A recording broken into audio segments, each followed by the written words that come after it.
To his astonishment, not only did he catch the wave of time travel, but he also found himself immersed in the world of Harry Potter. What is that delightful aroma?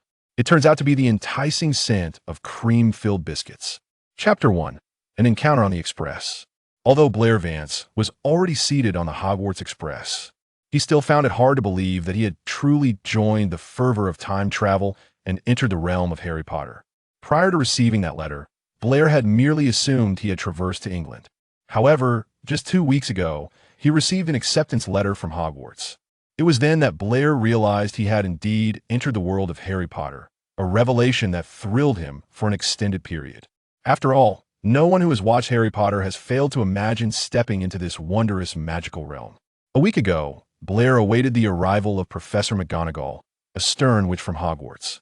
Fearing that his parents would not believe him, he refrained from informing them about his acceptance into Hogwarts before Professor McGonagall's arrival. Consequently, when Professor McGonagall visited the Vance household to inform Mr. and Mrs. Vance of Blair's impending journey to Hogwarts, they initially thought this serious lady might be mad. It was only after Professor McGonagall explained and demonstrated some spells that the Vances finally accepted the truth that their son was indeed a wizard. The couple, accompanied by Blair, followed Professor McGonagall to the leaky cauldron, where they walked straight until they reached a wall. Tapping the rubbish bin and counting up to the third brick, then striking the second brick horizontally, she proclaimed, "Welcome to the magical world." Although Blair had seen all of this in the films, the sight of Diagon Alley before him left him convinced that no one with a vivid imagination about the magical world could remain unmoved. Blair and his parents accompanied Professor McGonagall to Gringotts, where they exchanged pounds for some wizarding currency. They then proceeded to order the school uniforms needed for the upcoming term and acquired an owl, which Blair named Aiden. After gathering all the necessary books and supplies, they finally arrived at the moment Blair had been most eagerly anticipating, purchasing his very own wand. Unlike Harry, who tried several wands before finding the right one, Blair felt an immediate connection with the second wand he tested. The shopping expedition before the start of term concluded with Professor McGonagall handing him a ticket for platform 9 3/4. Just as Blair was still marveling at the incredulity of it all, 2 red-haired boys entered. "Excuse me, is anyone sitting here? May we sit here?" Blair considered himself quite fortunate, as he had spotted the Weasley twins on the Hogwarts Express so soon. "No one is here. You may certainly sit." George and Fred took seats opposite Blair. "I am Fred." The red-haired boy on the left indicated himself. "I am George," spoke the boy on the right. "We are both Weasleys," Fred and George said in unison. Blair looked at the 2 indistinguishable faces before him and introduced himself. "I am Blair Vance. You may call me Blair. In return, you may call us Fred and George." The 2 exchanged places a few times. "If you can call it right now," Blair chuckled at the antics of the twins, swiftly uttering the corresponding name. George and Fred, dissatisfied with the outcome they desired, pressed Blair on how he discerned it so swiftly. It is worth noting that even their mother, Molly Weasley, seldom got it right. Perhaps this is the plight of having too many children in the household. The trio commenced a discussion about how Hogwarts allocates young witches and wizards to their respective houses. George and Fred were convinced that regardless of the distribution, they would undoubtedly be sorted into Gryffindor, as their entire family belonged to that house. Just as Blair intended to mention that it was the sorting hat that assigned them, he realized that he seemed unable to articulate this truth. Blair surmised that this might be some form of restriction, yet he found it quite amusing to observe George and Fred guessing wildly. Meanwhile, George and Fred were regaling Blair with their plans to ensure that they would not be sorted into Gryffindor, preferably landing in Slytherin instead, as this would certainly elicit a surprise from their 2 older brothers in Gryffindor. In this brief interlude, Blair had already learned from the 2 Weasleys that there were a total of 7 children in the Weasley household, a fact he was already aware of. Truth be told, 7 children is a remarkable number, whether in the Muggle world or the Wizarding realm. While George and Fred were still contemplating their scheme, the door to the compartment swung open once more, revealing a boy with slightly darker skin before the trio. "All the other compartments are full. May I sit here?" The 3 welcomed the boy's presence, each introducing themselves in turn, and learned that his name was Lee Jordan. George and Fred reiterated their house-switching plan, which seemed to intrigue Lee, who wished them success in their endeavor. This encouragement further bolstered the already confident George and Fred, who felt their plan was indeed feasible. Blair thought that if the Sorting Hat were to become befuddled, only then could the plan come to fruition, and he stifled his laughter while agreeing with their scheme. As they drew closer to Hogwarts, the four donned their wizarding robes. Upon disembarking, George and Fred maintained their air of confidence. Blair, upon stepping out, beheld a giant holding a lantern at the front of the carriage. It was Hagrid, and he truly towered above the rest. The three expressed their admiration for Hagrid's height. "We've arrived at first year. Come this way." "First years, don't be shy. Hurry up and keep up," Hagrid said, leading the way with his lantern. The four of them made their way toward Hagrid. "All right, quickly over here to the boats. Follow me," Hagrid instructed, guiding them ahead. Each boat seated four, and conveniently, Blair, George, Fred, and Lee found themselves in one together. During the boat ride across the river, Fred, George, and Lee playfully splashed water on one another. Fortunately, just as they prepared to target Blair, Hagrid noticed and intervened. Soon, a group of young wizards, under Hagrid's guidance, arrived before the castle, where Professor McGonagall awaited them at the entrance. "Welcome to Hogwarts. In a moment, you will pass through these doors and join your classmates. However, before taking your seats, you must undergo sorting into your houses: Gryffindor, Hufflepuff, Ravenclaw, and Slytherin." After Professor McGonagall's address, she led the young wizards in a line into the Great Hall of Hogwarts. Blair gazed in awe at the floating candles above and the grandeur of the hall, and he was not alone in his admiration. Following Professor McGonagall, they approached a platform where a chair and the Sorting Hat awaited. Blair's heart began to race, while George, Fred, and Lee seemed somewhat disappointed by the apparent simplicity of the sorting ceremony. However, they quickly regained their composure, for the simplicity of the sorting ceremony only reinforced their belief that their house-switching plan would be easier to execute, bolstering their confidence further. Chapter 2. The Sorting Ceremony. Professor McGonagall stood on the platform addressing the young wizards below before we commenced the ceremony. "Professor Dumbledore has a few words to share with you all." An elderly man with a white beard rose from his seat. "I have several important announcements for the new academic year. First-year students, please be aware that entry into the Forbidden Forest is strictly prohibited." As Professor Dumbledore spoke, Fred poked Blair in the side from behind, causing Blair to instinctively flinch and turn to face him. Fred whispered, "Lyle, George and I have decided to explore the castle first, and then take a nocturnal excursion to the Forbidden Forest later. Lee isn't coming with us. Will you join us?" Blair frowned and quietly replied, "Professor Dumbledore is clearly stating that it is forbidden, and by the way, don't poke me like that. It tickles. And what kind of name is Lyle? Sounds like something out of a ghost story." George leaned in from behind. "That's the name Fred and I just unanimously decided upon." Just as Blair was about to argue against this moniker, he heard the Sorting Hat on stage begin to sing. The sudden silence in the hall highlighted just how captivating the Sorting Hat's melody was. After the song concluded, it commenced its primary duty, the sorting. It swiftly reached Blair's name, Blair Vance. Upon hearing Professor McGonagall call his name, Blair walked up to the platform and took a seat. As the hat brushed against him, he distinctly perceived its voice. Let me see. You think my song is dreadful, do you? Really, that's not the point," Blair thought to himself, wishing to deny the hat any opportunity for rebuttal. "Oh, all right then, let's take another look. You possess courage and a fair measure of wisdom, yet lack ambition, clearly. Slytherin is not the house for you. I believe I know precisely where to place you. Gryffindor," the Sorting Hat proclaimed loudly. Blair made his way to the Gryffindor table, where the students welcomed the newly sorted first years with evident enthusiasm. He glanced back at the three friends still in line, who seemed equally pleased with his placement. Waving until Professor McGonagall called the next name, two boys seated across from Blair extended their hands in greeting. Both had red hair. Blair surmised they must be Charlie and Percy Weasley. Fred, George, and Lee soon followed, each taking their turn in the chair, ultimately being sorted into Gryffindor as well. Fred and George flanked Blair, and he first raised an eyebrow at the left, then mirrored the gesture to the right. "It seems your plan hasn't quite panned out. Or we wouldn't be meeting at the Gryffindor table," he remarked, reclining back and laughing, having held in his amusement since hearing their scheme. Fred and George each wrapped an arm around Blair from behind, gently pushing him down while saying, "We sensed something was off during the sorting. Were you already plotting how to tease us back in the common room? Such a cheeky one, Lyle." Just as Blair was about to continue his debate over the nickname, he noticed Charlie and Percy, who had been conversing, now looking over. "What plan? On the first day of school? I advise you two to behave if you wish to avoid receiving a howler from Mom," Percy warned, glaring at George and Fred. As they began to retort, Blair mused. While it might be somewhat unethical, he was intrigued to know what a howler truly entailed. After all, witnessing it firsthand would certainly be different. He shook off thoughts of the Howler and clapped his hands on George's and Fred's backs. So, what did the Sorting Hat say to you two when you donned it? Fred turned to Blair and replied. It mentioned that while it appeared somewhat shabby, it was far from senile. He shot a glance at George, who continued. It also said, oh, so you're brothers with that Weasley? Both of you harbor some rather peculiar and perilous ideas. It seems Gryffindor has a tougher battle ahead for the House Cup. George made a face of exaggerated dismay as he spoke.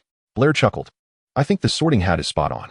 No sooner had he spoken than Fred and George began to banter back and forth. It appears, Lyle, that you harbor quite a bias against us, Fred teased. What shall we do then, Fred? George replied. From now on, any new ideas we have will be showcased to Lyle first, he concluded. Blair raised his right hand, tracing circles in the air before bringing it to his chest. It is my honor, gentlemen.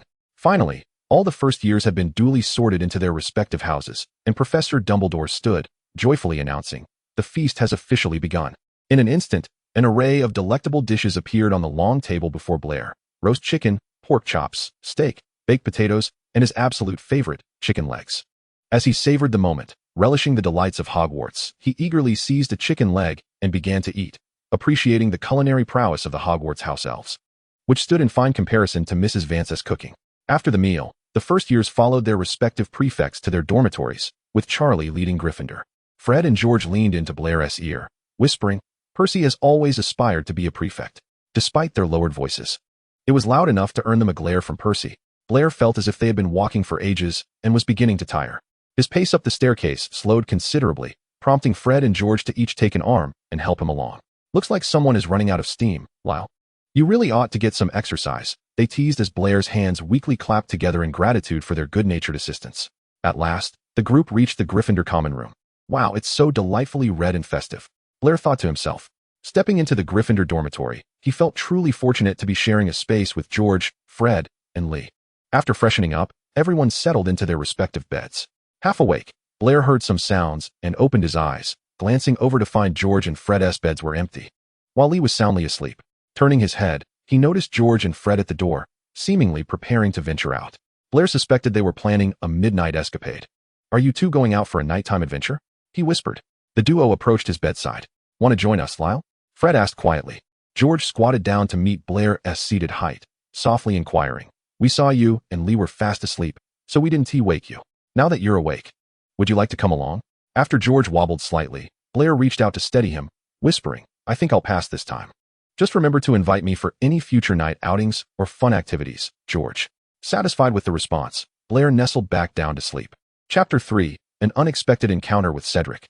The commencement of the academic year for Gryffindor heralded its first lesson, a transfiguration class conducted by their esteemed head, Professor McGonagall. Blair vividly recalled the consequences of Harry and Ron's tardiness to the previous transfiguration lesson. Thus, Blair rose early, while the other three roommates remained ensconced in slumber. Considering their need for a bit more rest, Blair prudently chose to rouse them just in time. Fortunately, the class did not require any materials, or else there might not have been sufficient time for them to prepare. Upon entering the Transfiguration classroom, they discovered a selection of seats still available, and the four of them opted for a position in the center. Settling down, Blair found herself captivated by the feline form perched on the lectern. Magic truly was wondrous. It seemed that George and Fred enjoyed sandwiching Blair between them, a fact she had discerned from their chosen seating arrangements over the past couple of days.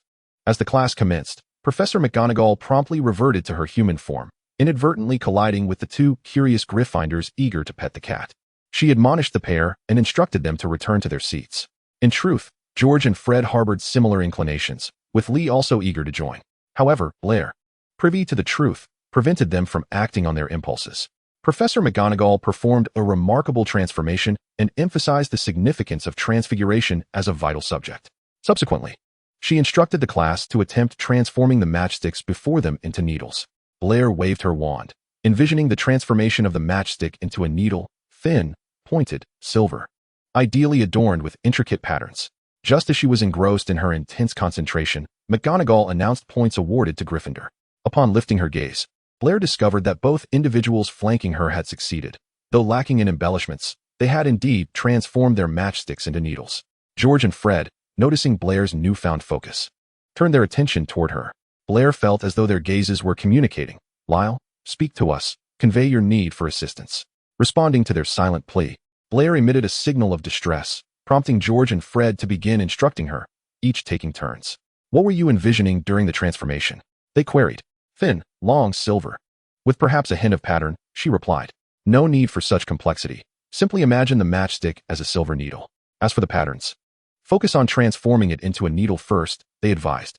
Following their guidance, Blair attempted the transformation several more times, yielding remarkable results. By the third attempt, she had successfully transformed the matchstick into a silver needle. Just then, Professor McGonagall happened to be passing by and declared, 5 points to Gryffindor. Blair was elated, as this marked her first contribution of points to her house. During the latter half of the lesson, Blair and the twins collaborated on how to create patterns on their needles. George and Fred even endeavored to engrave letters upon them, though they met with little success. Before the class concluded, Professor McGonagall assigned an essay. As soon as they stepped out of her line of sight, George and Fred cornered Blair. Little Lyle, we just helped you learn transfiguration. Now, could you assist us in return? Blair turned to Fred on her left. What do you two wish for me to do? Fred grinned. George and I plan to experiment with something quite entertaining. George chimed in, though it does present a bit of a challenge, hence our essay. Before George could finish, Blair already comprehended their intent. I have one condition. I want to be the first person to test it out after you have completed your experiment. Aside from you two. In perfect unison, George and Fred replied, agreed. They then dashed off to pursue their project, neglecting lunch, while Blair dined alone before heading to the library to complete the essays for all three of them. Upon entering the library, Blair noticed a Hufflepuff student seated by the window, sunlight filtering through the glass and illuminating him as if he were aglow. Perhaps her gaze was unmistakably direct, for the Hufflepuff boy lifted his head and smiled at her. Blair approached him. May I sit here? The Hufflepuff boy extended his hand toward Blair. Of course. I am Cedric Diggory. You may call me Cedric. Blair shook his hand warmly. Hello, Cedric. I am Blair Vance. You may call me Blair. Cedric looked at her and inquired, May I call you Lyle? Taken aback, Blair realized he might have misunderstood. I overheard the Weasley twins refer to you that way, so I jested. If it offends you, I sincerely apologize. Blair quickly reassured him. No, I was not offended. I simply did not respond in time. Cedric promptly resumed his original demeanor, and Blair recognized his playful teasing. Taking her seat, Blair turned to Cedric. In exchange, may I call you Ced? Cedric readily agreed. They both then immersed themselves in their respective tasks. Blair was busy writing her transfiguration essay, while Cedric tackled his herbology assignment. As Blair prepared to write her third essay, Cedric's voice reached her from above. Lyle, why are you writing 3 essays for transfiguration? Resting her chin on her hand, Blair replied, Because, in addition to my own, I promised to assist George and Fred with theirs. Cedric appeared puzzled, but before he could voice his question, Blair continued. As a token of gratitude for their guidance in class, along with an additional condition. After hearing this, Cedric remarked, I suspect the additional condition is rather enticing. Blair, while writing, confirmed, You are absolutely correct, said. Having completed her essays, Blair noticed that dinner time had arrived. She and Cedric tidied up and proceeded to the Hogwarts Great Hall for their evening meal. Upon entering, they encountered the long-absent George and Fred. Cedric, upon spotting them, bid farewell to Blair and made his way to the Hufflepuff table. At that moment, George and Fred hurried over to Blair. Did you hear that? George asked. Yes. I heard, replied Fred. Blair, looking at the two, inquired, What is it that you heard? Lyle, they elongated the syllables mischievously, causing Blair's expression to contort in annoyance. All right, that is not the point. The crux of the matter is that I am famished, as writing 3 essays is quite exhausting. Upon hearing this, George and Fred ceased their antics, their faces lighting up with radiant smiles as they led Blair to the Gryffindor table. At last, Blair could genuinely relish her dinner. Chapter 4, The Flying Lesson. The flying lesson was undoubtedly one of the most alluring classes for all young wizards. The lawn was already teeming with eager students. Even with 10 minutes remaining before the lesson commenced, Gryffindor and Slytherin students stood by their brooms, awaiting the arrival of Madame Hooch, the flying instructor. Madame Hooch began her introduction and the flying lesson as soon as she arrived. Noticing that the Gryffindor and Slytherin students were already standing beside their respective brooms, she promptly demonstrated the next steps. Extend your right hand over the broom and say up. With that, Madame Hooch's broom responded immediately, soaring into her grasp. The air was filled with repeated shouts of up. Across the lawn, however, only a handful of brooms obediently flew into their owners' hands. Among the Gryffindor boys, only George and Fred's brooms complied, while a girl named Angelina Johnson appeared to be the sole success among the girls. They were all reserve players for the Gryffindor Quidditch team, which suggested they possessed a certain level of talent, Blair mused. On the Slytherin side, there were slightly more successes than in Gryffindor. Blair surmised this was likely due to the fact that most Slytherin wizards hailed from wizarding families and had prior experience with flying brooms. Glancing at his own broom, Blair noted that it appeared somewhat worn and seemed unlikely to support his weight. Up, up. To his surprise, Blair's broom gracefully rose to meet his hand. Just as he was reveling in this small triumph, George and Fred soared beside him. Come on, Blair. Fly up. The view from above is entirely different from the ground. This is why we love flying. Blair mounted his broom and, with a powerful push from his legs, took to the sky to join them. A gasp erupted from nearby. Ah, help, Professor. Ah, it hurts. Looking towards the source of the commotion, Blair witnessed a Gryffindor student colliding with a Slytherin student. Madam Hooch escorted the two to the infirmary, advising the students on the lawn to behave and not fly too high, while everyone nodded in agreement to Madam Hooch's caution. Few took her words to heart once she departed. Immediately after her exit, George, Fred, and Blair ascended to greater heights.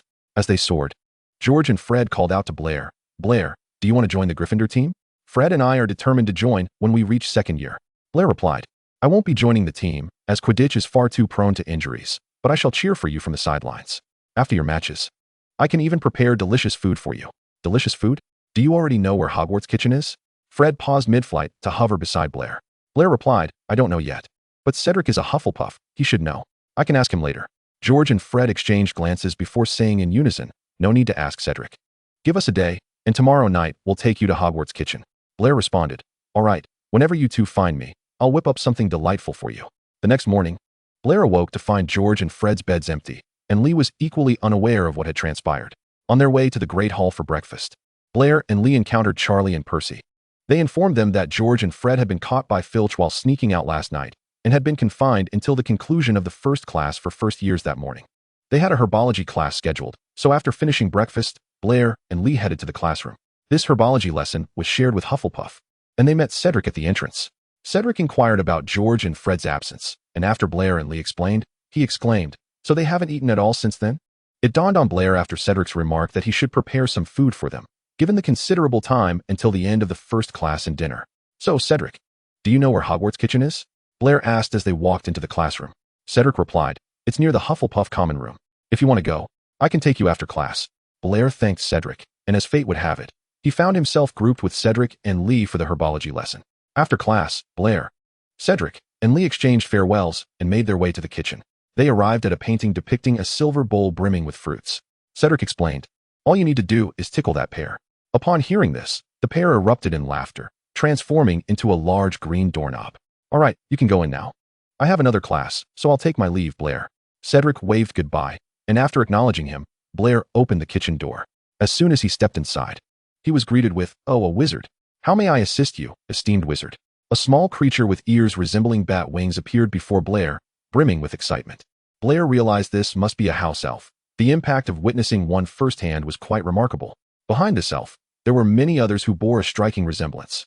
Blair expressed his desire to cook, prompting the elf to engage in some odd self-harming antics, though Blair quickly soothed him. Once the elf understood what Blair needed, he efficiently gathered the necessary items and presented them to him. Blair set about his task, aiming to prepare teriyaki chicken rice for George and Fred. Just as he immersed himself in the joy of cooking, the elf's voice rang out again. Wow, 2 more wizards have arrived. How may I assist you, esteemed sirs? Blair wondered who else would come to the kitchen at this hour, but he continued his work, turning to glance at the entrance. Chapter 5, Delectable Delights. Blair saw 2 figures at the kitchen door. From this angle, he couldn't discern them clearly. He paused his actions to scrutinize further, soon realizing it was George and Fred. Blair was taken aback to see them here, and they mirrored his surprise. George and Fred had initially intended to find the kitchen entrance during their nighttime escapade. But shortly after departing, they were caught by Filch and confined. Finally free from their punishment, they were now ravenously hungry, yet mealtime was still a while away. The brothers thought of the kitchen and, driven by their hunger, decided to directly inquire with a Hufflepuff student instead of searching themselves. They planned to take Blair to the kitchen later that night, and had agreed to maintain a united front, claiming they had discovered it the previous evening.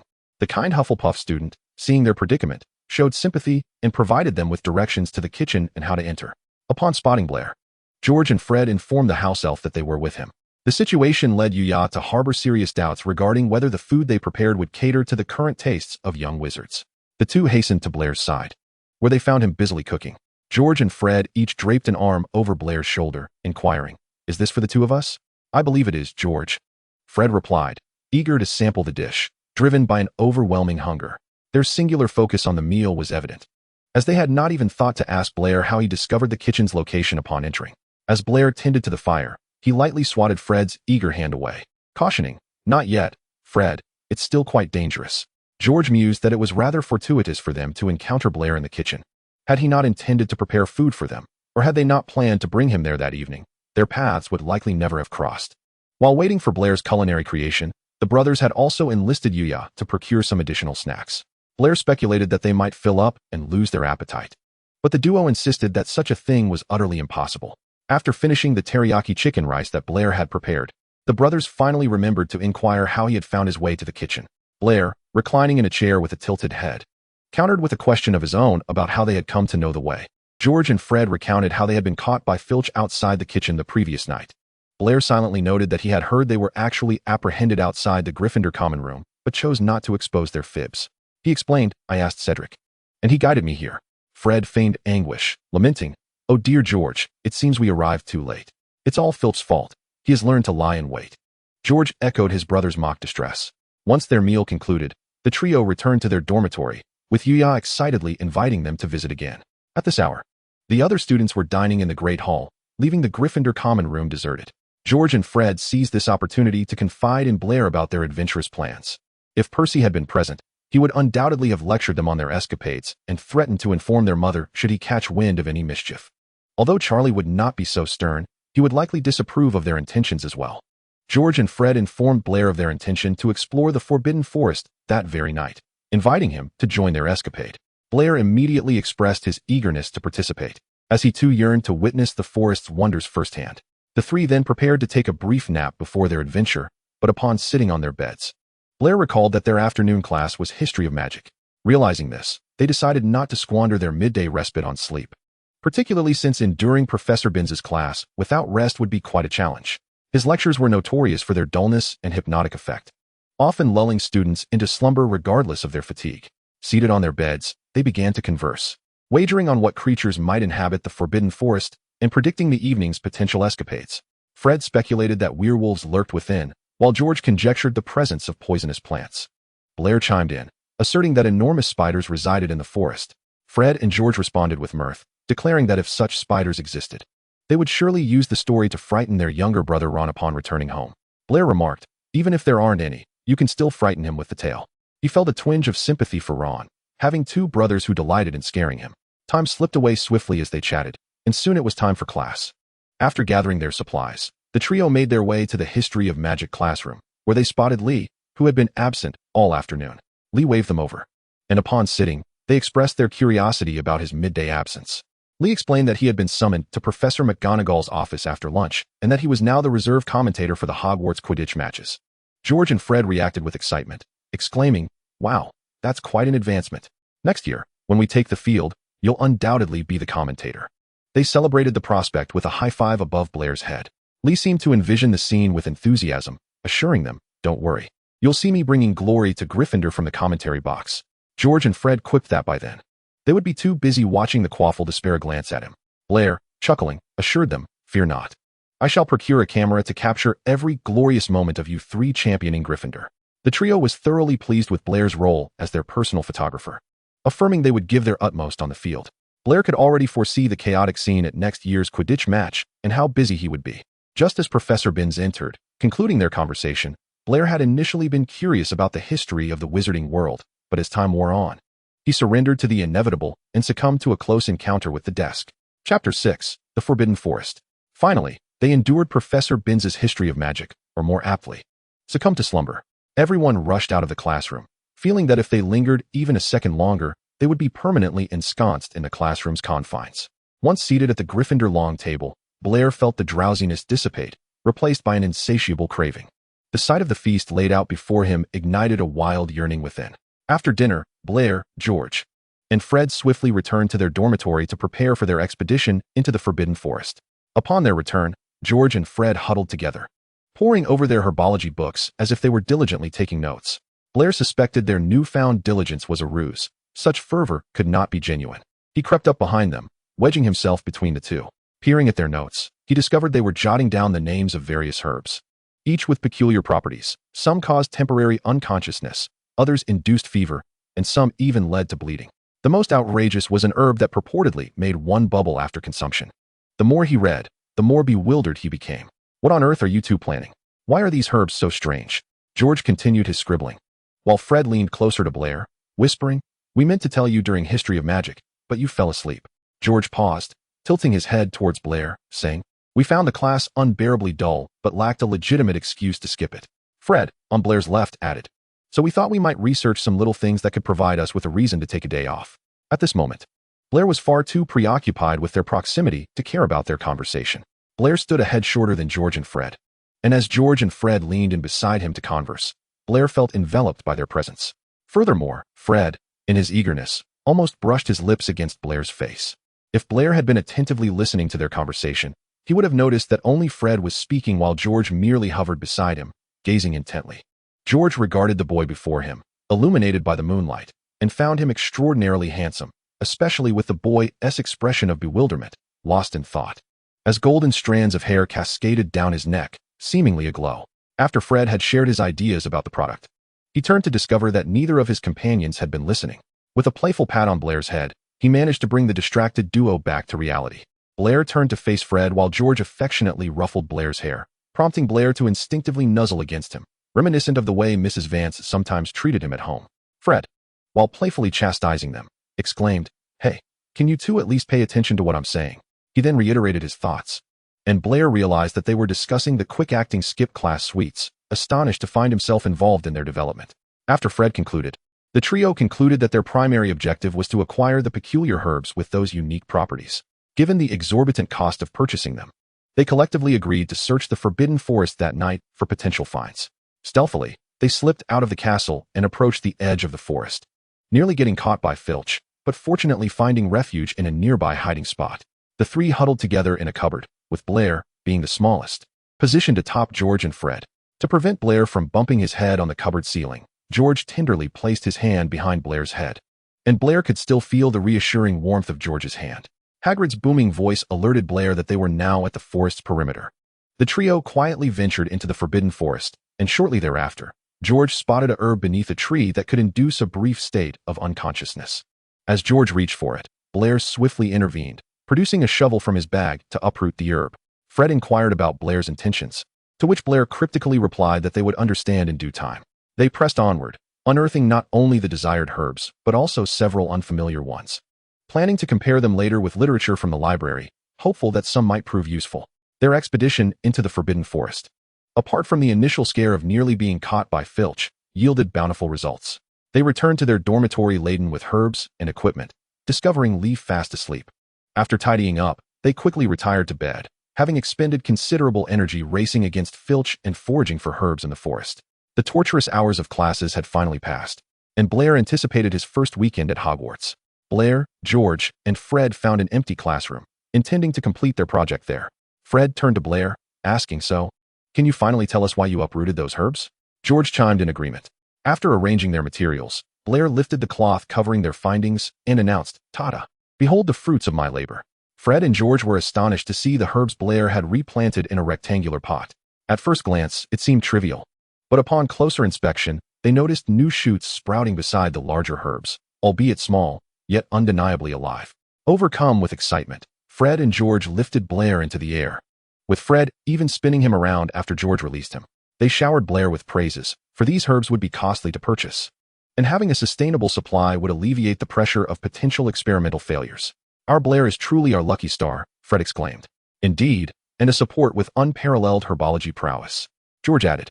While they had contemplated the idea, the memory of their previous attempts at planting flowers left them skeptical about their capability to nurture herbs. They understood that while the herbs thrived in the Forbidden Forest, the odds of survival under cultivation seemed far less promising. Blair felt as if he were the protagonist of a fantasy tale, endowed with extraordinary skills, and he could sense the heat rising to his cheeks from the flattery. Chapter 7. The Perfect Laboratory. The trio had spent the previous day in the empty classroom, making notable progress. Yet they faced a formidable challenge. The taste of the herb-enhanced skip class sweets was exceedingly unpleasant. The term skip class sweets had been unanimously adopted by Fred and George to categorize this type of product, to which Blair had nodded knowingly. They surmised that while the taste could be endured if they consumed it themselves, Fred and George realized that due to budget constraints, they could only develop and sell one type of product at a time, using the profits to fund the next.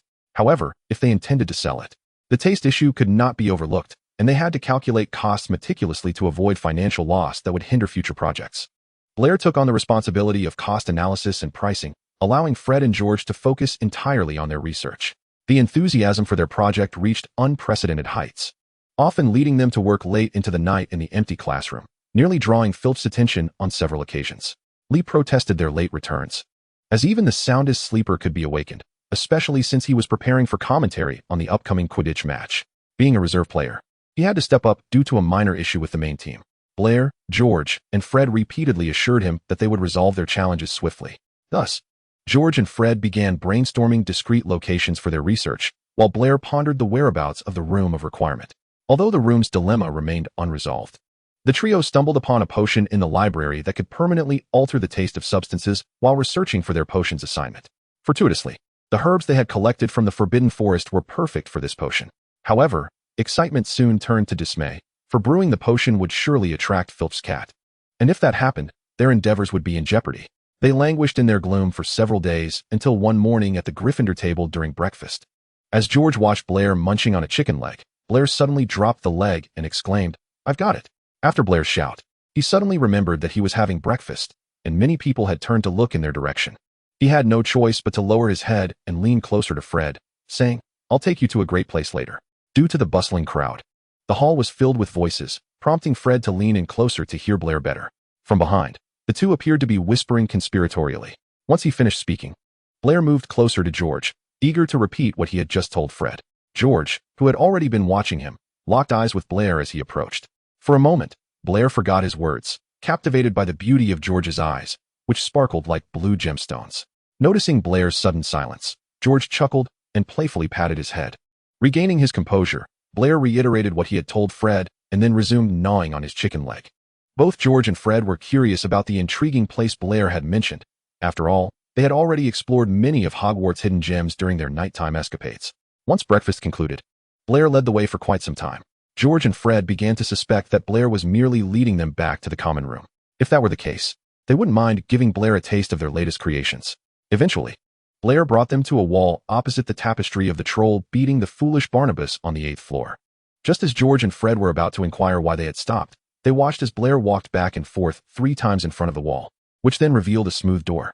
George and Fred exchanged glances, realizing they were both on the same wavelength. It seemed they had indeed discovered a hidden gem. The two followed Blair inside. "Oh, Merlin, this room seems tailor-made for us," they exclaimed, marveling at their surroundings. Blair turned around and smiled at them, saying, "Isn't this place wonderful?" "Wonderful?" Fred exclaimed, placing a hand on Blair's shoulder. "This is absolutely magnificent, Blair." George mirrored Fred's gesture, grinning as he added, "Have you noticed, Fred? Blair always brings us delightful surprises." Then, "Dear Blair, may we make a wish?" Fred inquired. Blair felt his ears burning with embarrassment and playfully shoved Fred, who unexpectedly stumbled forward. Taken aback by Blair's sudden push, Fred hadn't anticipated it.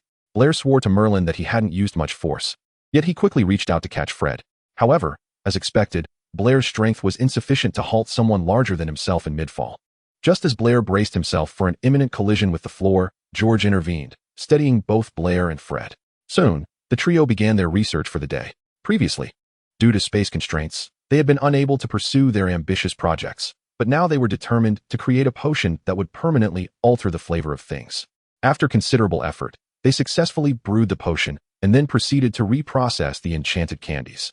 The first successful creation was a nosebleed nougat, and Blair volunteered to be the first to test its efficacy.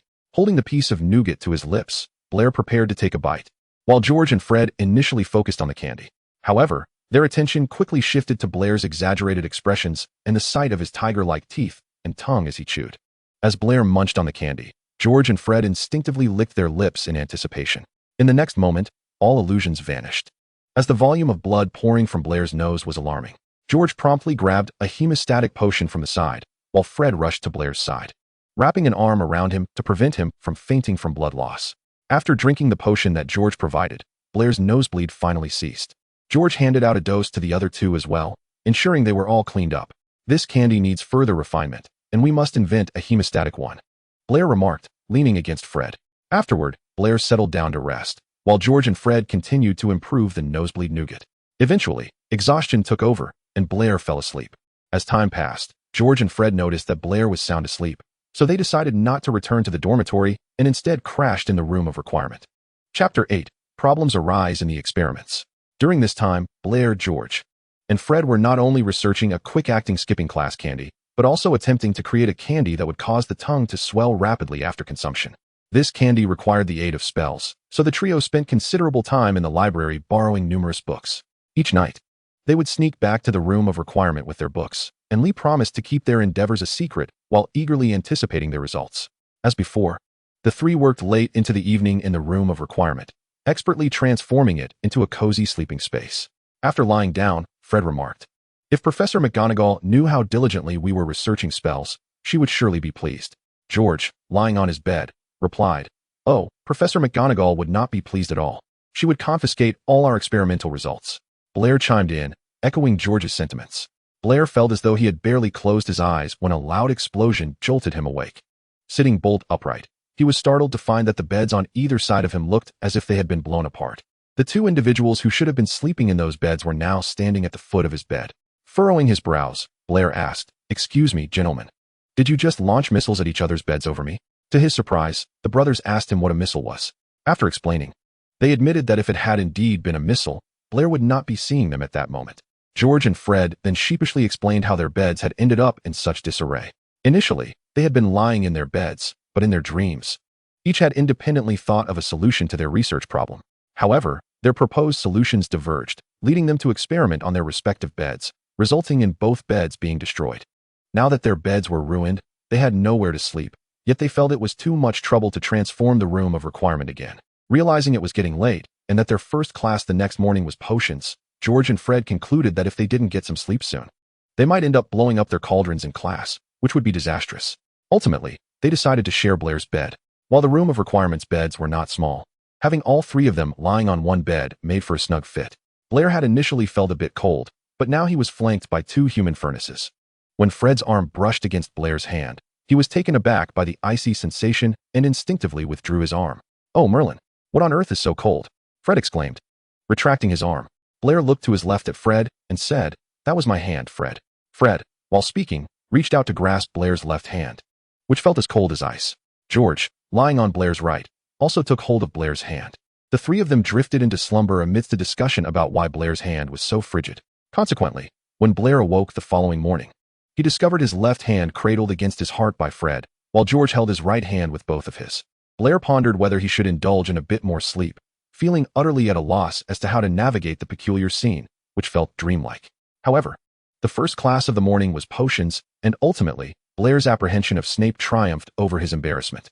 Reluctantly, he extricated his hands and gave George and Fred each a light pat. Noticing their gradual awakening, Blair proclaimed, "If you two wish to avoid Snape's scorn and subsequent punishment upon entering the potions classroom, it would be wise to rise promptly." The previously groggy minds of George and Fred suddenly sprang to life, and the trio hastily gathered their belongings. After swiftly returning to their dormitory to collect their necessary items, they dashed to the potions classroom. Fortunately, despite their rush, they arrived just in time. During the lesson, a glimmer of insight struck them. They realized that if individual spells and potions proved ineffective, perhaps they could intertwine the two. Blair had to concede that George and Fred were undoubtedly the most creative thinkers when it came to concocting these products. After the potions class, none of the trio paid heed to Snape's foul demeanor, for they immediately headed to the library to conduct research. There, they stumbled upon a potion that was perfectly suitable, though they lacked the necessary ingredients. It appeared they would have to venture into the Forbidden Forest once more that evening, and as they exchanged glances, they recognized the shared thought in each other's eyes. Later that night, the trio ventured into the depths of the Forbidden Forest to gather the herbs, skillfully evading Hagrid's patrol. Blair discovered that the interior of the forest was far more intriguing than its outskirts, and the three of them marveled at the scenery before them. "I found it. Over here. Come quickly," Fred shouted excitedly. George and Blair rushed to his side. "It seems my creation is about to be unveiled," Blair exclaimed, thrilled. "Indeed, splendid work, Fred," George remarked, clapping Fred on the shoulder. Just then, Hagrid's voice echoed from behind them. "Who goes there?" "Oh, it's you three." As panic set in, Blair felt that their collective thoughts echoed the same sentiment. Ultimately, Hagrid confiscated the herbs they had gathered, but upon their pleading, he refrained from reporting them to Professor McGonagall. Blair felt relieved. After all, if McGonagall learned of their escapade, Gryffindor would surely lose a significant number of points, and they would undoubtedly face detention. The trio stealthily returned to their dormitory, where Blair noticed that Fred's demeanor had shifted he no longer appeared as despondent as he had on the way back. Fred revealed that he had secretly stashed a small portion of the herbs during their handover, and George admitted he had done the same. Blair realized he had been the only one to dutifully surrender all the herbs to Hagrid. "Oh, Merlin, who knows how I ended up handing everything over the moment Hagrid requested it," Blair lamented. He felt excessively honest and somewhat foolish. His spirits dimmed even further. Sensing his despondency, George and Fred rallied around him, helping him onto his bed. They assured him that had it not been for Blair's complete compliance, Hagrid would have surely detected something amiss and conducted a thorough search. In that case, we wouldn't have acquired a single herb. "So you are indeed clever and quite useful," they reassured him. Chapter 9, Divination Class. Blair found Professor Trelawney's divination class quite enjoyable. During these lessons, when Professor Trelawney inquired about what Blair, George, and Fred saw, the trio would concoct elaborate stories, thrillingly relaying them to the professor, who sometimes rewarded them with points. Appreciating their creativity, this became a delightful pastime for them, eagerly awaiting Professor Trelawney's inquiries and anticipating which of them would receive points. After attending numerous divination classes, their storytelling abilities had significantly improved. They could now swiftly fabricate a pessimistic tale from the images presented. However, on this particular day, George proclaimed to Professor Trelawney that he would only have one ear in the future, while Fred ominously declared that he would meet his demise at a young age. Hearing this, Blair felt a wave of paralysis wash over him. Normally, he would follow Fred's revelations with his own story, but now he was consumed by an unprecedented panic. Previously, George and Fred's tales had merely hinted at misfortune, but today they had taken a grave turn, aligning disturbingly with their fated outcomes. Life at school with them was filled with joy and busyness, causing Blair to almost forget that Voldemort had not perished and would return. Now, standing next to him were two individuals who seemed destined for the grim futures they had just described. Blair desperately wished to silence them. After listening to their ominous predictions, Professor Trelawney remarked, "Oh, based on the patterns in the crystal ball before you, your futures indeed seem to align with what you have said." Blair straightened in his seat, his gaze fixed intently on Professor Trelawney, wondering if he truly had no power to alter their destinies.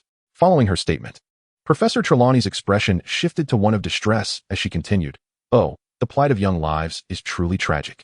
May I see your hands, children?" George and Fred swiftly extended their hands toward her.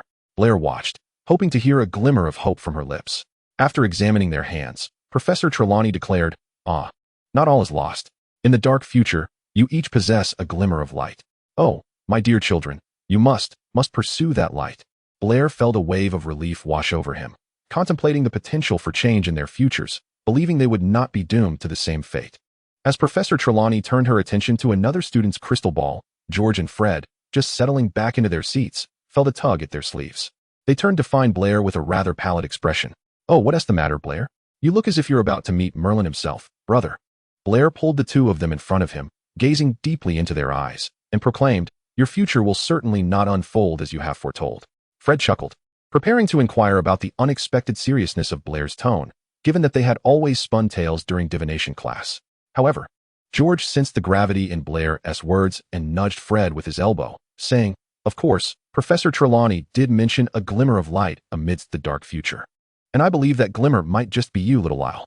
Fred, noticing Blair's unusual demeanor, chimed in, "Indeed, Lyle, it seems our future now hinges upon you." Blair recognized that they were merely trying to comfort themselves, yet he silently vowed, "I shall change things, rest assured." George and Fred felt that since Blair had completed divination class, he had become somewhat different. He began to miss their studies and adventures, and his owl would periodically deliver various items to him. When George and Fred inquired about Blair's recent activities, he claimed to have been spending time in the library conducting experiments. After several absences from their gatherings, the brothers realized that Blair had been with them since the start of the term, studying, attending classes, and playing pranks. Except for the first night of the term when he had not joined them on their nocturnal escapade. Since then, Blair had participated in all activities and had become their partner in their entrepreneurial endeavors. It seemed, no, it was certain, that the trio had not separated in their pursuits. This left George and Fred feeling quite disoriented, as they were unaccustomed to the absence of one of their own during their collaborative efforts. During pranks, they longed to gauge Blair's thoughts on their antics, only to discover he was not with them. This sensation was quite disheartening for George and Fred, as it appeared to rob them of much joy. They attributed this change to Professor Trelawney's ominous words during divination class. Yet they were certain that Blair understood just how unreliable her predictions were. Although George and Fred were uncertain about how to approach Blair, they resolved to have a conversation with him. Blair was seated in the library, engrossed in his research when he was suddenly seized by the two and brought into the room of requirement. Placed upon a chair, he surveyed the surroundings adorned with what appeared to be instruments of torture and spoke. "What are you two up to? Is this a room fit for Merlin himself?" George, equally puzzled, looked at Fred, who had opened the room. "Wow, brother, what were you thinking before opening the door?" "I can't keep up with your thoughts, Fred." Fred wore a similarly bewildered expression. "I was merely contemplating a space where truth could be unveiled." "Why is it like this?" Blair nearly succumbed to laughter. Collapsing back into the chair, "It seems it might think you wish to interrogate me, Fred." Just as Fred was about to respond, Blair casually picked up a short whip from beside him and offered it to Fred, sitting upright and saying, "So, do you intend to interrogate me with that whip, Fred?" Fred's gaze was fixated on the whip in Blair's hand, while George stood by, his expression blank, struggling to comprehend how the situation had devolved into an interrogation, complete with a whip. Chapter 10, The Study of Alchemy. George tossed the whip aside, fixing his gaze on Blair. "We merely wish to know what you have been up to lately. You have missed many of our gatherings, Lyle." After discarding the whip, George approached Blair and continued, "There is nothing to be interrogated about. We simply wish to talk." "The room of requirement misunderstood my intentions, Lyle." Blair sensed a tinge of grievance in Fred's voice, stemming from the room's misinterpretation. He stood up, producing 2 golden rings from his pocket and placing them before the brothers. George and Fred stared at the rings in confusion, feeling increasingly bewildered by the day's unfolding events. Initially, they sought to clarify Blair's recent activities within the room of requirement, only for it to transform into an interrogation chamber due to a misunderstanding. Now, as they finished explaining, Blair unveiled the rings. Just as George and Fred were about to inquire further, Blair spoke. "This is what I have been researching lately. You've lost interest in pranks and have turned to jewelry?" Fred gazed incredulously at Blair. Blair patted Fred on the shoulder, replying, "Not at all. I have simply been engrossed in alchemy. These rings are my recent creations, though they do have some imperfections." George picked up one of the rings, examining it. "What sparked your sudden interest in alchemy? If that's all you were doing, you could have worked with us." Blair handed the other ring to Fred. "Do you recall what you said during divination class?" "Yes. I told George that our futures rely on you," Fred responded. "Precisely. This is a means of altering the future," Blair remarked, resuming his seat. Fred leaned forward, resting on the arm of the chair, and inquired, "Then why can't you collaborate with us?" Blair leaned back in his chair, stating, "I intended to surprise you too. Unfortunately, I didn't have the chance to perfect the rings before you caught me.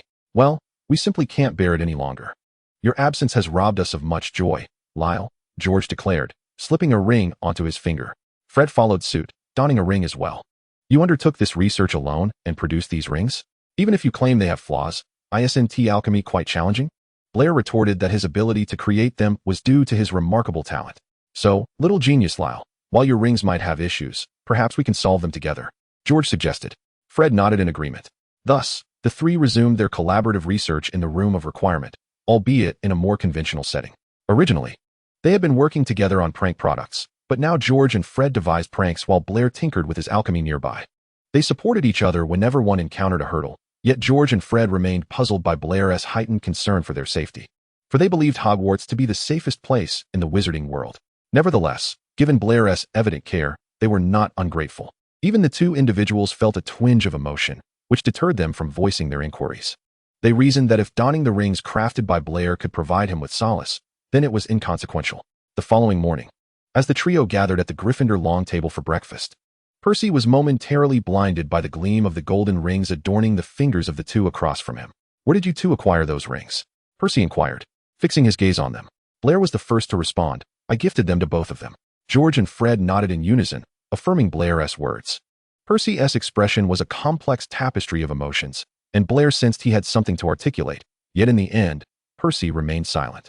Through their persistent efforts day after day, both the rings and the prank products reached fruition. The rings were now robust enough to withstand several spell attacks, and the prank products had entered the sales phase. George and Fred had previously questioned Blair about his decision to design defensive items in the form of rings. Blair explained that necklaces and bracelets could be cumbersome, thus he opted for the ring shape, which was less likely to be lost and possessed a subtle presence. Days later, during breakfast once more, Charlie noticed a striking red stud adorning Blair's ear. "That earring suits you splendidly," Charlie remarked. Blair replied that it was a gift from George and Fred. Charlie turned to George and Fred, his eyes reflecting a hint of confusion, to which they replied that they had crafted it themselves. Meanwhile, Percy observed Blair, and Blair could discern that his expression was even more peculiar than when he had first learned about the rings bestowed upon George and Fred.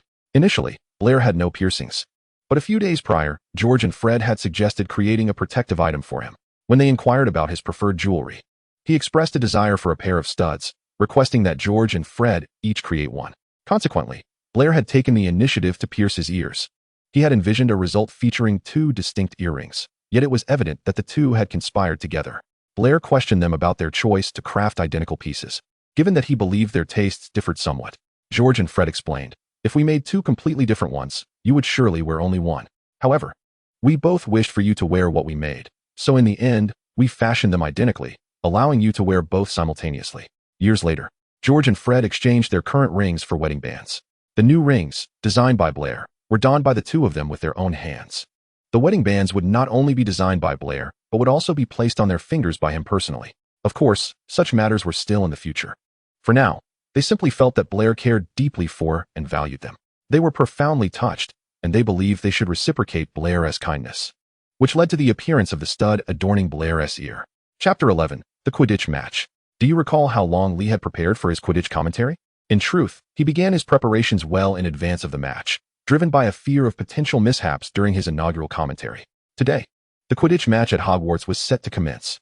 Blair, George, and Fred arrived early at the stands, where they quickly offered Lee their encouragement upon seeing him in the aisle. After expressing his gratitude, Lee made his way to the commentary box. As Charlie was now the captain of the Gryffindor team, the trio ventured to the Gryffindor preparation area to cheer him on.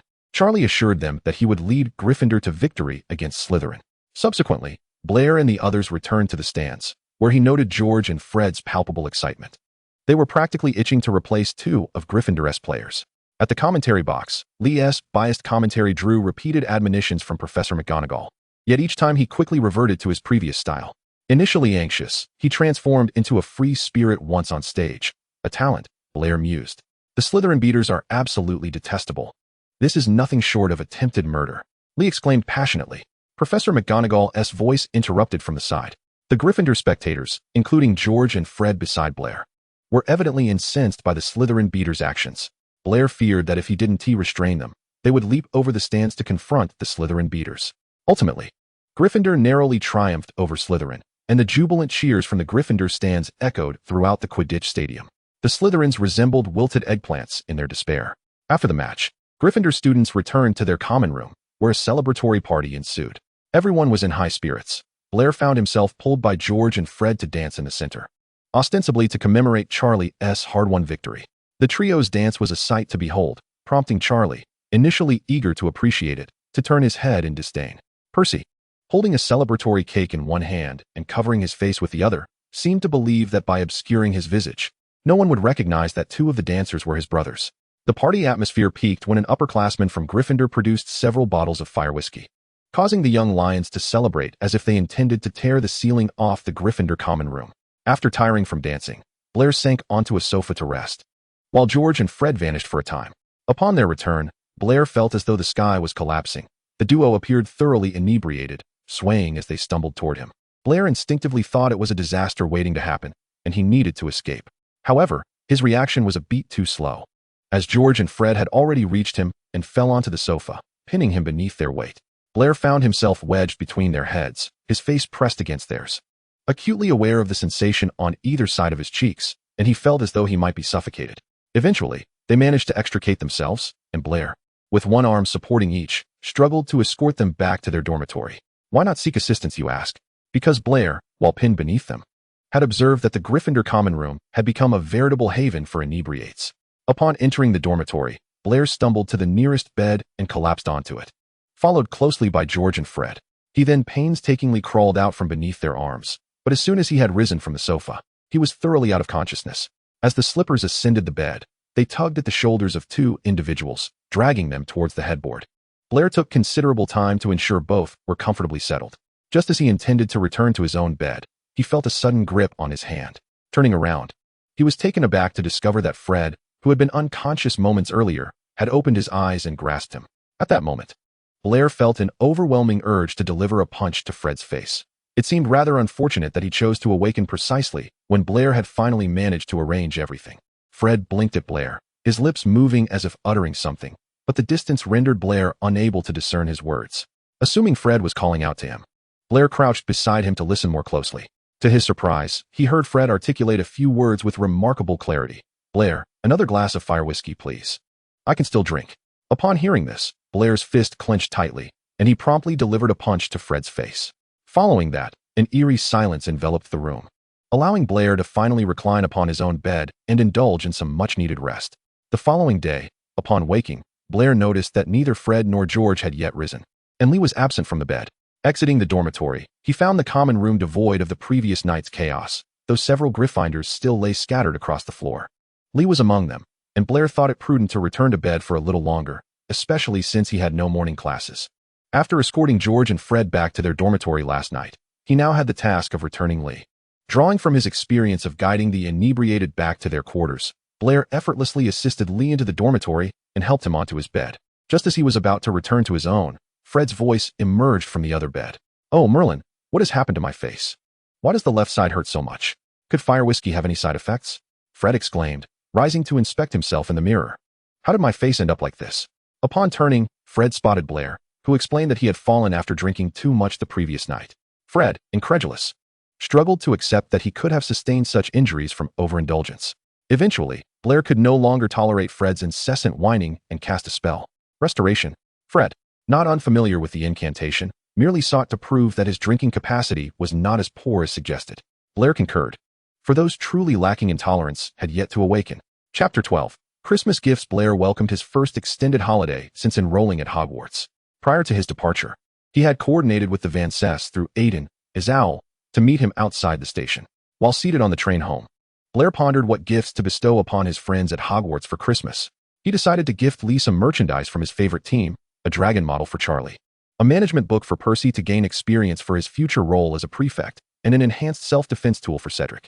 The most perplexing dilemma, however, was what to present to George and Fred. Initially, he contemplated prank items to inspire their creativity, but knowing their penchant for mischief, he feared his gift would lack originality. Ultimately, he decided to set aside this quandary, as he had finally arrived home and was eager to enjoy a meal, having been quite famished during the train ride. In the days leading up to Christmas, Blair finally conceived the idea of gifting George and Fred a two-way mirror, allowing him to convey his Christmas wishes to them face-to-face on the holiday itself. Moreover, the mirror would facilitate their communication during the break, enabling them to collaborate on their projects. After locating a list of magical items for purchase, he selected a two-way mirror. Meanwhile, George and Fred, lounging in the burrow, were similarly deliberating on a Christmas gift for Blair. They pooled some of their earnings from selling prank items at Hogwarts, but found the sum rather modest. After sifting through their list of potential gifts, they stumbled upon the two-way mirror, which, to their astonishment, was within their budget. They swiftly agreed on purchasing it, envisioning the convenience of conversing with Blair and collaborating on their inventions during the holidays. "Oh, nothing could be more fitting," they declared, when Christmas arrived a few days later. While conversing with Charlie and Percy about their gift for Blair, the brothers proudly announced that they had bought him a two-way mirror. They even showed their shopping list, expressing surprise at how affordable the mirror was. Charlie took the list and, moments later, erupted into laughter while seated on the sofa. He casually handed the list to Percy, who, upon glancing at it, also chuckled. The brothers exchanged puzzled looks, and then Charlie remarked, "Haven't you two realized something amiss? A two-way mirror requires a pair to function. Please tell me you weren't aware of that. And by the way, the price listed is for one." George and Fred initially thought they had scored quite the bargain, believing the merchant was running a Christmas promotion. However, they soon felt foolish for having overlooked the seller's clever wordplay. "Oh, Merlin, today is Christmas, and we have no time to prepare a new gift for Blair," they lamented from the sofa. In truth, they should have recognized the issue earlier when they had not yet received their own half of the two-way mirror. Yet, they had completely forgotten such a significant detail. Ultimately, they resolved to write to Blair, informing him of their error and requesting that he bring the other half back when school resumed. After returning the mirror, they would then procure another Christmas gift for him. Meanwhile, Blair, aware that a two-way mirror required a pair, checked the order list again upon realizing he had not received his half that morning. To his dismay, he discovered that the order was indeed for a single mirror and was shocked by the price. "Oh no, I should have scrutinized the price more closely when I first noticed it. How unfortunate. I hope George and Fred won't mind my belated Christmas gift." As Blair pondered this, he heard a tapping sound at his window. He thought that if it were the neighbor's child, he would certainly not be inclined to be gracious, even on Christmas. Approaching the window, he was surprised to find an owl, which he let in, discovering it bore a package. Blair surmised it must be the gift George and Fred had ordered for him. Upon unwrapping it, he found a two-way mirror. "Oh, how thoughtful. George and Fred had the same idea as I did. yet I managed to mess it up. Meanwhile, on the other side, George and Fred, having received their half of the mirror, shared the same sentiment. That evening, the trio's inaugural dialogue using the two-way mirror unfolded thus. Simultaneous voices resonated from both sides. We intended to gift you a two-way mirror, but mistakenly purchased only one. My sincerest apologies, Lyle, George, and Fred. A brief silence enveloped both sides, soon followed by a chorus of identical utterances. You two have only acquired one. After another moment of stillness, uproarious laughter erupted. Ha! It was unexpected that they ultimately achieved their initial objective. Blair, regaining composure, remarked, "Oh, we three truly possess an uncanny rapport, don't we, Lyle? What do you think, George?" Fred, still chuckling, chimed in. "Indeed, our synchronicity is remarkable." George, after a brief bout of laughter, added, "Had any one of us scrutinized Merlin's list with due diligence, we wouldn't be in this predicament." After exhausting their laughter, the trio concluded their first conversation with the two-way mirror, agreeing to commence their holiday experiment via the mirror the following day. Not long after, they utilized the two-way mirror once more, realizing that their excitement had caused them to forget to exchange Christmas greetings. The next day at the burrow, Charlie observed the buoyant spirits of George and Fred, inquiring, "Have you two swiftly received Blair's letter of forgiveness?" The duo then recounted their experiences from the previous night to Charlie, who appeared incredulous. "Should I inform Mother that the three of you are enjoying Hogwarts? She wouldn't believe it. She thinks no one could possibly endure you two." George and Fred vehemently protested Charlie's last remark, affirming their intent to introduce Blair to their mother, demonstrating that there are indeed individuals capable of tolerating them, and moreover, sharing their sentiments. Their mother's disbelief stemmed solely from her inability to appreciate the two. Chapter 13, The Marauder's Map. Blair, George, and Fred spent the remaining holiday in collaboration, delving into the realms of prank products and alchemy. They discovered a way to merge alchemical principles with their mischievous creations, a revelation that would dictate the course of their holiday research. On the evening following the arrival of the two-way mirror, George and Fred introduced Blair to their family through the mirror.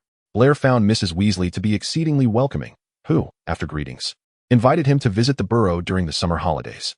Mr. Weasley, upon learning of Blair's Muggle heritage, inquired about the usage of various Muggle items.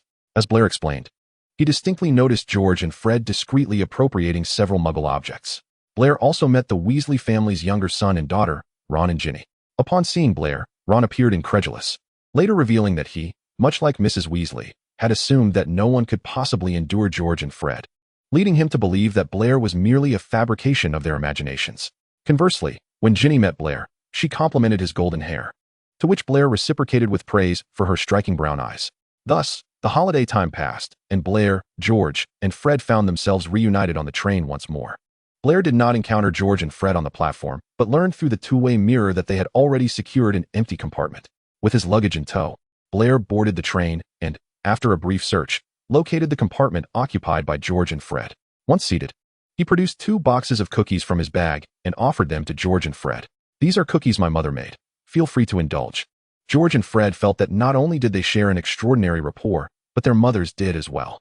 For Mrs. Weasley had also sent them 2 boxes of cookies that morning, instructing them to share with Blair on the train. The three of them chatted and savored the cookies prepared by their mothers. At one point, Percy and Charlie joined them, having received cookies made by Mrs. Weasley, and praised her culinary skills before departing. As a prefect, Charlie went off to patrol, while Percy followed suit, preparing for his upcoming term as a prefect. Meanwhile, Blair, George, and Fred resumed their previous discussion, contemplating methods to reduce their likelihood of encountering Filch during their nocturnal escapades. Filch had now learned to stake out various routes, including the Gryffindor Common Room and the Forbidden Forest, making encounters increasingly inevitable. Each encounter led to a tiring chase, yet after much deliberation, they failed to devise a viable solution. Blair recalled the invisibility cloak and the Marauder's map, but their whereabouts remained a mystery.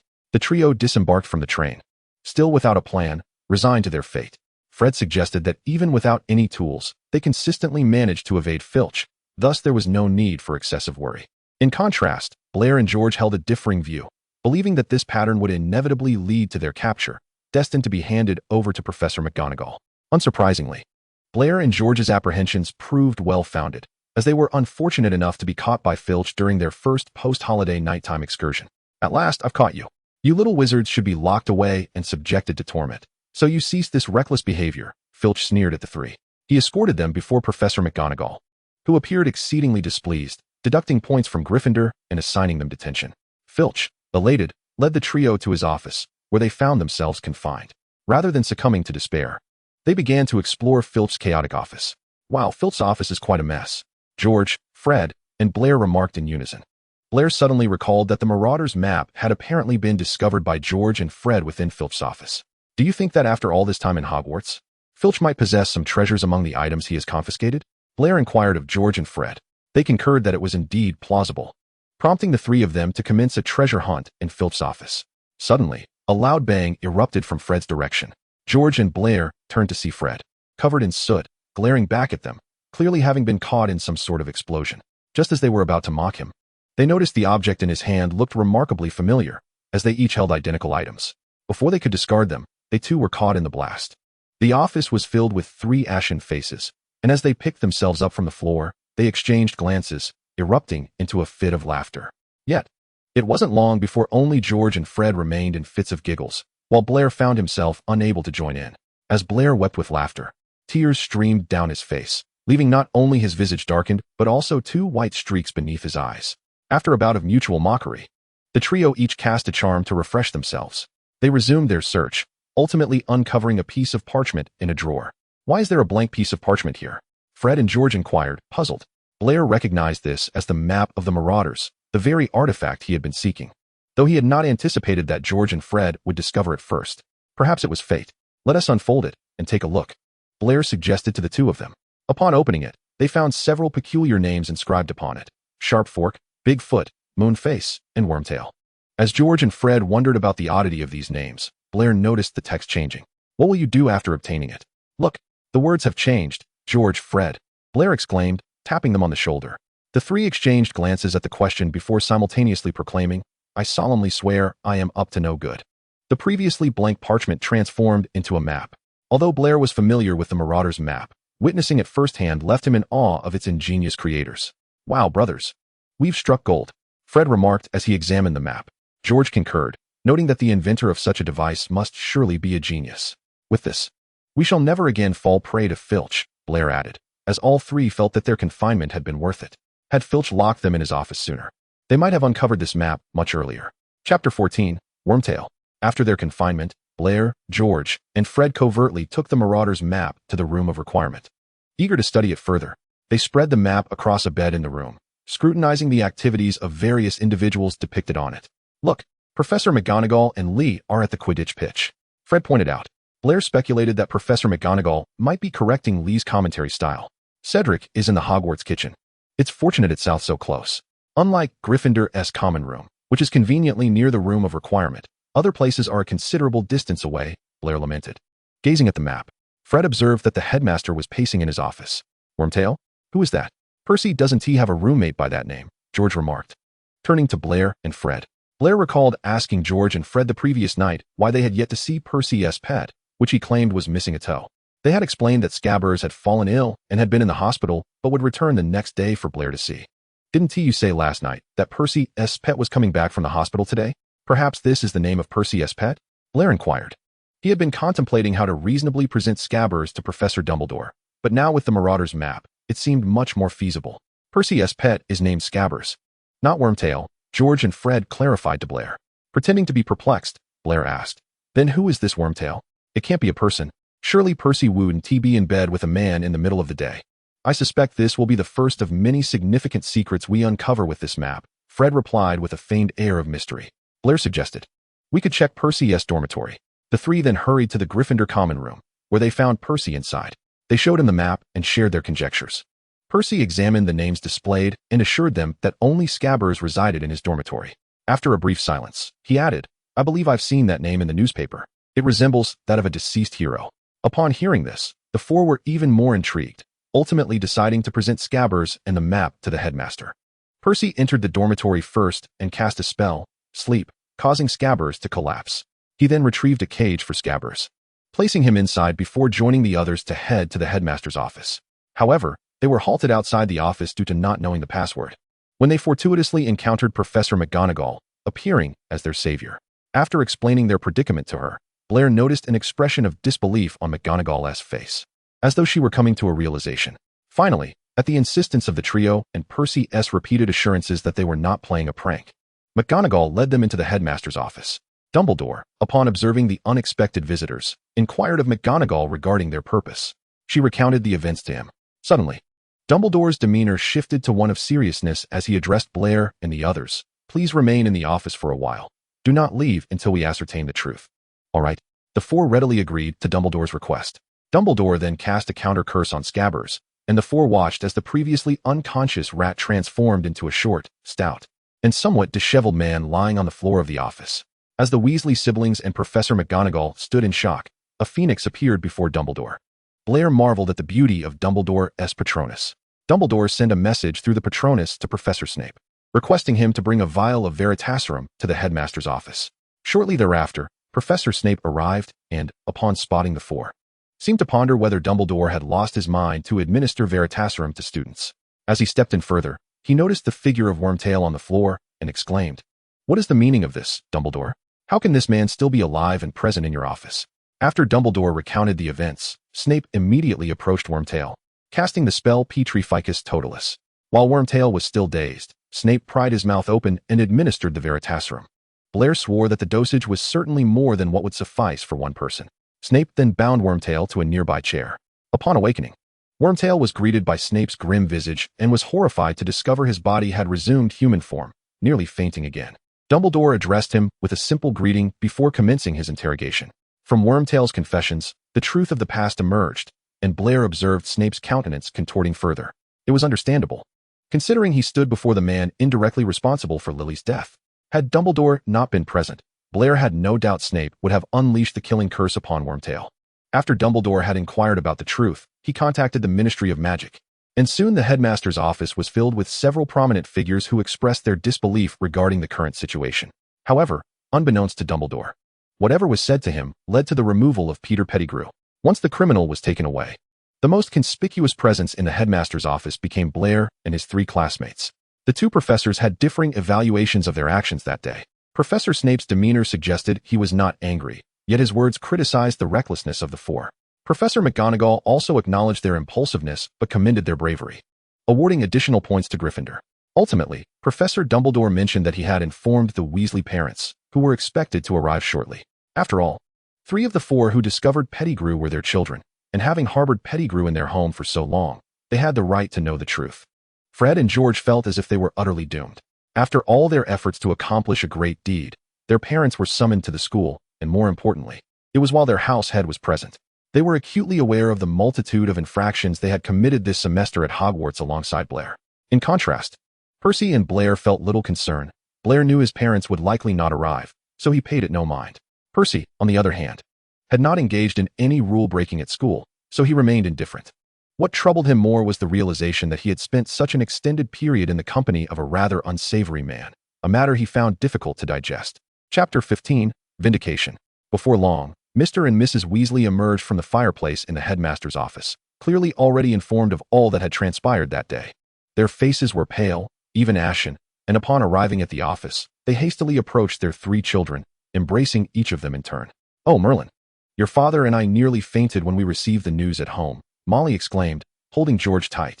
Meanwhile, Arthur Weasley was checking Percy and Fred for any injuries as he spoke. "Though you acted recklessly in this matter, I am proud of your bravery, my sons." Watching this scene unfold, Blair suddenly felt a pang of nostalgia for the Vance couple. At that moment, Molly noticed Blair standing nearby and walked over to him, offering a warm embrace. "And you, dear child, were equally courageous. I can hardly fathom that a Death Eater had been living in our home for so many years. Had you not discovered him today, we might never have known how long he intended to stay." Blair reciprocated Molly's embrace, assuring her that it was nothing. Shortly thereafter, Charlie arrived at the headmaster's office, struggling to comprehend that while he had merely been training on the pitch, his brothers had apprehended a murderer during that time. A murderer who had been residing in their home for years in the guise of a rat. While in the headmaster's office, Blair overheard a conversation between Dumbledore and Professor McGonagall. If Peter was indeed the perpetrator, then Sirius. "I believe he is innocent, Minerva." "Oh, Albus. He has spent 9 years in Azkaban. It is simply 2. The following day, as Blair, George, and Fred sat at the Gryffindor table for breakfast, they overheard discussions at various house tables about the newspaper articles detailing Sirius Black's wrongful imprisonment in Azkaban. Meanwhile, Sirius had finally regained his freedom. Days prior, upon his release, Sirius had frantically inquired from the Aurors what had transpired, demanding to know why he had been brought out. insisting he wished to atone for his sins. He then learned that they had captured Peter Pettigrew. Peter Pettigrew? I thought he was dead. That wretched traitor is alive. I must kill that traitor. The Aurors restrained him and brought him before Dumbledore, where Sirius learned that for all these years, Pettigrew had been living in the Weasley household in his rat form. Following his liberation, Sirius longed to seek out Harry immediately, but Dumbledore advised him that appearing before Harry in his current state would only frighten the boy. Sirius, however, believed Harry, the son of his dear friend, would not be so timid, yet he could not oppose Dumbledore and reluctantly returned to his nominal home, number 12, Grimmauld Place. The long-sealed Black family residence was reopened once more, and as the door swung open, Creature, the Black family's house elf, appeared at once. Upon seeing Sirius, he muttered, "Oh, why has this ungrateful one returned? Why is it not the benevolent young Master Regulus who has come back?" "Be quiet, Creature." Sirius barked at him. He stepped into the long-absent home and approached the portrait of Walburga Black. Initially struck with nostalgia at seeing her transformed into a painting, he quickly found his sentiment shattered as the portrait launched into a tirade against him, extinguishing any remaining illusions he had. Amid Creature's outcries, he removed the portrait and cast it into the basement of Grimmauld Place. He then commanded Creature to dispose of the ghastly decorations throughout the house, as he intended to make it a suitable abode for Harry. Though Creature was reluctant, he could not defy Sirius's orders. After spending a few days in the Black household to ensure he appeared less intimidating, Sirius set off with a gift for Harry. Arriving at number 4, Privet Drive in Surrey, he was troubled by the fact that although Dumbledore had permitted Harry to stay with him, Harry would still have to return to his aunt's house periodically. Reluctantly, Sirius acquiesced to this arrangement. Sirius rang the doorbell, and when the door opened, he was greeted by a miniature version of James with Lily's eyes. Overwhelmed with emotion, Sirius failed to hear Harry asking who he was. Sir? Who are you? Sir?" Just as Sirius was about to respond, a sharp female voice rang out from within the room. Upon seeing Petunia, he introduced himself as the boy's godfather and explained his purpose. Petunia's expression twisted with anger as she declared that the child had no godfather and demanded that this strange man leave at once. Meanwhile, Harry, listening intently, excitedly asked, "Are you really my godfather? Why did you wait until now to find me?" Initially intending to argue with Petunia, Sirius felt a wave of guilt wash over him upon hearing Harry's words. "I am your godfather, and there is a reason I have not come to find you until now. Look, this is a gift I have prepared for you." He extended the present towards Harry. Gazing at the peculiar items in Sirius's hands, Harry replied, "I want to go with you." Sirius disregarded Penny's cries, and, with Harry in tow, apparat back to number 12. Grimmauld Place. Harry felt an overwhelming sense of discomfort, and as he gradually regained his composure, he realized he was no longer at his aunt's home. The house before him appeared exceedingly eerie.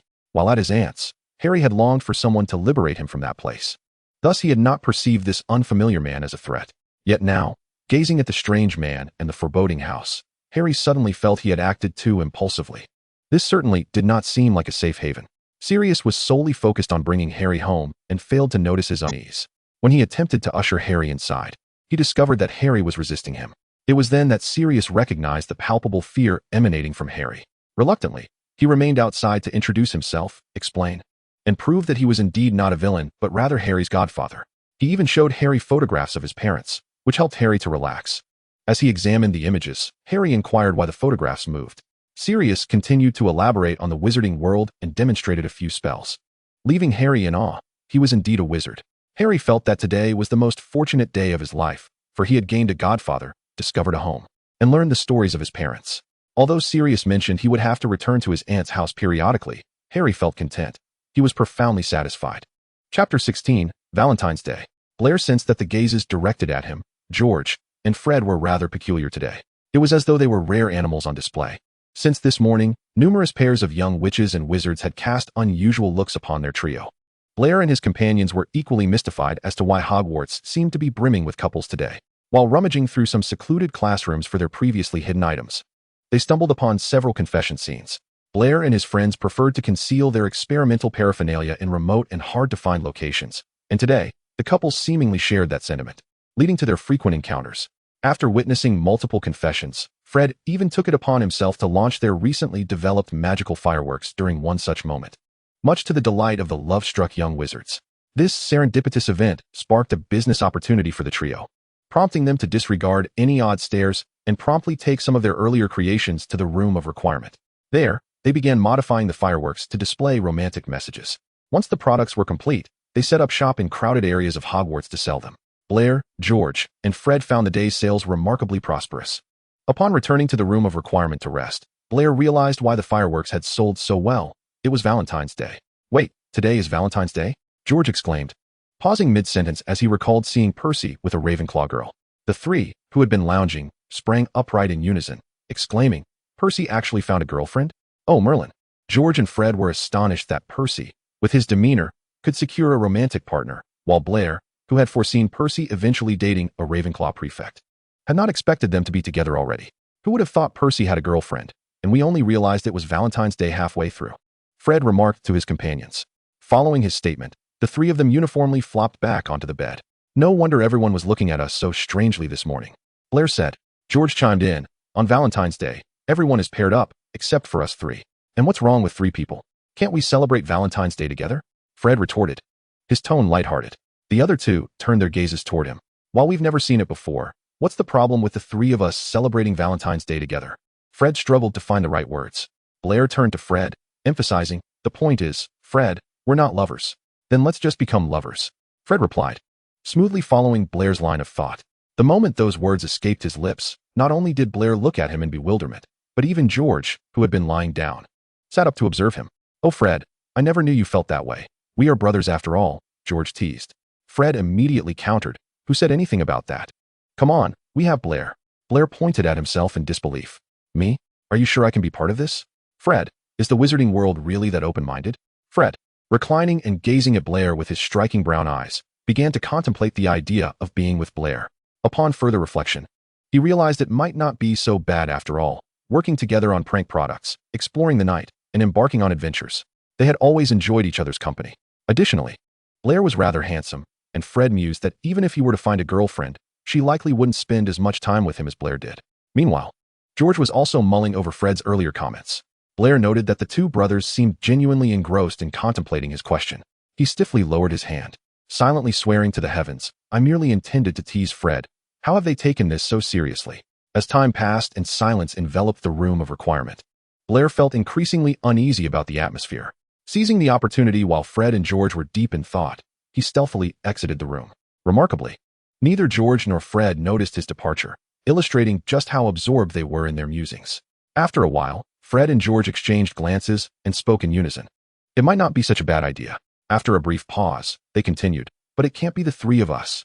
Are you planning to exclude me? George quipped. With that, the two collapsed back onto the bed, exclaiming, oh, the irony of our unspoken understanding. George stood up, scanning the surroundings for any sign of Blair. Have you seen where Blair went? He asked Fred. He seems to have slipped away, Fred replied. You noticed and didn't stop him? George questioned, slightly irritated. I was deep in thought. I hardly considered stopping him, Fred stated, sitting across from George. Well then, it appears our thoughts align, George admitted. Indeed. I feel being with Blair isn't such a bad notion, Fred acknowledged. But what do we do now? After all, there's only one Blair.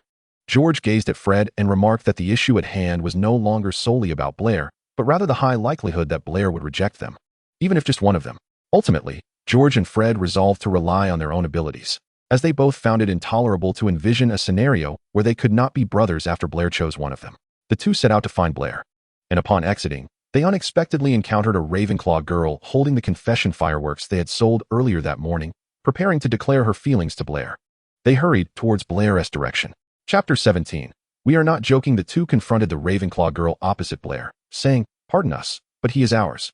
With that, they seized Blair and began to flee. As Blair was suddenly hoisted up, he started to struggle, although he had been lifted by them before. The peculiar silence that followed made him feel that this action was exceedingly strange. Stop struggling, Lyle. It's futile, wouldn't you agree, Fred? George exclaimed as they ran. Fred chimed in. Indeed, Lyle, you cannot escape. What exactly do you two intend to do? Blair soon resigned himself to his fate, as he found it impossible to break free. We merely wish to converse with you, Lyle, George stated. Upon hearing this, Blair tilted his head and looked at Fred. Are we headed to the interrogation room again? Fred considered this for a moment, realizing it wasn't a bad idea, given that they had indeed found answers their last time, proving that the room of requirement was reliable. Well, Fred replied. Ah. The exclamation came not only from Blair, but also from George. George felt that the situation was becoming as absurd as it had been before, yet upon further reflection, they had indeed discovered answers back then. After a few seconds, George also nodded in agreement. Blair, however, was left with more questions. What are you two mumbling about? I can't comprehend. Are you even speaking human language? This was Blair's inner monologue. Eventually, he found himself seated in that familiar chair, though he had not spotted the whip that had been there before, as George had deftly discarded it. So, what do you two wish to convey to me? Before George and Fred could articulate their thoughts, Blair, unable to endure the silence of the room of requirement any longer, spoke up. We'd like to say speak. What you both want to express is that after pondering for a while, you've realized that being with me is quite wonderful. As we've always played and frolicked together, haven't we? Blair finally voiced. George and Fred were momentarily taken aback, but eventually nodded in agreement. Blair raised his hand and playfully slapped each of them, saying, Are you two certain this is love? This is merely a result of our habitual camaraderie. It is not love. Observing the two of them in silence, Blair felt a surge of anger rise within him, having been drawn into this situation. They now had nothing to say. Although previous physical contact had made his heart race and his mind falter, he reasoned that it was merely due to their proximity. Anyone would falter when someone was so close. Blair stood up, preparing to leave, convinced that the two dimwits opposite him had yet to figure out what to say. However, as he attempted to rise, they pressed him back down. Blair asserted that if they didn't articulate something soon, he would ensure they understood that his charms class had not been in vain. George, eager to speak before Fred, asserted, Who says this isn't love? In our lives? What we cannot do without is joy, and now, what we cannot do without is you. Fred promptly added, Exactly. Do you recall what we said here last time? Blair smiled at him. You mean the interrogation? But before he could finish, they sternly interrupted him. We are not jesting with you, Lyle. Blair, accustomed to their usual playful demeanor, found their serious expressions difficult to adapt to. Fred continued, I mentioned that during your absence, we lacked joy. And George just stated that joy is what we cannot afford to lose. George added, Now, you are intertwined with our most essential source of happiness. Without you, there is no joy. With you, we can find happiness. So, do you intend to deprive us of our joy, Lyle? Blair fell silent. Deep in thought, I am their joy. Joy is their most treasured possession. Therefore, it follows that I am of utmost importance to them. Is this love? If that is the case, it seems like love. But do you both desire to be with me simultaneously? George and Fred exchanged glances and realized that Blair's stance had shifted from not being able to be together to not being able to be together at the same time. This was a promising start. Neither Fred nor I wish to relinquish you. So if you must choose, who will you abandon? George crouched down, locking eyes with Blair. Yes, neither of us intends to give up. If you have to choose, who will you forsake? Fred also looked at Blair. Blair was drawn into contemplation by their queries. George Weasley and Fred Weasley, one or the other. A thought suddenly sprang to Blair's mind. Children make choices. Adults want it all. No. That is too sinful. But what harm could come from indulging in a sinful life? Blair found his answer and gazed at the two before him, sensing determination etched on their faces. But why did they both wear such expressions? It seemed odd. Suddenly, it was as if Blair's mind had synchronized with theirs. He felt he understood what they were thinking. He had been ensnared by George and Fred, previously emphasizing them. He now inadvertently accepted being together. Now, they emphasized choosing one, yet still assumed togetherness. They believed he could not choose. How perceptive, and thus no one would be abandoned. It seemed they had silently communicated when they decided to approach him together. Because they could not accept being forsaken, they had agreed to remain together. All right, I've made my decision, Blair announced while observing the two. George and Fred grew slightly anxious. They had originally thought Blair would be unable to choose from the defined options, allowing them to remain together without anyone being forsaken. However, this appeared to diverge from their expectations. Blair grasped their hands, pulling them closer, and planted a kiss on each of their cheeks. Before George and Fred could react, Blair lifted their hands adorned with golden rings and declared, I gave each of you a ring, so naturally, I want both of you. Otherwise, I would be at a disadvantage. After the kisses, Blair felt a wave of relief wash over him. It was wonderful, not only unrepellent, but even somewhat enjoyable. Chapter 18, Together at Last. George and Fred clasped their hands, adorned with rings, tightly around Blair's fingers, intertwining them in an intimate embrace. They leaned in to kiss the crimson earrings perched delicately upon Blair's ears. The moment George and Fred donned their rings, and Blair pierced his ears to wear the earrings, their fates became inexorably intertwined. The rings, when removed, left behind indelible marks, while the earrings, once taken off, left only empty holes in their wake. That night, the trio found themselves once more in the enchanted room of wishes, yet this time they requested but a single grand bed. It was their first experience of sharing a bed, leaving them uncertain of how to sleep. Particularly for Blair, who lay in the center, every inclination to turn felt disconcerting. A mere glance exchanged between them seemed to silently beckon for a warm embrace, while George and Fred remained oriented toward the middle. Ultimately, Blair lay straight, gazing at the ceiling of the wish-granting abode.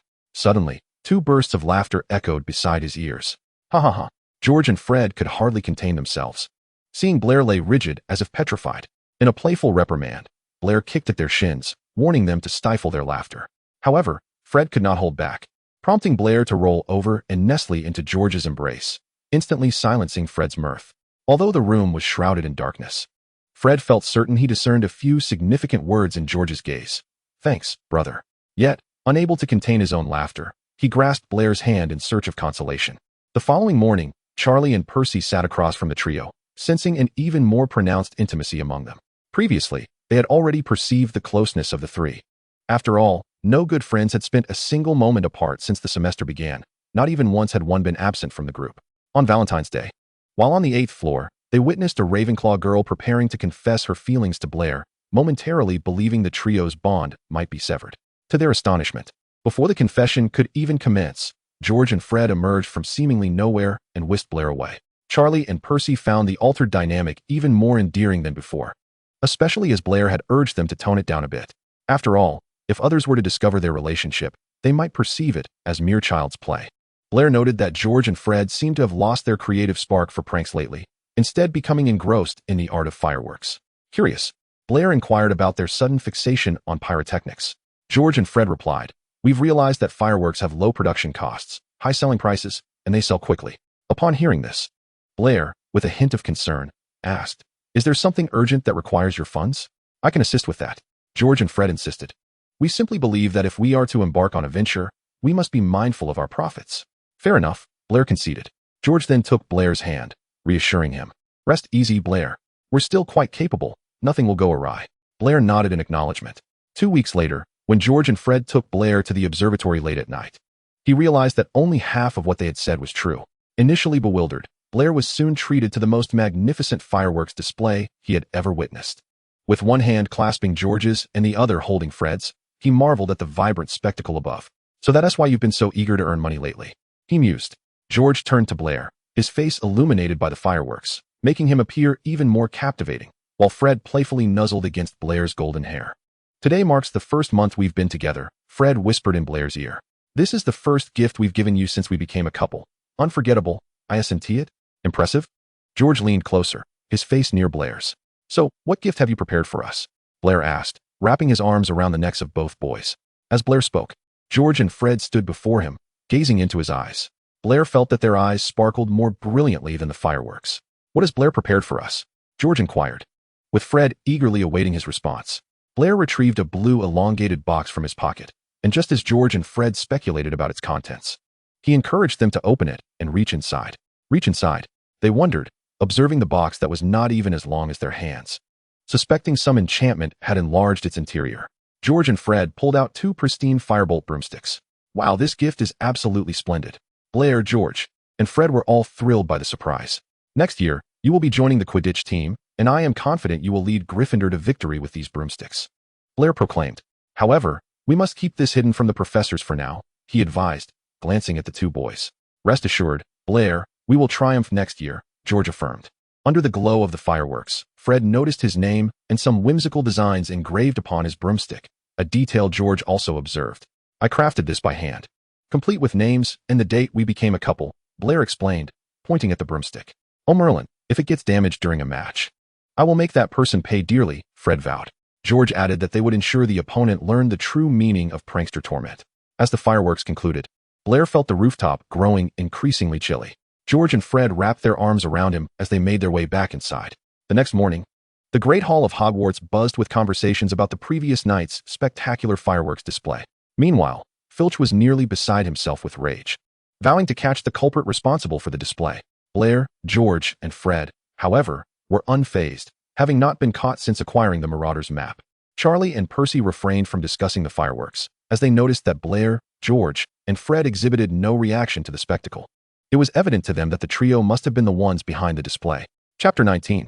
Happy Birthday. As George and Fred's birthday approached, Blair contemplated the perfect gifts for them. Ultimately, he decided to bake each of them a birthday cake.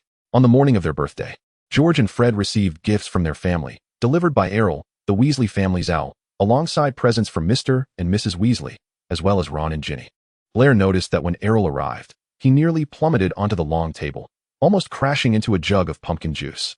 During the day, the trio reveled in a sea of knowledge, but by evening, George and Fred could no longer contain their curiosity and directly asked Blair what gifts he had prepared for them. What gift has Lal prepared for us, I wonder? Both George and I are quite curious. You haven't forgotten about it, have you, Lyle? Blair gently patted both of their shoulders in reassurance. How could I forget? I have been quite diligent, you know. Blair guided the two of them into the kitchen, where they were greeted by Yu. Oh, the three esteemed wizards have finally arrived. Yu is absolutely delighted to serve you. As she spoke, Yu conjured 2 boxes on the kitchen table. Thank you, Yu. Well done, Blair commended her. Yu, filled with excitement, exclaimed, Oh, Mr. Vance praised Yu. Oh, I won't disturb the 3 gentlemen any longer. With a puff, she vanished. Blair ushered George and Fred into their seats, where 2 boxes awaited them. Go ahead, unwrap your birthday gifts, Blair encouraged from behind them. As they opened the boxes, they discovered 2 distinct cakes. While the cakes themselves were identical, the decorations differed. Upon closer inspection, each individual cake featured a candle shaped like a treasure chest, adorned with various decorations around the base. George's cake was encircled by a bandage-like decoration, which, combined with the candle, gave it an intriguingly whimsical aesthetic. George recognized the decor as a nod to his previous conversation with Blair about his fondness for the Mummy Returns. Fred's cake, on the other hand, showcased a miniature airplane on one side, complementing the treasure chest candle and evoking a sense of adventure. Apparently, Lyle remembered that I had mentioned my admiration for Pearl Harbor. Fred mused internally. Now, close your eyes and make a wish, Blair instructed as he lit the candles on both cakes. Obediently, George and Fred shut their eyes and made their wishes, their hearts aligned in unison. They wished that Lyle could celebrate their birthdays with them in the years to come. As Blair counted down, he called for George and Fred to open their eyes. Upon doing so, they were astonished to see the treasure chest candles transform into an open position from which fireworks erupted. The fireworks spelled out 2 lines, Happy Birthday, George and Fred. May we celebrate together in the years to come. Overwhelmed with emotion, George and Fred pulled Blair, who stood behind them, into a warm embrace. Their heartfelt wish seemingly granted in an instant. This feeling was absolutely delightful. Lyle must keep his promise. He shall celebrate our birthdays with us from now on, Fred said, turning to Blair. Indeed, you must not deceive us, Lyle, George echoed, also looking at Blair. Blair affirmed their hopes. Rest assured, I will make it happen. After the 3 of them finished the cakes, they returned to their dormitory. Following their birthday celebration, George and Fred soon found themselves pulled by Blair to the library to prepare for their final exams. Both felt confident that their results would surely please their mother. George, I believe if Mum knew we were studying for exams, she would be overjoyed, Fred whispered as he rested his head on the library table. Mum might say, oh, you 2 actually know to study. Merlin must be shining down on you, George replied, gazing at the astronomical book before him. Merlin wouldn't concern himself with such matters. Blair interjected, setting down his book and playfully ruffling their hair. Keep it down, Fred and George. Professor Pants has spotted us. It turned out that their decision to study in advance was not misguided. After the exams, both George and Fred felt certain that their results would be exemplary. As they boarded the Hogwarts Express for their return home, they informed Mrs. Weasley, who had come to collect her children after seeing Blair leave with the Vance couple, that their exam results would surely bring her a great surprise. This led Mrs. Weasley to assume that they must have performed poorly, thus anticipating a surprise. Her assumption was met with vehement protests from George and Fred, who insisted that the surprise stemmed from their excellent performance. Ultimately, when Mrs. Weasley finally saw their report cards, she exclaimed, Oh, these results are from you 2. Truly, Merlin must be smiling down upon you. I cannot believe you actually know how to study. In her excitement, she showered them both with kisses on their cheeks. George and Fred were thoroughly satisfied with this outcome. Mrs. Weasley's expressions were simply delightful. They marveled at how one's face could convey such a multitude of emotions in an instant. Truly, their mother was extraordinary, they thought to themselves. On the first day of their holiday, George and Fred used the 2-way mirror to invite Blair to their home, expressing that their family would warmly welcome him. They desperately wished to see Blair in person rather than converse through the mirror, although they acknowledged that the mirror chat was pleasant as well. Once they had the 2-way mirror, they found themselves yearning for face-to-face interaction. Eventually, Blair agreed to their invitation, promising to visit their humble abode in a week. George and Fred promptly shared this news with Mrs. Weasley, who was elated and inquired about Blair's favorite foods so she could prepare a meal for him. They informed her that Blair's tastes were quite similar to Ron's, particularly his fondness for chicken legs. Chapter 20, Life at the Burrow. Since Blair's home lacked a fireplace, he opted to take the night bus. Upon his arrival, he found that sometimes human curiosity should remain unquenched. For the night bus proved to be even more exhilarating than depicted in the films. From the day Blair announced he would visit the borough, George and Fred had been counting down the days. Finally, the agreed time arrived, and the two of them woke early to tidy up their own rooms. After preparing, they eagerly opened the door to see if Blair had arrived, and were pleasantly surprised to find him standing at the entrance with his luggage. Initially, Blair intended to stay for just one day, but George and Fred insisted that since he was already there, he should extend his visit. You needn't worry about overstaying. If you leave after just one day, Mum will think we bullied you into not wanting to stay, Lyle, was their exact phrasing. They rushed to Blair's side, only to notice that his complexion appeared rather pallid. Oh, Lyle, are you all right? George inquired, supporting Blair. Let us get him inside, George, Fred said. Taking the luggage from Blair's hands, George helped Blair into the burrow and settled him onto the sofa, while Fred carried Blair's belongings to their shared room. Oh, what seems to be the matter with Blair, George? Mrs. Weasley approached, conversing as she walked. Blair, seated on the sofa, remarked that she was perfectly fine, having merely taken the night bus. Mrs. Weasley then poured a glass of water for Blair, who, after sipping a few times, finally began to feel better. Blair expressed her gratitude to Mrs. Weasley, receiving a response that there was no need for such formality. Subsequently, George and Fred guided Blair to their room, which struck her as rather peculiar. The space was extraordinarily tidy, with minimal belongings arranged neatly. Blair pondered that perhaps Mrs. Weasley had tidied up, so she refrained from commenting. She picked up the slightly obstructive luggage that Fred had placed at the door, intending to stow it under the bed. However, upon seeing Blair's action, George and Fred called out to her. Yet, Blair was already attempting to push the luggage beneath the bed, only to discover it wouldn't fit. Confused, she bent down to investigate. George and Fred rushed to stop her, but they were too late. As Blair peered under the bed, she found it crammed with a variety of items. She looked up at George and Fred, who were relocating her luggage to another spot, and they explained. We thought this would make the room appear more spacious and tidy. Indeed, we intended to organize it properly. But we found ourselves overwhelmed by the sheer volume of larger items compared to the multitude of smaller ones. Blair surveyed the assortment of items that had rolled out from under the bed and then directed her gaze at the two boys, saying, So, you both decided to just stack them under the bed? This will surely attract bugs and emit an odd odor. Finally, the three of them extracted the clutter from beneath the bed and undertook a hasty reorganization. Although it still appeared rather chaotic, there was a semblance of order amidst the disorder, primarily due to the overwhelming number of small experimental items belonging to the two boys. Exhausted from their efforts, the trio collapsed onto the bed, merging two beds into one. They lay there, resting, until Mrs. Weasley called them for dinner. Descending the stairs, they discovered that aside from Mr. Weasley, everyone else was already seated at the dining table. As they took their seats, the fireplace ignited, signaling Mr. Weasley's return from work. He immediately noticed Blair, her golden hair strikingly conspicuous among the sea of red hair, almost blindingly bright. After Blair greeted Mr. Weasley, receiving a cordial reply, the dinner commenced. Mrs. Weasley's culinary skills were truly remarkable. Post-dinner, Blair distributed the gifts she had brought for everyone, along with some delightful cookies made by Mrs. Weasley for dessert. These cookies taste far superior to mine, Lyle. Could you ask your mother to share her recipe with me when you return home? Mrs. Weasley remarked after sampling one of the cookies. As Blair continued to hand out cookies, she replied, Of course, that is no problem at all. My mother would be more than happy to share, Aunt Molly. Delicious. Your mother's culinary prowess is outstanding. Once she masters it, we could enjoy these delightful cookies regularly. Indeed. Indeed. I hope she can replicate them. The chorus of praise echoed in Blair's ears. Soon, it was time to unwrap gifts, and Mr. Weasley and the children beamed with joy at their presence. Mrs. Weasley, however, felt that with so many family members, it was quite extravagant for Blair to bring gifts each time she visited. Lyle, you needn't bring gifts next time you come to play. It truly is too lavish. Mrs. Weasley said earnestly, holding the scarf Blair had gifted her. All right, Aunt Molly. Next time I shall only bring the snacks my mother makes. Mrs. Weasley enveloped Blair in a warm embrace. After she stepped back, George and Fred rushed over to hug Blair, reiterating that she need not bring so many gifts in the future. Ultimately, every member of the Weasley family bestowed a hug upon Blair.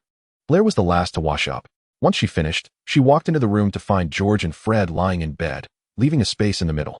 Under their watchful gaze, Blair dove between them. George and Fred wrapped their arms around her waist, lifting her slightly. What shall we do tomorrow? Blair asked, glancing at them. Fred replied, George and I are going to tidy up the garden gnomes. You can join us. You've never seen a gnome, have you? They look like potatoes. George chimed in, gnomes are quite short, and wrangling them is great fun. You should give it a try, Lyle.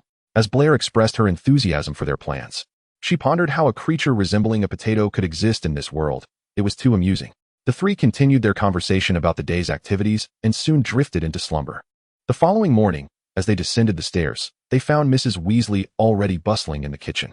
Upon seeing the trio, she promptly invited them to breakfast.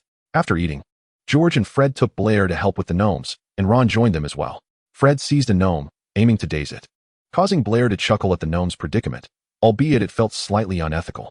However, the sight of something reminiscent of a potato being twirled around was simply too hilarious. Ron was laughing too, but when Fred lost his grip, the gnome flew straight towards Ron. Blair attempted to intervene, but it was too late, and Ron was indeed struck by the gnome. What was intended to be a productive day turned into a playful melee with the gnomes, as the four of them tossed gnomes at one another until they finally settled down to begin their work in earnest, prompted by Mrs. Weasley's arrival in the garden. Blair found the task of gathering gnomes to be quite enjoyable, especially with George and Fred entertaining her and mercilessly teasing their younger brother, Ron. After their playful antics, when they returned to the burrow, Mrs. Weasley had prepared a delectable batch of cookies for the four of them. Chapter 21. Sirius's invitation. This marked Blair's fourth day as a guest at the burrow. Blair, George, and Fred were in their room, engrossed in their product research, when Mrs. Weasley first discovered that Blair was participating in George and Fred's experiments. The expression on Mrs. Weasley's face was unforgettable to Blair, as if she had just stumbled upon a kidnapping. She insisted that if Blair did not wish to partake, she could simply decline, and if either of the boys made her uncomfortable, she was to inform her immediately. Blair found herself repeatedly assuring Mrs. Weasley that she was willingly participating in their research. Yet her incredulity was palpable. The reason Mrs. Weasley permitted them to conduct experiments at home was due to George and Fred's commendable end-of-term grades, which had pleased her immensely, leading her to tacitly approve of their endeavors. Just as the three were passionately immersed in their experiments, Ron's voice echoed from downstairs. "Oh, from where did this owl come?" "George, Fred, Blair, this is a letter for you." As Blair, Fred, and George descended from the upstairs room, they spotted an unfamiliar yet imposing owl beside Ron. The trio took the letter from Ron's hands and discovered it was a missive from Sirius Black, extending an invitation for them to visit his home the day after tomorrow, along with expressions of gratitude. After all, were it not for them, Sirius Black would still be languishing in Azkaban. The letter also included an invitation for Percy. Yet Percy had meticulously filled his holiday schedule and thus delegated the task to George and Fred. Soon, the day arrived for their visit to the Black ancestral home, and it marked Blair's inaugural experience with flue powder, with Fred demonstrating first. Fred took a handful of flue powder, stepped into the fireplace, and shouted, "Number 12, Grimmauld Place." Blair was meant to be the second to follow, but recalling a film where Harry had mistakenly called out the wrong address and ended up in Knockturn Alley, he requested George to demonstrate once more, fearing he might falter in his nerves. George proceeded to use the flue powder, leading to Blair's arrival at the Black household's fireplace, where he found George and Fred sprawled on the floor. Fred had intended to catch Blair, but was caught off guard by George's exit, resulting in both tumbling to the ground, while Sirius Black, with an amused expression, and Harry, wearing a rather complex look, observed the scene. Ultimately, Harry broke the awkward silence by inviting the trio to sit on the sofa. Sirius expressed his gratitude to Blair and the others, encouraging them to stay longer, primarily hoping they could keep Harry company, as he lacked friends. While Sirius believed he could bond with Harry, having a few peers around would certainly not be detrimental. Harry invited Blair and the others to his room, and upon entering, Blair immediately noticed the stark contrast in decor between this room and the outside world, a sensation akin to stepping out of the Slytherin common room and into the Gryffindor common room, which elicited a warm familiarity among Blair, George, and Fred. How wonderful it was that Harry no longer had to reside in that cramped cupboard, Blair mused. The four engaged in a lively game of Exploding Snap in Harry's room, a game Blair had previously played with George and Fred at the burrow. The cacophony of the game was indeed deafening, yet it undeniably served as an excellent means of bonding.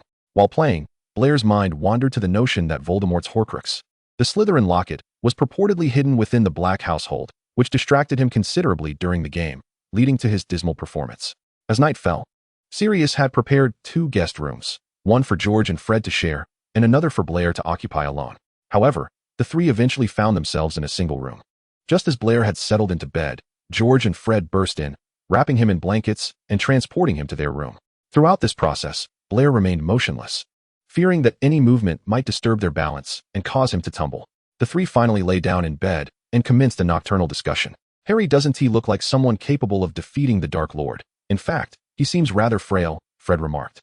Although Harry had gained a bit of weight under Sirius's care, he still appeared quite slender in comparison to his peers, particularly Ron, who was significantly sturdier. "And he seems rather shy as well," George added.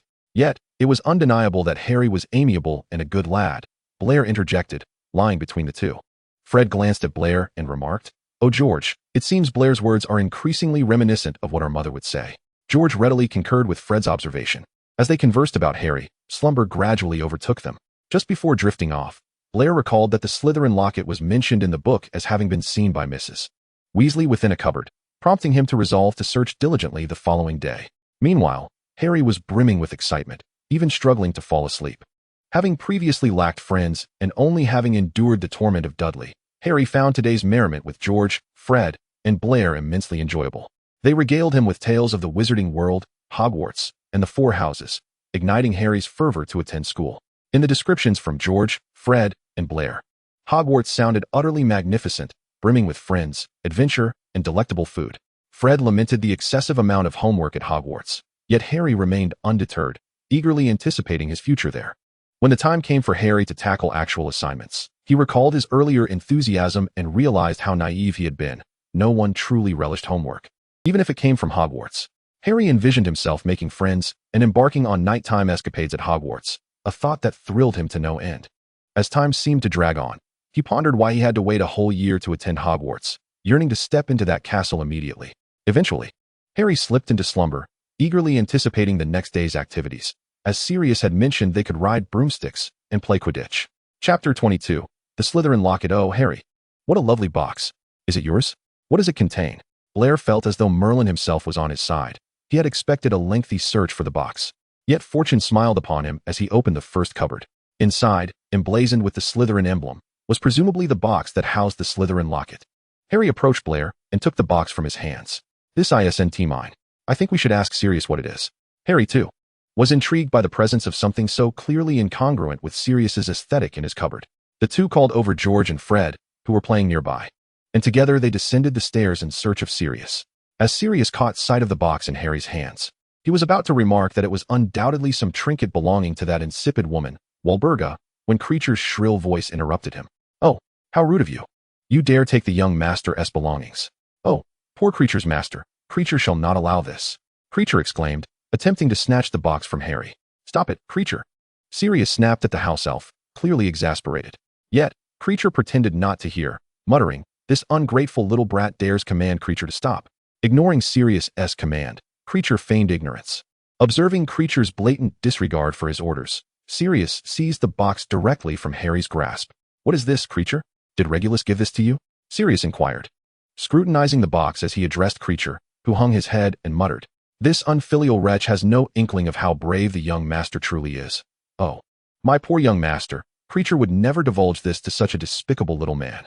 Harry stood transfixed, observing the quarrel between Sirius and Creature. Blair, noticing Harry's dazed expression, guided him over to join George and Fred. "Creature, I command you to tell me what this is, and what Regulus did back in the day," Sirius asserted, directing his gaze at Creature. As Creature began to mumble, Sirius interjected, "Speak louder. If you continue to utter irrelevant nonsense and defy my orders, I could very well end you right now." Sirius, evidently incensed by Creature's antics, seemed oblivious to the four young wizards nearby, who were nearly petrified into statues. The petrified wizards dared not make a sound. Even Blair, who had been prepared, felt hesitant to break the oppressive atmosphere. Creature, already advanced in age, appeared even more decrepit as he spoke. He recounted to Sirius the events of Regulus's past and the origins of the contents within the box. The expressions of the four young wizards contorted into indescribable shapes as they witnessed Sirius's demeanor shift into a daze. Sirius seized the box and dashed into the fireplace. Calling out a name of a location, Blair recalled that it seemed to be the residence of Professor Dumbledore. Once Sirius departed, only the four bewildered young wizards and a forlorn house elf remained. But soon it was just the four young wizards, as Creature vanished with a loud pop. Harry now appeared exceedingly worried about Sirius. After exchanging glances, Blair, George, and Fred resolved to distract Harry. "Didn't we say we would play Quidditch yesterday? Although we don't know where the balls are, the brooms are right there. Let's go for a few laps," Blair suggested, addressing Harry. "Oh, yes. We can fly while we wait for Sirius to return, right, George?" Fred chimed in, nudging George with his elbow. "Absolutely. Harry was so eager to ride yesterday." "Let's go now?" George asserted, as he and Fred helped Harry to the open grounds. Blair carried the brooms he had prepared earlier to the field. Under the guidance of George and Fred, Harry soon took to the skies with impressive skill. "It seems we have yet another talented Quidditch player," Blair mused as he mounted his broom. Harry, you simply must join Gryffindor, George exclaimed, flying beside him. That way, our Gryffindor team can sweep the competition, Fred added from Harry's other side. Feeling slightly bashful from the praise, Harry scratched his slightly disheveled black hair. As he soared through the air, his worries were gradually whisked away by the wind. The four young wizards were blissfully unaware of Sirius's return. Upon arriving at Dumbledore's home, Sirius recounted Creature's words, leading Dumbledore to deduce that the necklace might have been a Horcrux created by Voldemort in his quest for immortality. Dumbledore believed it necessary to investigate the cave Creature had mentioned, and Sirius was equally eager to accompany him. Thus, Sirius returned to number 12, Grimmauld Place, retrieving Creature to join him at Dumbledore's residence.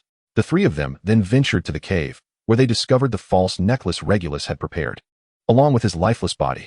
At times, Sirius could be quite obsessive. For instance, he was now consuming that excruciating potion.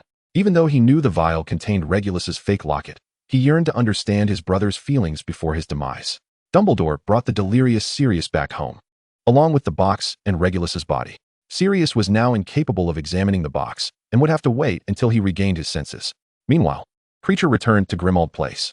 As Harry and his friends searched for Creature, he returned but refused to provide any answers to their inquiries. Harry was on the brink of despair when, fortunately, a letter from Dumbledore soon reached them. The letter reassured them not to worry excessively, stating that Sirius would be back in a few days. Meanwhile, upon regaining consciousness at Dumbledore's, Sirius opened the locket box to find Regulus's letter, and tears streamed down his face. In the following days, Sirius and Dumbledore laid Regulus to rest, and Dumbledore successfully destroyed Slytherin's locket. When Sirius returned to Grimmauld Place once more, he was greeted with a warm welcome from the four young wizards. Chapter 23, A New Term. After Sirius's return, Blair and the others returned to number 12, Grimmauld Place. The holiday had passed swiftly, and Blair's time at Grimmauld Place had been very enjoyable. He felt certain that if he were to write an essay about his holiday, he could easily fill 800 words. The research he conducted with George and Fred, exploring Romania's landscape with Charlie, sharing grievances with Percy about his brothers, and having fun with Ron, all provided ample material for his holiday narrative. Ultimately, Blair accompanied the Weasley family to Diagon Alley to procure supplies for the upcoming term, for the fireplace truly was a convenient mode of travel. While Mrs. Weasley deliberated over which brooms to purchase for George and Fred, she learned about the brooms Blair had previously gifted them. Just as Mrs. Weasley was about to probe further, George and Fred skillfully diverted the topic, causing her to express that Blair must not be so extravagant in the future. Blair humbly acquiesced. As Blair, George, and Fred settled into their seats on the Hogwarts Express, George and Fred gazed at their brooms with a sense of wonder. At last, we can proudly own our brooms. This is quite the achievement, isn't it, George? Indeed. Blair, you can bet on us winning the championship with these two brooms, Fred declared, looking at Blair. You two are certainly brimming with confidence, Blair responded, but I believe you will succeed. Of course. This year, we must win. It's Charlie's final year at school. If we don't clinch the championship, I worry he might shed a tear, Fred remarked, mimicking wiping away tears. George chimed in. If Charlie departs with regret, he'll have no choice but to weep over the dragons in Romania. If it's a fire dragon, his tears would likely evaporate instantly from the flames, Blair added, continuing George's jest. After Blair's comment, the three of them erupted into laughter, completely unaware that Charlie was oblivious to their playful mockery just next door. Sitting at the Gryffindor table, Blair observed the new first-year students lining up for sorting. It seems I have indeed grown quite a bit this year. I should be about their height during the sorting ceremony. George and Fred shifted their gaze from the first years to Blair, scrutinizing him closely. Blair swore he could detect a hint of skepticism in their eyes. Well, what do you think, George? Has Lau grown taller? Fred seems to have mentioned it. George replied. It doesn't seem like there's much change. He's still a head shorter than us, Fred. Blair, without hesitation, gave each of them a light tap on their heads. Oh, Lyle is getting increasingly irritable. We are merely stating the truth. Exactly. The reason he is still shorter is that you two are still growing. You pair of fools. Blair retorted, feeling disheartened as he gazed at the chicken leg before him. Merlin, how unfair. Despite eating well and sleeping soundly, it seems I am truly not getting enough rest during the night patrols. I've decided that starting this semester, I will withdraw from the night patrols, Blair suddenly declared. Before George and Fred could inquire as to why, Charlie, sitting opposite them, spoke up instead. Wow, what a grand ambition. Blair is actually planning to quit the night patrols. Humph, that should result in a slight increase in Gryffindor's points, Percy scoffed. For a while, George and Fred refrained from night patrols, attempting to demonstrate that Blair's height had no correlation with the night excursions. Professor McGonagall was quite pleased with the stable increase in points reflecting their recent performances. Meanwhile, Filch, who had been engaged in a battle of wits with Blair, George, and Fred, felt a sense of unease during this period, sensing that the trio's absence from the night patrols was concealing some grand scheme. It wasn't until George and Fred tried out for the Quidditch team that Blair finally resigned himself to the situation.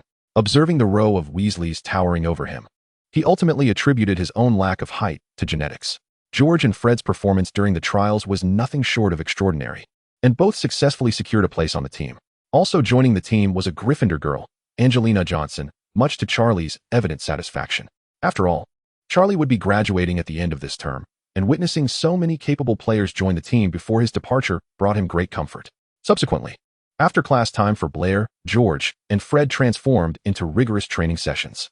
Homework fell to Blair's lot while George and Fred engaged in their training. After completing his assignments, Blair would observe George and Fred, reflecting on how demanding training had become under Charlie's leadership, which he had initially thought was only the case when Wood was captain. Just as George and Fred felt they could no longer endure, they consoled themselves with the thought that Charlie wouldn't be around next year. Blair refrained from mentioning that while Charlie might leave, Wood, the Quidditch fanatic, would still be there, which would only make their situation worse. After each training session, Blair found himself with two exhausted companions clinging to him, creating a rather burdensome weight. Yet, he couldn't bring himself to push them away, instead praying to Merlin for Charlie to have a change of heart and ease the training intensity. Wood's passion for Quidditch was evident in how he kept pace with Charlie during training. He became exceptionally serious and responsible whenever the sport was involved. Finally, after enduring multiple rounds of training, George and Fred were on the cusp of their Quidditch debut. Although both claimed they were not nervous, what was there to fear about a Quidditch match? Blair could sense their anxiety through their increased physical proximity. To prevent them from succumbing to excessive nerves and jeopardizing their performance, Blair conducted a series of mental health sessions in the nights leading up to the match, reassuring them that their training had prepared them well and that victory was within reach. Chapter 24. The idea of opening a shop before taking the field. George and Fred were visibly tense, yet once they stepped onto the pitch, all traces of their earlier anxiety vanished. Today's match was a showdown between Gryffindor and Ravenclaw. Sitting in the stands, Blair retrieved the camera that Aiden had gifted him that morning and began searching for the perfect angle. It was essential to commemorate George and Fred's first match. As Lee began his opening remarks, Blair seized the opportunity to capture a few shots before the game commenced. Lee, noticing him, even struck a pose at the commentary desk, only to be promptly reprimanded by Professor McGonagall. Now taking the field were the Gryffindor team, which featured many new faces. "I believe Gryffindor will surely triumph," Lee proclaimed, growing increasingly animated. "Lee, stop. You must be impartial. You cannot comment like this." Professor McGonagall halted Lee's biased commentary. Blair had already aimed the camera at George and Fred, capturing their first moments on the pitch. Clad in Gryffindor uniforms, they seemed to glow under the sunlight. Through the lens, Blair noticed George fiddling with something, and upon closer inspection, it appeared to be a spot engraved with his name. Shifting the focus to Fred, he too was touching the area inscribed with his own name, showcasing their camaraderie. Throughout the match, Blair kept a keen eye on the two, snapping photographs at the moments they struck the ball or scored, capturing their exhilaration and joy.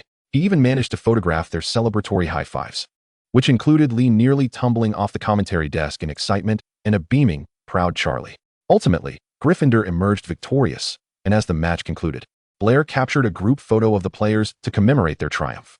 The ensuing celebrations mirrored those of the previous year's Quidditch match, albeit on a smaller scale since it was not the finals.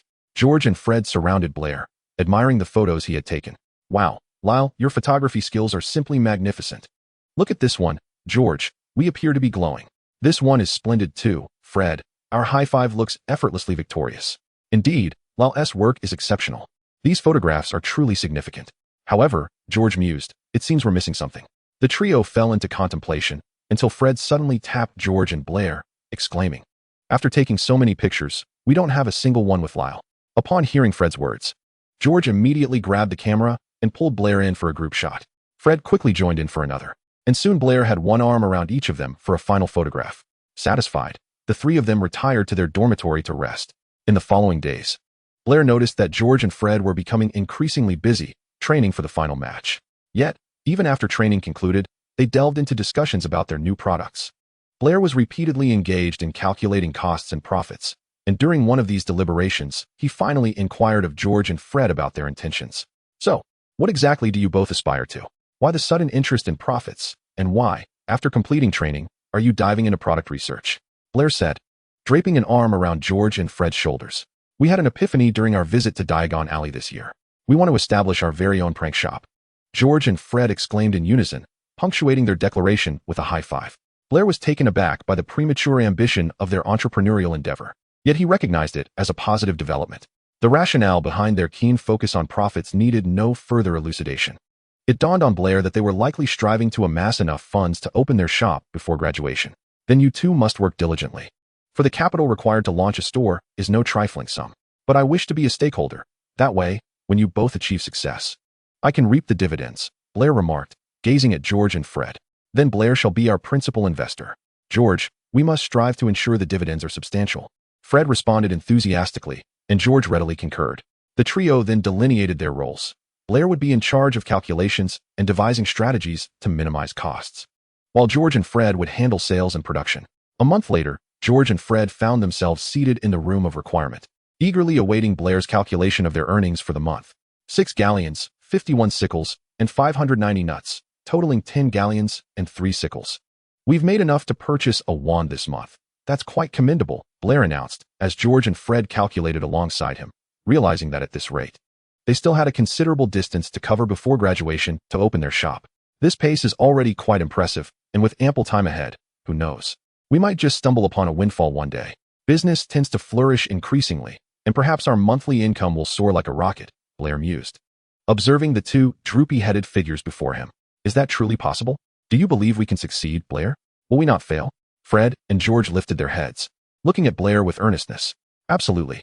If all else fails, we can start with a modest shop size and gradually expand after we've commenced operations, Blair reassured them.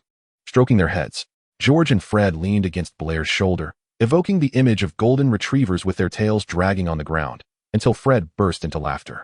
They were only pretending. George and Fred were not so easily disheartened. Blair playfully swatted their heads with the hand that had been previously patting them and stepped aside. Fred, can you not contain yourself? Blair might have even more comforting words for us. Oh, George, I was merely overwhelmed with joy, Fred replied. And soon the two were playfully tussling, while Blair stood by, arms crossed, observing their antics. This scene resembled two golden retrievers engaged in a playful scuffle. Blair thought to himself. Eventually, the three began to wager on how much they would earn next month, enough to purchase several wands. The victor of this wager would earn the ultimate naming rights for their future shop. Chapter 25, The Mirror of Ariste. It seems we haven't gone on a night adventure in quite some time, Fred began, but was swiftly silenced as George covered his mouth, and Blair pulled him out of the Transfiguration classroom. Could you not observe your surroundings before speaking? Professor McGonagall was just behind us, Fred, Blair admonished, tapping Fred on the arm. Fred quickly glanced back to assess McGonagall's distance and declared, all right, she is quite far now. Should we embark on a night adventure? It has been ages since we engaged in such escapades. Agreed, let us proceed tonight. George and Blair affirmed Fred's proposal. That evening, the trio gathered in their dormitory, poring over the Marauder's map to track Filch's movements. Now's our chance. Filch has gone to the tower. Let us venture forth. This time, we shall explore downward, Fred instructed, stowing away the map as he addressed George and Blair. With their agreement, the three set off. They descended several levels without encountering anything of interest until Blair ventured into an empty classroom and discovered a large object covered by a black cloth. What is this? Why is it draped in a black cloth? He wondered aloud. Let us unveil it. It might be intriguing, Fred suggested as he beckoned George to help him remove the cloth. Upon unveiling it, Blair's eyes widened at the sight of an enormous mirror. His thoughts raced. Has Dumbledore already brought the Mirror of Ariste to Hogwarts at this early juncture? Is he preparing for Harry already? George approached the mirror and read the inscription at its top. Aristraea? What does this mean? Is this in English? Fred inquired, moving beside George, puzzled. Blair stepped between them to scrutinize the letters. Try reading those words backward. I show not your face, but your heart's desire. Reflecting one's innermost desires? George and Fred murmured. Then, in unison, they hoisted Blair before the mirror. What do you see in the mirror, Blair? Fred asked, peering down at him. You must answer truthfully. No fabrications, Blair, George added, also gazing intently at him. Blair looked into the mirror, where he beheld a vision. Harry ultimately triumphing over Voldemort. Cedric alive, his parents untouched by the magical world, happily living in the Muggle realm. Moreover, during the final battle, Fred remained unscathed, and George did not lose his ear. Their shop was thriving. I see everyone thriving, and our shop flourishing, yielding me ample dividends, Blair declared. George and Fred set Blair down, with George wrapping an arm around his shoulders. Everyone is well? Your desire is truly simple, Blair, George remarked, searching for the right words. Indeed, It's quite straightforward, Fred echoed, nodding. Wizards generally enjoy long lifespans. Just look at Professor Dumbledore. He appears to be in excellent health at over 100 years old. Absolutely. Every time I see Dumbledore, it feels as though he could live for another century. And as for our prosperous business yielding dividends, I believe that desire can indeed be realized. Right, George? Fred concluded, giving George a friendly pat. Precisely. So, it seems Blair is indeed fortunate. His desires are attainable, George said, ruffling Blair's hair. Blair gently pulled George's hand away from his hair and pushed him toward the mirror. I've shared my vision. Now it's your turn, George. What do you see? George gazed into the mirror and beheld a scene. The Quidditch match won, his mother supporting his and Fred's prank product endeavors, their shop in Diagon Alley thriving. With Fred promoting while Blair sat nearby, calculating and occasionally glancing up at him. I witnessed the exhilarating victory of our Quidditch match, and surprisingly, Mother did not intervene during our studies. We even established a delightful shop in Diagon Alley, which flourished splendidly, much like what Lyle had seen. After George spoke, he playfully shoved Fred in front of the mirror. I've said my piece. Now it's your turn, Fred. What do you see? Fred, momentarily unsteady from George's push, steadied himself and gazed into the mirror, where the reflection revealed himself and George accumulating considerable wealth, with Mother appearing exceedingly joyful as she praised both him and George, who stood proudly beside him, while Blair was enveloped in his embrace. I saw that we had amassed a fortune, and Mother seemed equally delighted, showering us with compliments. George patted Fred's shoulder and remarked, it appears we both yearn for Mother to feel proud of us, brother. Aunt Molly will undoubtedly take pride in you both, Blair interjected, grasping George and Fred's hands. Oh, come now, Lyle. Mother only shows pride when she sees Percy S. exam results, Fred quipped, mimicking Mrs. Weasley's expression. George joined in the mimicry, suggesting that perhaps in the future, things might change. However, for now, Mother would simply admonish us, asking, can't you two dedicate your time to studying? What purpose do these endeavors serve? Will they secure you jobs after graduation? Well then, we must work diligently to prove to Aunt Molly that what we are doing now can indeed sustain us after graduation, Blair replied with a resigned gesture. Certainly, the aspirations reflected in this mirror will be realized in due time, Fred asserted with confidence. Blair and George shared Fred's optimism, and that night, the three of them comprehended their desires and felt assured in their ability to fulfill them. Ultimately, they resolved to return to sleep promptly to ensure they would keep pace with Charlie's training regimen, lest he unleash his wrath. The trio draped the black cloth back over the mirror and, while meticulously observing the Marauder's map to avoid Filch, made their way back to the dormitory. Chapter 26, The Final Match. The discovery of the Mirror of Erased last night imbued Blair with a tangible sense of the impending fact that Harry would be enrolling next year. However, it was only logical. Professor Quirrell had already taken up his post at Hogwarts this term, and Harry's admission could not be far off. From this semester onward, History of Magic was no longer the least favored class for Blair, George, and Fred. Defense against the dark arts had eclipsed it in that regard. Though Professor Binns' lectures were rather dreary, at least they did not leave one feeling as though they had been marinated in garlic. After enduring the stench of garlic for a while, Blair, George, and Fred began to understand why vampires feared it. The odor was indeed intolerable for most. Blair mused that if Quirrell were to encounter a vampire, it would undoubtedly flee from him at once, and if Quirrell were to exaggerate, he might even pen a bestseller akin to Lockhart's. In defense against the dark arts class, the following dialogue frequently arose. Class is nearly over. Let us prepare to make our escape, Blair said while gathering the books on his desk. George, also busy collecting his belongings, responded, right. I feel as if I might sprout vegetables from this garlic stench. I cannot bear to remain here for another second. This wretched garlic odor, Fred declared, having already finished packing his books, clearly eager to leave. In previous instances, Blair and his friends had been the first to dash out of the classroom. However, this time, someone else bolted even faster. Just as Blair was about to exit, a green figure zipped past him. Oh, this ghastly garlic scent has driven the decorum from the Slytherin students. It's utterly sinful, Blair inwardly lamented.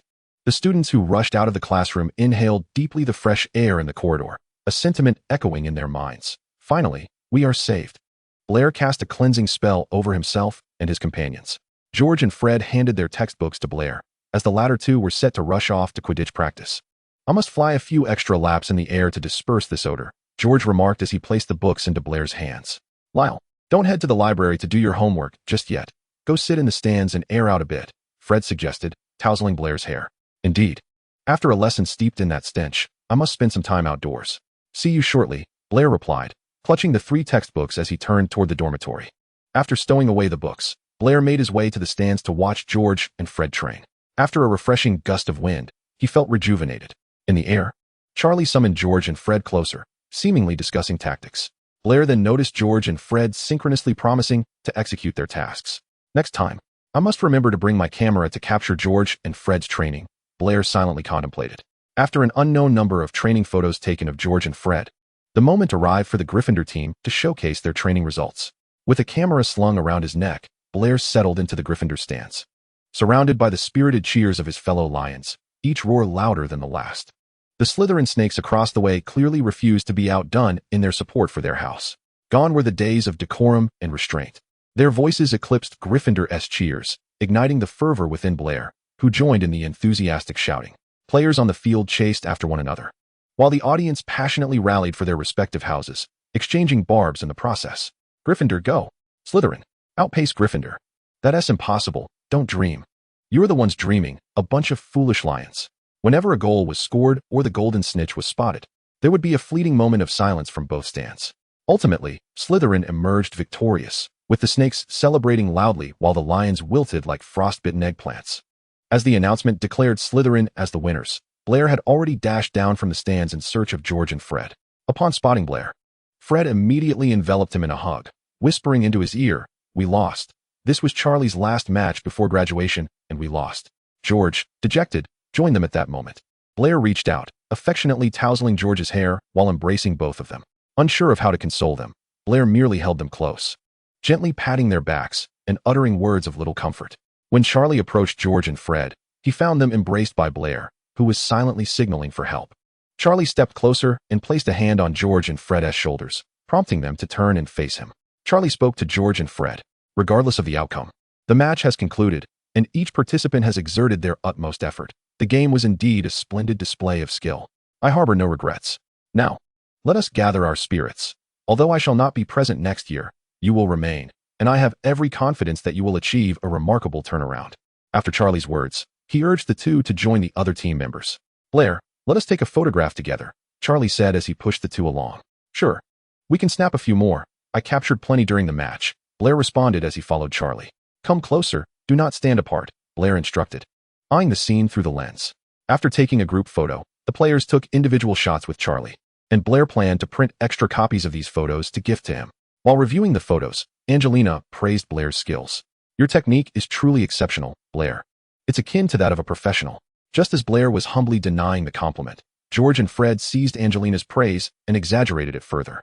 "Indeed, this technique makes Blair a veritable genius in the realm of photography," Fred declared proudly. "Absolutely a genius. These photos are simply magnificent," George added with pride. Angelina, observing the two, remarked incredulously, "I was complimenting Blair. What are you two boasting about?" This sparked a playful debate as George and Fred began to justify their pride.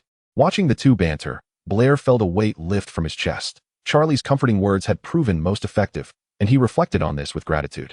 Chapter 27, Beneath the Mistletoe. After the Quidditch match, Blair felt as though time had accelerated. Soon, the Christmas holiday approached. Blair, George, and Fred opted to return home, while Lee, for various reasons, would remain at school for Christmas. "We will send you Christmas gifts, do not be disheartened," Blair said while busily packing his belongings. Fred, tidying up on his bed, turned to Lee and assured him, "That's right. The Christmas gift George and I have for you will surely be unforgettable." Having finished packing, George walked over to Lee and patted his shoulder, saying, "It will undoubtedly be the most memorable Christmas gift you receive." Lee glanced at George's hand on his shoulder and turned to Blair, asking, "What have you two concocted? Tell me, Blair, so I can prepare." Just as Blair was about to respond, Fred, having completed his packing, urged Blair away. "That would spoil the surprise, Lee. Rest assured, it will be unforgettable," Fred said as he pushed Blair along. "Indeed, it will be quite memorable. Look forward to it." George chimed in as he grabbed his belongings and followed Blair and Fred out. Blair found an empty compartment and called out to George and Fred, "Hurry. There's space here." The three entered the vacant carriage and began discussing potential activities for Christmas. "How about we gather together for a night of fun this Christmas?" Blair proposed, looking at the two opposite him. "Excellent idea, Blair. Where shall we meet?" Fred responded enthusiastically. "Let us convene at the Leaky Cauldron," he suggested. And George quickly confirmed the location. For George, Fred, and Blair, the Leaky Cauldron was conveniently located, and afterwards, they could explore Diagon Alley. As they journeyed, they deliberated over what to do on Christmas night. Fred and George proposed a challenge to consume cold drinks in the snow, with the victor allowed to command others. Blair initially showed no interest in this challenge, but after a barrage of taunts from George and Fred, he ultimately agreed to participate. Upon returning home, Blair began preparing Christmas gifts for his friends, ultimately settling on presents that were quite similar to those from the previous year. However, selecting gifts for George and Fred posed a dilemma. Lying on his bed, he pondered for quite some time, but was still undecided when Mrs. Vance called him downstairs for dinner. Meanwhile, George and Fred, back at their home, were also contemplating what gifts to present to Blair. On Christmas Day, after descending the stairs, Blair noticed two identical wrapped boxes beneath the Christmas tree. These must be from George and Fred. What have they prepared? He thought as he approached the tree. He unwrapped one of the gifts, discovering it was from Fred, a miniature Christmas tree accompanied by tiny accessories. Inside the box was a note that read, "Decorate the Christmas tree as you wish. It can even grow larger to fit in your room," followed by a cheerful emoji. As Blair began to adorn the mini Christmas tree, he was astounded to find it could change colors. After some time, he recalled the other gift he had yet to open. Unwrapping the second box revealed a beautiful snow globe with a button at the base. Inside stood a little figure amidst the snow. When Blair pressed the button, he discovered the scene could transform. Once the snow settled, he realized the figure was a miniature version of himself. He pressed the button several more times, watching as the little figure's outfit changed with each new scene. Meanwhile, George and Fred sat on the couch at their home, ready to open the gifts Blair had given them. They simultaneously unwrapped their boxes to reveal two sets of festive clothing. As they pulled out the garments, a note fell from the box. George deftly caught it, and Fred leaned in to read, "Christmas outfits. Hope you enjoy them and wear them for outings." That evening, at dinner, George and Fred donned their new attire. "Wow, these outfits are incredible. Where did they come from?" Ron exclaimed, his eyes lighting up at the sight. "They must be from Blair," Ginny remarked, glancing at the two. George and Fred flaunted their new clothes at the dinner table, only to be swiftly reprimanded by Mrs. Weasley. Time swiftly passed to Christmas Day, and upon entering the leaky cauldron, Blair spotted two red-clad figures. George and Fred, wearing the outfits he had gifted them, were chatting with Tom at the bar. "Just one drink for us, Tom. Nothing to worry about. It's just a single beverage," they insisted. Tom, nearly exasperated by their persistence, suddenly noticed Blair approaching. "Your friend has arrived. Go find him and stop bothering me," he urged. Upon seeing Blair, George and Fred turned towards him, finally leaving Tom in peace. Blair couldn't help but chuckle at the sight of the two. They looked exceedingly festive. "This purchase was not in vain," Blair mused. "Let us commence our challenge. Shall we, Blair?" "There is no turning back now," they declared as they sidled up to him and whisked him away. Three individuals ventured to the Florin ice cream parlor, where they ordered 3 distinct flavors of ice cream. Upon exiting the establishment, they commenced a competition to see who could consume their ice cream the fastest. Blair inquired of Fred why, if it was a race of speed, they had chosen to compete outside. Fred's response was that it took courage to place ice cream in one's mouth while standing amidst falling snowflakes. Ultimately, it was George who triumphed by a narrow margin, subsequently assigning Fred to execute a prank at Madame Malkin's robes for all occasions. Meanwhile, George took Blair to the leaky cauldron to await Fred's return, where they sat together, speculating about the commotion Fred might create. As Blair gazed out the window, he noticed George had suddenly fallen silent. When Blair turned to look, he found himself locked in George's gaze, which also rendered him speechless. Suddenly, George lifted his gaze to the area above them, prompting Blair to follow suit. He recognized the mistletoe hanging above and recalled the Christmas tradition of kissing beneath it. George, having pulled Blair's chair slightly closer, seemed on the verge of saying something. But all Blair felt was the soft sensation of George's forehead against his. This tender moment was fleeting, as George, lips pressed together, regarded Blair with a bashful expression. His ears flushed crimson. George had anticipated that after kissing Blair's forehead, he would have something to say, yet Blair remained silent. Instead, Blair cupped George's face and pressed his lips against George's pursed ones, causing George's disappointment to dissipate in an instant. In Chapter 28, Beneath the Mistletoe, when Blair raised his head again, he noticed that the hue of George's ears had nearly matched the red baubles adorning the Christmas tree. It must be quite warm, Blair mused to himself, as his hand instinctively reached out to gently tug at George's ear. Following Blair's lead, George leaned closer, while Blair caressed his earlobe, his gaze fixated on George's glimmering lips. A sudden loud bang startled the two, lost in their reverie, drawing their attention to the window where fireworks were being set off. Once their thoughts returned to Fred, concern arose about his prolonged absence, prompting the pair to set out in search of him. At Madame Malkin's, they found no sign of Fred, leading George and Blair to split up in their search. Blair felt he had scoured every inch of Diagon Alley, but to no avail, ultimately returning to the starting point, only to discover Fred was standing right outside the robe shop. "Where have you been, Fred? We've been searching for ages," Blair remarked as he approached Fred. Just as he drew near, Fred pulled him into an embrace. Blair looked up at Fred and expressed his worry. "I thought you might have encountered some danger." Fred glanced down at the person in his arms before turning his gaze to George, who was approaching. Without hesitation, he leaned in and pressed his lips against George's incessantly chattering mouth, instantly silencing him. Out of the corner of his eye, Fred noticed George, who was now fixed in place a short distance away. This, he thought, could not be deemed a prank failure. When Blair finally extricated himself from Fred's embrace, George had arrived. Fred raised an eyebrow at George, who pulled Blair close and declared, "Prank failed, Fred." "Why? I sent you away," Fred began, but George interrupted. "Do you think I would allow you to carry out the prank alone?" "Oh, so I was a step behind," Fred replied, to which George quipped. "What else could it be, brother?" "Well, you two seem to be having a grand time, eh?" Blair playfully kicked both of them, but they deftly dodged. In a fit of playful retaliation, Blair chased after them, kicking wildly until he was utterly exhausted. "All right, that's enough." Blair intended to suggest they move on to something else, but it was evident that the two before him misinterpreted his words. "Blair, are you angry? I want to dodge." "Kick me all you want," George said, wrapping an arm around Blair's neck. Fred chimed in from the other side. "I want to dodge either. I shouldn't have treated this as a prank." "I'm sorry, Blair." After their apologies, they both exclaimed in unison, "Don't stop now, Blair." "Aside from stopping, we'll do anything you wish." Though Blair had initially harbored no anger, the phrase "anything you wish" uttered by the two now prompted him to reconsider his leniency. Anything. Anything at all, Blair mused to himself, wrestling with his own mischievous thoughts, ultimately chastising himself for such juvenile and wicked ideas. As he regarded the two before him, their cheeks and noses reddened from the cold, their pitiful expressions tugged at his heartstrings. Relenting, Blair thought, "I'm not truly angry. Why should I make things difficult for them? They might catch a cold if they stay out too long." So, he took the hands of the two and led them toward the leaky cauldron, reassuring them, "I'm not angry. Let us go, or we might just freeze and fall ill." Fred and George cheered in delight, and upon hearing their joy, a smile broke across Blair's face. Once inside the pub, Blair noticed the pace of the two beside him quickened, seemingly steering him towards a particular direction, a row of seats adorned with mistletoe overhead. Blair realized their intention and halted them, redirecting their path. "Oh no," exclaimed the two, visibly displeased, but their discontent only amused Blair. After settling down, they enjoyed some hot beverages, which provided a welcome warmth. George and Fred observed as Blair fiddled with the rings adorning their fingers, soon feeling the icy chill of his hands. Typically, Blair had not closely examined their hands, but now he noticed the distinct knuckles accentuated by their golden rings.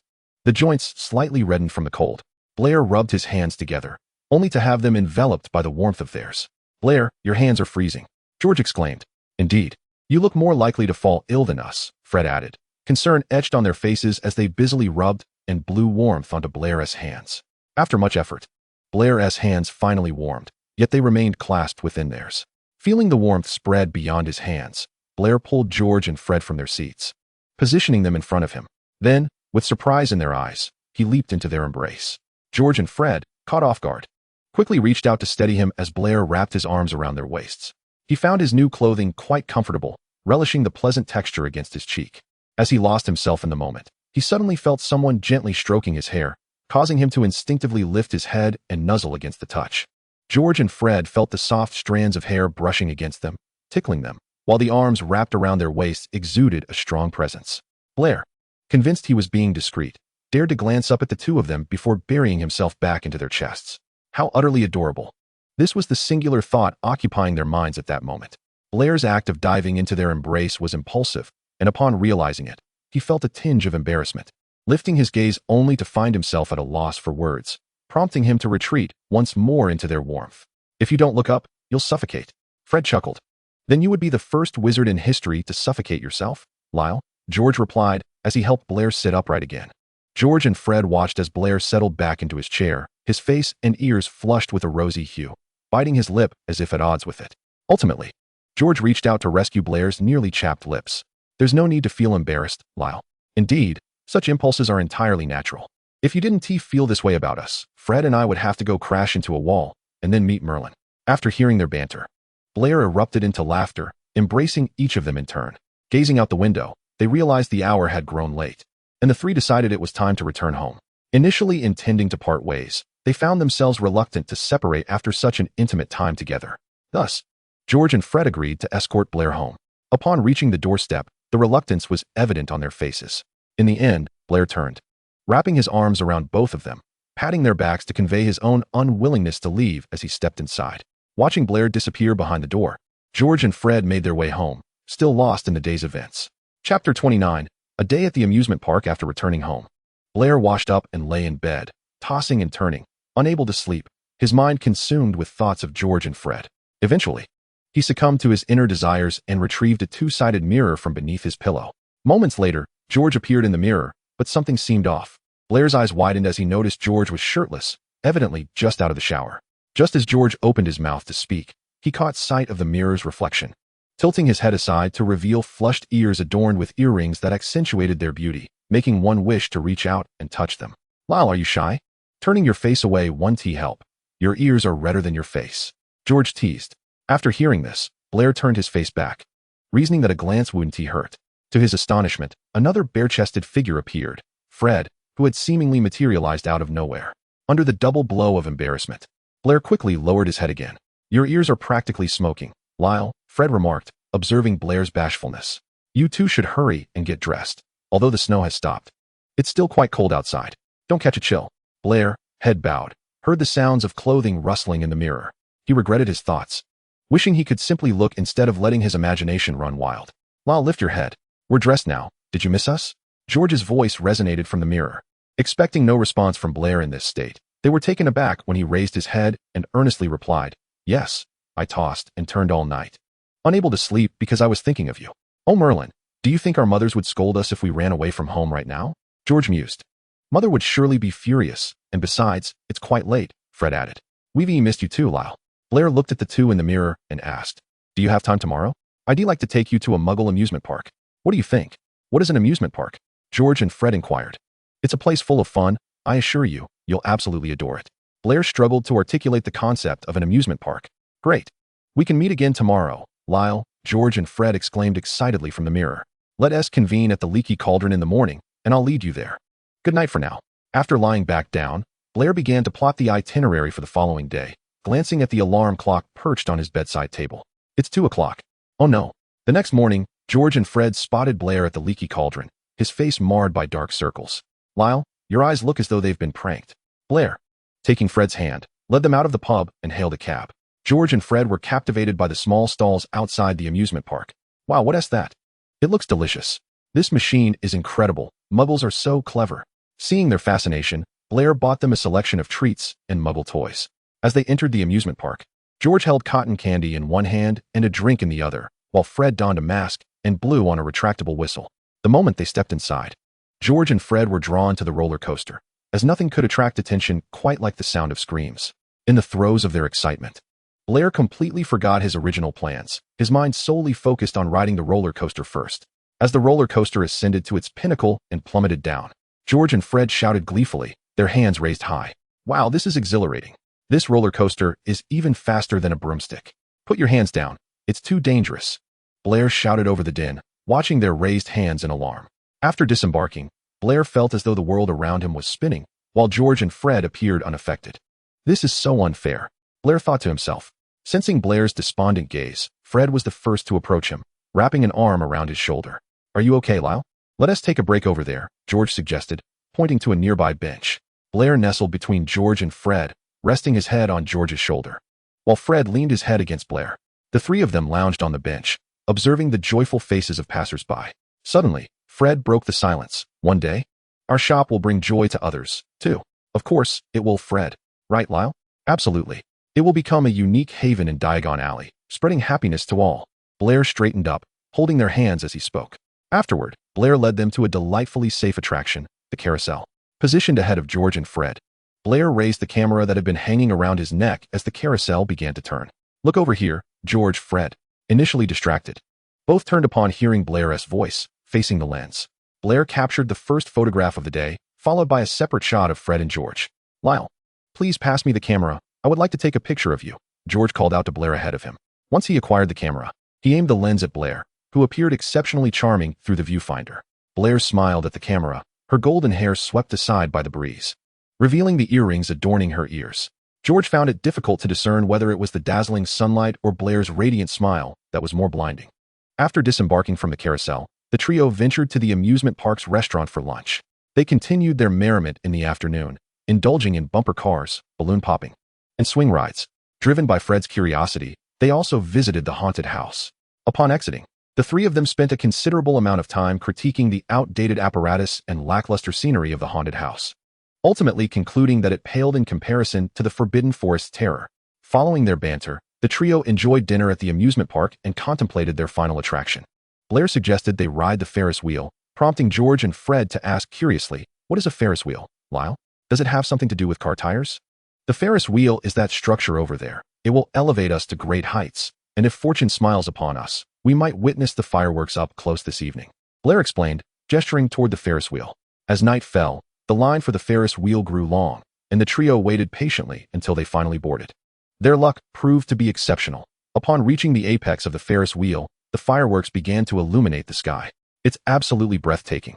We should research how to create larger fireworks when we return, perhaps ones that can transform into various shapes, just like these," Blair exclaimed, her excitement palpable as she addressed the two boys. "That should pose no challenge. With a touch of magic, we might even craft something more spectacular," she added, wrapping her arms around their necks and playfully nuzzling their faces. "Did you enjoy today, dear Mr. Weasley?" she inquired. "Very much so," George stammered, caught off guard by Blair's sudden affection. As another burst of fireworks lit the night sky, Blair leaned in to plant a kiss on each of their cheeks, causing George and Fred's faces to flush with visible embarrassment. As the Ferris wheel descended, George and Fred held Blair close, burying their faces in the crook of her neck. Her hair tickled them, and although she felt a desire to shift, their embrace was too tight to allow any movement. "I suppose this is how it shall be," Blair mused silently. "Soon we shall part ways, Lyle. I find myself yearning for school to commence. It would mean we wouldn't have to be apart for so long." The two boys nuzzled her neck in agreement. "It won't be long now. The holiday is nearly over," she reassured them, stroking their hair softly. Thus concluded their adventure at the amusement park. As was customary, George and Fred escorted Blair home before returning to their humble abode. Chapter 30. Return to school. The Christmas holiday passed swiftly, much to George and Fred's delight.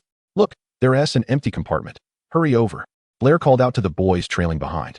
"Wow, finding an empty carriage is quite the challenge," George remarked as he settled into the compartment. After Fred took a seat, he produced cookies made by Mrs. Weasley and offered one to Blair. "How are they? Delicious?" he asked.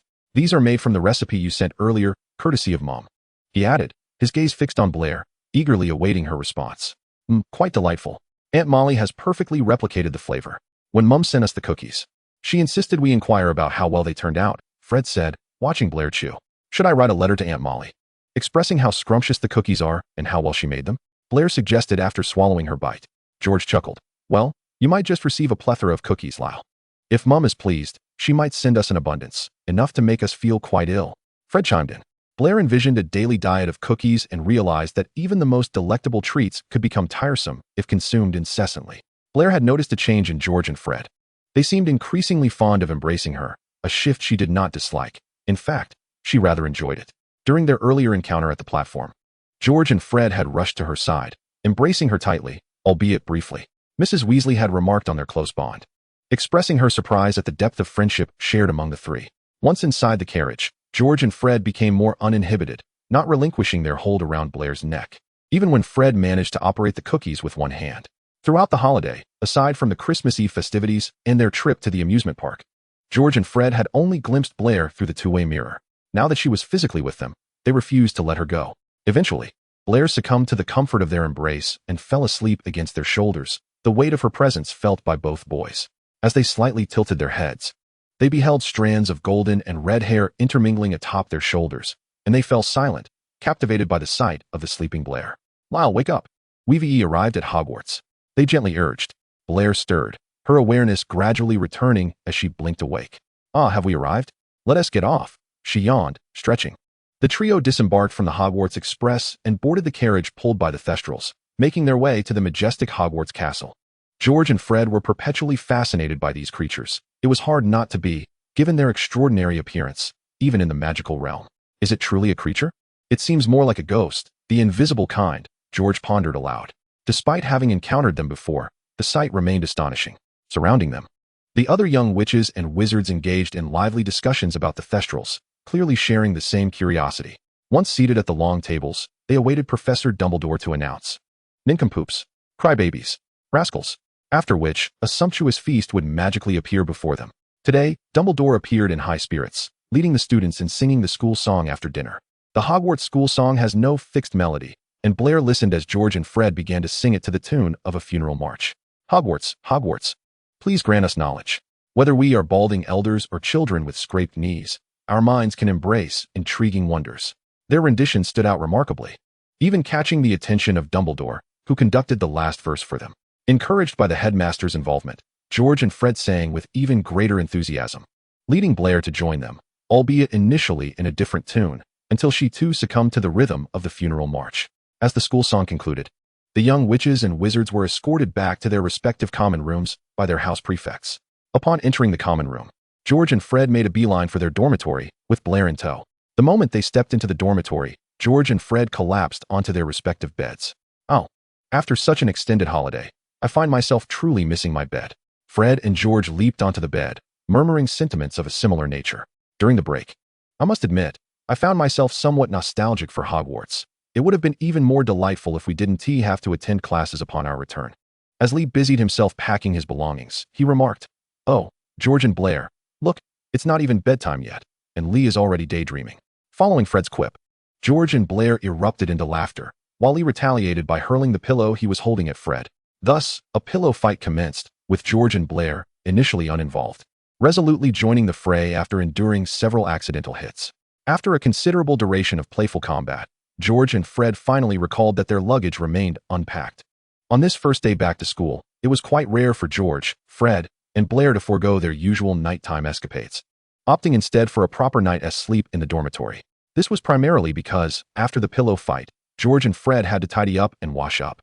And by the time they finished, they realized it was quite late, with Blair already fast asleep.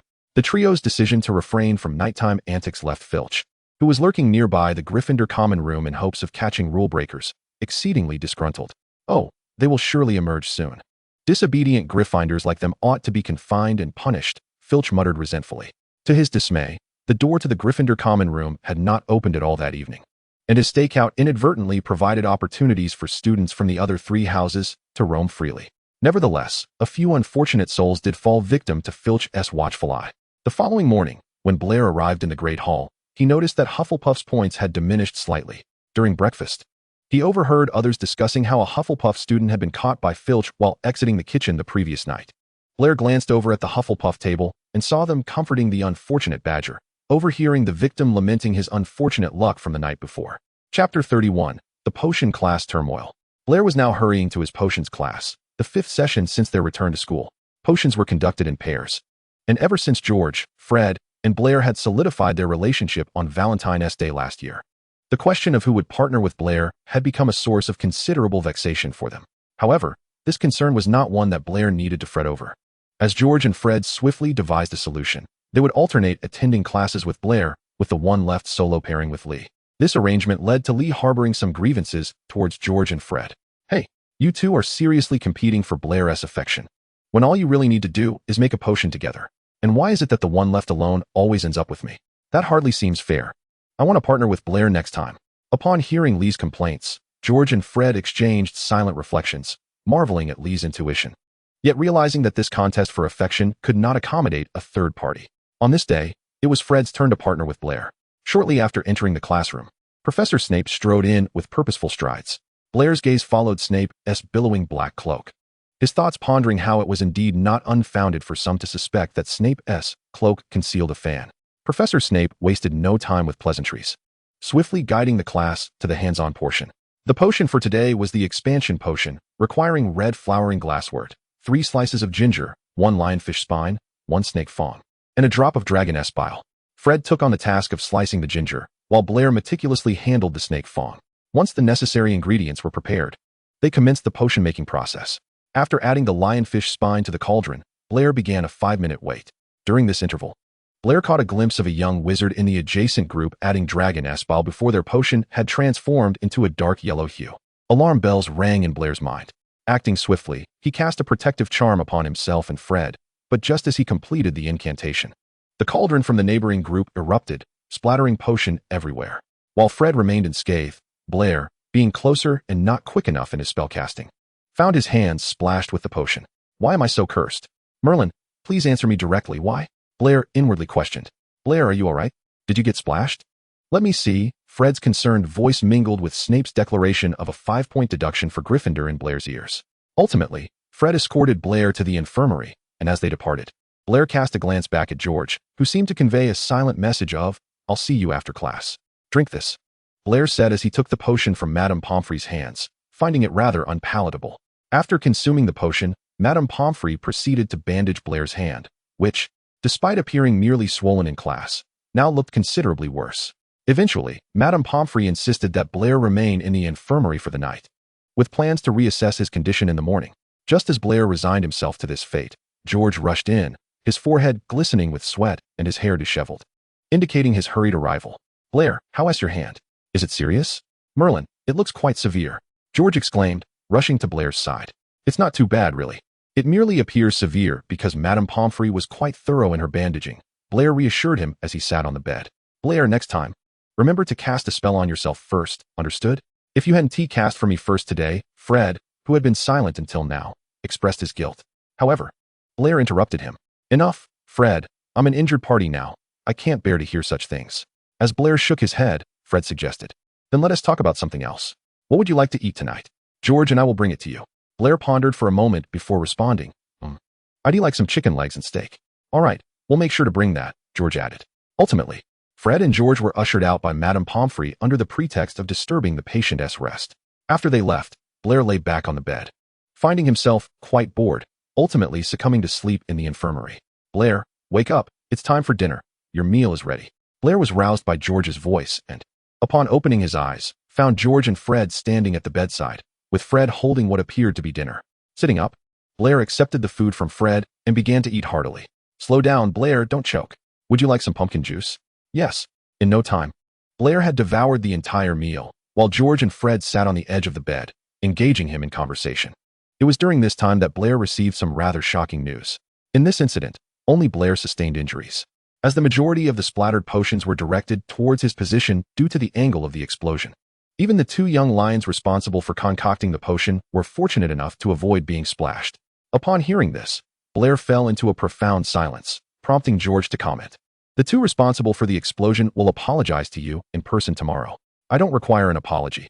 I merely wish to understand why I am so unfortunate," Blair exclaimed, his demeanor visibly flustered, ultimately leaning against Fred's shoulder for support. "Lyle, be mindful of your hands. Ensure you don't accidentally hit anything," Fred cautioned, gently guiding Blair's wrist to a safer position. In the end, George and Fred were once again ushered away by Madame Pomfrey, but they whispered to Blair as they departed, "Lyle, wait for us. We shall visit you tonight."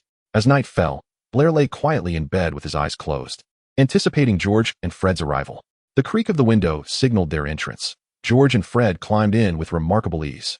They approached Blair's bedside, and George whispered, "Lyle, would you care for a midnight snack? Fred and I just prepared something in the kitchen." The 3 of them ended up sharing the late-night feast. After their meal, they engaged in hushed conversation, Blair remarking that it felt as though they were thieves in the infirmary. To facilitate their discussion, George and Fred settled on the bed while Blair leaned against them, enveloped in blankets. "Are you 2 returning tonight?" he inquired, nestled against them. "We plan to sneak out tomorrow morning while Madame Pomfrey is preoccupied," Fred replied, detailing their plan. Thus, George and Fred kept Blair company throughout the night. Chapter 32. Blair becomes notorious. Wake up, George, Fred, rise and shine. The first to awaken the following morning was Blair, who soon realized that George and Fred had not yet departed. He observed them groggily sitting up from the bed, still half asleep and muttering about how the infirmary's bed was rather small and unyielding. "Hurry up, or you'll run into Madame Pomfrey," Blair urged. "George, wake up. Fred, stop it. That's my arm, not breakfast. Focus." He pushed them gently, halting Fred's dreamlike antics while reflecting on how remarkably resilient Madame Pomfrey was, as his injuries had completely healed. Eventually, he watched as George and Fred blearily scrambled out of the window, and when George wobbled, Blair rushed to the window's edge to steady him.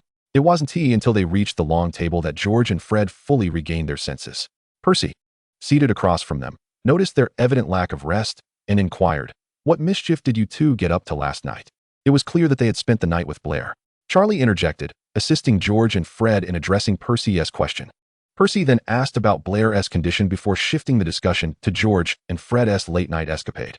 Once awake, as George covered his mouth, George and Fred sensed something amiss.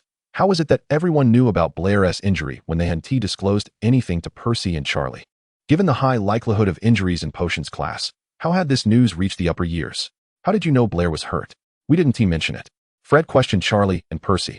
Charlie chuckled, explaining that while injuries in potions class were common, few experienced misfortune like Blair S. As Blair entered the hall, he felt the weight of many curious eyes upon him, prompting him to hasten to join George and Fred. What is going on? Why do I feel like everyone is staring at me? Am I being overly self-involved? He whispered upon sitting down. He then noticed George and Fred exchanging glances filled with unspoken words, making him increasingly uncomfortable. Speak. Why do you both look at me like that? Blair implored, feeling somewhat guilty under their scrutiny. Finally, Fred broke the silence. Everyone knows about your injury from yesterday. Blair raised his hands in bewilderment, asking why so many cared. After all, accidents in potions class were not uncommon. Yet, the severity of your situation is indeed rare, George remarked cautiously. Blair was left with a multitude of questions. You were extraordinarily unlucky yesterday. This morning, we discovered that word had spread, Fred explained. Upon grasping the situation, Blair felt even more despondent. Just then, the two individuals responsible for the incident approached him to apologize. It's fine. It's all right, Blair said, his expression one of resignation as he regarded the approaching duo. During breakfast, he overheard whispers as others passed by. Isn't he the one who was so unfortunate yesterday? Being too close might bring bad luck. I've heard misfortune can be contagious. Attempting to maintain his composure, Blair focused on his meal, unaware of the fury reflected in George and Fred's eyes. After breakfast, with no classes scheduled for the morning, Blair decided to return to the dormitory for some rest, seeking to avoid the topic. George and Fred accompanied him. But once Blair fell asleep, they slipped out, not to return until he awakened. I hope my dream comes true, perhaps when I wake.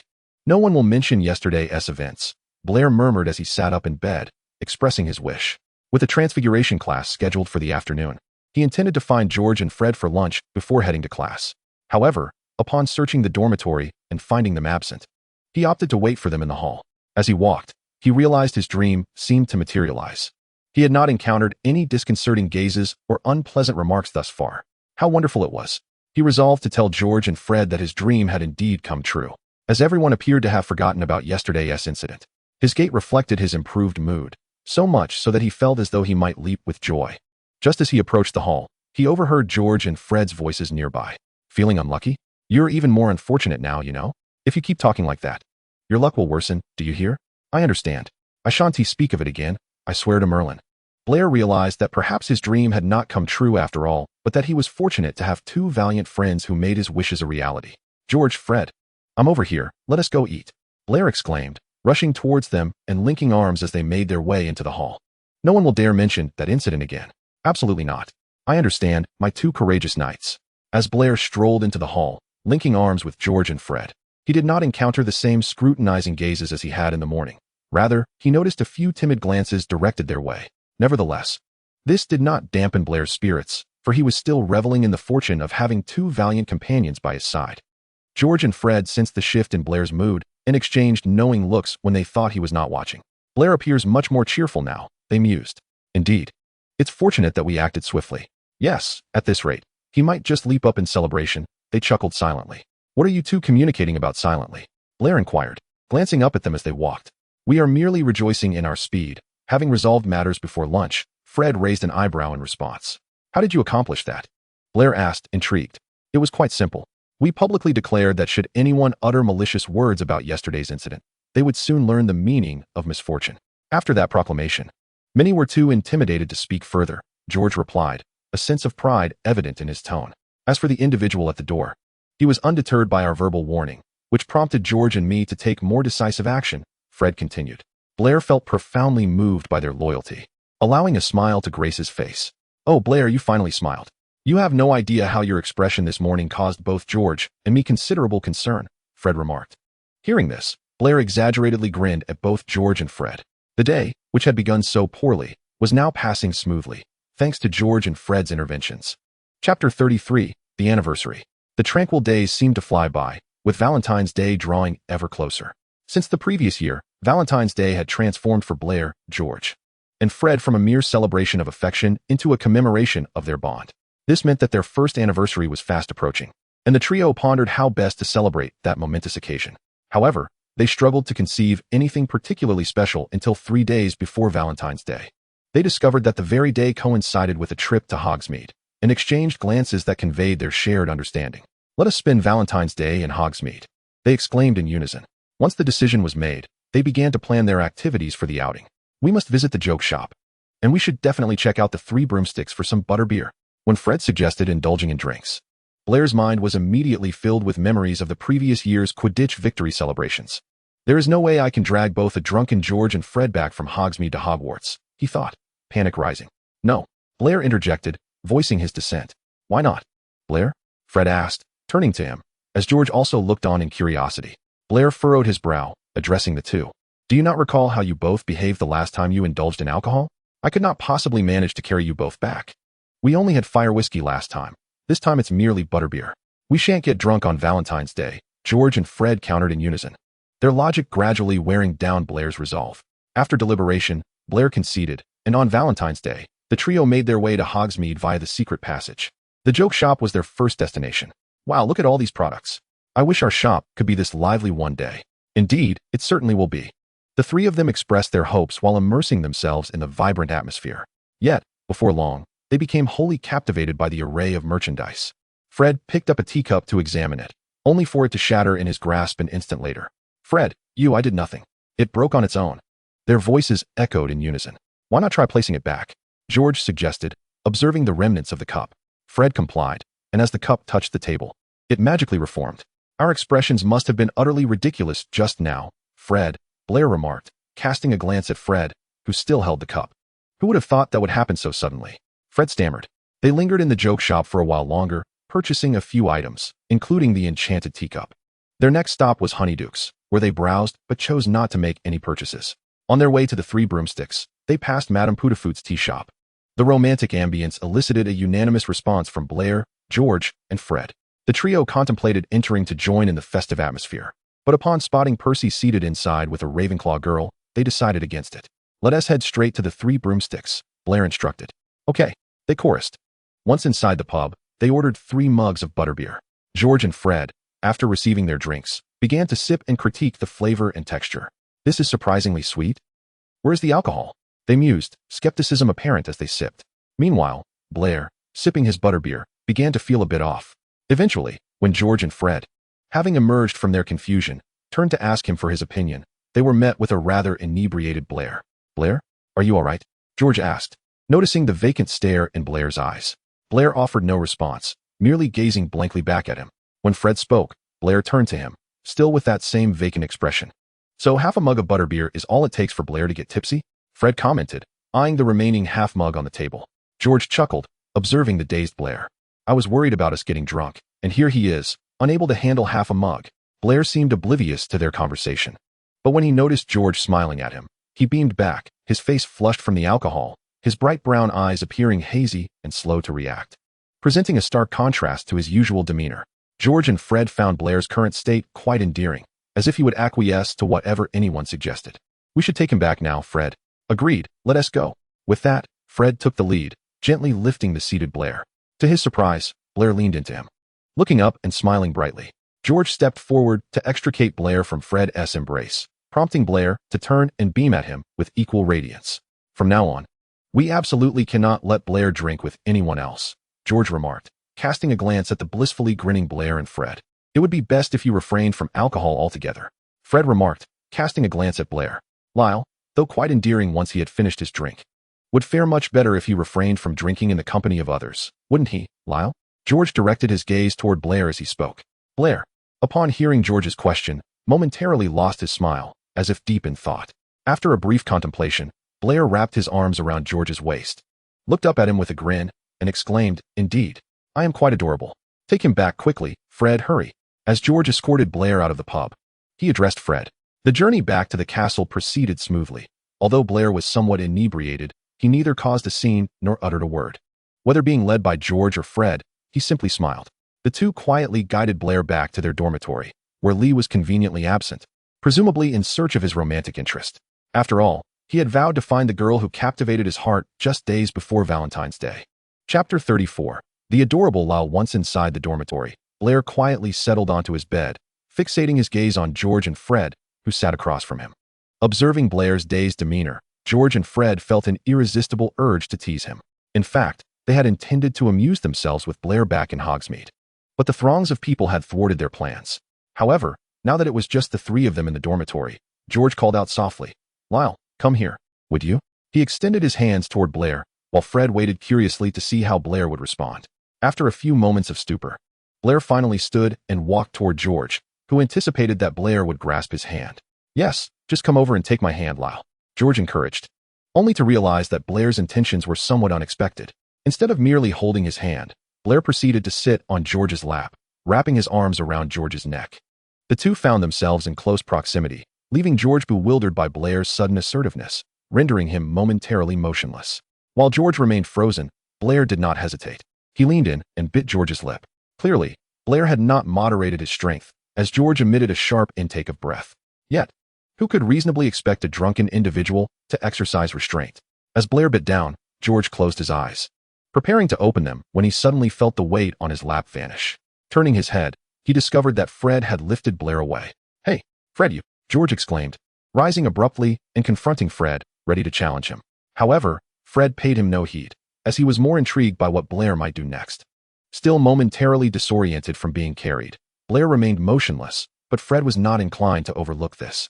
Observing Blair's lack of action, a wave of frustration and sadness washed over Fred.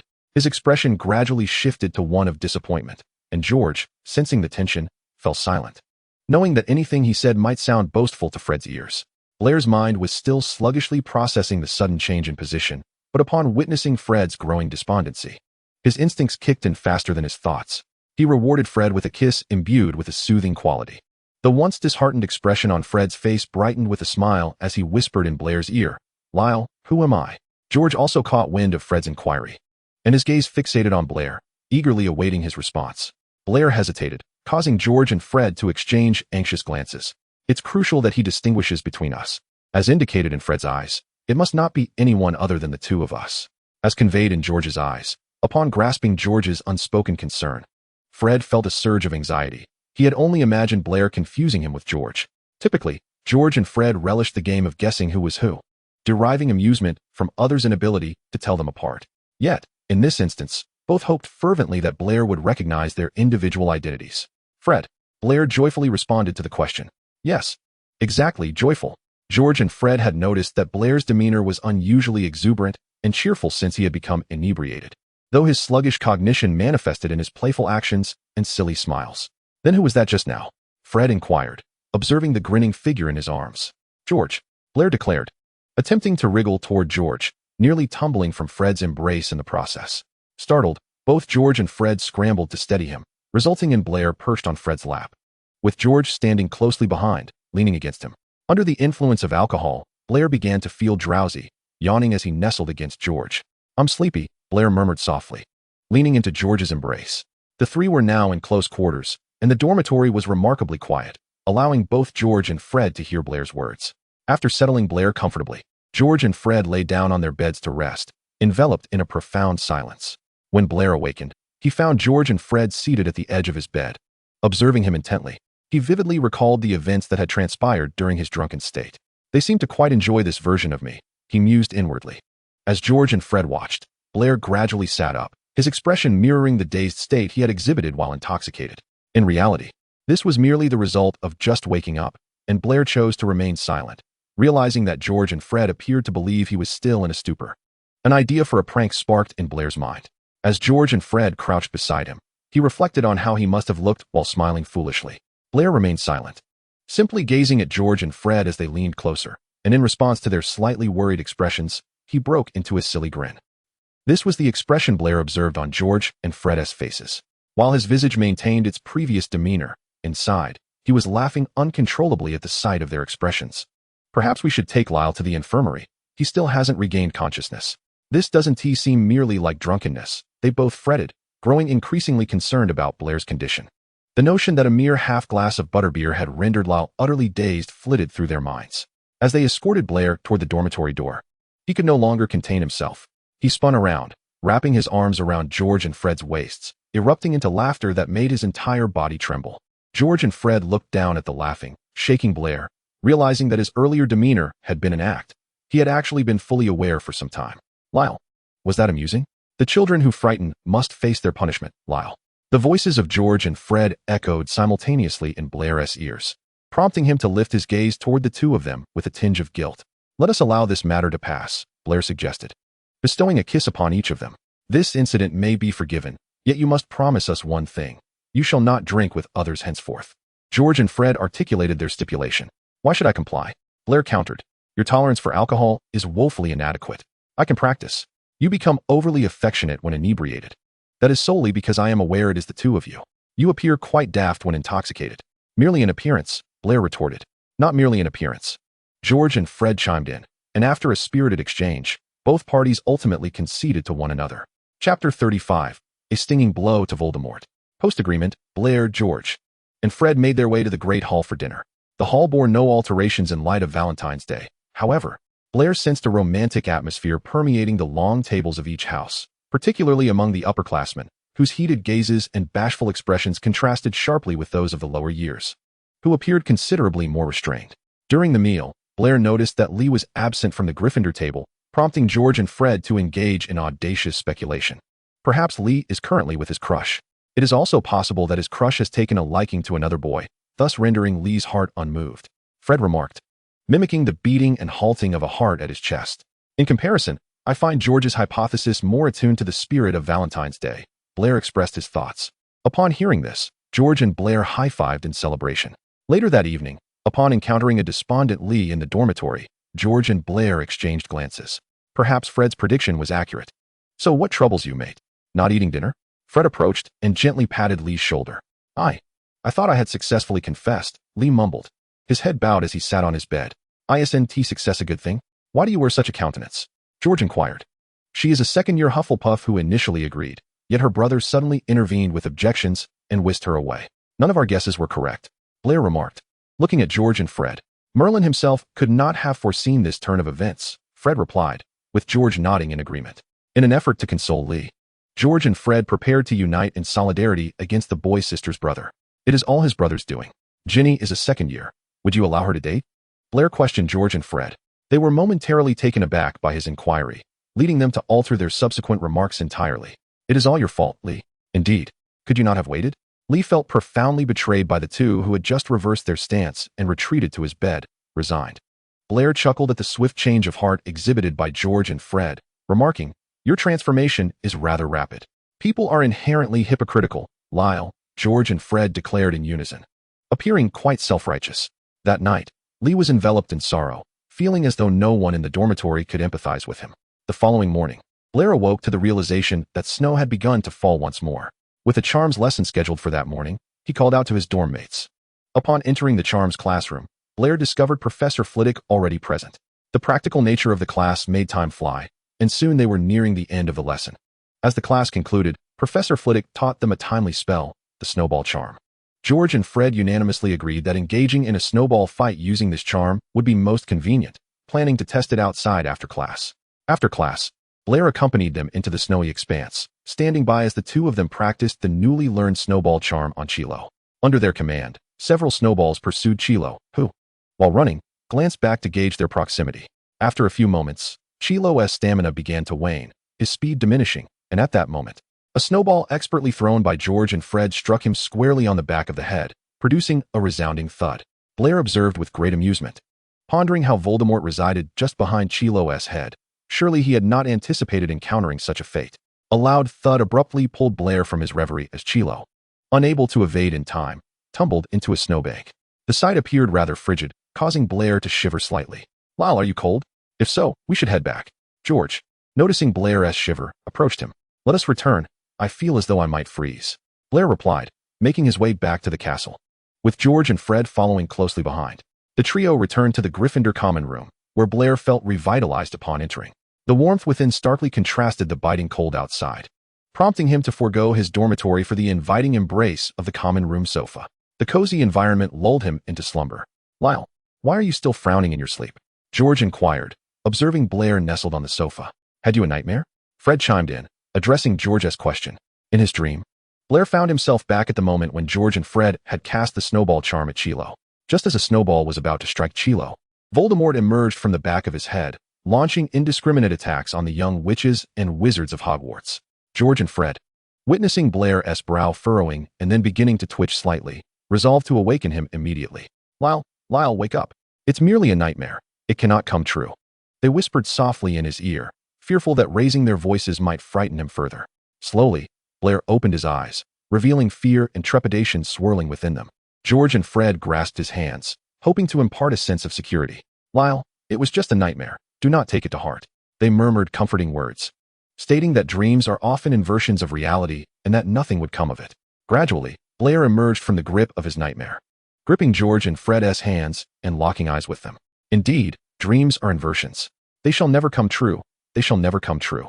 Then let us return to the dormitory. If you wish to sleep some more, you may do so in your bed, George suggested. The nightmare you experienced might be due to your unfamiliarity with sleeping on the sofa, Fred posited earnestly, and George appeared to concur with this assessment. Chapter 36, Confessions. The nightmare served as a grim reminder to Blair that Voldemort would inevitably return, necessitating the destruction of all Horcruxes. The diary was presumably at the Malfoy residence, while the Gaunt ring had likely been destroyed in the Gaunt family home. The Golden Cup resided within Bella's vault, and Nagini's whereabouts were currently unknown. Meanwhile, Harry was living blissfully with Sirius. It seemed that Ravenclaw's diadem was nestled within the room of requirement. Lying in bed, Blair was deep in thought, contemplating whether to confess everything to Professor Dumbledore. The complexities of the situation overwhelmed him, yet he believed the headmaster could navigate them with ease. The only solution Blair could conceive was to approach Dumbledore and reveal everything. Otherwise, with his current abilities, even acquiring the Horcruxes would not enable him to destroy them. Moreover, Blair had no reasonable justification for encountering the remaining Horcruxes, which would surely expose him. It would be far wiser to confess now. Early the next morning, using the Marauder's map, Blair successfully intercepted Dumbledore at the entrance to the headmaster's office. Unbeknownst to him, George and Fred had followed closely behind him to the office door. Dumbledore appeared unfazed by Blair's arrival and graciously invited him into his office. Did you know I was coming, Professor? Blair inquired as he sat across from Dumbledore. In truth, I have pondered when you would seek me out since your very first day at Hogwarts, Dumbledore replied. First day? The Sorting Hat can perceive certain thoughts, Blair. He added with a wink. So you were already aware of my background and the events that would unfold? Blair's eyes widened in astonishment. That's splendid. This simplifies matters considerably. He thought to himself. Dumbledore, regarding Blair with earnestness, clarified. To be precise, the Sorting Hat only revealed your origins to me. It possesses limited knowledge about the forthcoming events. Now, are you willing to share what you know? Upon hearing Dumbledore's question, Blair promptly divulged all the information he possessed, feeling a tremendous sense of relief afterward. That is the situation, Professor, he concluded. Thank you for the information, Blair. Trust me, I will manage these affairs. You may relax and enjoy your time at Hogwarts. Your friends, the Weasleys, have been waiting for you outside, Dumbledore assured him. After bidding farewell, Blair made his way to the office door. Just before exiting, he turned back to pose one last question. Professor, will the alterations I made lead to any problems? A hint of trepidation lingered within him. If his previous changes had exacerbated matters, it would be disastrous. In hindsight, he wished he had confessed to Dumbledore from the very beginning. From what I can gather, your actions have not resulted in any negative repercussions, Dumbledore responded. With Dumbledore's reassurance, Blair felt assured that he need not concern himself with those matters any longer. He would let things unfold naturally. If he inadvertently caused trouble, it would be unfortunate. Thus, feeling at ease after Dumbledore's response, Blair stepped outside the office, where he immediately spotted George and Fred, both of whom seemed eager to barge into the headmaster's office. What are you two up to? Blair asked first, fearing their inquiries about his purpose for visiting. George and Fred fell silent, as it would sound rather foolish to admit they wanted to force their way into the office. Let us go to class. There's nothing amusing to be found here, Blair declared, linking arms with them and heading toward the classroom. George and Fred noticed that Blair's mood had evidently improved, even more so than before. He had appeared quite troubled since the nightmare the previous night. This was a welcome change, prompting them not to delve into the reasons behind Blair's newfound demeanor. As they exited the headmaster's office, Blair felt his spirits lifted, even to the point of excitement. Meanwhile, Dumbledore reflected on Blair's actions since his enrollment. Though somewhat reckless, they had evidently been beneficial, showcasing his alignment against Voldemort. Blair had voluntarily disclosed crucial information, and Dumbledore was certain that the young man spoke truthfully. He concluded that Blair was indeed a trustworthy child. On the other hand, as Blair walked, he mused to himself that perhaps saving the world was not suited for him. The pressure was immense. His mind felt overwhelmed, and he believed that the information he had shared with Dumbledore would yield far greater value in his capable hands. The first class of the morning was Charms, and on his way to the classroom, Blair felt that the air in Hogwarts was noticeably fresher than usual, with the grass on the lawns appearing even greener. George and Fred walked alongside him, both silently marveling at Dumbledore's prowess. Blair seemed transformed upon exiting the office. The previous night, he had been consumed by worry and fear, yet now he exuded a sense of tranquility. Upon entering the classroom, Blair observed that it appeared more spacious than before, and Professor Flitwick, perched atop a stack of books, seemed almost endearing. Blair gazed at the professor with eager anticipation, while George's playful voice broke through. "Tone it down a bit, Blair. You look like you want to carry Professor Flitwick off." The nearby Ravenclaws nearly believed he intended to wrest the head of house from them. "I'm merely passionate about learning. You two wouldn't understand. My eyes are filled with a thirst for knowledge," Blair retorted softly, his gaze lowered. "Oh, then the sorting hat must have aired during the sorting ceremony and should have placed you in Ravenclaw," Fred chimed in, smirking. Blair shot him an exaggerated eye roll. Thinking to himself that today was the day he had the most faith in the sorting hat, it would not make a mistake. Before long, it was time for independent practice, and Blair's emotions had settled considerably. George and Fred observed Blair's calming demeanor, their own worries finally alleviated. Chapter 37. When is Blair's birthday? Time at Hogwarts always flew by, and soon April Fool's Day would arrive, marking George and Fred's birthdays. Blair racked his brain for a meaningful gift, but ultimately decided to inquire directly with them. "What gifts do you two wish for this year?" he asked, looking at the twins seated across from him. After a moment of contemplation, they responded with a question of their own. "Let us discuss that later. We have something we want to ask you," George said, glancing at Blair, with Fred observing intently. "What question?"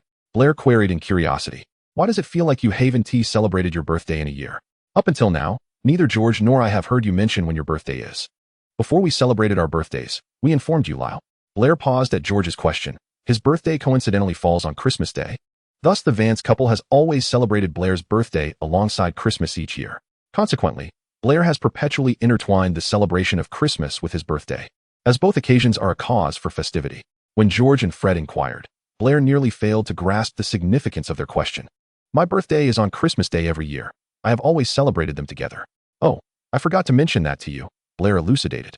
"So, that means you have already celebrated your birthday for the past 2 years while we have not wished you a happy birthday or given you any gifts," Fred interjected.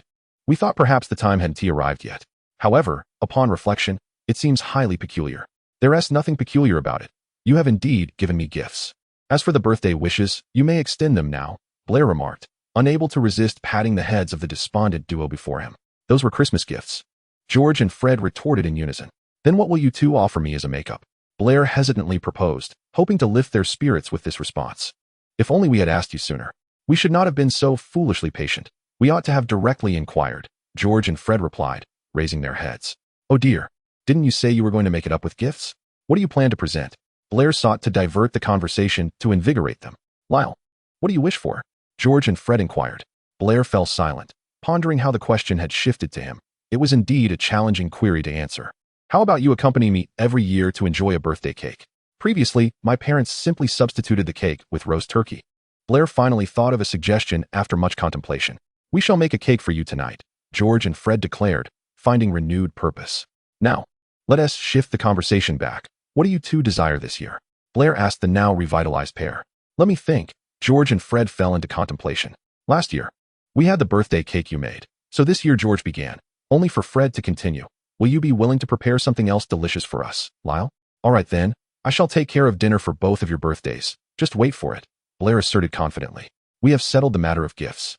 Now let us commence with the belated birthday wishes," Fred stated, gazing at Blair. No sooner had Fred finished speaking than Blair felt the fervor of their birthday greetings. "Happy birthday, happy birthday. Happy birthday, Lyle, happy birthday." Blair felt his mind inundated with the words happy birthday, as it seemed they wished to compensate not just for the past 2 years, but perhaps for the preceding decade, and possibly for the entirety of his life.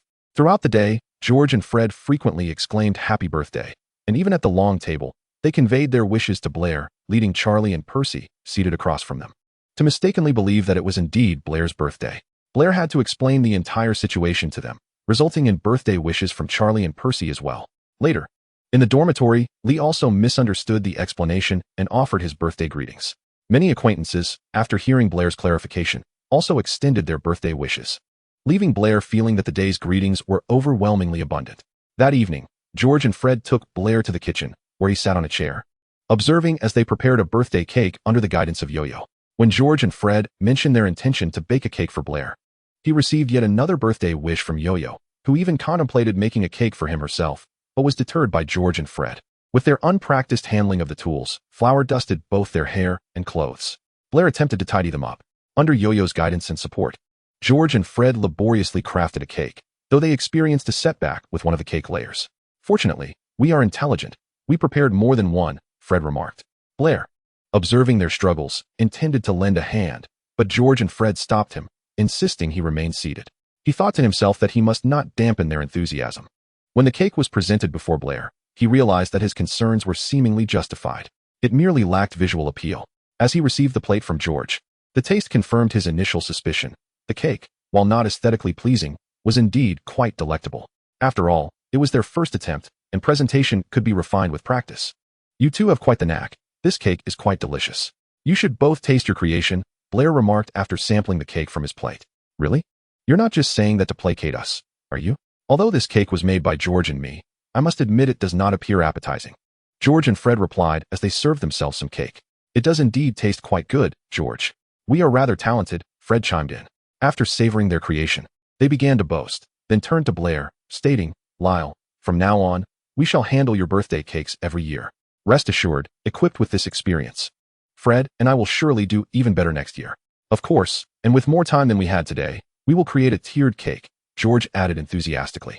That's a splendid idea, Fred, they confirmed, seeking Blair's approval, which he readily granted. Later, on their way back to the dormitory, George and Fred embraced Blair, each whispering happy birthday into his ear. Chapter 38, April Fool's Day. On the morning of April 1st, numerous owls flew into the Great Hall of Hogwarts. And as everyone carefully unwrapped the parcels they delivered, a palpable sense of caution enveloped the room. After all, one could never be too sure if a prank awaited within. Despite their vigilance, many young witches and wizards fell victim to the tricks, leading to explosions of screams and bursts of laughter echoing across the long tables. George and Fred belonged to the latter category, having sent Percy a gift. The moment Percy touched the parcel, a cloud of dark powder enveloped his face, prompting Blair to erupt into laughter alongside the two mischief makers at his side. Charlie, possessing foresight, wisely refrained from touching the gifts on the table. However, being seated next to Percy, he became inadvertently affected as well. After using a cleaning charm on both himself and Percy, Charlie found that Percy's ire had subsided. Though he shot a glare at the gleeful George and Fred, Blair glanced at the gift before him, clearly from George and Fred, feeling a spark of curiosity. Yet, recalling Percy's soot-covered visage, he hesitated. Ultimately, Blair's curiosity prevailed, prompting him to open the gift. If my face turns black as well, both of them will have a dinner of charred remains tonight, he mused inwardly as he unwrapped the present. The moment he sensed something springing forth from the box, Blair resignedly shut his eyes. However, after a few seconds, nothing erupted. Instead, the voices of George and Fred reached his ears.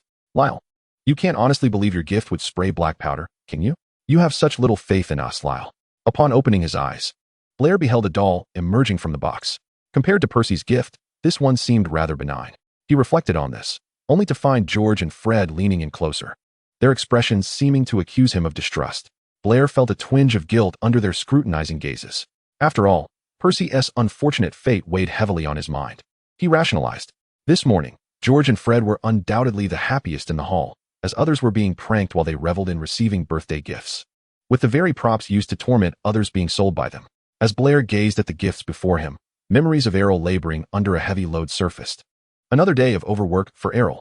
Throughout the day, aside from attending classes and dining, George and Fred had been busy hawking their prank items, as today was truly fitting for such mischief. During dinner, Charlie noticed the absence of George and Fred. They wouldn't be planning something grand, would they? He whispered to Percy, not wishing to see a howling letter from their mother in the hall the following morning. They must have gone off to celebrate privately. Blair isn't with them either, Percy remarked, glancing across the table. Oh, that's a relief, Charlie replied, contemplating Percy's words, which seemed quite plausible. Neither paid attention to the fact that George and Fred had only sought out Blair for their celebration, as their demands were simple: no grand disturbances, lest Mrs. Weasley find out. George and Fred were in the kitchen, observing Blair and Yo-Yo fiddling with cooking utensils, oblivious to Charlie and Percy's thoughts. Initially, George and Fred had proposed joining in, but Blair envisioned their cake-making antics and declined their request. Consequently, George and Fred could only sit in chairs, watching the silhouette of Blair as he prepared dinner. When Blair set the completed meal on the table, George and Fred lavished praise upon him. declaring their intention to learn from Mrs. Weasley upon returning home for the holidays. Let us hope Mrs. Weasley doesn't have a breakdown. I wish to visit her humble abode next time, Blair chuckled. Lyle, you have far too little faith in Fred and me. However, Mother might indeed crack. She could suspect that George and I are plotting against her. After they finished speaking, the trio eagerly dug into the sumptuous feast laid before them, swiftly devouring the food. Initially, George and Fred intended for Yo-Yo to have a taste as well, but she stubbornly refused, leading the three to ultimately abandon that notion. As they departed, Yo-Yo extended her birthday wishes to George and Fred. On their way back to the dormitory, George and Fred reminisced about the day's sales of prank items. If every day were April Fool's Day, we'd soon amass a fortune, Fred remarked, his tone brimming with desire. Then every day would be our birthday, George chimed in. Spare me. It's already a struggle to think of meaningful gifts for you two once a year, Blair exclaimed, gesturing for mercy. Upon entering the common room, they encountered Charlie and Percy. Percy inquired about their activities, receiving a response that confirmed his suspicions. I guessed correctly, Percy said to Charlie. Charlie shared his speculation with George and Fred, who found it quite appealing. Percy had intended to interrupt Charlie, but ultimately failed to do so. Oh, if that's the case, we'll surely see howling letters from Mother in the hall next year, Percy remarked, looking at Charlie. You're on your own. I want to be at Hogwarts next year, Charlie replied with a grin. Percy's expression turned comical, prompting Blair to stifle a laugh at their banter. Upon hearing Charlie's words, George and Fred placed their hands on Charlie's shoulders, saying, if you wish to experience that, George and I can certainly create quite a ruckus for you. Indeed, we will fulfill your request, and tomorrow you'll find a howling letter from Mother in the hall. Charlie shrugged off their hands, firmly stating that he had no desire for such an experience. With that, he quickly turned and exited the common room, followed by Percy, who also distanced himself from the duo. After their departure, George and Fred found the atmosphere dull and pulled Blair back to the dormitory. Blair observed as George and Fred dutifully settled into their beds. Are you two truly going to rest just like that? Blair inquired, seated on his bed. Reflecting on their unusually subdued behavior today, he found it quite odd. This morning, he had witnessed them executing pranks, albeit only successfully against Percy. It seemed illogical. Lyle. This morning, every long table had someone receiving a powder-spraying prank item, George whispered as he sat up in bed, Fred mirroring his actions with a grin. I saw that. Didn't we sell those? Blair remarked. George and Fred approached Blair's bedside, quietly explaining, some were sold, while others were given away by George and me. The ones we gave away differ from those we sold. The powder we gifted is far more troublesome to clean up. What is wrong with that powder? Blair inquired. It poses no harm to humans, but is quite adored by kittens, Fred chuckled. Those who received gifts from George and me share a common trait. They all enjoy sneaking out at night. As George spoke, he produced the Marauders map for Blair to see. This one, and this one over here, we sent them all, Fred pointed out. Blair observed as Filch drew closer to a student out after hours on the map. You two are truly incorrigible, he whispered to George and Fred. The following morning, Blair noticed a decline in points across all houses, silently hoping that the headmasters would be understanding. Chapter 39, Blair's Invitation. As the second-year life drew to a close, it was time for Blair to drag George and Fred into a last-minute study session. Although Blair had taken them to the library, George and Fred were not genuinely studying. Instead, they lounged on either side of the table, watching Blair as he diligently reviewed. Lyle, I genuinely believe the sorting hat made a mistake. You ought to have been placed in Ravenclaw, George and Fred whispered. Their attention caught by Madame Pants, they quickly silenced themselves. Blair, under their fixed gaze, found it difficult to absorb any knowledge. Make sure you both focus on your studies, if the grades on your report cards turn out to be rather dismal. Aunt Molly will undoubtedly forbid you from participating in any holiday activities, Blair softly remarked as he set his book down. George and Fred, however, appeared unfazed by this warning, and Blair could easily discern what was on their minds. If we're prohibited, we shall simply carry on in secret. Although George and Fred feigned indifference, they ultimately agreed to partake in the revision plan, prompting Blair to inquire about their motivation. Their response was candid. We find it rather amusing to witness Mother's reaction upon discovering our grades last year. Oh, you two desire Aunt Molly's approval, don't you? Feel free to admit it, Blair chuckled, to which George and Fred countered, though Blair found their arguments lacking in credibility. The examinations arrived as scheduled, and both George and Fred felt confident about their performance, while Blair shared a similar sentiment. As the trio boarded the Hogwarts Express for their return journey, they swiftly located an empty compartment. Once settled, Blair leaned against the shoulders of George and Fred and suggested, why don't you two come to my house this summer? I can take you out for some fun. Upon hearing this, George and Fred eagerly agreed, and throughout the journey, Blair excitedly detailed the various places he intended to take them, each suggestion sounding increasingly delightful to George and Fred, who found themselves brimming with anticipation. Upon disembarking, George and Fred excitedly informed Mrs. Weasley of their plans to visit Blair's home that summer. "If your grades are abysmal this year, I fear I shall have to tell Blair that you cannot go," Mrs. Weasley replied, eyeing them sternly. "Our grades this year will surely astonish you far more than last year's," they declared in unison. Meanwhile, Blair was seated in the back of the car with Mrs. Vance, sharing his invitation to George and Fred. "Oh, how splendid. I was hoping you would invite them, especially since they hosted you last summer," Mrs. Vance responded joyfully. Mr. Vance, driving in the front, also expressed his approval.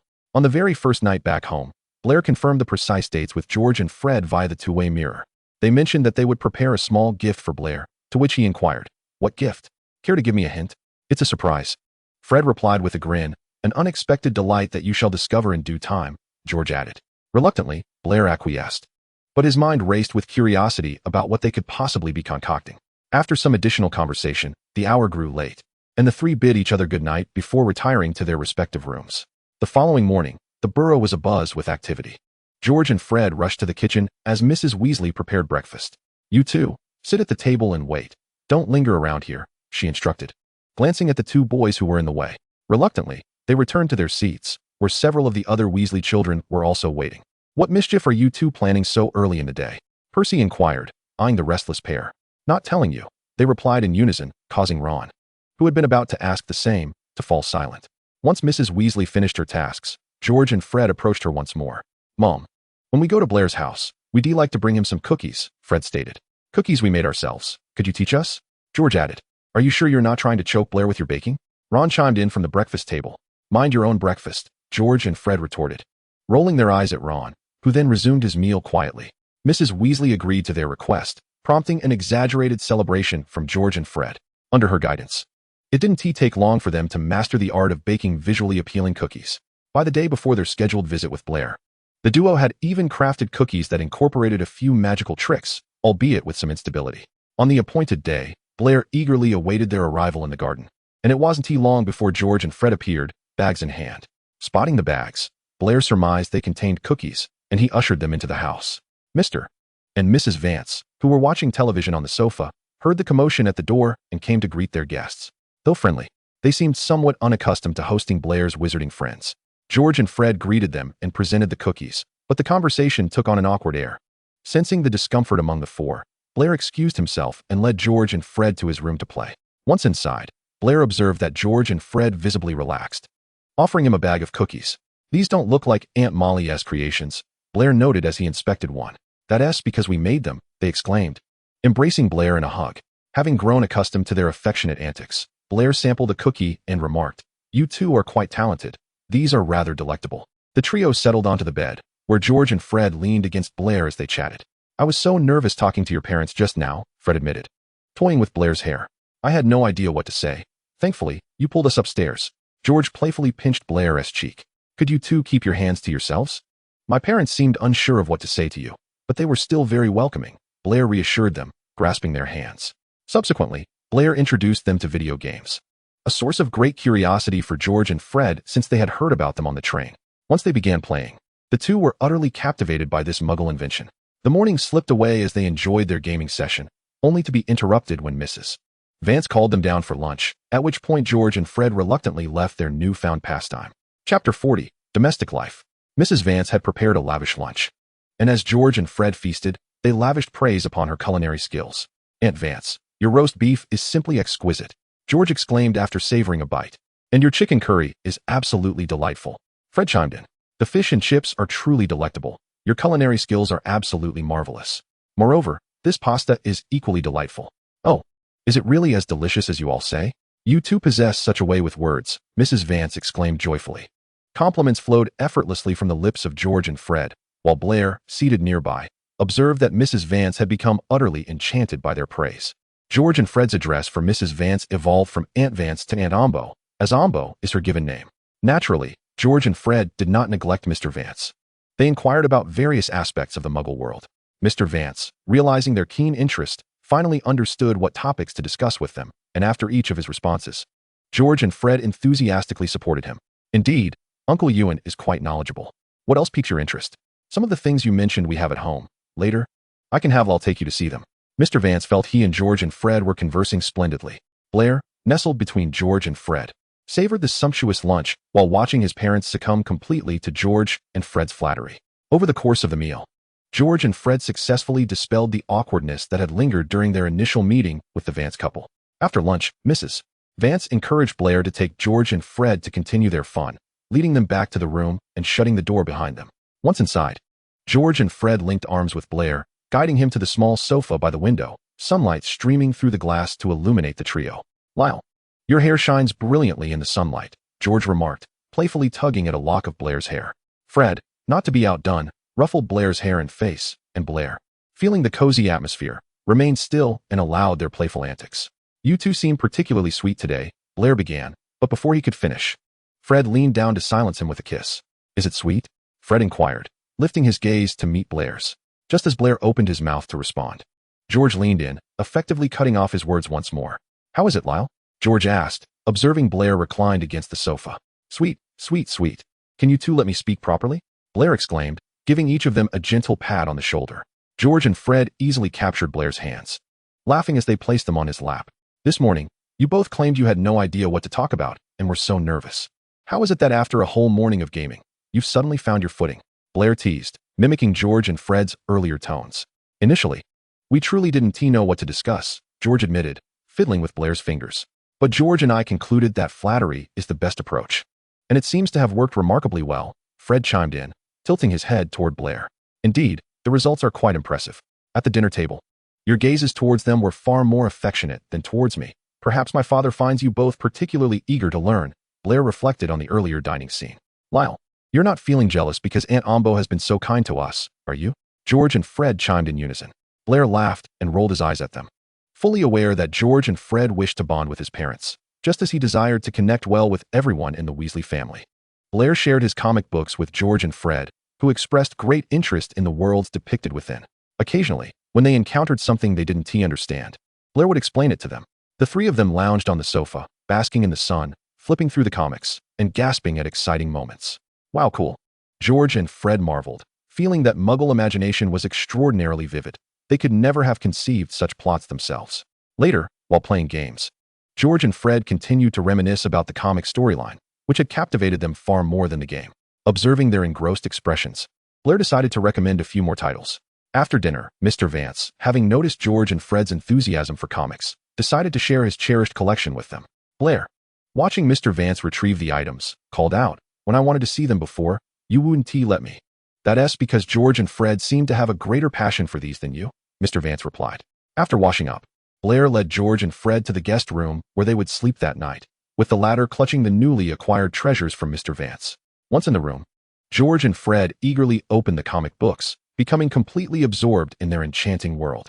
At that moment, Blair recalled why Mr. Vance had previously withheld these items from him. When he had first arrived, he struggled with the language and had nearly damaged some of them due to his blurred vision. Feeling slightly guilty, Blair reflected, "At that time, I could barely discern what they were." Blair soon joined George and Fred, and the three of them delved into Mr. Vance's collection together. When it was time to rest, Blair prepared to return to his own room, prompting George and Fred to finally emerge from the world of comics. "Lyle, let us sleep together tonight, shall we?" they implored, their eager eyes fixated on him. Blair, under their hopeful gazes, stepped out of the room. George and Fred suddenly found the comics in their hands far less appealing, but soon enough, Blair returned. "I just told my mom. Otherwise, she would definitely ask tomorrow," Blair explained to the dejected duo. "Wonderful." Joy illuminated George and Fred's faces. As they climbed into bed, Blair regretted his decision. Accommodating 3 people on this bed was an arduous task. He found himself nestled closely against George and Fred, each of them gripping one of his hands. "Well, I did come back of my own accord," he thought, yet the warmth of their bodies was undeniably comforting. As he pondered this, he drifted off to sleep. For who could resist the allure of a warm bed? George and Fred watched as Blair's eyelids fluttered shut. George reached out to gently caress his face, and the sleeping Blair instinctively nuzzled against him, prompting a smile to grace George's features. Fred, meanwhile, was captivated by Blair's long lashes, thinking how dense they were, and he couldn't resist gently touching them. Thus, the two remained, gazing at the slumbering Blair, until they too succumbed to the embrace of sleep. Chapter 41. A Day Trip to the Muggle World. Blair awoke the next morning with a distinct feeling of stiffness throughout his body. Upon opening his eyes, he was greeted by the sight of Fred's face, partially obscured by his tousled red hair. Blair attempted to brush the hair away from Fred's visage, only to discover that his hand was firmly grasped by Fred. He endeavored to withdraw his hand, but found himself unable to muster the strength. He then realized that George's arm was draped across his waist, and something heavy seemed to rest upon his legs. Am I being used as a pillow? No wonder I feel so rigid, Blair mused silently, remaining still while his mind raced with thoughts. Last night, I succumbed to slumber under such circumstances? Astonishing, indeed. Blair marveled at his own ability to drift off in such a state. As he relished this thought, he suddenly noticed the hand resting on his waist tightening slightly. George must be awake. Turning to face George, Blair found him indeed awake and gazing intently at him. Good morning, George. Blair observed that George still appeared a bit dazed, which amused him, prompting a smile to grace his lips. George, captivated by Blair's smile, leaned in to nuzzle against him. Morning kiss. Blair took the opportunity to plant a gentle peck on his cheek. I want one too, Lyle, Fred's voice chimed in, prompting Blair to turn and bestow a morning kiss upon Fred's cheek as well. Now that you're both awake, could you kindly release my hand, Fred? And you too. George, kindly remove your arms and legs from my person. Both George and Fred complied obediently, and Blair felt a wave of comfort wash over him. Let us rise. Today I shall take you both out for some fun. As he reclined, he affectionately ruffled their hair while speaking. Upon descending after their preparations, the trio discovered breakfast had been laid out, accompanied by a note from the Vance couple. Mom and Dad have gone to work. Hope you enjoy your day. Where are we going today, Lyle? Fred inquired curiously after finishing his breakfast. George paused in his munching on bread, his expression mirroring Fred's curiosity as he looked at Blair. After swallowing a mouthful of milk, Blair responded to Fred's question, Aren't you both curious about some Muggle products? I plan to take you to a Muggle mall first. Is it similar to Diagon Alley? George asked, his eyes bright with interest. Blair pondered briefly before replying, Quite similar, as both are places for shopping. Once they finished their meal, Blair led George and Fred out of the house, and fortune smiled upon them as they soon hailed a taxi. Upon entering the mall, George and Fred resembled two inquisitive children, eager to explore everything. After traversing the electronics and clothing sections, the trio arrived at the food area. Do Muggle malls sell chocolate frogs too? Fred inquired, lifting a frog-shaped chocolate. George examined it and remarked, It seems immobile, yet it resembles a frog more than a chocolate frog does. Muggle snacks don't move. Let us buy one to try, Blair explained, placing a chocolate in the shopping cart. This candy looks like a licorice wand, George noted, eyeing the confection before him. Fred concurred, and Blair informed them that this was a representation of a Muggle's idea of a wand. Wow, Muggles truly possess remarkable imagination, Fred and George exclaimed, impressed by their accurate guesses. After exiting the food section, the trio arrived at the book area, where George and Fred became enchanted by Muggle fairy tales. Blair selected a fairy tale book and led George and Fred to a nearby chair in the reading area. Initially, their faces were filled with curiosity as they looked at the book, but soon their expressions shifted to something more perplexed. Lyle, was your impression of wizards initially shaped like this in books? George raised his head, his eyes questioning as he gazed at Blair. If so, that's truly disheartening. In your eyes, we were villains from the outset, Fred added, echoing George's sentiment. Blair listened, a look of confusion crossing his face, before reaching for the book in their hands. Upon glancing at it, he discovered that every story featured wizards cast as antagonists. Ha ha ha, Blair chuckled, understanding why they had appeared somewhat tense moments earlier. While he quietly laughed, George and Fred pulled him into their midst, embracing him. Lyle, I swear on Merlin, my impression of wizards has never been like this. Otherwise, we wouldn't have become friends so quickly at the start of term, would we? These are fairy tales. Mere tales for children. I can discern what wizards are truly like. I certainly don't subscribe to the depictions in fairy tales.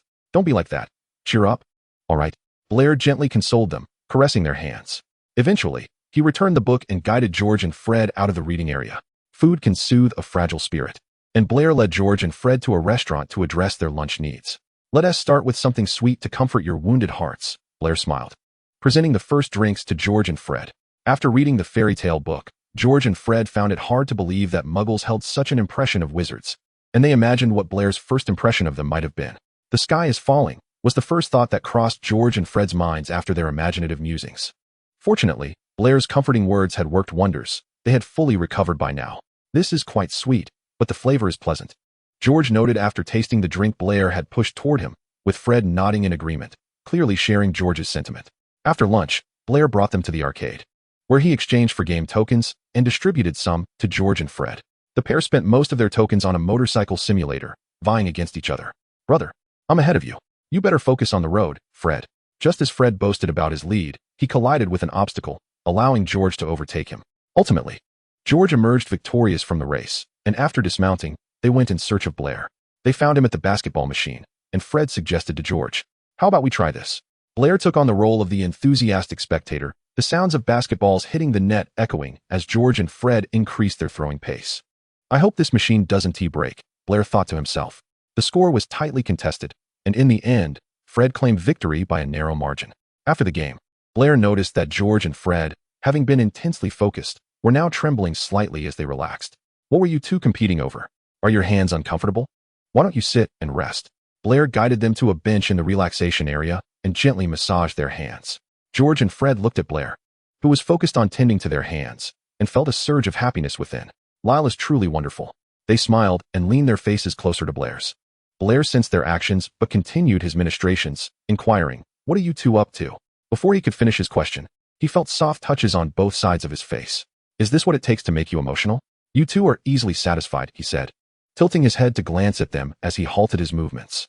"We are easily pleased, Lyle." George leaned against Blair's shoulder, inhaling his comforting scent. "It's a very reassuring aroma." "Indeed, we are very easily satisfied," Fred chimed in, leaning closer and gazing at Blair. "I want to keep looking at you." Blair sat up a little straighter, aiming to make their embrace more comfortable, and then extended his arms to envelop George and Fred. The two instinctively leaned in closer, and Blair felt a profound sense of satisfaction. "Come on, I still have a few coins left. I'll play the drums for you too," he said, giving them both a light pat. "Blair, you can still play the drums?" George and Fred inquired, raising their eyebrows. Blair responded with a playful arch of his brow. "Of course, I am quite the versatile performer." As he spoke of his talents, a confident spark lit up his expression. Once seated, he began selecting a piece to play. Ultimately, he chose a song with an intensely vibrant melody. George and Fred stood below, watching as Blair twirled the drumsticks in his hands. With every motion, a rousing symphony filled the arcade. Curious onlookers began to gather, although George and Fred remained oblivious, utterly captivated by the flamboyant display of Blair. His golden hair and striking features shimmered under the lights, rendering him exceptionally radiant. As the crowd around them grew, the only sight that captivated George and Fred was the luminous figure of Blair on stage. Blair, in turn, cast his gaze upon them, relishing the dazed expressions on their faces, a gratifying effect indeed. As the performance concluded, applause and cheers erupted around him. It was only then that George and Fred realized just how many people had gathered. Their voices were drowned out by the surrounding cheers, and after stepping off the stage, Blair tugged at their sleeves, guiding them out of the arcade. "Blair, you were absolutely incredible," Fred exclaimed, grasping Blair's hand. "When you were up there, it was as if you were glowing," George added, gazing at him in awe. Receiving the compliments from George and Fred, Blair smiled, exuding an air of confidence. "I know. Otherwise you two wouldn't have looked so utterly amazed." "Utterly amazed? Look who was talking." George and Fred chimed in unison. Their candid admission only heightened Blair's amusement. Blair glanced at the time and called Mr. and Mrs. Vance to inform them that the three of them would be dining out that evening. George and Fred followed Blair as they meandered about until hunger struck, prompting Blair to lead them to a nearby restaurant. The three famished friends wasted no time in devouring their meals, each lost in the enjoyment of their food. Burp. Blair covered his mouth, and a glass of water quickly appeared at his side. He gulped it down eagerly. "Need more, Blair?" George queried, to which Blair shook his head, indicating he was fine. Fred reached out, gently patting Blair's back, intending to help him settle. After finishing, Blair leaned against Fred's arm. After resting for a while, the trio exited the restaurant. On Blair's suggestion, they decided to walk home.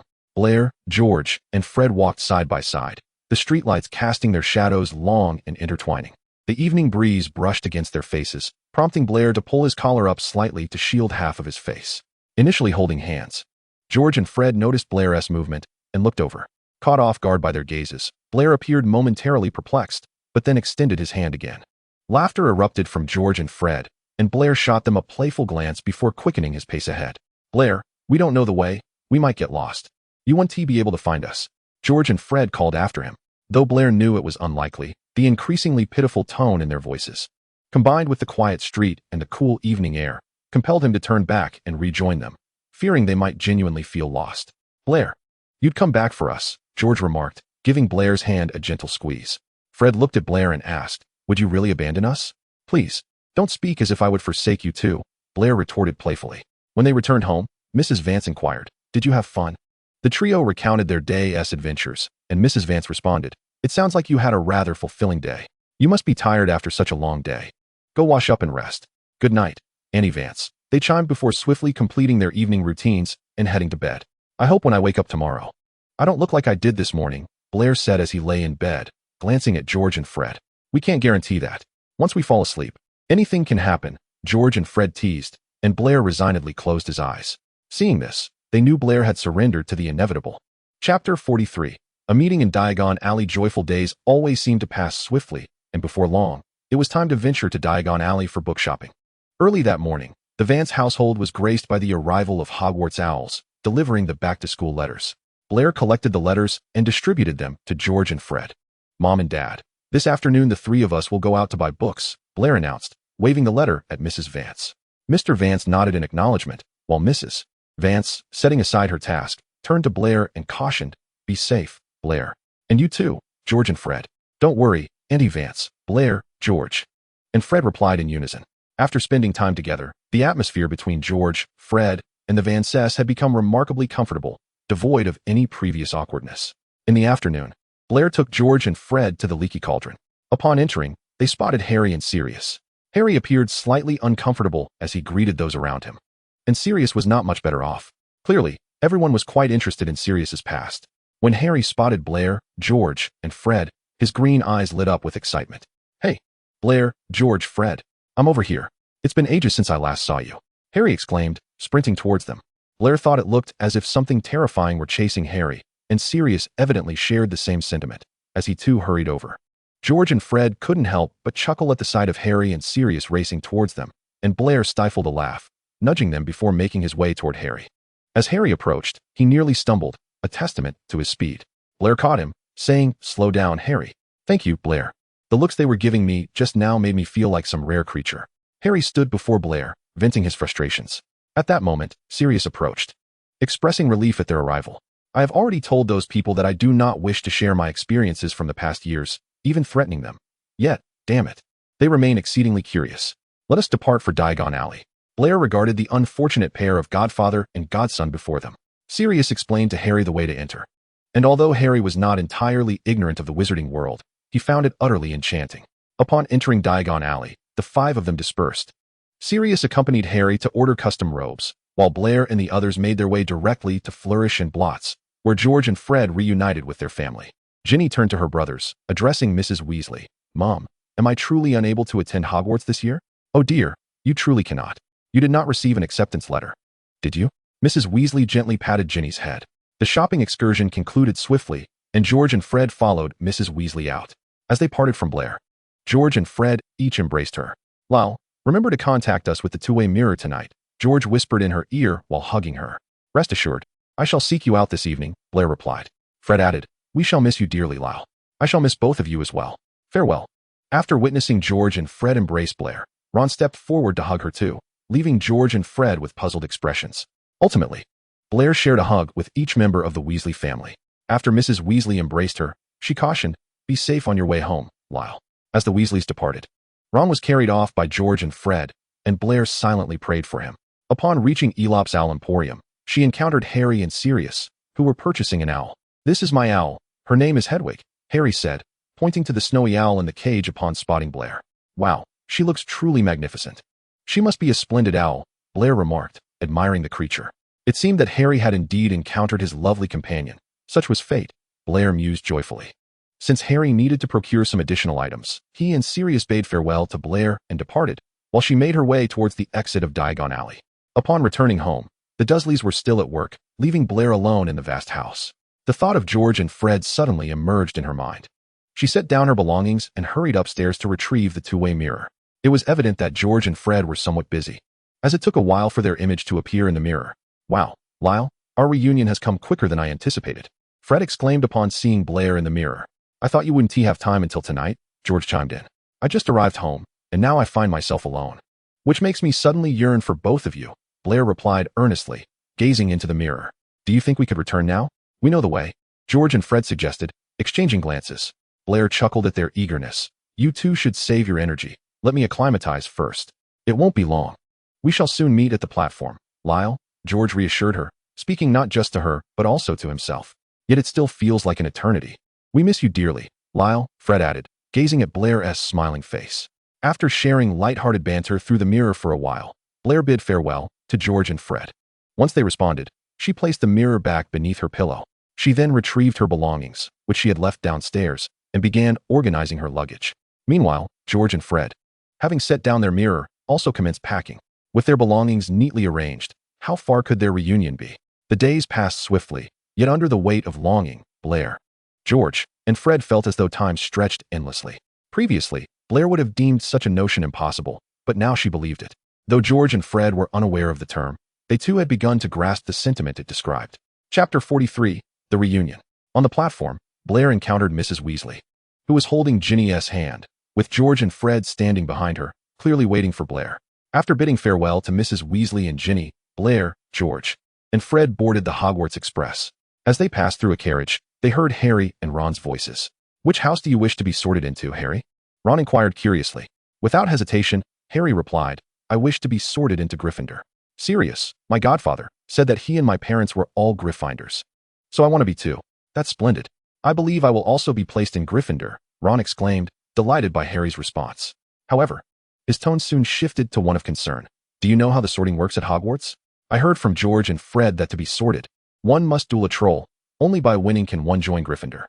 Upon hearing Ron's words, Blair turned to look at George and Fred, who understood the message in her eyes. "Is that how you two have been misleading him?" They exchanged knowing smiles before playfully pushing Blair to search for an empty carriage. Meanwhile, Harry, overhearing Ron, became anxious and desperately wanted to get off the train to ask Sirius for clarification, but just then, the express began to move. Harry hurriedly opened the window to call out to Sirius outside. Upon hearing, Sirius thought to himself, how could that be? It's clear that those twins are just pulling a fast one on their younger brother. However, he responded, "So, Harry, you must do your best." With Sirius's encouragement, Harry and Ron were thoroughly flustered. Ron racked his brain for spells he knew, while Harry sought Ron's guidance. In the adjacent carriage, George and Fred began to chuckle upon hearing Sirius's reply. "Our dear brother must now believe us even more," they said, wrapping their arms around Blair's shoulders. Blair joined in their laughter, imagining Ron frantically pondering the spells he could conjure. "I bet the first spell that comes to his mind is the one George and I taught him over the summer," Fred remarked. George animatedly demonstrated the spells used to Blair. The spell can turn things yellow, like butterbeer and sunshine. Meanwhile, in the neighboring carriage, Ron was indeed discussing the spell with Harry. This time, without a rat present, he sought Harry's permission to cast the spell on Hedwig. However, the spell produced no visible effect, leaving Harry relieved. After all, the thought of a yellow Hedwig was somewhat hard to accept. In the train compartment, Blair leaned against George and Fred, engaging in conversation with them when suddenly, the door was thrust open. A small witch with brown hair appeared at the entrance.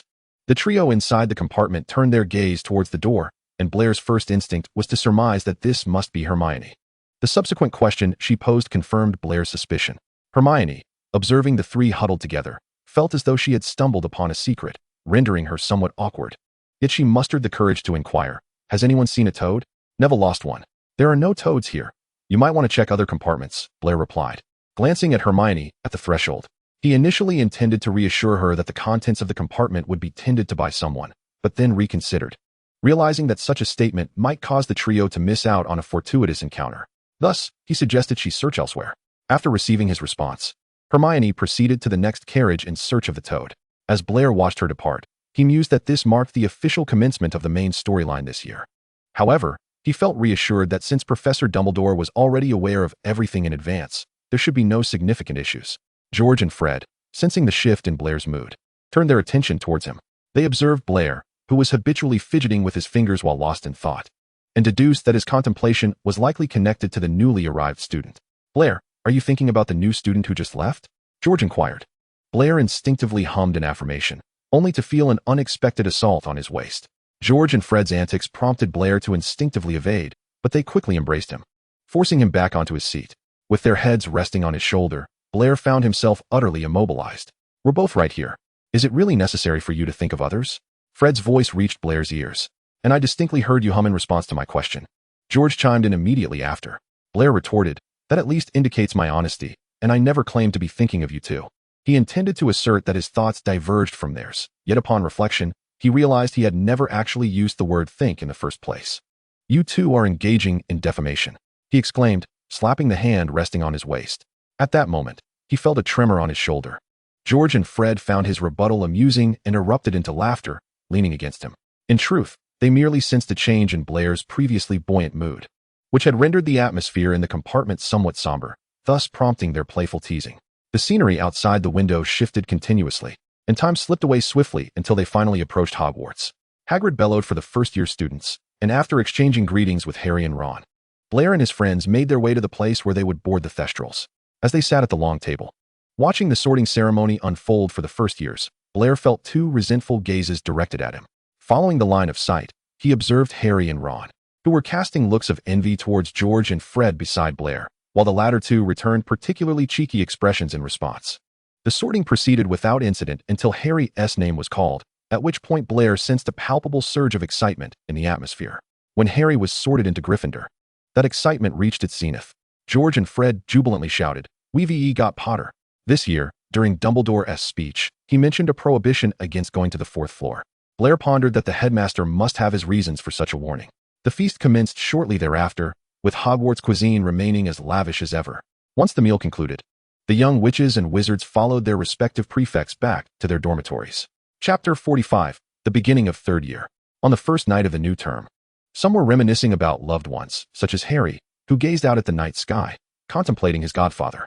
He ultimately resolved to write a letter to Sirius. "Go on, Hedwig, good girl. This is your first mission, and I trust you'll deliver it to Sirius safely." Harry gently stroked Hedwig's feathers. In his letter, he recounted his sorting into Gryffindor, protested Sirius's antics at the train station, and expressed his eagerness to receive a response. On the first night of the term, others, like Blair, George, and Fred, felt fortunate for their reunion. Since George and Fred had departed from the Weasley household, Blair had begun to feel a sense of unease. As though the home had become desolate. There were no playful antics, the sofa in the room was no longer crowded, and the newly purchased comics lay unshared. Comics. That's right, I brought the new comics with me. How could I have forgotten? Blair suddenly recalled, leaping from his bed. George, Fred, and Lee, who had already settled into bed, sat up upon hearing the commotion. "Blair, what are you looking for?" George, Fred, and Lee inquired, puzzled by Blair's apparent search. Blair retrieved the comics from his bag and distributed them to the trio. "You two seemed quite interested in comics over the summer. So I packed a few new ones when I was gathering my things," he explained as he handed the books to George and Fred. "What genre is this one? Is it similar to the ones we read during the summer?" George and Fred asked, examining the titles in their hands. As Blair walked towards Lee's bed with a comic in hand, he replied, "You'll have to see for yourselves. It seems a bit different from what we had before. And I haven't read it yet, so I'm not entirely sure." Handing Lee a comic, he added, "I hope you enjoy it." "Wow, this is amazing, Blair. You actually got this one," Lee exclaimed excitedly as he quickly accepted the book. The three in the dormitory immersed themselves in the world of comics on the first night of the term, while Blair, observing the scene, felt that it was not as enjoyable as sharing the experience with George and Fred during the summer. Ultimately, Blair realized that it was not the comics he adored, but rather the feeling of engaging in an activity together with Fred and George. As the hours grew late, Blair glanced at the time and the enthusiastic trio, ultimately deciding to interrupt their revelry. "Time for bed, everyone, it's quite late. Just look outside. If we don't sleep now, we'll have no time in the morning." Awakened by Blair's voice, the three lost in the comic world stirred. "Oh, Merlin, is it really so late?" Time has flown by as if enchanted by a spell. Lee was the first to put down his comic and inquire, "What classes do we have tomorrow?" "Electives," Blair replied. "What electives did you choose?" Lee asked from his bed. "I selected care of magical creatures, muggle studies, and divination." "We three opted for divination instead of arithmancy. But the other two are the same as yours," Fred responded. Lee appeared delighted upon hearing Fred's answer. Gradually, silence enveloped the dormitory as the four who had stayed up late reading comics settled into their beds and quickly fell asleep. However, staying up late comes at a price. The following morning, everyone in the dormitory overslept. What is even more dire is that the morning class is about the protection of magical creatures. Held on the edge of the Forbidden Forest, the four of them hurriedly washed up and sprinted towards the forest, encountering a lost Harry and Ron on their way down the stairs. Blair, while running, gestured to the two of them, but due to their haste, Harry and Ron could barely comprehend his directions. Is Blair referring to this way? Harry uncertainly pointed in one direction, seeking Ron's confirmation. Ron, pointing in an entirely opposite direction, replied, "I believe Blair meant this way, mate." Ultimately, Harry chose to trust Ron, and upon arriving at the classroom, Professor McGonagall inquired if they needed to be transformed into a map. Meanwhile, the four racing towards the Forbidden Forest arrived just in time. Blair stood by a tree, bending over and gasping for breath. He felt as though all his blood had pooled in his brain. George, Fred, and Lee, having paused for a moment, quickly regained their composure. Blair realized this was the price he paid for his lack of exercise. And he now understood Fred and George's previous comments about his fitness were quite accurate. Once they had recovered, George noticed Blair's disheveled state and stepped forward to straighten him up, while Fred patted him on the back, hoping to alleviate his discomfort. After their ministrations, Blair felt significantly better, just as Professor Kettleburn, the magical creature protection instructor, arrived. Blair lamented that his efforts had been in vain. Had he known, he would not have exerted himself so much. I am your professor for the protection of magical creatures, and my name is Kettleburn. This lesson introduced the young wizards to the flobberworm, teaching them how to care for and nurture it. The choice of this class resonated deeply with all Gryffindors, particularly with Blair, George, and Fred. The three found the subject of magical creatures exceedingly fascinating, thus they approached the lesson with utmost seriousness. Professor Kettleburn, clearly acknowledging their earnestness, generously awarded points to Gryffindor, which created a positive feedback loop. Fred, George, and Blair found the class even more engaging. On their way back to the common room after class, the trio discussed the lesson, only to find a somewhat dejected Harry and Ron upon entering. Our dear little brothers, what troubles you? George and Fred inquired as they approached. We were late for our first class today, Ron shared before Harry chimed in, and it was Transfiguration class. Professor McGonagall's. I distinctly remember giving you directions, Blair said, perplexed, wondering if he had perhaps misremembered. You were moving too fast this morning, we barely caught a glimpse. Harry replied. A strange expression appeared on Blair's face, and upon hearing Harry's words, George and Fred erupted into laughter. Chapter 46. Exercise with Caution. Harry and Ron seemed even more disheartened than before, and in the end, Blair offered them some comforting words, assuring them that new students were always late due to getting lost. Just be more attentive next time, it's no big deal. By the time George and Fred led Blair away, Harry and Ron's spirits had noticeably lifted. Lee, your energy is truly remarkable, Blair mused as he lay on his bed in the dormitory. After class, he yearned to return to his room for rest, while his exuberant friend, Lee, still had the stamina to socialize. I was right when I told George that you are in dire need of exercise, Fred remarked, sitting by Blair's bedside. George nodded in agreement from the other side, and Blair felt no inclination to dispute them, for their words rang true. I shall commence my exercise regimen tomorrow, Blair proclaimed, sitting up on his bed and exclaiming loudly. So, Blair, have you devised a plan for your workout? George and Fred asked, and in response, Blair flopped back onto his bed, shutting his eyes, for he couldn't think of any exercises at that moment. This afternoon, we'll take you to work out, George said, stepping forward to pinch Blair's cheek. Upon feeling George's pinch, Blair opened his eyes wide. He looked at him and asked, where are we going? Don't ask, let us keep an air of mystery. Just follow us, Fred answered. After Fred's words, he and George pulled Blair up from the bed. Let us go, it's time for lunch. Eat well, Blair, so you have energy for the afternoon. Get up, George and Fred urged as they pulled him along. During lunch, George and Fred took turns piling food onto Blair's plate, and he accepted it all. Ron and Harry, seated beside them, observed the scene. Are you two trying to stuff Blair to death? Ron exclaimed, even setting down his chicken leg. With his mouth full, Blair waved his hands, indicating it was not the case. George and Fred soon realized they might have overdone it with their generous feeding and ceased their efforts. Blair sighed in relief. After all, the amount they had just served him was nearing his limit. Without the pressure of time, the trio leisurely exited the castle after their meal, the sun warming Blair as he contemplated returning to the dormitory for a nap. You go ahead to the Quidditch pitch and wait for us. We'll be there shortly, George instructed as they exited the castle. Oh, so we are heading to play Quidditch. That makes sense, Blair thought to himself, nodding in agreement. Upon reaching the pitch, Blair took a few warm-up laps. Previously, when at the Black family home, he had mentioned playing Quidditch with Harry, but in truth, he had merely watched Harry and the Weasley twins practice, never having actually participated himself. As he soared through the air, thoughts of George and Fred's Quidditch antics occupied his mind when suddenly their figures burst into his view, each carrying a large box. Blair recalled that the box was meant for the beaters' balls. He flew over to George and Fred. Are you ready, Blair? Fred called as he draped an arm around Blair's shoulders. Here, take this. You'll use it to hit the beaters' balls that come your way. George handed Blair a wooden bat. Don't worry, we'll assist you, they said in unison, their confidence evident. Blair could see from their expressions that they were sure they could teach him how to hit the balls, and once he learned, he would be able to join them in the game, which was indeed a form of exercise. Inspired by their confidence, Blair felt a surge of assurance himself. Yes, I will surely learn. George flew beside Blair, bat in hand, while Fred opened the box containing the beaters' balls. The speed of the balls surpassed Blair's expectations. He missed his swing, but George, flying close behind him, struck the ball away just before it could hit him. Don't be afraid, Blair. Keep your eyes on the ball, George encouraged, his voice harmonizing with the sound of the bat slicing through the air. Hold on tight, Blair. or the bat will fly out of your hands. Fred corrected Blair's grip on the bat. As Blair adjusted his stance, when the pitched ball came soaring towards him again, his swing quickened, yet his accuracy remained woefully inadequate.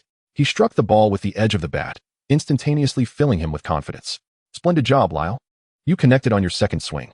George and Fred's praise resonated in Blair's ears, bolstering his self-assurance with each commendation. As time passed, the frequency of Blair's successful hits increased. Sweat began to bead on his forehead, prompting George and Fred to conclude that he had exerted himself sufficiently for the day. Lyle, this will be the last pitch. After this, we shall take a break, they informed him. Blair signaled them with an okay gesture and focused intently on the approaching ball, determined to hit it further this time. He poised himself to swing, and as the ball approached, he executed a timely and precise strike. Apart from the whoosh of the ball slicing through the air, he heard a sharp crack. The pain in his lower back soon revealed the truth. Fred and George quickly returned the ball to its box, just as they intended to commend Blair on the impressive distance of his final hit, only to find him still in position, unmoving. Lyle, what's wrong? George inquired as he rushed back to Blair's side. I think I've twisted my back, Blair replied, his voice trembling slightly. Fred, Lyle's hurt. I'll take him to the infirmary. You handle the box. George called urgently to Fred, who immediately complied and dashed off. George carefully assisted Blair back to the ground, his anxiety palpable, yet he knew he had to proceed slowly to avoid causing Blair further discomfort. It's just a little pain. I'm fine, George. There's no need to worry, Blair said, attempting to reassure the increasingly fretful George. However, George found Blair's words hard to believe. By the time they reached the ground, George was drenched in sweat, and after placing the box down, Fred rushed to support Blair alongside him. Fred's condition was no better. His hasty movements revealed just how quickly he had run.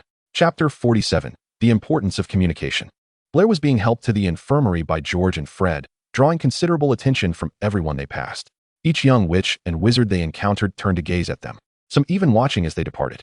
Unable to bear it any longer, Blair finally shut his eyes, feeling as though they had been walking for an eternity. Oh, Merlin, what has happened to him? Upon hearing Madame Pomfrey's voice, Blair opened his eyes to see her wearing an expression of shock. As she observed the now conscious Blair, she realized the situation was not as dire as she had initially feared. Upon seeing him with closed eyes being carried in, she had thought the child had lost consciousness. Lay him on the bed. What caused his injury? Madame Pomfrey directed George and Fred while inquiring about the circumstances of Blair's injury.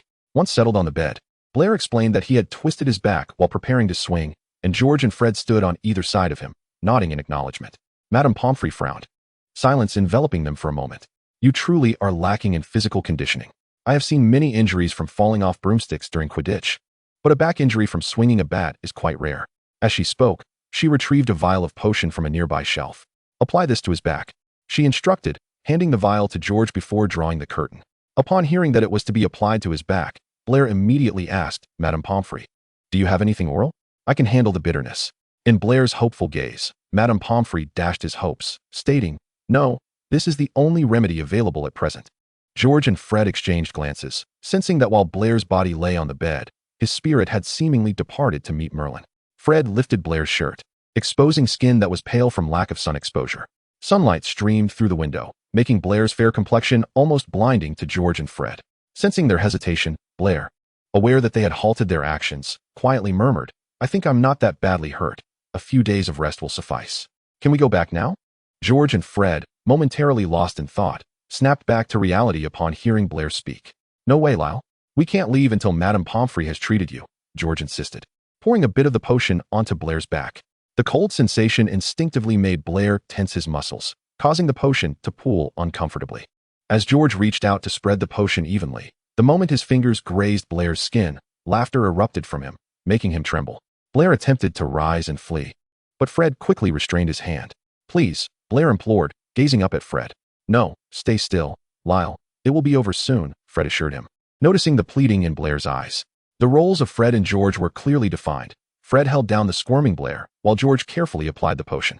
Throughout the process, Blair's laughter was incessant. Had Fred not been holding him, he would have likely tumbled off the bed.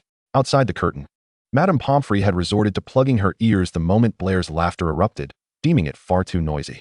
Once the application was complete, Blair lay motionless on the bed, utterly exhausted from his earlier bout of laughter. George and Fred blew gently on the remaining potion, but Blair interjected, Stop blowing. I really can't laugh anymore. Lyle, please indulge us a little, they urged. Exhausted, Blair rested on the bed, prompting George and Fred to believe he was upset with them. You too, please be quiet, Blair murmured. Upon hearing this, George and Fred fell silent, lowering their gazes to the bed where Blair lay. While they appeared calm, their minds were racing with thoughts. Lal seems upset. He must be angry. He even asked us to be quiet. Merlin, Lal doesn't he want to talk to us anymore? After a brief respite, Blair regained some strength and, feeling his back had improved significantly, tugged on George and Fred's clothing as he stepped outside the curtain to find Madame Pomfrey. After explaining his condition, he received permission to leave. As they exited the infirmary, Blair noticed that George and Fred had not spoken a word, which struck him as odd. What's the matter with you two? Why so? Silent? Lyle. Please don't be angry, George began, but was cut off by Blair. Me? Angry? About what? Blair looked bewilderedly at George and Fred. You just told us to be quiet. Is it not because you are both exasperated with us? Blair inquired, gazing at the two individuals before him. I do not find either of you bothersome. Rather, I simply lack the energy to respond earlier. I assure you, I am not angry with either of you. What on earth have you both conjured in your minds? Really, Blair? You are truly not upset? George and Fred asked in unison, their eyes fixed upon him. With a sigh, Blair pulled George and Fred to a corner and embraced them both. I swear by Merlin, I am not angry. Please refrain from fabricating scenarios in your minds, all right? Blair implored them. We shall certainly refrain from imagining things next time, Blair. We shall ask directly, George and Fred chorused. And upon receiving this assurance, Blair led them outside. If I were indeed angry, I likely would not respond, Blair remarked as they walked. Responding signifies you are not angry. So what about just now? Did I not respond? I merely asked you both to cease your bickering. I concede my choice of words may have been somewhat imprecise. I shall amend it. You two should also adjust your behavior. Inquire when there is a matter at hand, and do not speculate unnecessarily. Agreed. Communication is what our mouths are for, understand? George and Fred acknowledged, and the trio conversed as they made their way to the hall in preparation for dinner. George and Fred promised Blair they would avoid speculation and ask directly in the future, while Blair pledged to be more mindful of his word choice. Interpersonal relationships require adjustment to endure over time. Chapter 48. Canary Biscuits. During dinner, Blair received an invitation from George and Fred. Join us at the room of requirement tonight. Blair, George whispered conspiratorially in his ear. There are some rather amusing things to behold, Fred added. Blair felt he had no reason to decline their invitation. What have you concocted this time? You seem to be shrouded in mystery, he inquired, curiosity piqued. It's something we created during the summer. Though it is still a work in progress, George replied. As for the specifics, you will discover that in due course, Blair, Fred said mysteriously. What day is it today? There seems to be an excessive amount of secrecy, Blair remarked as he swallowed his food. Upon entering the room of requirement, Fred presented a biscuit before Blair. Just as Fred began to introduce it, he noticed Blair had already taken it and consumed it without hesitation, leaving Fred unable to intervene in time. George, standing nearby, attempted to stop Blair as he brought the biscuit to his mouth, but it was already too late. Blair had swallowed it. Blair, they both exclaimed in unison. After consuming the biscuit, Blair felt a wave of dizziness wash over him, instinctively closing his eyes. Upon hearing George and Fred's calls, he wanted to inquire what they were shouting about, but when he opened his mouth, only a series of chirps escaped. Bewildered, he opened his eyes to find only 4 enormous pillars before him. Blair, you look rather adorable, came George's voice from above. Adorable? Me? Wait. Why is George's voice coming from above? Blair pondered, moving his arms in an attempt to ascertain his condition. At that moment, he noticed a gigantic hand emerging from above. Jump onto my hand, Blair, Fred instructed. Blair surmised that these bizarre occurrences were likely linked to the biscuit he had just consumed. Canary biscuit, so I've transformed into a bird? He mused, flapping his arms up and down. Gradually, he realized he was indeed flying. Wow, Blair, you've learned to fly so quickly. George and I practiced for ages before we could manage it, Fred exclaimed as Blair landed on his shoulder, prompting Fred to poke at the fluffy creature that was Blair. George gently took Blair into his palm. Blair, how do you feel? Any adverse effects? He asked, only to realize that even if there were, Blair would be unable to articulate them. If you're not experiencing any adverse effects, then fly, Blair, George encouraged. After hearing this, Blair circled around the two of them. I'm exhausted. Flying as a bird is so tiring, he exclaimed. Once he had proven he was fine, he settled on George's shoulder. It seems Blair is all right. Do not worry. You will return to normal by tomorrow morning, Fred reassured him. Blair's feather color is different from last time, George noted. Once again cradling Blair in his palm for a closer inspection. The color of his feathers is brighter, resembling his original hair color, he observed. Fred, upon hearing George's remark, also scrutinized Blair. Meanwhile, Blair, intrigued by their words, became curious about his own appearance. George observed as Blair pecked at his palm. Do you have something to say, Blair? He inquired. I believe Blair is curious about his current appearance, brother, Fred interpreted, prompting Blair to nod in agreement. With utmost care, George carried Blair to a mirror. "Blair, look at how splendid you appear," he declared, a statement grounded in truth rather than mere flattery. Gazing into the mirror, Blair moved his arms and legs, finding himself rather charming. He admired his reflection, and his antics sparked laughter from George and Fred. Unable to contain his amusement, George chuckled, causing Blair to turn and glance at him, which only made his movements more comical. "Ha ha!" George laughed even louder, joined by Fred, who also succumbed to mirth.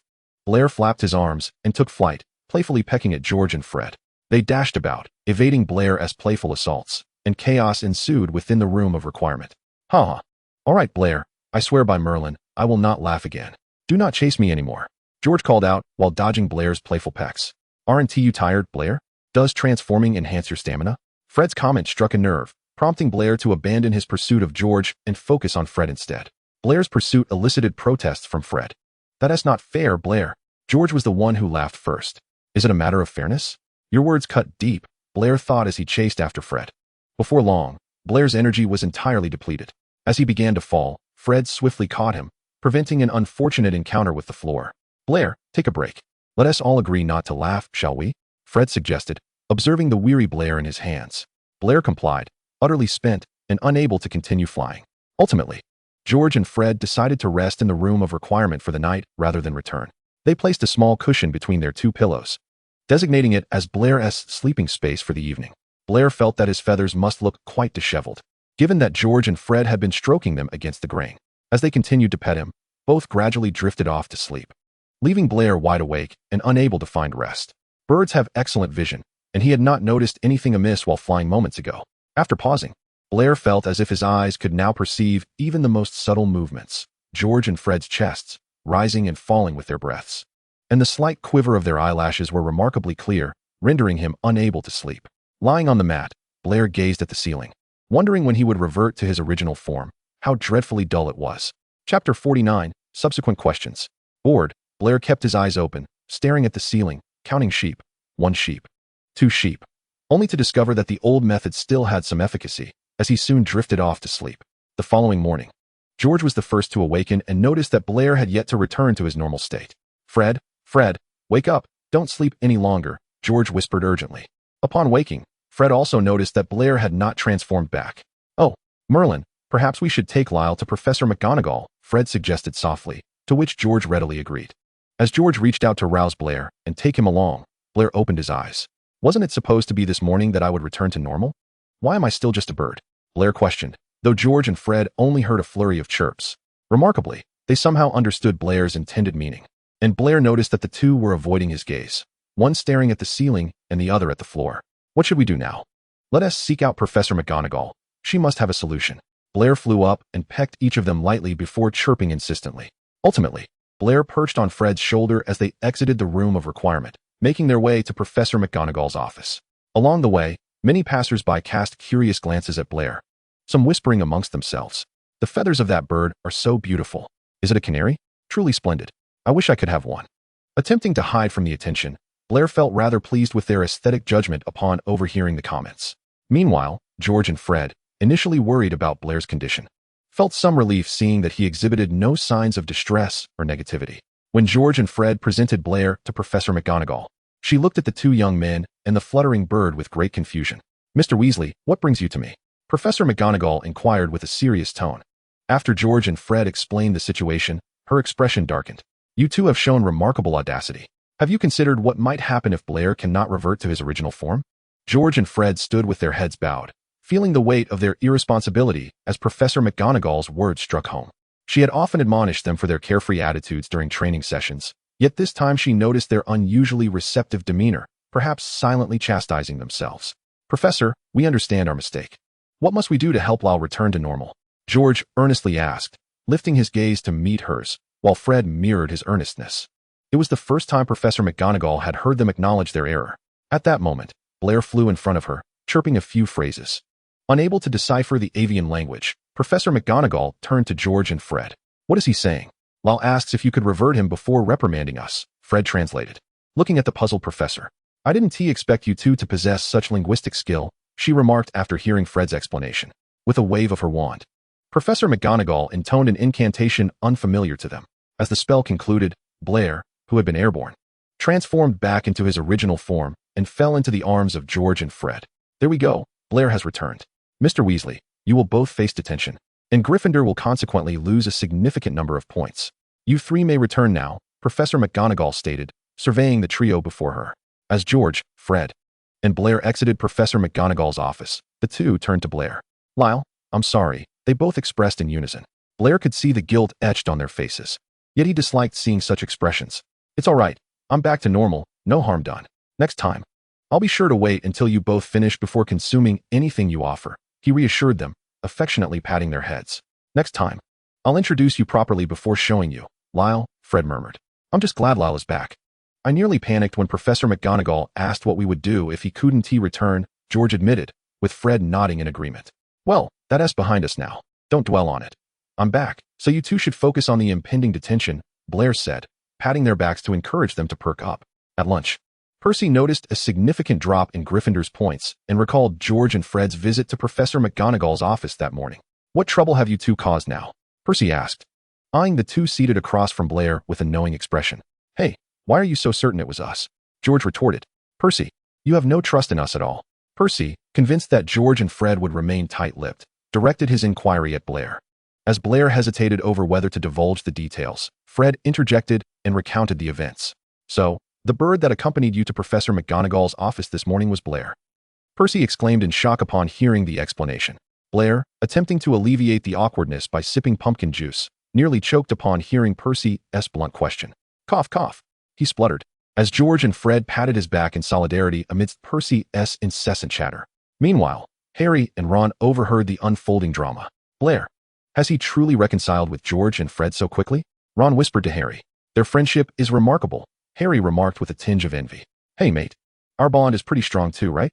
Ron replied, reacting to Harry's musings.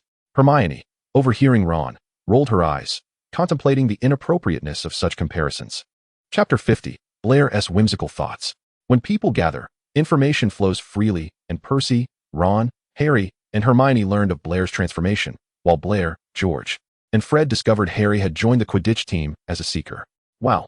Professor McGonagall must have had a very busy day, handling my issues in the morning and searching for a seeker for the Gryffindor team in the afternoon, Blair mused. Reflecting on Professor McGonagall's hectic schedule, with Harry's addition, Gryffindor was bound to secure victory in the Quidditch matches this year. George and Fred engaged in a harmonious exchange, causing Harry to smile shyly upon hearing their words. After returning to the dormitory, Harry resolved to pen a letter to Sirius, informing him that he had become the youngest seeker at Hogwarts in a century. He could already envision the joy that would wash over Sirius upon reading the news. What are you writing, Harry? A history of magic essay? Ron inquired as he approached Harry. I'm writing to Sirius to tell him I've become the seeker, Harry replied, continuing to compose his letter. You might as well ask him if he knows about the monster lurking within Hogwarts, Harry, Ron suggested, recalling the three-headed creature they had seen earlier that day. Curious about the identity of the creature, Harry accepted Ron's advice and included the question in his letter to Sirius. Meanwhile, George and Fred returned to the dormitory, still chattering animatedly about Quidditch. I firmly believe Gryffindor will claim the championship this year. Don't you think so, Fred? George asked, casting a glance at his brother. Blair, overhearing George's question, also turned to look at Fred. I believe so too. Once we win, I'll write to Charlie to share the good news, Fred responded enthusiastically. I'll be sure to capture all your spectacular moments during the match with my camera. Blair promised George and Fred, who were particularly eager for victory this year after last year's loss in the Quidditch finals. As Halloween dinner approached, Blair reflected on his previous experiences at the Halloween feast, which had felt akin to an ordinary dinner in the Great Hall. However, this year marked Harry's first Halloween at Hogwarts, and the possibility of a troll appearing made Blair's appetite dwindle. George and Fred found it peculiar that Blair seemed disinterested in the meal. Just as they contemplated offering him some food, the doors to the Great Hall swung open, and Professor Quirrell rushed in, exclaiming, Troll in the dungeons. Troll in the dungeons. You need to know. He collapsed to the floor after uttering those words. Panic erupted throughout the hall, with screams filling the air. George and Fred were taken aback by Professor Quirrell's revelation, instinctively grasping Blair's arm. Silence. Please remain calm. The heads of houses will escort students back to their dormitories while the professors and I attend to the troll. Professor Dumbledore's voice resonated, restoring order to the chaos. Gryffindors, follow closely and remain vigilant, Percy commanded, leading the Gryffindor students. Blair was pulled along by George and Fred as they followed Percy back to the Gryffindor common room. How could a troll end up in Hogwarts? This is thrilling, Blair exclaimed. No, it's not thrilling at all. It's exceedingly dangerous. Once back in the common room, the young witches and wizards debated the implications of a troll roaming Hogwarts, with opinions divided between those who found it exhilarating and those who deemed it perilous. George and Fred found the situation thrilling, and after escorting Blair to the dormitory, they intended to investigate further. Blair, we want to take a look, George and Fred said to her. If you two go, I will certainly follow. And don't even think about sneaking off without me, Blair replied, pulling George and Fred back toward the dormitory, determined to dissuade them from their reckless curiosity. Blair, Ron and Harry just sneaked off on their own. I'm certain they've gone to see the troll, George and Fred shared, but Blair retorted, you two can't even think of doing the same. Deep down, she fretted that Harry and Ron might be safe, but she worried about them. When Harry, Ron, and Hermione returned, their camaraderie appeared noticeably stronger. George and Fred seized the opportunity to pull Blair out of the dormitory as they eagerly approached the trio. Did you just see the troll? They asked curiously, their eyes gleaming with excitement. Ron animatedly recounted the events, and George and Fred were enthralled by his vivid descriptions. Meanwhile, Blair observed the two brothers and, sensing a need for privacy, stood up and pulled them aside. Will they argue now? Harry whispered to Ron. Not sure. They probably won tea. But I've never seen them quarrel before, Ron replied quietly. As they turned to ask Hermione for her thoughts, they realized she had already left, prompting Harry and Ron to return to the dormitory. Did you two feel upset or annoyed that I stopped you from seeking out the troll? Blair asked as she led George and Fred back to the dormitory. Upset? Who would we be upset with? George and Fred responded with a chorus of confusion. Why would you think we were upset, Blair? Fred and George echoed their bewilderment. Because you both looked so eager to find the troll earlier. When Ron was talking about it, your expressions said it all, Blair explained, but before she could finish, George and Fred understood her concern. Blair, we wouldn't be upset with you for trying to protect us. You're worried about our safety, aren't you? George said, gazing at her earnestly. We're not that reckless, Blair. What are you thinking? Fred chuckled at her earnestness. You previously asked us not to dwell on wild thoughts. And now you're the one worrying excessively, Blair. Fair enough, I only asked you to, she retorted, attempting to change the subject awkwardly. By the way, where's Weasley? Why hasn't he returned yet? Blair felt a bit embarrassed and sought to redirect the conversation, albeit clumsily. George and Fred's laughter filled the room until Lee entered. Observing Blair already tucked into bed while George and Fred continued to chuckle about something unknown. What are you two laughing about? Lee asked, perplexed. Nothing, Lee is back. Blair. Fred shouted in her direction, only to receive a pillow tossed at him by Blair. Chapter 51, Quidditch Practice. The sound of thumping footsteps interrupted the argument between Sirius and Creature in the Black family home. Sirius recognized it was Hedwig tapping at the window. He opened the window to let her in, exclaiming, Oh, a letter from Harry. He must have some delightful news or a thrilling tale to share with me. Eagerly, he tore open the envelope. Upon reading Harry's words, I have become the youngest seeker at Hogwarts this century. Sirius was overcome with exhilaration. With no one around to share his joy, Hedwig was reluctantly embraced by him. Harry is truly remarkable, just like his father, James. Wouldn't you agree, Hedwig? Sirius jubilantly declared, to which Hedwig responded with two affectionate hoots. After reveling in his excitement for a while, Sirius remembered he needed to reply to Harry. As he wrote, he recalled that Harry hadn't brought a Nimbus 2000 to Hogwarts, prompting him to decide to purchase the latest model for Harry. The following day, during a meal at the long table, Harry received a reply from Sirius along with an elongated package. Together with Hermione and Ron, Harry eagerly unwrapped the lengthy parcel. It revealed a broomstick, presumably sent by Sirius. It's no ordinary broomstick, Harry. It's a Firebolt 2000, Ron exclaimed, appearing even more exhilarated than Harry, who had received the gift. Harry opened the envelope and began to read Sirius's letter with great care. The Firebolt 2000 not only captivated Ron, but also caught the attention of George and Fred. Wow! Harry has received a Firebolt 2000. Fred and George chorused, their eyes fixated on the broomstick displayed on the nearby table, clearly intrigued by it. It must be a gift from Sirius, Blair conjectured. Wood will be absolutely delighted when he finds out, Fred remarked, scanning the long table for Wood's presence. George chimed in. With a suitable broomstick, the seeker will certainly be thrilled. When he is excited, the practice sessions will become even more intense. Brace yourselves, brothers. Observing the dazed expressions on George and Fred's faces, Blair chuckled and patted their shoulders before serving them some food from his plate. Eat well, and prepare diligently for practice. You both still wish to deliver good news to Charlie after winning, right? Keep it up, Blair encouraged, noting their earlier blank expressions. Yes, we must win, George and Fred declared, their spirits reignited by Blair's words, their earlier days replaced by enthusiasm. Soon, the day of Harry's first practice arrived. and he appeared exceedingly nervous. "Look at the anxious little Potter, George. Come on, Harry, stick with us," George said, rushing over to Harry, who stood beside Blair. After greeting Blair, they led Harry to join Wood. Before departing, Harry waved at Blair, who reassured him, "Don't be nervous. You'll do splendidly." Blair took a seat in the stands, joined by Hermione and Ron, who had come to watch Harry practice. "Hey, over here, Blair," Ron shouted upon spotting him. "Are you going to take pictures of George and Fred, Blair?" Hermione inquired, noticing the camera hanging around Blair's neck. He nodded in response. "Would you two like a photo?"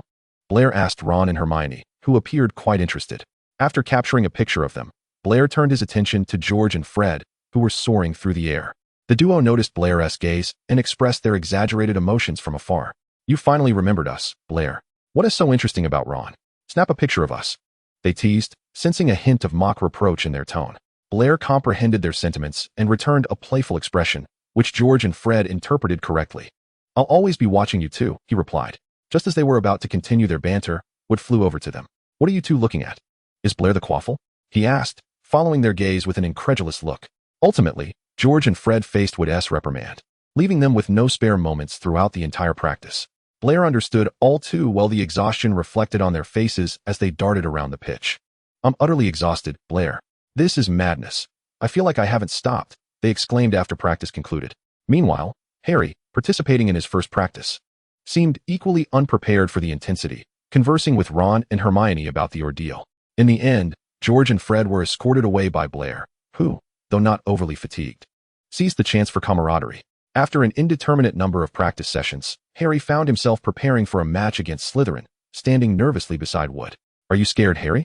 Wood inquired, noticing Harry's anxiety. "A bit," Harry admitted. "That's all right.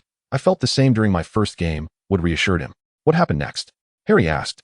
"I can't quite recall. I was knocked out by a bludger right after taking the field and spent a week in the hospital," Wood recounted, causing Harry's eyes to widen in trepidation.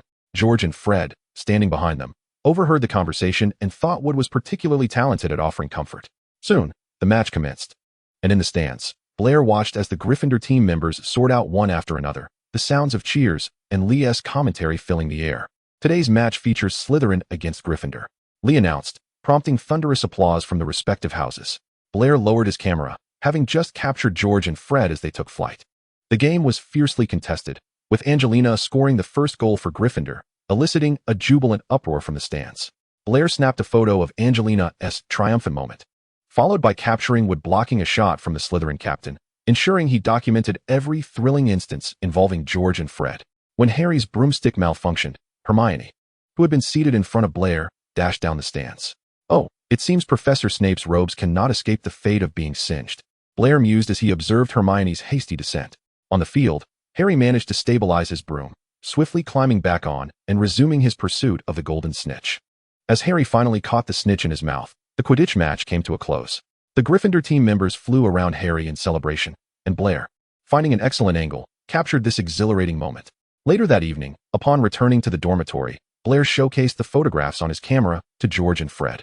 "I believe we should prepare a collection of photos to include in our letter to Charlie," Fred suggested after viewing the images. "Hey, that is a brilliant idea, brother. Charlie will be thrilled," George responded enthusiastically. Both found the notion splendid and turned to Blair. Upon hearing Fred's suggestion, Blair thought it was truly marvelous. "Absolutely. Leave it to me. You two can think about what to write in the letter to Charlie," he said to them. "Yay, long live Blair." George and Fred cheered loudly. Just as Lee returned to the dormitory, "What are you two shouting about?" "Blair, did you take a picture of me?" Lee asked, glancing at Blair, who held the camera. "I did. Come take a look. I assure you, it's a good one." Blair handed the camera to Lee while engaging him in conversation. The dormitory fell silent. George and Fred were busy writing a letter to Charlie, while Lee and Blair debated the photographs captured in the camera. Days later, George and Fred received a reply from Charlie. Oh, how delighted Charlie was. He mentioned that there was a possibility that their parents might visit him during Christmas, which meant they could only celebrate the holiday at Hogwarts. George, being the first to finish reading the letter, turned to George and remarked, "Celebrating Christmas at Hogwarts? Does that mean we won't be able to celebrate Blair's birthday?" Upon hearing Fred's words, George immediately pondered this dilemma. "Oh, Merlin, how could I have overlooked this? This is truly dreadful," Fred said, glancing at Blair, who was eating. After swallowing his food, Blair took the letter and suggested to George and Fred, "You could write to Aunt Molly to inquire about it." And if it's true, Blair paused, seemingly lost in thought, while George and Fred looked at him expectantly. "You should come home with me this Christmas," Remember to ask Aunt Molly for her opinion in your letter. After contemplating for a moment, Blair continued, Really, Lyle? We'll write to Mum right away. George and Fred exclaimed, brimming with excitement at Blair's proposal. Rest assured, I'm not joking. This Christmas, you two will come home with me. My parents should not object, Blair said, looking at the jubilant George and Fred, who were nearly bouncing with delight. What has got you two so cheerful this early in the morning? Ron, hearing their merriment, looked over curiously, then glanced at Harry beside him and Hermione across the table. Their faces equally perplexed. I have no idea, Hermione replied, as she and Harry also noticed the commotion. Mrs. Weasley's reply didn't keep George and Fred waiting long. The letter confirmed that what Charlie had said was indeed true. She added that if Blair extended an invitation, George and Fred could spend Christmas at Blair's home. When Professor McGonagall was compiling the list of students staying at Hogwarts, she began with the upper years. As Ron approached her to inform her of his intention to remain, he wondered why George and Fred's names were absent from the list. Ron then inquired of George and Fred, Why aren't your names on the list? He asked, puzzled. George and Fred exchanged glances and grinned. There must be, you must have misread it. You must be mistaken. How could it be absent? They said, trying to deceive Ron. Feeling slightly suspicious, Ron turned to Blair, who stood between George and Fred. You must have misread it, Ron. Surely George and Fred would not forget? Blair said, voicing the same mischief under Ron's scrutinizing gaze. After Ron departed, still puzzled, he could hear the laughter of George and Fred ringing in his ears.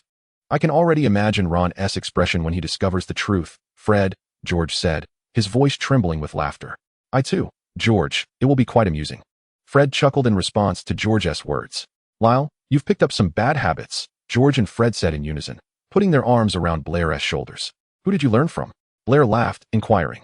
From us, of course, George and Fred declared proudly, as if it were a remarkable achievement. Ron, witnessing George and Fred preparing to leave with their luggage, called out, Hey, where are you two going? Didn't Mum tell us to stay? Mum didn't tell us to stay, our dear little brother, Fred said mischievously, eyeing Ron with a grin. She agreed long ago that we could spend Christmas at Lyle's, George added. In that moment, Ron felt as if he had encountered Merlin. With Hermione returning home for the holidays and Harry going to his godfather's, now George and Fred were saying they would also accompany Blair. Can you take me with you?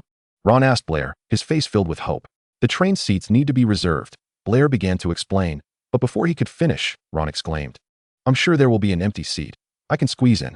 While Blair pondered how to respond to Ron, George and Fred had already whisked him away. Professor McGonagall has the list of students staying behind. You should just stay put at Hogwarts, Fred said as they departed. Chapter 53. Intuition. The laughter of George and Fred mingled with Ron's shouts, though Blair soon found Ron's voice fading away. Not because Ron had ceased shouting, but rather because George and Fred quickly led Blair away from him. Ha ha ha, Ron's expression just now was absolutely priceless, Fred remarked as they settled into their compartment. Do you think he'll tell Mum, Fred? George asked, pinching Blair's fingers.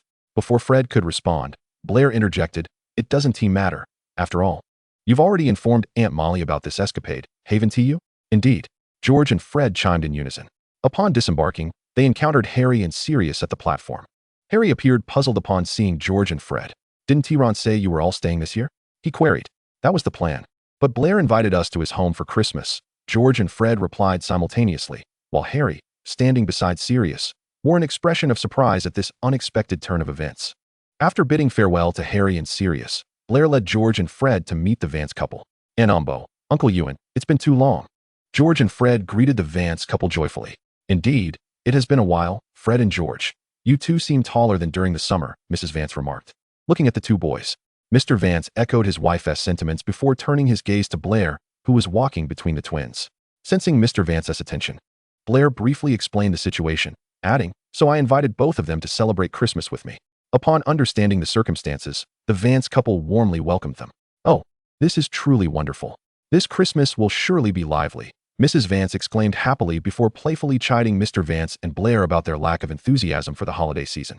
Rest assured, Aunt Ambo, this year will make it lively, Fred assured Mrs. Vance as he moved closer to her. It will indeed be very festive, George added. Following suit. Oh, I have begun to look forward to it, Mrs. Vance exclaimed with excitement. Ultimately, she abandoned Mr. Vance and Blair, making her way towards the parking area with George and Fred. The forsaken Mr. Vance and Blair stood rooted to the spot, watching the retreating figures of the three. Aren't you going to chase after them, Dad? Blair inquired, glancing at Mr. Vance. Upon hearing the question, Mr. Vance retrieved the car keys from his pocket, stating, They are with me. Blair gave his father a thumbs up, and the two shared a brief smile before heading towards the car. "So, which one of them are you with, Lyle?" Mr. Vance asked, surveying George and Fred, who were already by the vehicle.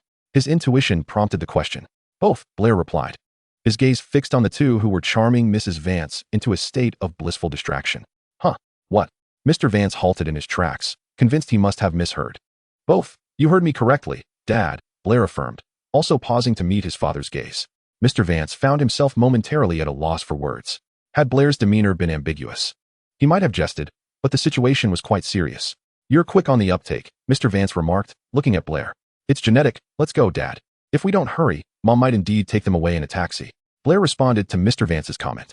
The reason Blair had not disclosed this to others until now was his concern that they might perceive their trio as merely playing around. However, Mr. Vance would not entertain such a notion, so when he posed the question, Blair chose honesty. Mr. Vance had shared tales of love between parents with Blair, and Blair felt that quickness was indeed a trait passed down. "Could you two hurry up? If you don't, I might just take George and Fred away in a taxi." Mrs. Vance's voice echoed. "You have a sense of propriety, don't you?" Mr. Vance finally queried Blair. "Of course," Blair replied, and then he dashed towards Mrs. Vance, with Mr. Vance following suit. Trusting his son's clear attitude, Mr. Vance chose to believe him. In the backseat of the car, Blair, George, and Fred felt the cramped space, which was a true reflection of their current predicament. They soon arrived at the Vance residence, where Blair exchanged pleasantries with his parents before retreating to his room with George and Fred. Once inside, Blair's revelation left George and Fred momentarily stunned. "I just told Dad about us," Blair announced, looking at George and Fred. "Didn't you mention going home for the holidays when you saw Uncle Ewan?" Fred misinterpreted Blair's statement. "No, that can't be what Lyle meant," George countered, observing Blair as if he were about to share significant news. Just then, Fred suddenly grasped the correct interpretation. Blair nodded in affirmation, confirming their thoughts. Ah, George and Fred exclaimed, first in confusion and then in sheer disbelief. "Oh, what is happening upstairs?" Mrs. Vance inquired, having heard their cries, looking curiously at Mr. Vance. He quickly provided an answer, leading the three upstairs to hear a chorus of "Huh? Oh, goodness!" from below. Upon hearing this, Blair realized that his mother had already gleaned the news from his father. "Well, now Mom knows too," Blair remarked, throwing another bombshell at the two, whose expressions were nearly comical in their shock. Chapter 54, No Need to Worry. "Hey," Blair called out to the seemingly petrified duo, waving his hand in front of them. Fred grasped Blair's hand, asking, "So, what is Uncle Ewan and Aunt Ambo's stance on this?" The moment Fred posed the question, George, who had been lost in thought, snapped back to reality. Fred and George stared intently at Blair, awaiting his response. "If they were opposed, the three of us would probably be homeless by now," Blair replied, addressing the anxious pair. Their uncertainty lingered, but Blair assured them, "Of course, they are not against it. Otherwise, we would be wandering the streets instead of chatting here." With that affirmation, George and Fred exhaled a sigh of relief. They settled onto a small sofa in the room, and Blair quietly observed the two sprawled out on the couch. He mused that the excitement might have been too overwhelming. Their minds appeared to be in a state of paralysis. Blair sat between them, awaiting their cognitive revival. While waiting, he busied himself by playfully manipulating their hands, pinching and tugging, even fiddling with the rings they wore. However, his mischief was swiftly quelled as George and Fred firmly held his hands down. "Are you two still not recovered?" Blair yawned in feigned boredom and asked. "We are deep in thought," Fred replied from the left. "What are you pondering?" Blair turned to him.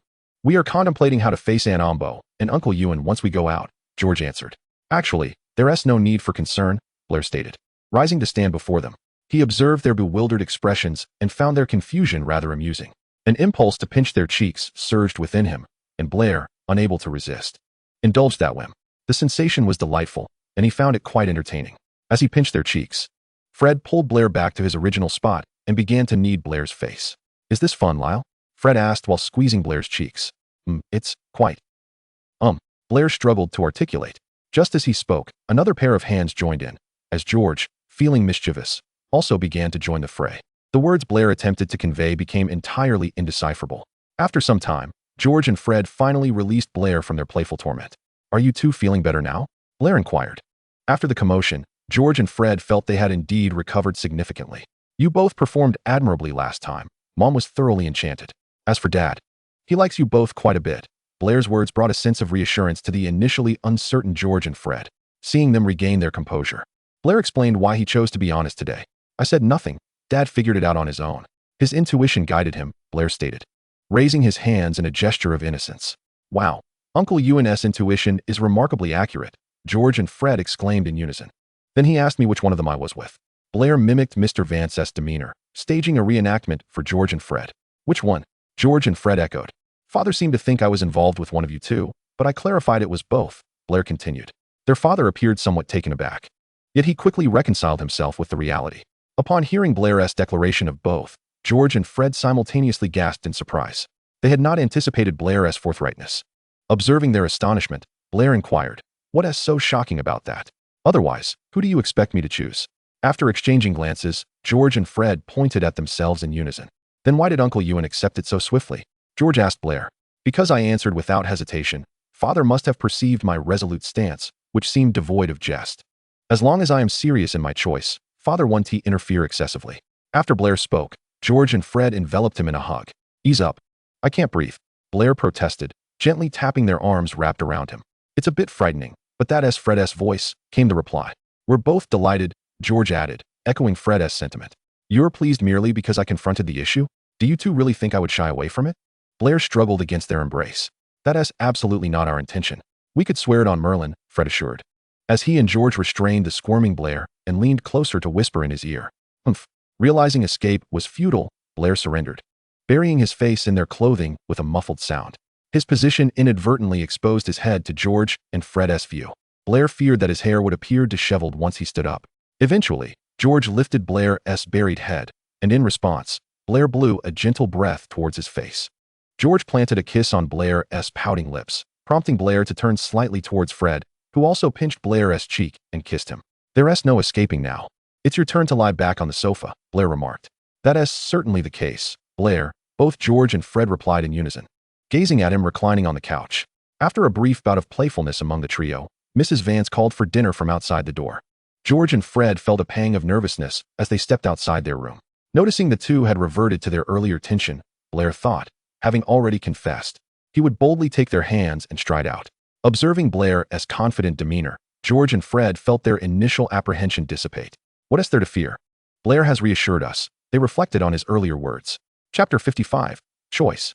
Somewhat stiffly, George and Fred followed Blair to the dining table. Auntie Ambrosia's cooking has improved tremendously, Fred stuttered as he offered a compliment. George wisely nodded in agreement. Mrs. Vance chuckled at the sight of the two beside Blair. Oh, these children were so articulate last time. Now they can barely speak, she mused inwardly. Try this. Don't be so tense, she remarked, serving roasted beef into George and Fred's bowls. There's no need for tension. We won't overly interfere with Blair's choices, Mr. Vance stated as he took his seat. Sensing the reassuring demeanor of Mr. and Mrs. Vance, George and Fred felt entirely at ease. They returned to their normal selves, accepting Mrs. Vance's offerings without stuttering their compliments. They even found the mood to feed Blair, something they had long wished to do but had not yet attempted.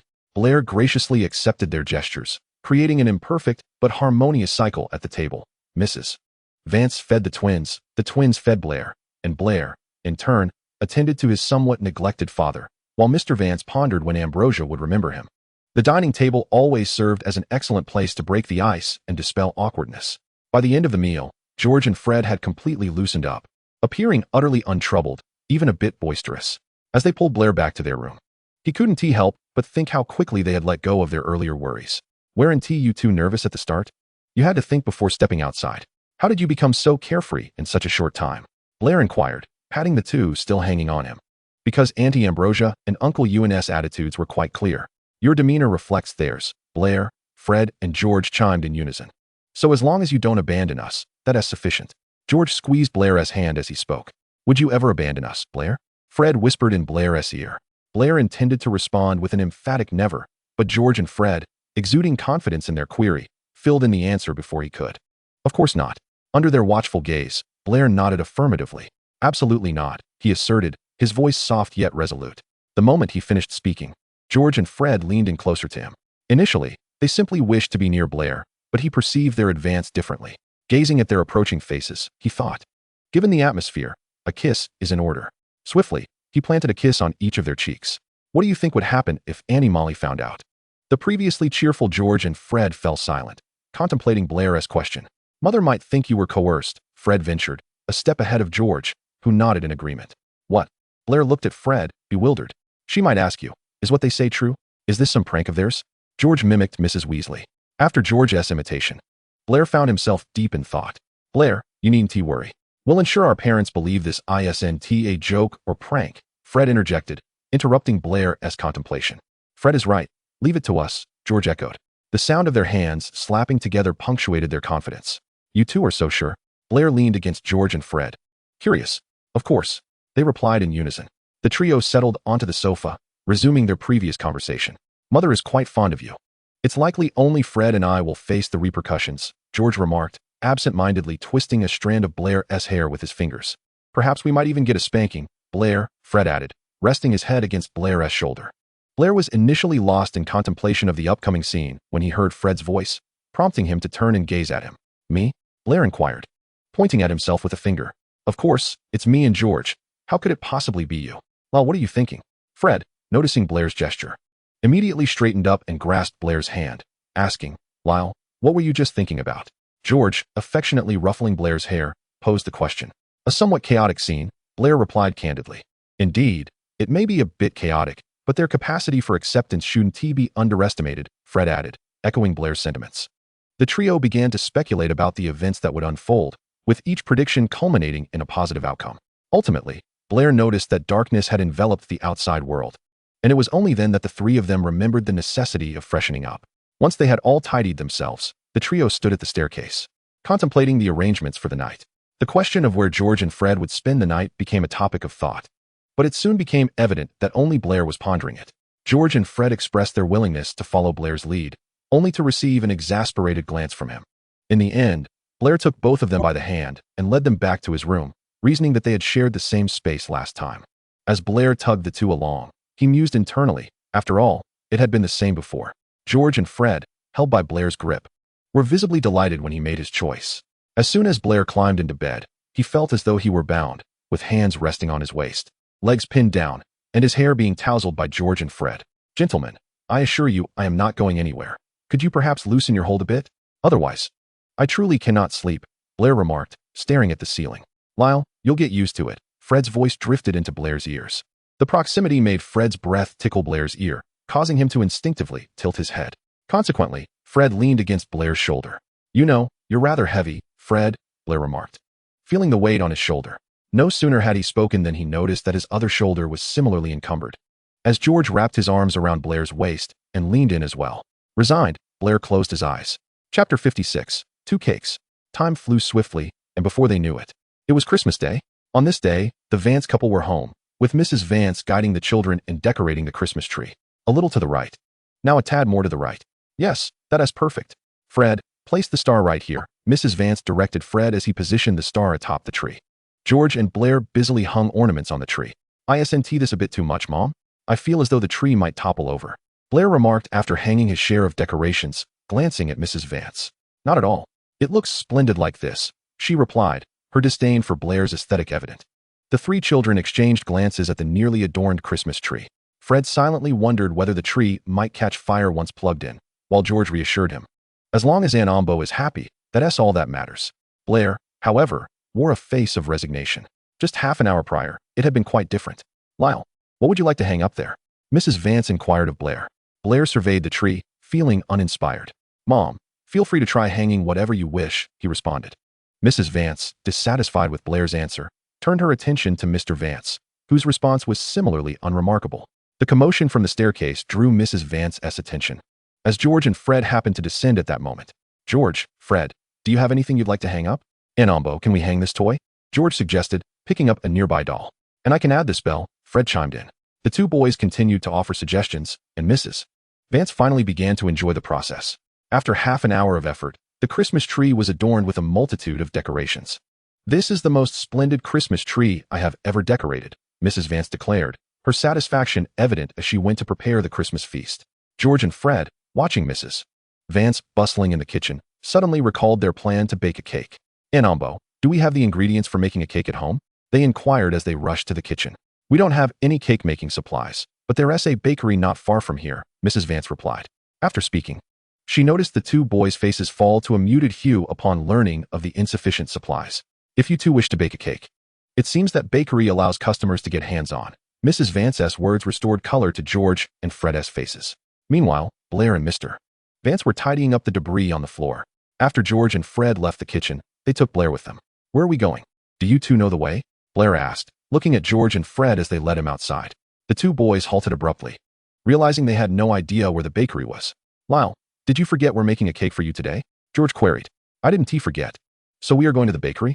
Blair reached out to touch George's face. George seized Blair's hand and tucked it into his pocket.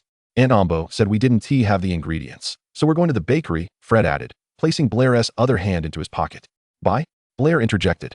Make. We are making it ourselves. George and Fred countered Blair's assumption. Let us go. That bakery is just over there. Blair intended to point out the direction as he spoke, but realized his hands were occupied. Instead, he tilted his head toward the bakery. Blair explained to the staff that they wished to bake themselves, and after the materials were prepared, the staff returned to their tasks. Blair helped George and Fred don the bakery aprons, prompting them to lower their heads slightly for easier access as he tied the aprons around their necks, gently brushing his hands against their necks in the process. Oh, Lyle, you've come indoors. Why are your hands still so cold? George and Fred remarked, observing Blair. Let us get started. It's time for you two to showcase your skills, Blair announced as he stepped away from the workstation. He then observed George and Fred preparing 2 cake bases. Initially, Blair thought they were merely over-preparing out of concern for making mistakes. But he soon realized it was not quite that simple. Why did you two make 2 cakes? Blair inquired, stepping closer to the workstation. Aunt Ambo said you each should make one, and I'm truly curious which one Lyle will choose. Fred replied, scraping frosting as he addressed Blair's question, while George nodded in agreement. Stunned by the response, Blair remained rooted in place. Wow, it truly is my dear mother, Blair pondered to himself, realizing he should have accompanied the two into the kitchen. Observing George and Fred, both adorned in aprons, Blair felt a wave of regret for not bringing his camera along when he left the house. The aprons from the bakery were a delicate pinkish white, creating a striking contrast against George and Fred. Once their cake creations were complete, they called over a staff member to package the 2 cakes. Have you two been secretly practicing? Blair inquired, admiring the improved presentation of their work. We are indeed quite talented, aren't we, George? Fred replied proudly. Absolutely, Fred. George echoed in agreement. As they exited the bakery, both George and Fred held a cake in one hand while the other held Blair's hand. So, Lyle, which one do you prefer after seeing them? George tilted his head to look at Blair. Fred also turned his gaze toward him. I can definitely finish both. I absolutely can, Blair said, lifting his gaze to admire the sky. The sky is such a brilliant blue today, and the clouds are so white. Blair thought to himself. George and Fred released their hold on Blair's hand, simultaneously pinching his cheeks to adjust his gaze back to them. Regardless, I'll eat both. And the cakes you've made today look significantly better than your previous attempts, Blair remarked, glancing at each of them. Chapter 57, The Gift. Upon returning home, they were warmly welcomed by Mrs. Vance's meticulously prepared Christmas dinner. The cakes crafted by George and Fred became the delightful dessert following the meal. Wow, I never expected your cake-making skills to be so impressive, Mrs. Vance commented as she savored a slice. Upon hearing her praise, George and Fred began to boast. Of course, Aunt Amba, our skills have become quite refined. The cakes were not particularly large, and the 5 of them easily polished off both. After the meal, Mr. and Mrs. Vance encouraged the children to play outside while they tidied up the dining area. Oh, it's starting to snow, Lyle, Fred exclaimed as he was the first to step outside, gazing at the falling snowflakes before turning to Blair. I'll go grab my scarf, gloves, and hat. Upon hearing Fred's words, Blair peeked outside, then hurriedly dashed upstairs. Slow down, Lyle, George called after him as he watched Blair ascend. When George and Fred arrived, they had brought their scarves and hats, but they had forgotten their gloves, leaving Blair to rummage through the closet for his old pair. Fortunately, he unearthed 2 pairs of gloves and made his way back downstairs. Here, try these on, Blair said, handing the gloves to George and Fred. After they donned them, Blair noticed a problem. Oh, I know these are old, but how could they be so small? He muttered softly as he observed their hands struggling to fit into the gloves. Eventually, Blair tossed the gloves back into the living room, and the 3 of them strolled through the gentle snowfall. The snowflakes danced in the air, appearing even more crystalline under the glow of the streetlights. George and Fred led Blair to a clearing. What other surprises do you have in store? Blair asked, eyeing the evidently scheming duo. Lyle, the cake was merely a birthday gift. What follows is our Christmas gift to you. As they spoke, George and Fred stepped in front of Blair. The clearing was dimly lit, making it difficult for Blair to discern what they were up to. Suddenly, he heard the sound of a fuse being lit. In the next moment, the sky illuminated with a dazzling display of colorful fireworks. The fireworks left a trail of words in the air. Happy birthday, Lyle. Just when Blair thought it was over, another message appeared. We hope to be together for many years to come. The commotion from George and Fred's fireworks drew Mr. and Mrs. Vance outside, where they beheld the heartfelt messages lighting up the sky. "Oh, George and Fred are far more romantic than you two," Mrs. Vance remarked, gazing skyward. Mr. Vance remained silent, sensing that any words from him would invite reproach. As the display concluded, the clearing became even darker, and George and Fred could only sense someone rushing toward them. In an instant, they found themselves enveloped in Blair's embrace. Looking at Blair, who was beaming with joy, they leaned in closer. Without hesitation, Blair planted kisses on each of their cheeks. George and Fred whispered happy birthday in his ear. Following this, Blair joyfully pulled George and Fred to the roadside to hail a taxi. Once inside, Fred turned to Blair, seated in the front passenger seat, and asked, "Where are we headed, Lyle?" George curiously leaned in as well. "To a place you are absolutely going to love," Blair replied mysteriously. Upon reaching their destination, Blair ushered George and Fred inside. "Wow," they exclaimed in awe at the sights before them. Noticing their keen interest in racing games at the arcade, Blair had brought them to a go-karting venue. After being instructed by a professional coach, the two excitedly hopped onto the track. George and Fred were thrilled as they raced, each eager to overtake the other, while Blair struggled to distinguish who was who amidst the excitement. While Blair felt dizzy, the two of them reveled in the adrenaline. Eventually, Blair lost track of time, only aware of the coach's remark, "Oh, they are the most talented racers I have seen in years." As the two rested after their race, Blair sincerely applauded them. The pride radiating from George and Fred was unmistakable as they basked in Blair's admiration. When Blair relayed the coach's compliment, their joy only intensified. "That coach truly has an eye for talent, doesn't he, George?" "Indeed, Fred. He certainly does," they both exclaimed, and Blair enthusiastically echoed their sentiments. As they prepared to leave, George and Fred lingered fondly over their beloved carts, vowing, "We will definitely return." Blair felt as if he were the villain separating them from their beloved cars. "I'll bring you both back tomorrow," Blair declared, tugging at the reluctant George and Fred. "Really, Lyle?" they both asked in unison, turning to him. "Absolutely. You can come whenever you like. I've gotten us a membership card," Blair revealed, noting their genuine enthusiasm. Quietly, he left his seat to arrange for a card at the front desk. "Here you go. During the holiday, you two can come whenever you wish," Blair said as he handed over the card to the two of them. "Merry Christmas to you both," he added, looking at them. The moment he finished speaking, Blair felt as though he was being throttled. George and Fred transformed their excitement into sheer strength. "All right, if you choke me with this card, it's rendered useless. So let go," Blair said, patting them both. The confident George and Fred, once they got into the taxi, were visibly restless. "Abandon your thoughts. I do not wish to meet my maker this Christmas," Blair stated seriously, glancing at the fidgeting duo through the rearview mirror. Upon hearing Blair's words, George and Fred feigned calmness, yet their minds were already fixated on Mr. Weasley's car. After safely exiting the vehicle, Blair swiftly pulled the two of them away from the taxi. Chapter 58, The Conclusion of Holidays. During the remaining Christmas break, George and Fred were eager to reside at the go-kart club. Initially indifferent towards cars, Blair, having visited numerous times, had become quite adept at driving. Now it was time for George and Fred to bid farewell to their beloved vehicles. "I will return during the holidays," Fred remarked, gazing at his cherished car. "I shall miss you," George echoed, looking at his own vehicle. Observing their sentimentality, Blair also symbolically bid farewell to his car. "Goodbye. And when you two return for the holidays, I shall certainly come as well." With their luggage in hand, George and Fred stood on the platform, gazing at the Hogwarts Express. "Blair, you say," Fred began. "No, do not even think about it," Blair interrupted, cutting off their incomplete thoughts. "Hey Blair, we haven't finished yet," George protested. Fred nodded in agreement beside him.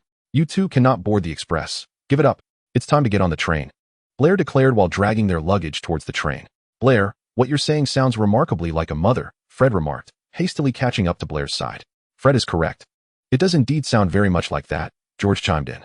Listening to their complaints, Blair retorted, "If Aunt Molly knew about your recent thoughts, she would undoubtedly be curious to see what is truly on your minds." George and Fred exchanged glances and shrugged in response. "Hey Blair," Fred and George exclaimed just as they were about to enter an empty compartment when Harry's voice called from behind them. The trio greeted Harry, and Blair noted that Harry appeared exceptionally cheerful. "Harry, how was your Christmas?" "It was fantastic. Sirius took me to some wonderful places. Look, these are the photos we took," Harry said, handing over a photo album. "Let us look at it once we're on board, Harry," Blair replied as he received the album. Once seated, Blair began to peruse the album Harry had given him, with George and Fred leaning in to catch a glimpse as well. "I plan to take this back to Hogwarts to show Ron. He expressed curiosity during our holiday correspondence," Harry added. Upon hearing this, Blair glanced at George and Fred.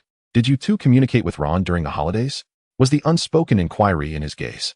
"No," was the silent understanding conveyed by George and Fred. I'm sure Ron will be thrilled, Harry, Blair said as he returned the album after flipping through it. Throughout the journey, Blair, George, Fred, and Hermione listened intently as Harry recounted his holiday adventures with Sirius. Hermione entered the compartment midway, and by then, Harry had already shared his tales with the original trio. Her presence prompted Harry to recount his stories once more. Clearly, Harry's desire to share was quite strong. When the compartment fell silent, Hermione turned to the trio seated across from her, recalling an unanswered question. Do you know who Nicholas Flamel is? An alchemist. I hear he has been around for several centuries. Blair began to respond, but was preempted by Fred and George. He is mentioned on the Dumbledore card in Chocolate Frogs. Blair added.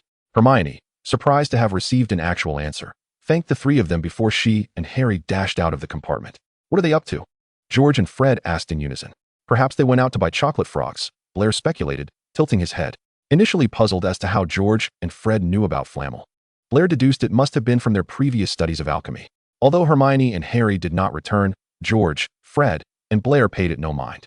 Upon encountering Ron, he directed his grievances towards George and Fred, with Blair also included in the fray. Not a single letter, not even one. You didn't send me anything, Ron exclaimed, glaring at the three of them. You didn't write to us either. We sent you a Christmas gift, George and Fred countered. The trio began to argue over who was at fault. Christmas gift? How dare you even mention that? After seeing that, I nearly ran off to sleep with Percy. Ron's voice escalated as he reacted to their mention of the Christmas gift. Blair, what do you think? Ron, in his frustration, looked to Blair for judgment. No, wait. I shouldn't ask you. You three are in cahoots. Before Blair could speak, Ron continued. No, that's not right. You three are partners in crime. George and Fred chuckled at Ron's comment. Indeed, Blair wouldn't side with you. He would surely support us, they chimed in unison. And Blair nodded in agreement under their expectant gazes. Infuriated by their response, Ron stormed off to find Harry and Hermione, presumably to complain about how unfair George, Fred, and Blair had been. They are truly insufferable, not a single letter. Ron's voice trailed off. George and Fred, hearing this, rushed to Ron's side, boasting about how splendid their holiday had been. The Christmas feast, racing, gifts, Hermione and Harry were supportive listeners. Eventually, Ron retreated to his dormitory, and Harry followed him back. Once in the dormitory, Ron transitioned from listening to George and Fred's extravagant holiday tales to hearing about Harry's equally splendid experiences. To Ron's ears, Harry's recounting was far more palatable than that of George and Fred, which had sounded more like boasting than sharing. Blair pondered Ron's earlier reaction and turned to the duo beside him, asking, What Christmas gift did you give Ron? You can take a guess, Blair. George and Fred replied in unison, grinning at Blair's curiosity. Something that scared him so much he wanted to sleep with Percy? You two truly are something else. Blair never quite found the words to evaluate the actions of the two. George and Fred, tugging at the still wordless Blair, returned to the dormitory. Chapter 59, A Midnight Adventure. Just a few days after returning to school, George and Fred could hardly contain their eagerness for a nocturnal escapade. The three of them huddled in a circle, examining the Marauders' map. We can set off right now. Filch is quite far from Gryffindor's common room, Fred remarked. His gaze fixed on the map, indicating Filch's position. Harry? George whispered, glancing at the map. The initial excitement of Fred and Blair waned as they rushed back to scrutinize the map in George's hands. It seems it's not just the two of you who are restless, Blair commented, eyeing Harry's on the map. We could take this secret passage and appear right before Harry, Fred suggested, pointing to a location on the map. And then when Harry screams in fright, we'll be caught by Filch, Blair articulated his vision. I doubt Harry is that fragile, Lyle, George replied, folding the map. Then let us embark at once. Both Blair and Fred declared in unison. The trio successfully traversed the secret passage, but upon emerging, they found no sign of Harry. He might have left, Fred speculated, perplexed. Impossible. We confirmed he was there when we exited the passage, didn't we, brother? George countered.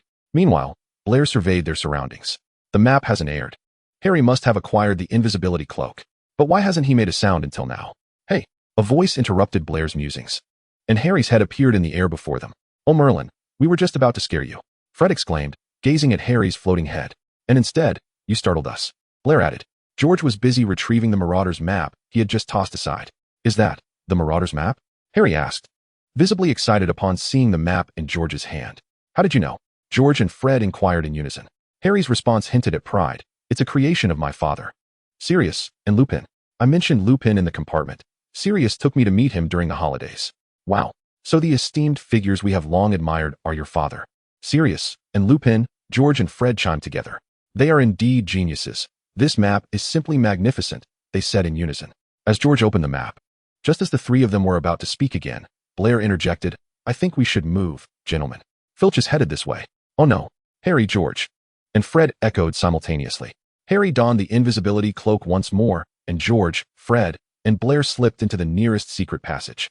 "We almost got caught with the Marauder's map in hand. That would have been quite unfortunate," George and Fred whispered to Blair. "Harry's words are far too captivating," Blair remarked, playfully patting their faces with his hand. George and Fred leaned in, enjoying the attention. When the trio opened the Marauder's map to check Filch's whereabouts, they gasped in unison. "Harry truly is." George pondered, searching for the right word to describe the situation. "What terrible luck," Fred exclaimed, being the first to articulate an adjective. Blair surveyed Harry's position on the map and said, "Just when we escaped Filch, we ran into Snape and Quirrell." George and Fred shook their heads in unison at Blair's words. Once outside the passage, the three resumed their adventure, believing that with Harry's invisibility cloak, their chances of being caught were far greater than Harry's. Eventually, their exploration came to an end well into the night, and they made their way to the room of requirement with practiced ease. George and Fred recalled the problematic biscuits from their previous encounter and decided to address the issues tonight. Entering the room of requirement, they found their research materials laid out as before. "Are you certain you won't mix them up?" Blair asked, eyeing the identical biscuits on the table. "Sometimes we do mix them up," they admitted, "but Lyle, it has to be this way." "Indeed, who would be foolish enough to eat them voluntarily?" Blair muttered softly at their response. "Of course, that would be you, Lyle," Fred replied, fiddling with an item in his hand. Without hesitation, Fred consumed the offered food. And George continued, "You are the only one in all of Hogwarts, Lyle." "Is this my fault?" Blair retorted, somewhat annoyed. "It's our mistake. We should have mentioned it sooner." George and Fred chorused. They then focused intently on their research while Blair sat nearby, observing them. As Blair began to drift off, George and Fred's voices broke the silence. "We're down to the final step. This time, I'll give it a try." Blair opened his eyes to find the two preparing to taste their concoction. "Are you sure you want to test it yourselves? If anything goes awry and we need to seek Professor McGonagall, Aunt Molly might come," Blair cautioned them. "Rest assured, Lyle, it won't be like last time when we couldn't revert. The transformation may just last a bit longer," George and Fred assured him. At last, both consumed the biscuits, successfully transforming. They flew to perch on Blair's shoulder, who reached out to playfully ruffle their feathers. "You two look rather splendid in your transformed state," Blair remarked, stroking their feathers. George and Fred chirped happily in response. "Indeed. How long will you maintain this form?" Blair asked, gently tapping their heads with his fingers. They both simultaneously squawked. "A minute? So that means you're about to turn back into Blair," he calculated. Before he could finish, the two who had been perched on his hand instantly reverted. Crash. Just like when Blair had transformed back, they fell to the ground. Blair's chair collapsed under the weight, and he found himself pinned beneath George and Fred. "Help! Oh, Merlin!" Blair exclaimed, slightly dazed from the impact. George and Fred quickly regained their footing and helped him up. "You two, we must continue to improve this. We need a gentler way to revert," George and Fred interjected before Blair could finish. They resumed their preparations for research, but Blair reminded them that they had classes in the morning. The two had no choice but to postpone their improvements. Chapter 60, Hagrid's Dragon. As the days passed, they unfolded without anything particularly noteworthy. Until one fateful morning, George, Fred, and Blair discovered that Gryffindor's points had dwindled significantly. "Am I seeing things?"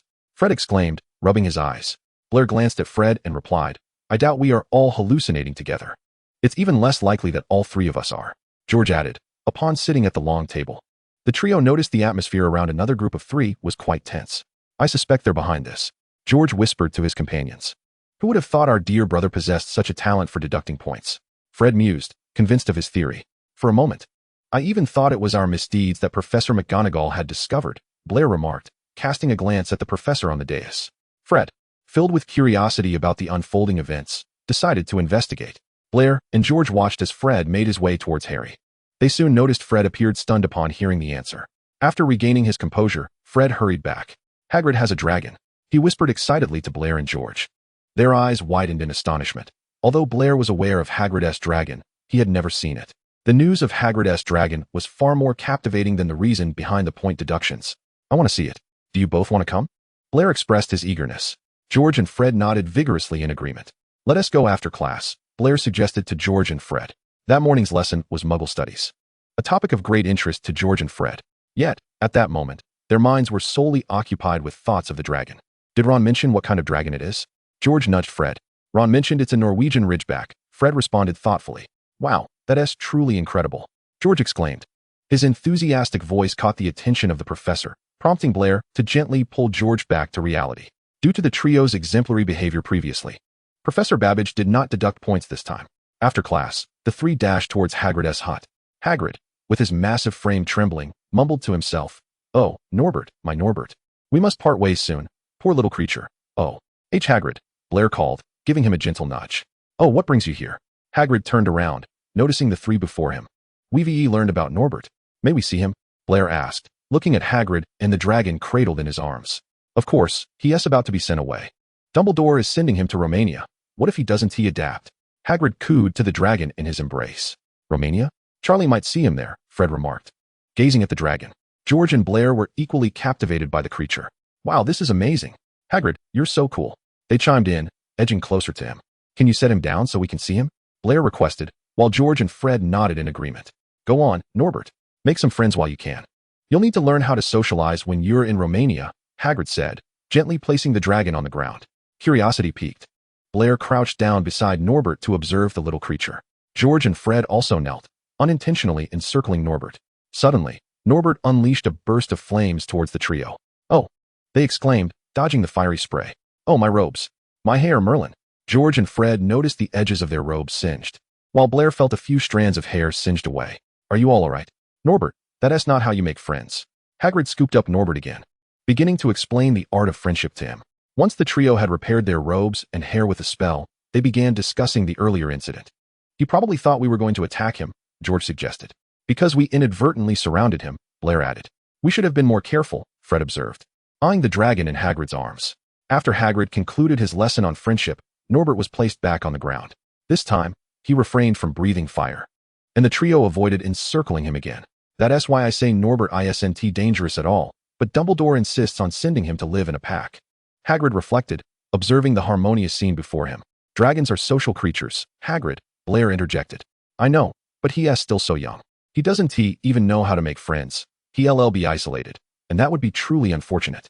Hagrid seemed to envision a rather bleak scenario, his voice quivering with emotion.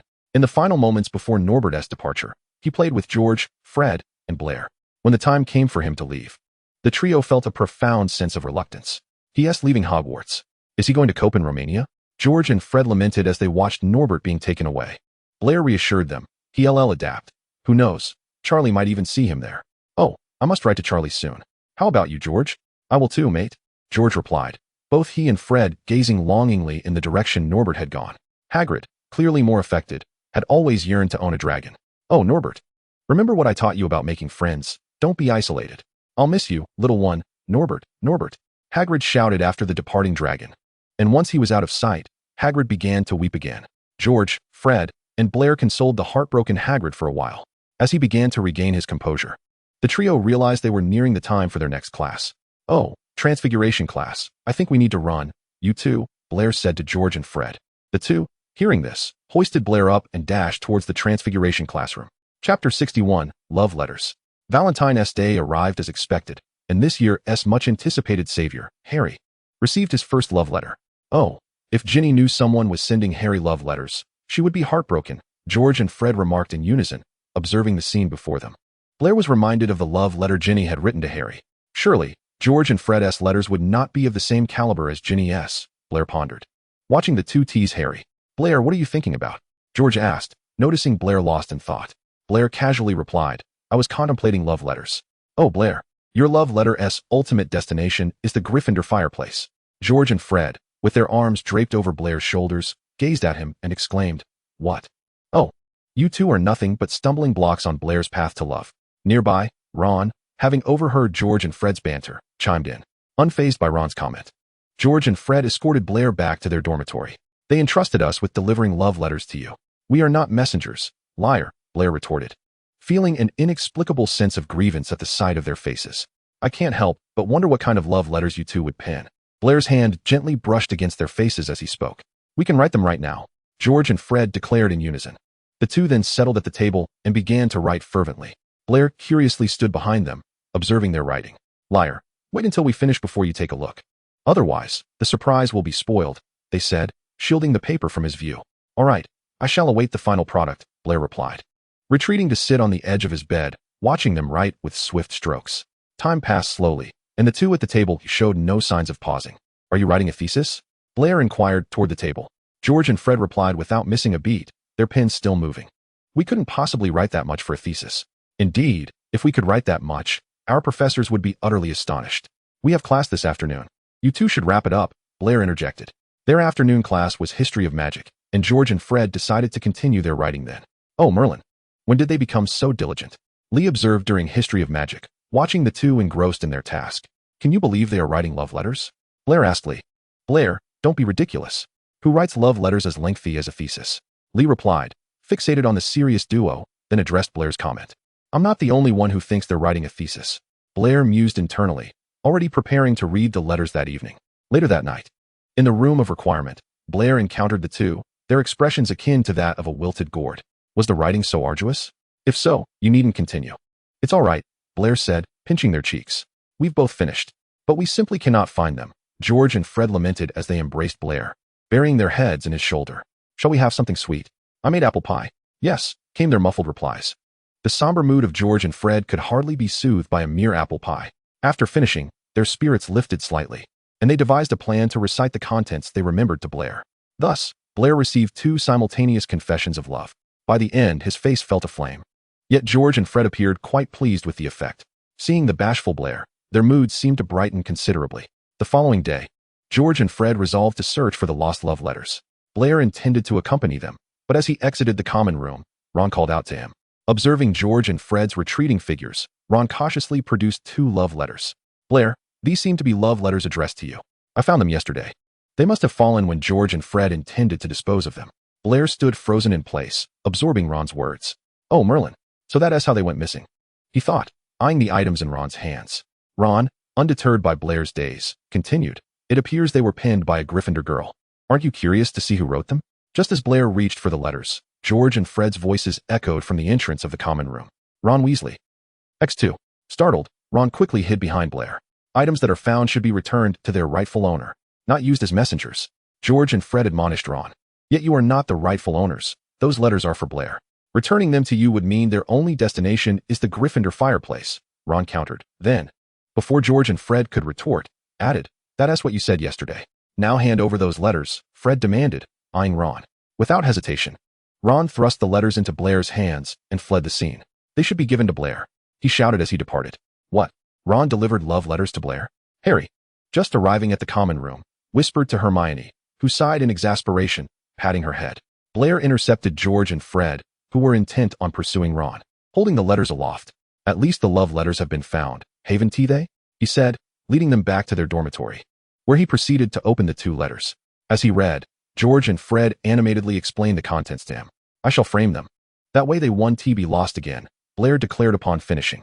They can be hung above the sofa, Fred suggested in agreement with Blair's idea. George nodded in approval of Fred's suggestion. No problem at all. Blair thought it would be quite lovely to display them there, as it seemed George and Fred had always liked that particular spot in his room. Thrilled by Blair's consent, the two leaned in and planted kisses on both of his cheeks. Chapter 62, Chocolate-Covered Liquor. Hogsmeade Village is open to third-year students and above. Every time George and Fred visit Hogsmeade, they reminisce about their first visit. The drunken state of Blair, looking back, still fills them with fondness. Thus, each time they venture out, they either visit the joke shop or take Blair to the Three Broomsticks pub. However, following their recent experience, Blair would not be foolish enough to drink, fully aware of its effects. No matter how much you miss that version of me, I won't be so naive as to poison myself, Blair stated while seated in the Three Broomsticks pub. Fred downed his butterbeer in one gulp, as did George. Liar. You were such a delight when you were tipsy, Fred remarked, gazing at Blair. I believe I am quite delightful as I am now, Blair replied, tilting his head. Of course, George echoed Blair's sentiment. Blair stepped down from his chair. So let us not dwell on it, shall we? The last time was because I was unaware. You cannot expect me to be foolish enough to drug myself. George and Fred followed Blair out of the Three Broomsticks. Liar, where to now? George inquired, watching Blair as he walked ahead. As Blair strolled along, she spoke of Honeyduke's sweet shop. When did you develop an interest in candy? Fred quickened his pace to walk beside her and inquired. Ron asked me to bring him a particular chocolate, Blair replied. The voices of George and Fred chimed in unison. Oh, he didn't even ask us. Will you help him? Blair retorted. George and Fred synchronously shook their heads. But we could bring him along, they responded in unison. Upon arriving at Honeyduke's, Blair began her search for the chocolate that Ron had mentioned. Little Ronnie, where did you get the money?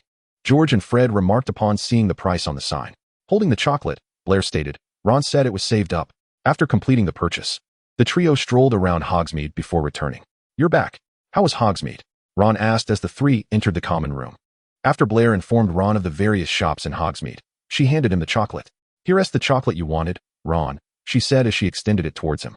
Upon receiving it, Ron exclaimed, Oh, Blair, this is fantastic. Would you like to try a piece? He broke off a piece of chocolate and offered it to her. Blair accepted it and then broke off a bit for George and Fred.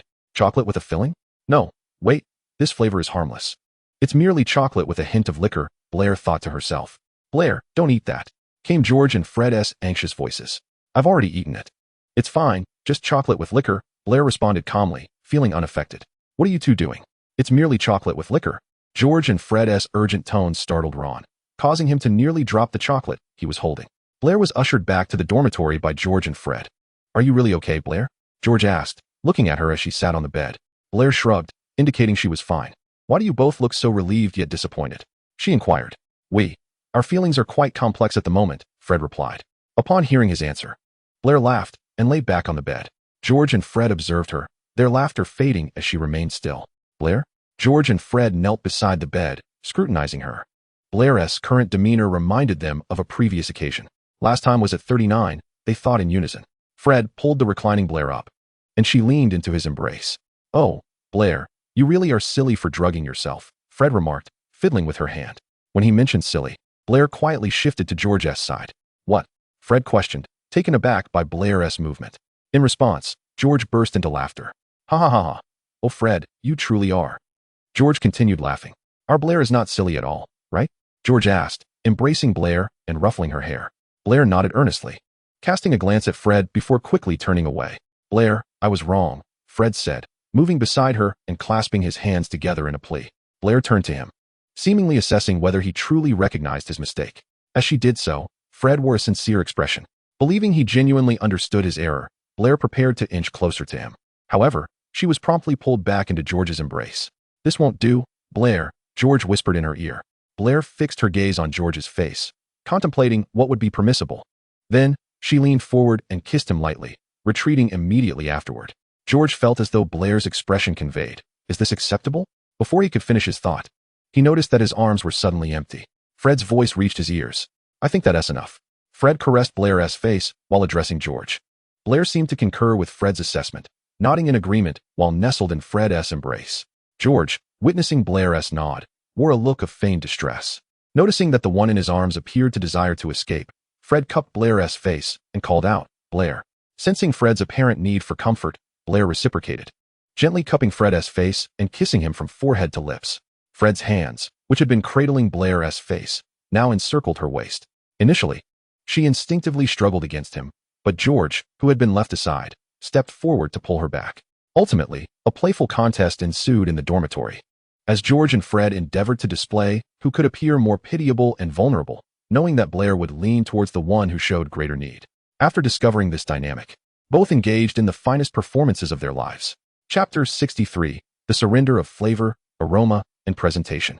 Hey, Percy, where have Blair, George, and Fred gone? Ron asked at the long table, noticing the absence of the trio. Harry and Hermione, seated beside him, also glanced curiously at Percy. You should be aware that today is George and Fred's birthday, Percy remarked. Ron replied, Of course I know, I even prepared gifts for them. What does that have to do with my earlier question? Since you're aware, they must be celebrating together, Percy explained, observing Ron's puzzled expression. Oh, I wanted to join them. Where are they? Ron inquired. I don't know, Percy admitted. Meanwhile, the two brothers, missed by their siblings, were busy in the Hogwarts kitchen. Blair, I think we can make a decent dish, Fred declared. Indeed, it's quite simple, George added confidently. Ever since Blair praised their cake-making skills, the duo had developed a somewhat blind confidence in their culinary abilities. Well, why don't you both give it a try? Blair encouraged the confident pair. With some ingredients and tools prepared for them, George and Fred set to work. I believe we should add this first, Fred announced, holding up a bottle.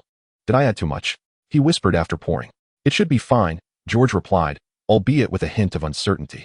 Oh, brother, at least check what this is before you add it, George remarked, puzzled. Upon hearing George's words, Fred scrutinized the bottle in his hand. He then reached for another bottle. How about we add a bit of this to adjust? Fred suggested, looking at George for confirmation.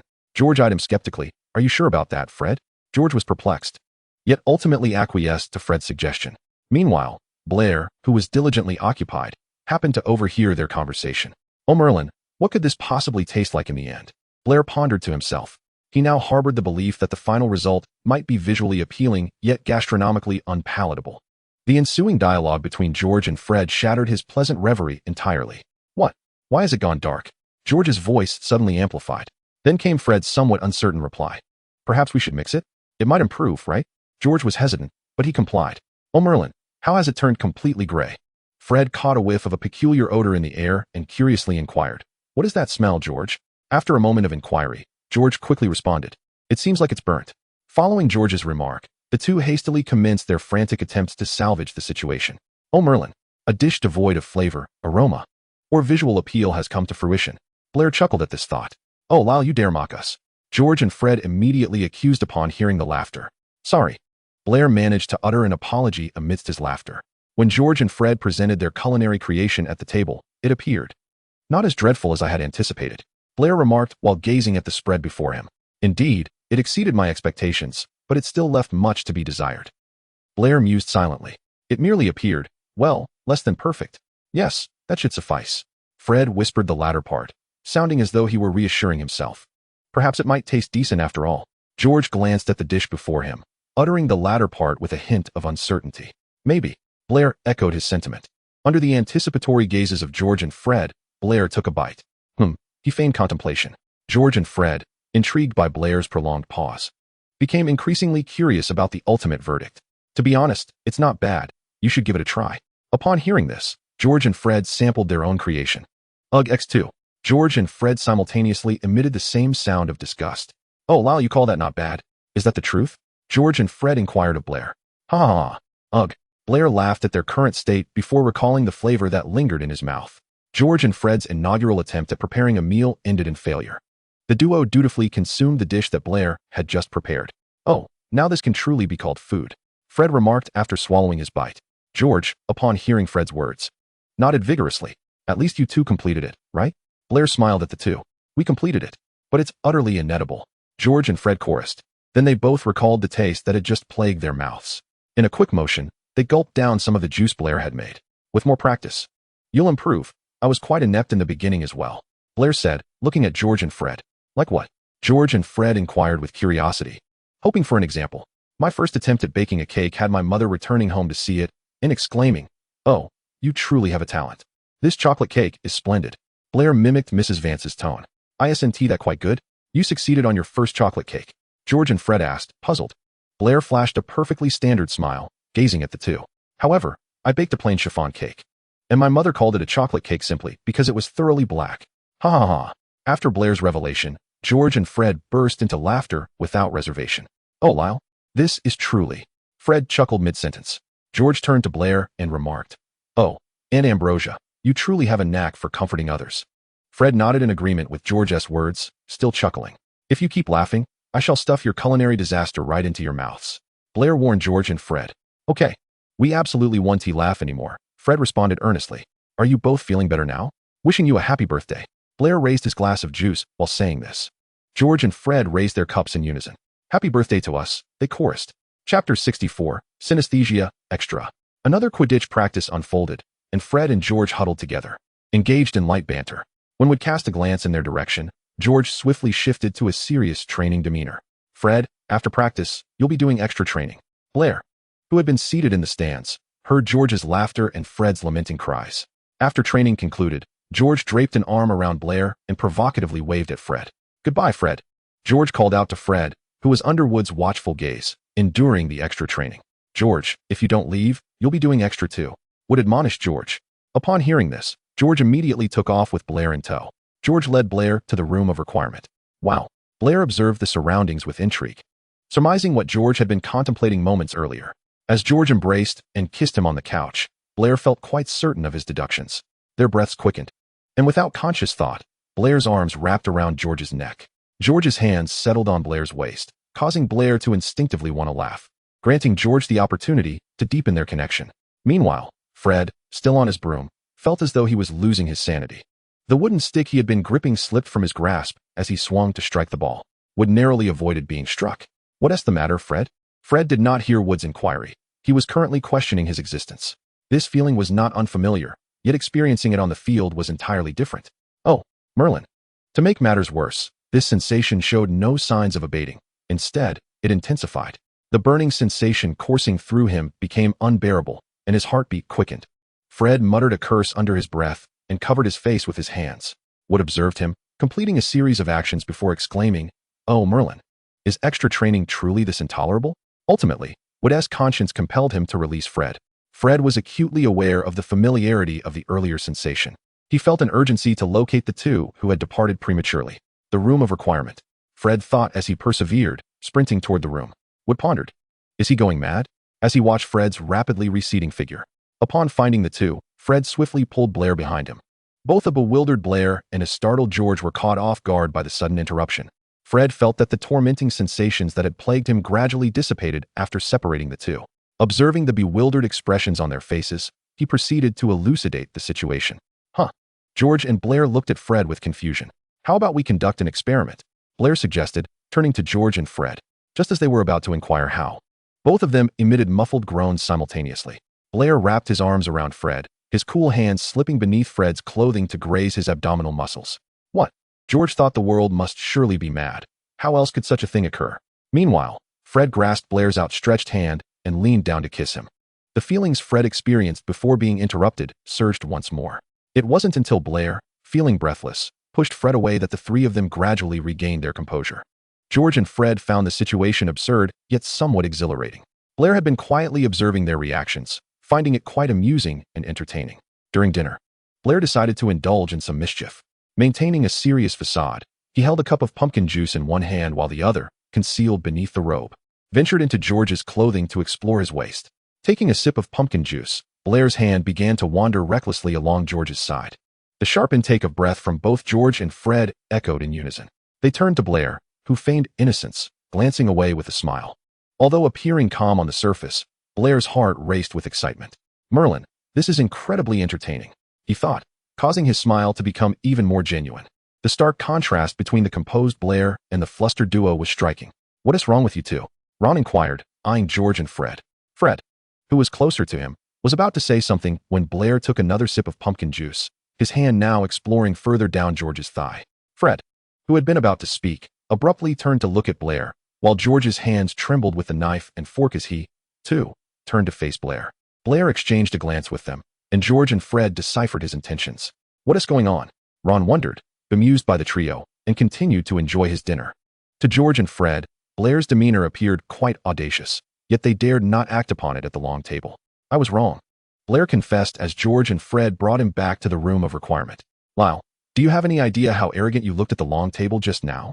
Fred asked, lifting Blair's chin to whisper in his ear. I was wrong, Blair replied, placing a kiss on Fred's cheek. Lyle, you can't just kiss him because we share a connection now, George interjected, moving closer to Blair.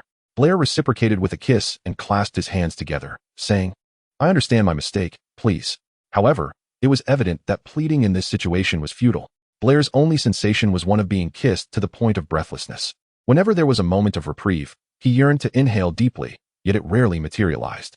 The following day during elective classes, Blair felt somewhat as though he had forgotten the pain of his previous misadventures. When George was called upon to answer a question, Blair decided to stir up trouble once more. This time, when he was taken back to the room of requirement, he remained remarkably composed. In response to inquiries from George and Fred, Blair's replies were exceedingly brazen. I accept the punishment, I assure you. Just as George and Fred anticipated that he would admit fault as he had the day before, Blair raised his voice and proclaimed, I would do it again. What? George and Fred stared at the laughing Blair in disbelief.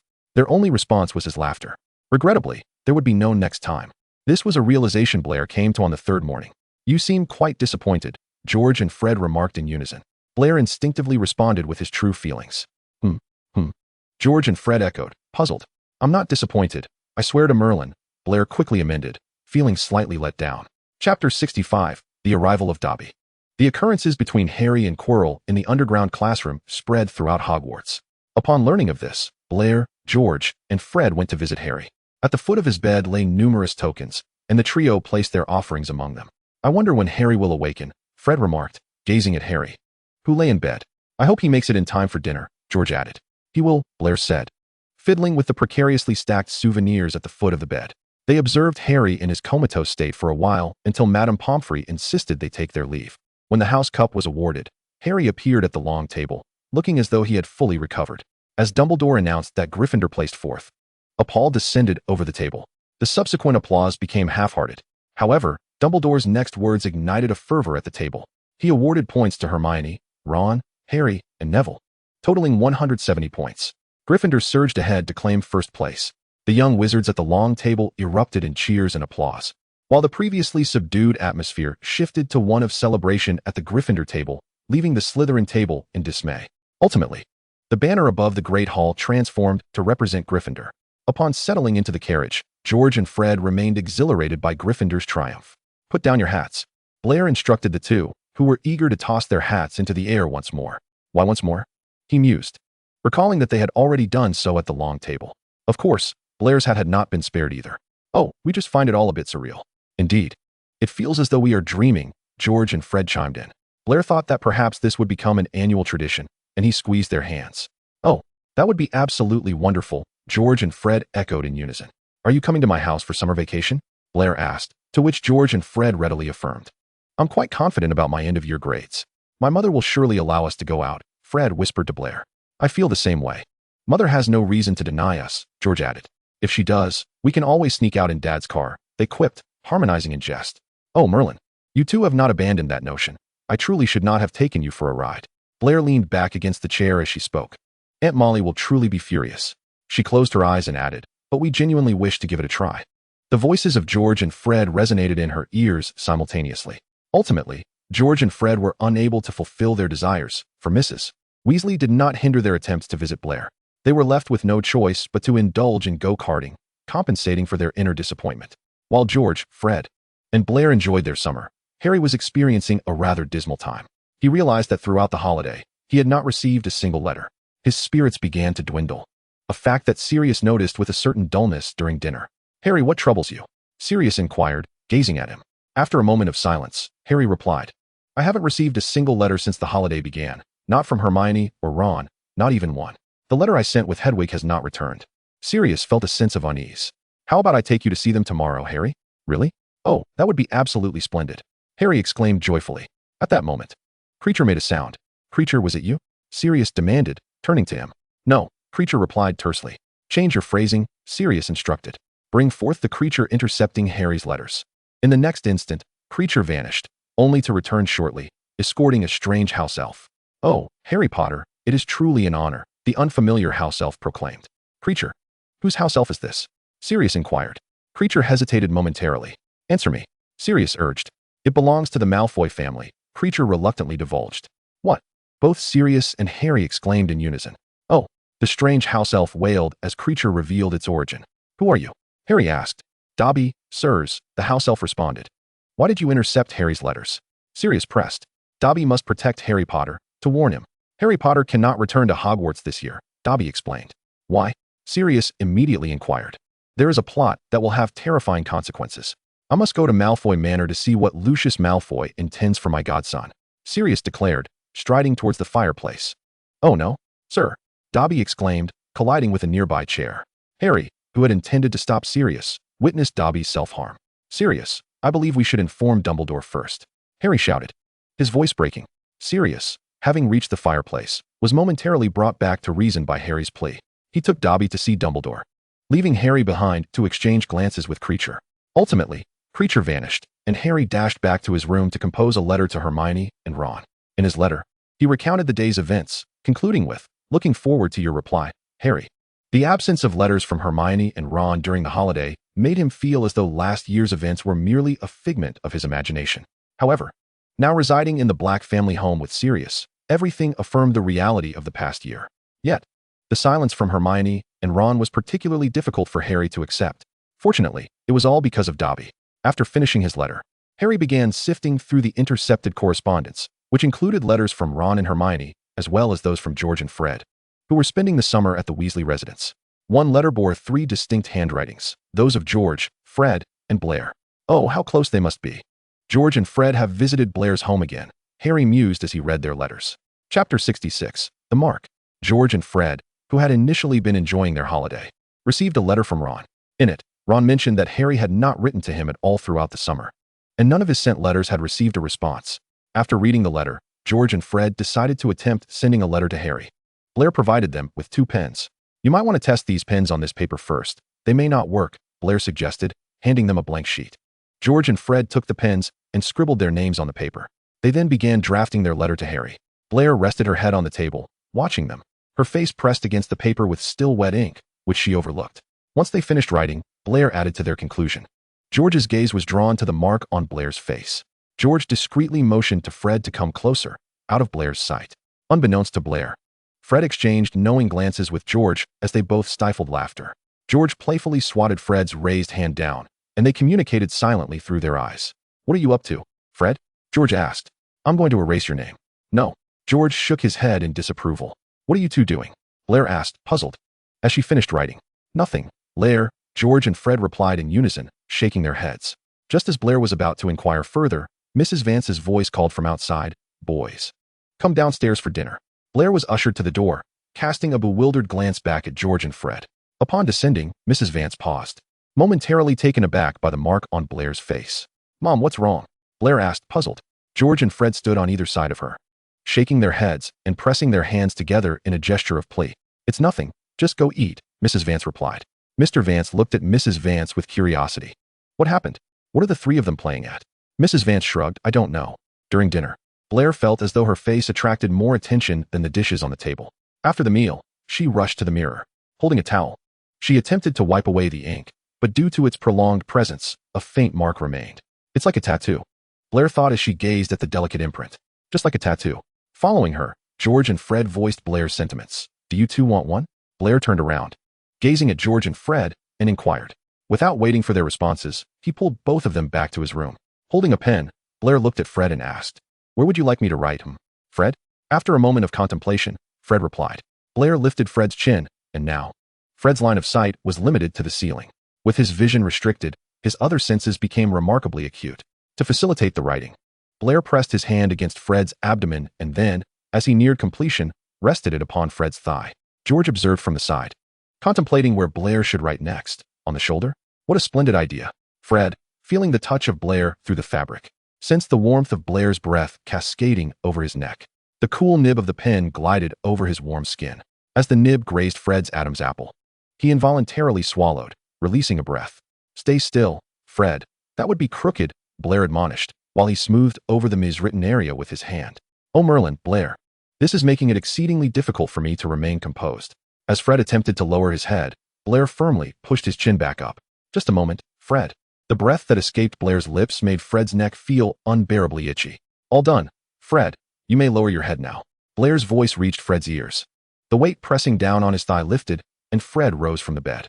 "George." Before Blair could finish, George had already learned to interject.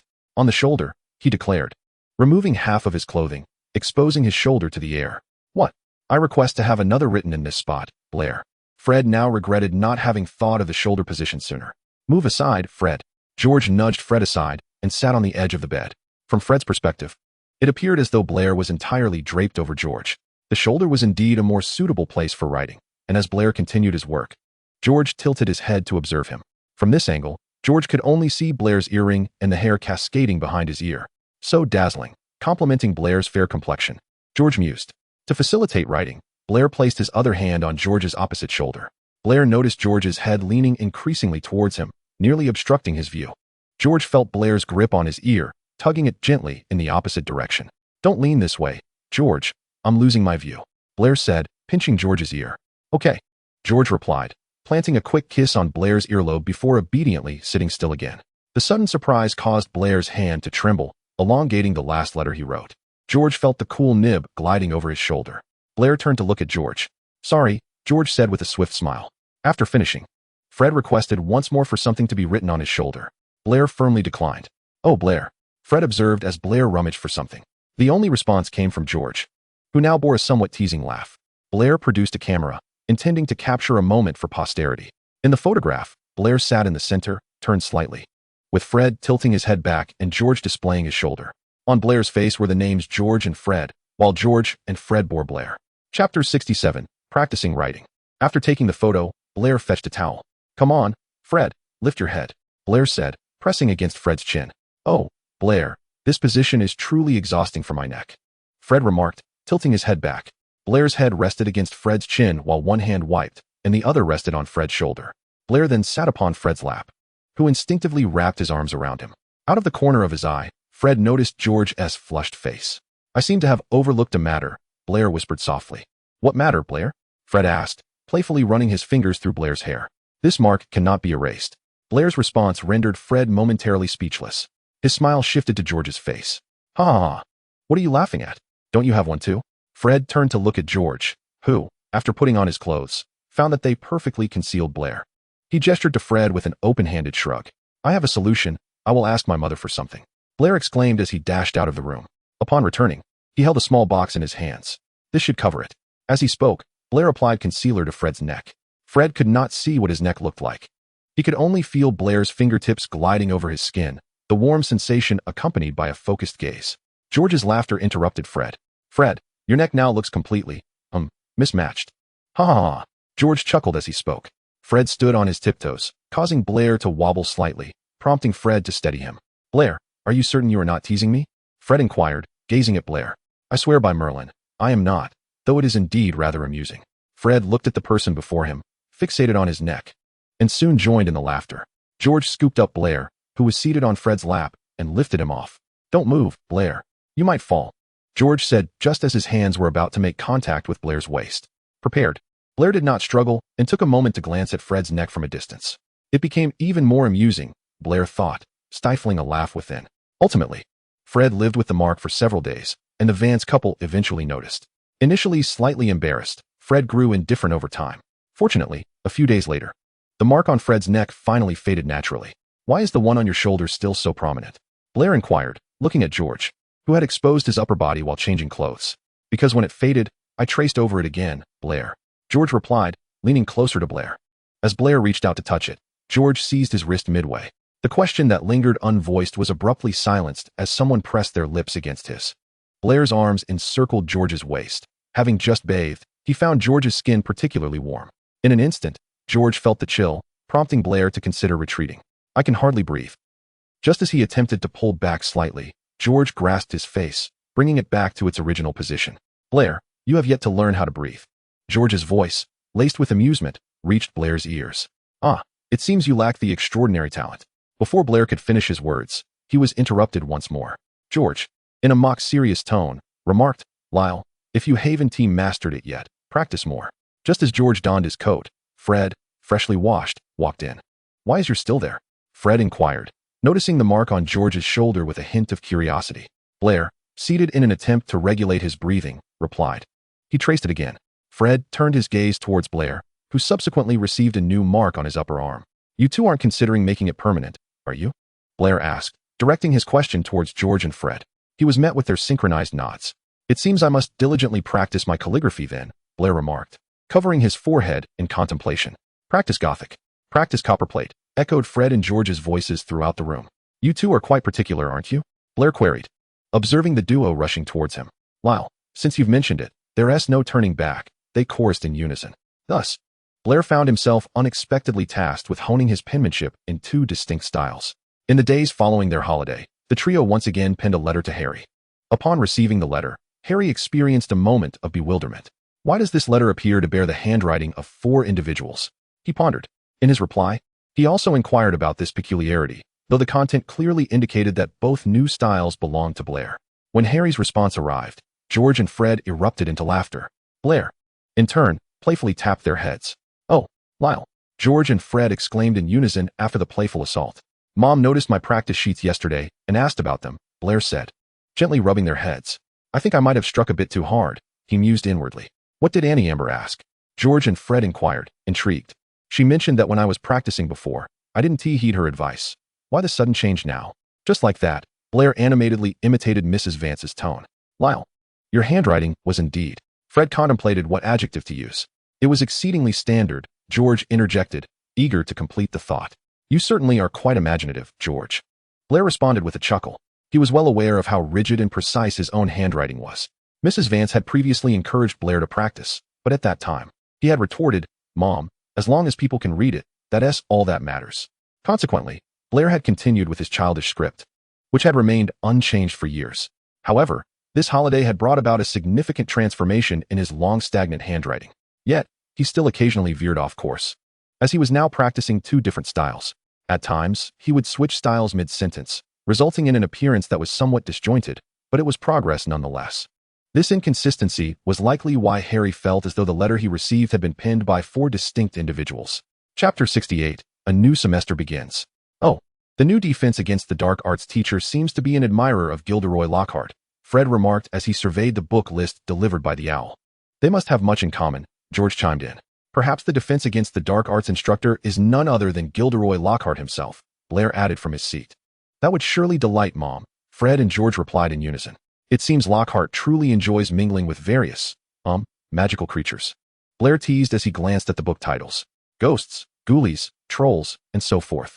It does appear that way, George and Fred mused after a moment of reflection. Upon their arrival at Diagon Alley, the Leaky Cauldron was unusually bustling that day. I see Mom over there, Fred pointed in a certain direction. Mrs. Weasley was positioned quite a distance ahead, accompanied by Ron, Harry, and Sirius. The throng of people made it difficult for the trio to squeeze through. After Lockhart made a statement, all eyes in the room turned towards Harry. Someone attempted to pull Harry up to take a picture with Lockhart, but when hands reached out, Harry appeared somewhat reluctant. Fortunately, Sirius was there to block the outstretched hand. He doesn't want to go up, Sirius stated firmly. I'll give him my entire collection of works for free, Lockhart declared. Absolutely unnecessary, Sirius retorted. Come on, Harry, he said, leading Harry out of the shop. After exchanging greetings with the pair outside, the trio ventured into the bookstore, only to witness an escalating confrontation between Mr. Weasley and Lucius Malfoy. Blair's attention, however, was drawn more to the books in Ginny's cauldron. Once the Malfoys departed, Blair approached Ginny. Ginny, is this the book you purchased? He inquired, pointing at a notebook in her cauldron. Ginny thought for a moment before responding. I remember not picking that up. She retrieved the notebook. Allow me to return it for you, Blair offered. Ginny handed the notebook to him, saying, Thank you, Blair. As Blair took the book, he moved out of Ginny's sight and concealed it within his clothing. Hey, Lyle, where did you just disappear to? George asked. You vanished in the blink of an eye, Fred added. Ginny then interjected. Blair went to return a book for me. He is more like an older brother than you two. Oh, Lyle, that is quite thoughtful of you, Fred and George harmonized. After purchasing his books, Blair discreetly tucked the diary among his textbooks. See you on the express, he called out to George and Fred. The twins embraced Blair before parting ways. See you on the express, Lal X2. When they reunited, George and Fred began to tease Blair about Mrs. Weasley's newfound admiration for Lockhart. Since the last book purchase, Mom has grown even fonder of him. Fred whispered conspiratorially in Blair's ear. He gifted her his entire collection of books for free, George added. They proceeded to share stories about Mrs. Weasley's various antics, with Blair occasionally chiming in. Time on the Hogwarts Express flew by. This time, without the obstruction of the flying car, Harry and Ron did not drive to Hogwarts. Consequently, on the second day of school, Mrs. Weasley did not send a howler. The following day, Blair took the diary to the headmaster's office. This is one of Voldemort's Horcruxes, Blair stated, sitting across from Dumbledore. Dumbledore examined the diary thoughtfully. I will take care of it, he assured. Of course, Professor Dumbledore, Blair said, preparing to take his leave. As he exited the headmaster's office, a sudden thought struck him. What would happen to the basilisk in the Chamber of Secrets? However, he held on to the belief that Dumbledore would handle it, so he refrained from dwelling further on the matter. Upon entering his 4th year, the academic challenges escalated. In their first potions class, Professor Snape instructed the students to concoct an aging potion. Lyle, what do you think we will look like when we grow up? Fred whispered as he stirred his potion. Perhaps we could sneak a taste. 5 points from Gryffindor. Snape's voice interrupted Blair's musings. For the remainder of the class, Blair dutifully remained silent. Perhaps we should just give it a try, Blair suggested after leaving the potions classroom. George and Fred wholeheartedly agreed with his proposal. That evening, the 3 of them gathered in the room of requirement to brew the aging potion. Blair stirred clockwise. Why hasn't it turned milky white yet? Hang in there, Lyle. George encouraged with a thumbs up. Fred echoed his support. It should be any moment now. It has been over 10 minutes. After stirring for a while longer, the potion finally transformed into a milky hue. This should suffice, Blair said, drinking some of the prepared aging potion. Wow! George and Fred exclaimed as they beheld the now older-looking Blair. Approaching the mirror, Blair gasped, What? Is this as tall as I will ever be? The first thing he noticed was his height. He had not grown to the stature he desired. Fred and George found that Blair's expressionless face in adulthood evoked a sense of detachment, But this feeling dissipated the moment he spoke. Your future appearance, Lyle, is quite striking, George and Fred remarked, observing him. Upon hearing their comments, Blair deliberately schooled his features into a neutral expression. Promise us, Lyle, that you'll smile more in the future, they urged, poking the corners of his mouth with their fingers. Blair obliged with a perfectly executed smile. Forget it, Lyle. If you don't want to smile, being expressionless is fine too. George and Fred realized that Blair's standard smile was even more disconcerting than his blank expression. His face contorted into a sour expression, even more so than when he was devoid of emotion. George and Fred understood his sentiments. You two are quite peculiar. Chapter 69. A disastrous class. Blair offered the aging potion to George and Fred. You two should drink it. After downing the potion, they dashed to the mirror. I am quite pleased with my future height. So am I, they replied, gazing at their reflections. After they spoke, Blair playfully smacked the back of their heads. Ouch, Lyle. We almost bumped into the mirror. George and Fred turned to him in protest. Bumping into it might make us shorter, Blair teased, pretending to push them. However, both George and Fred caught his hands and pulled them towards their waists. Blair instinctively leaned in and kissed them on the cheek. Are you satisfied with how we look when we grow up, Lyle? Fred asked, nuzzling his cheek against Blair's. Very satisfied, Blair said, kissing each of their cheeks in turn. Is that all? Just a kiss on the cheek? Fred asked, wrapping his arms around Blair's waist. Blair nearly jumped back in reflex. Uffed. George chuckled at the sight of Blair's startled reaction. Blair smiled at George, then released the grip on his waist. The expressions on George and Fred's faces transformed. Laughter erupted from Fred as Blair playfully covered his mouth. The three of them, now older, continued their revelry in the room of requirement before settling down for the night. The following morning, they found themselves seated in the Defense Against the Dark Arts classroom. When Lockhart appeared before them, he commenced a rather flamboyant self-introduction, recounting the accolades and medals he had received, concluding with, "But modesty is my forte. I do not rely on mere smiles to vanquish banshees." George, sitting beside Blair, whispered, "Is that what you call modesty?" "Oh, George, that's what I call being unassuming," Fred quipped from behind them. "The girls appear to be enchanted," Lee remarked, observing the expressions on the faces of the girls around him. "After all, he did win the Most Charming Smile award," Blair replied quietly. When Lockhart unleashed the Cornish pixies, Blair thought, damn, I'm reporting him to Dumbledore. This is negligence. He is teaching the same material to 4th and 2nd years. As the pixies burst from their cage, chaos erupted in the classroom. They tore pages from books and scattered debris everywhere. Some students wielded their wands, casting spells, while others resorted to using books to combat the mischievous creatures. Blair was among those casting spells, while George and Fred employed their books as makeshift weapons, batting the pixies around like a Quidditch ball. If Wood catches us for practice today, we'll just tell him we've already trained, George and Fred chimed in unison. Give it up, would 1T let you off the hook? Blair retorted mid-spell. Oh, the merciless Wood, Fred remarked after sending one pixie flying. And the unrelenting Lyle, George added. The students managed to regain control of the situation, yet Lockhart was nowhere to be found. I bet he took the opportunity to escape amidst the chaos, Blair concluded, stowing his wand. George, Fred, and Lee nodded in agreement, endorsing Blair's assertion. I have a feeling our experiences in Defense Against the Dark Arts this year are going to be utterly absurd, Lee commented, surveying the scattered books. I'm actually curious about what other antics he'll bring to class, Fred added as he set down his book. It's hard to say, Fred, George replied. Blair recalled Lockhart's antics on Valentine's Day. Stay tuned, everyone, he said, contemplating the upcoming lessons. The Defense Against the Dark Arts classroom gradually returned to its usual tranquility. Blair and his companions hurried to the Charms classroom, having been delayed by their encounter with the pesky Cornish pixies. Shortly after their arrival, Professor Flitwick entered the room. Today, we shall learn the summoning charm, like this, he announced, demonstrating with a flourish, Accio. As the textbook soared towards him, Blair attempted the spell, uttering the incantation towards the book on his desk. The book trembled slightly, but did not budge into his grasp. Do you think the summoning charm can actually bring someone to you? George pondered aloud. It should, after all. In the tales of Beetle the Bard, the story The Wizard and the Hopping Pot features a donkey being summoned, does it not? Fred replied, addressing George's inquiry. You can try it after class, Blair suggested, and once more directed the charm at the textbook.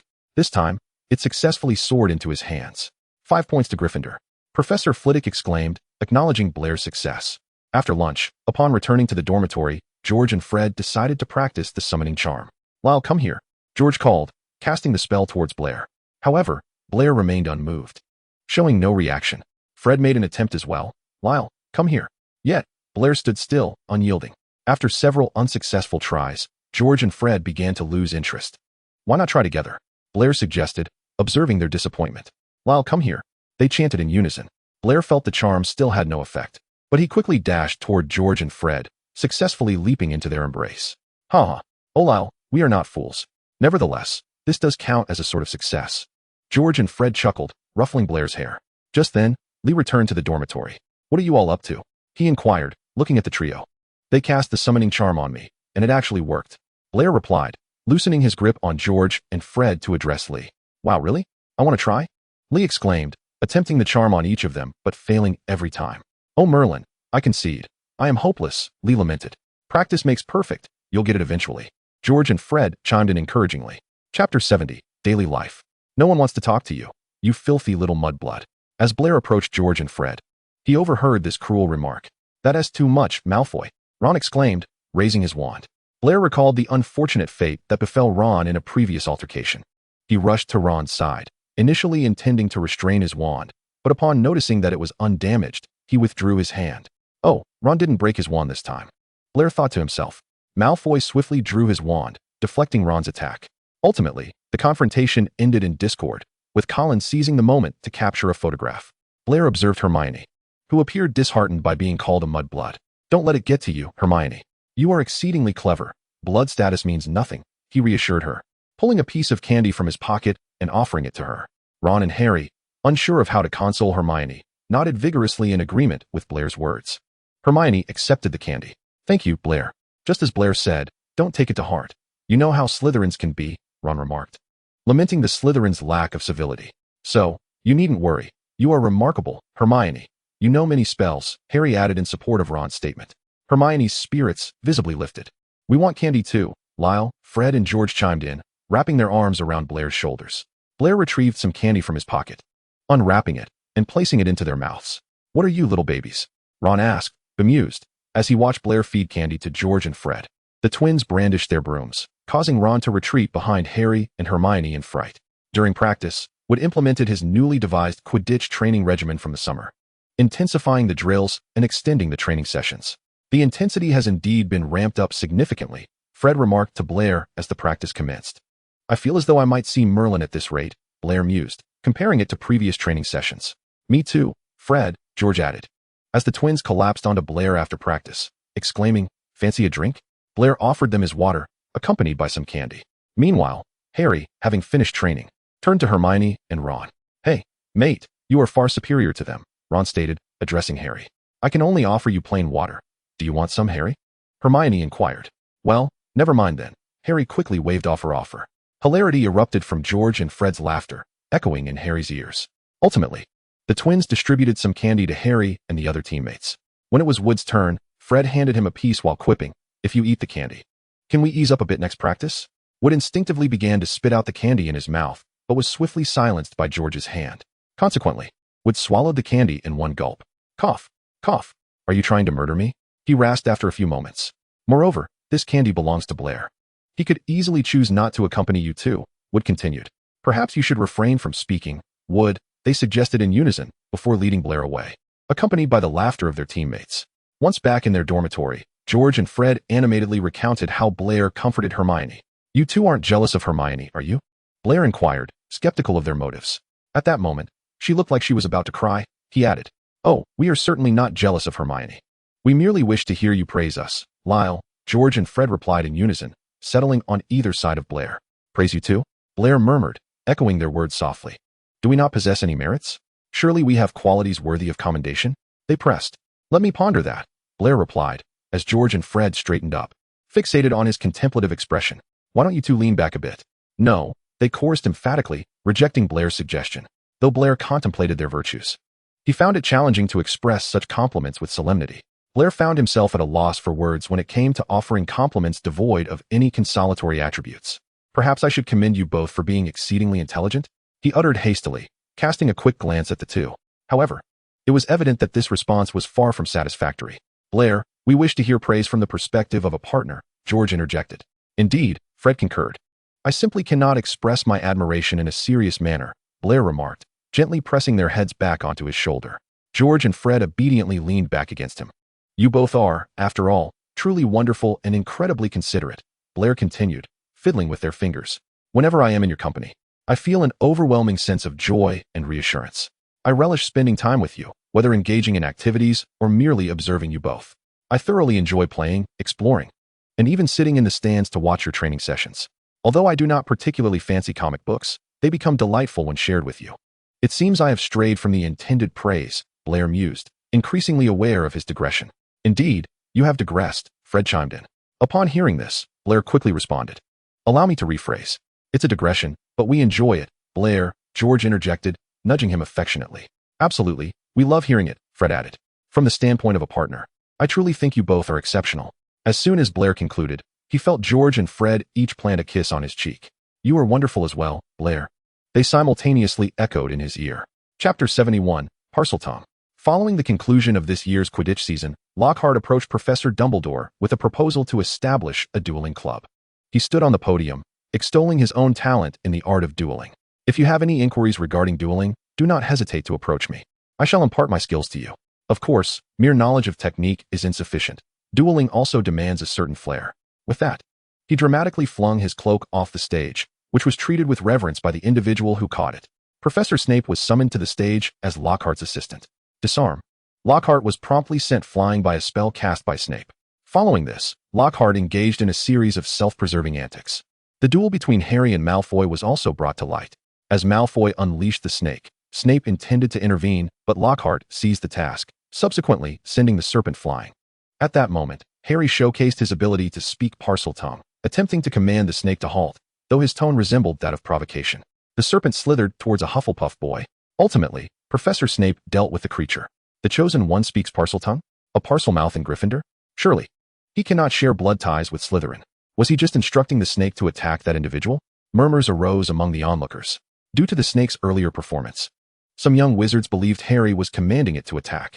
After leaving the stage, Harry swiftly departed, followed closely by Hermione and Ron. George and Fred, however, were evidently not among the crowd of young wizards. They appeared to find the situation rather amusing. Wow, Harry is a Parselmouth. How incredibly cool. A Parselmouth in Gryffindor. Isn't it fascinating, Blair? George and Fred chattered excitedly beside him. Well, it is indeed quite intriguing. So what are you two planning? Blair surmised that the two harbored ulterior motives. Do you recall what Professor McGonagall mentioned earlier? Fred asked, draping an arm over Blair's shoulder. What? Blair retorted. Professor McGonagall said we possess linguistic prowess, George answered. Blair reflected on McGonagall's original words. I believe she did not mean it in that way. George and Fred's eyes brimmed with eagerness to experiment. We could give it a try, Blair eventually uttered. The three hurried to the library and searched for some time. George and Fred stumbled upon a book regarding Parseltongue. What does this mean? Fred inquired, gazing at the book. Is this in English? George followed up. How can you ascertain that this is a book on Parseltongue? Blair questioned, setting the book down. Its cover seems to pertain to Parseltongue, Fred replied, his confidence waning. After returning the book, they continued their search. Unfortunately, they were met with disappointment as the library lacked any texts on the subject of Parseltongue. Perhaps we should seek out Harry and ask him to teach us, Fred suggested, earning nods of agreement from George and Blair. Upon finding Harry, he was engaged in explaining something to a Hufflepuff boy, with Ron and Hermione standing beside him. I truly was not commanding the snake to attack you, Harry insisted. Who else could it be? Came the boy's retort. The conversation reached the trio's ears. After the boy departed, Harry appeared somewhat troubled. Harry, Blair began, but Harry immediately interjected. It wasn't me, I didn't tea. With that, he walked away. What just happened? George inquired, glancing at Ron. Before George could finish his question, Ron dashed off to pursue Harry.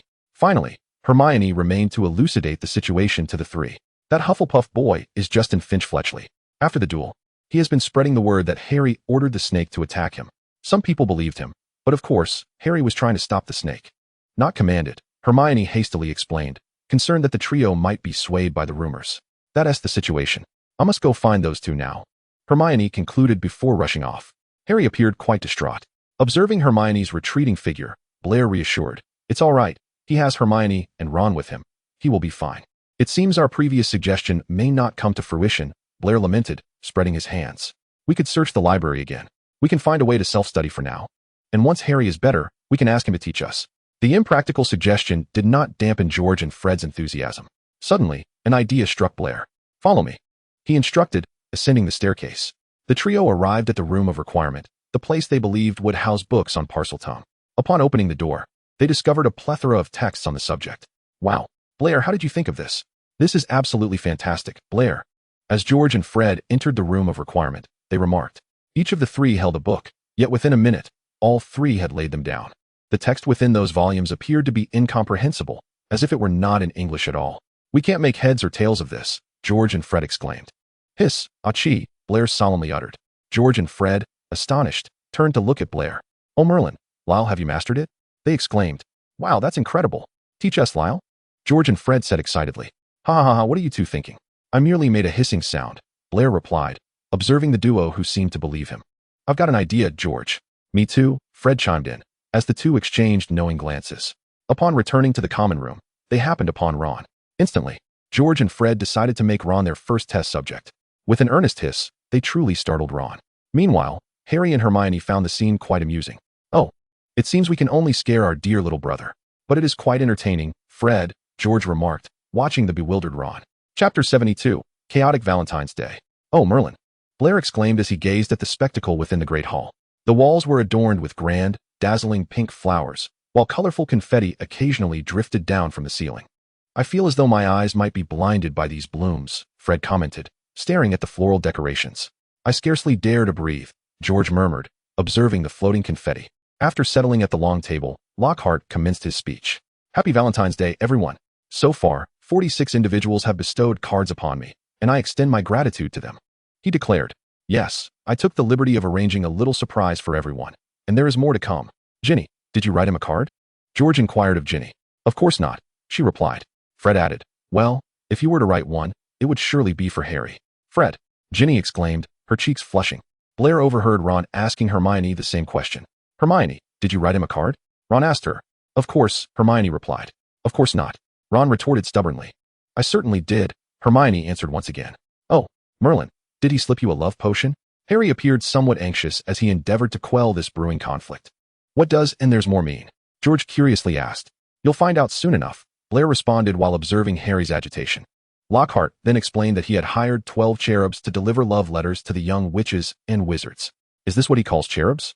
George queried, eyeing the 12 diminutive figures adorned with golden wings and carrying harps. If this is a prank, he's quite the talent, Fred remarked about the oddly shaped cherubs. In many respects, he truly is a talented individual, Blair concurred, echoing Fred's sentiments. Due to the card-giving incident, Hermione and Ron entered a cold war. As they clashed, Harry became the unfortunate victim, left isolated. When one of the little figures attempted to read a love letter to him, Harry sought to flee.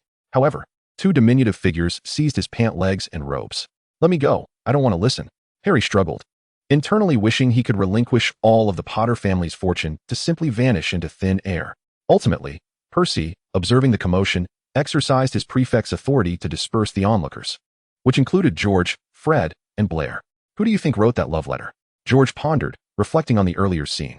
I don't know, but it certainly wasn't well written. Fred mused about the letter's content. Stop, don't say anything, Blair remarked, noticing Ginny approaching. Was it really that poorly written? Ginny overheard Fred. Surely it wasn't you who penned it, Ginny? Fred said, suddenly realizing something. Was it really that bad, Blair? Ginny felt she couldn't extract much information from her brothers and turned to Blair for answers. It wasn't terrible. At least you had the courage to write it, right? That's commendable, Ginny, Blair reassured her. Indeed, if you think about it, your writing wasn't so awful, George added. Fred chimed in. That's right. It was quite good. Very realistic, he exclaimed, only to be elbowed by Blair. After hearing this, Ginny quietly departed. That letter was indeed a bit cringeworthy, Fred remarked once Ginny had left. And what of it? If Ginny hears, it will be even worse, Blair covered Fred's mouth. Fred, should we assist our little sister? George asked Fred. Oh, of course. How could we let her feel so despondent? Fred agreed. Are you sure you want to help Ginny and not just seek amusement? Blair eyed the two skeptically. Lyle, how could you think such a thing of us? That's quite hurtful, Lyle, Fred and George chimed in unison. Afterward, they even placed their hands over their hearts dramatically. Very well, I shall silently pray for Ginny and Harry, Blair said, making a gesture of prayer across his chest. During the afternoon break, Harry received yet another love letter. Upon spotting the little figure, he took off running. However, due to the crowd and some deliberately blocking his path to witness the spectacle, Harry was quickly captured by the little figure. Merlin, damn Valentine's Day, Harry muttered under his breath, cursing both the day and Lockhart. Fortunately, this time, the content of the love letter was not as cringeworthy as the previous one. With this comparison, Harry found the new letter much easier to accept. See, Ginny, we weren't lying, were we? Harry remarked, clearly more amenable to this letter. George and Fred echoed. You're right. You shouldn't be here now. A little figure is approaching Blair. Ginny kindly warned. What? George and Fred shouted. Just as Ginny began to speak, she realized that the two who had been standing beside her had already dashed away. Anticipating your response, Blair. When George and Fred located Blair, the small creature had already reached the conclusion. Bang! The two diminutive beings that had been grasping Blair's arm were sent flying by George and Fred. Oh, Merlin, at last, I am liberated, Blair remarked, stretching his arms. Before long, however, his arm was seized once more, this time by George and Fred. The two of them pulled Blair back to the dormitory. Valentine's Day has passed. Let us venture out again. Indeed, it seems best to remain indoors this year for Valentine's Day, George and Fred commented as they escorted Blair into the dormitory. How is Ginny faring? Blair inquired curiously. That is of little consequence at present, George and Fred responded in unison. What truly matters is that we were nearly overshadowed. The two pondered silently. Chapter 73. The chamber is unlocked. The trio, having just concluded their class, was making their way to the dormitory when Harry rushed past them. Appearing exceedingly anxious, he was headed toward the headmaster's office. Fred observed Harry's retreating figure and remarked, It feels as though something monumental is occurring. George continued Fred's thought. Ron must be privy to some information. Blair noted as he watched Ron hastening toward them. George and Fred obstructed Ron's path. Step aside, I must find Harry, Ron exclaimed, attempting to break through their blockade. Inform us of what transpired, and we shall allow you to pass. Fred and George chimed in harmony. Ron turned to Blair for assistance, only to find Blair wearing a similarly curious expression. Oh, I should not have harbored any hope, Ron exclaimed. Hermione dashed past, seemingly also in search of Harry, which heightened Ron's urgency. Harry just unlocked a chamber on the second-floor girls' bathroom using parcel tongue, Ron exclaimed before darting away. The expression on Blair's face instantly solidified. What on earth? Blair thought to himself. Meanwhile, George and Fred, seizing the moment while Blair was momentarily dazed, began pulling him towards the second floor. What are you doing? Blair queried upon regaining his senses. A chamber of which we are unaware. A location not marked on the Marauder's map, George and Fred responded in unison. Following that, they added in unison, Blair, are you not the least bit curious? I am not curious at all, Blair declared, shaking his head vigorously. Upon arriving at the second-floor girls' bathroom, the trio found no sign of the chamber Ron had mentioned. It seems Harry closed the chamber upon his departure. Blair mused as he observed the unremarkable bathroom. Before Fred could finish his thought, they were interrupted by a voice. This bathroom is quite lively today. Moaning Myrtle suddenly appeared. Do you know about the chamber? George inquired, looking at her. Oh, you are searching for the entrance to the chamber. Perhaps I can be of assistance. After all, everything transpired here. Myrtle floated closer to the trio and said, What occurred here? Fred asked curiously. Why should I disclose that to you? Myrtle circled around the three, as if selecting something. You may propose a condition, George suggested, following Myrtle's lead. I want him, Myrtle said, leaning closer to Blair, who stood in the center. That is entirely unacceptable. Blair retreated a step, stating, Absolutely unacceptable. George and Fred echoed in unison. The two then dragged Blair away from the bathroom. Once outside the bathroom, Blair queried, Weren't you both exceedingly curious just now? We are no longer curious. Not in the slightest, George and Fred replied in unison. On their way back to the dormitory, the trio encountered Harry and his companions, along with the professors. It seems the basilisk shall not survive today, Blair thought to himself as he observed the gathering. There must be something extraordinary within that chamber. Fortunately, we did not discover the entrance earlier, George and Fred remarked, watching the professors pass by. Upon returning to the dormitory, George and Fred, eager to brainstorm, seized Blair's attention. What could be inside that chamber? All the professors are present, Fred inquired. There must be something perilous within. I suspect it is likely a snake, George replied thoughtfully. Why? Blair asked, while internally reflecting on how accurate their deduction seemed. Because Ron mentioned that Harry opened the chamber using parcel tongue, George asserted, gripping Blair's hand. The two continued to analyze the situation, and Blair listened as they articulated their reasoning. Your deductive skills rival those of Sherlock Holmes, Blair remarked. Who is Sherlock Holmes? George and Fred echoed in unison. A renowned detective from Muggle literature, Blair clarified. When Ron and the others return, we shall ascertain whether our hypotheses hold true, George stated, reclining on his bed. During dinner, the trio encountered another group of three. George and Fred quietly sought validation from Ron, receiving answers that aligned closely with their deductions. Blair's assertion was entirely accurate. Our reasoning is on par with Sherlock Holmes. George and Fred concluded, high-fiving each other. Blair applauded their enthusiasm. What? Who is Sherlock Holmes? Ron asked, perplexed. A detective from Muggle literature, Hermione interjected, explaining to Ron. You two? Detectives? Oh, Blair, you truly are. Under the scrutiny of George and Fred, Ron swallowed his sarcastic remark. You are quite right. Blair is indeed correct. Ron conceded reluctantly. After George and Fred departed, Ron quietly voiced his grievances to Hermione and Harry. Blair is truly capable of uttering the most flattering of words. Before dinner formally commenced, Dumbledore briefly addressed the events of the day. Given the number of professors involved, students speculated various theories. Some believed the Dark Lord had returned, while others feared an attack on Hogwarts. Several students from Slytherin had already sent letters home. After Dumbledore concluded, he awarded points to Gryffindor. Well, it seems the competition for the House Cup lacks any suspense this year. Blair mused as he observed Dumbledore bestowing points to Gryffindor. However, a few days later, Blair felt that there remained a hint of uncertainty. On this day of bonus points, there remains a considerable stretch until the end of the term.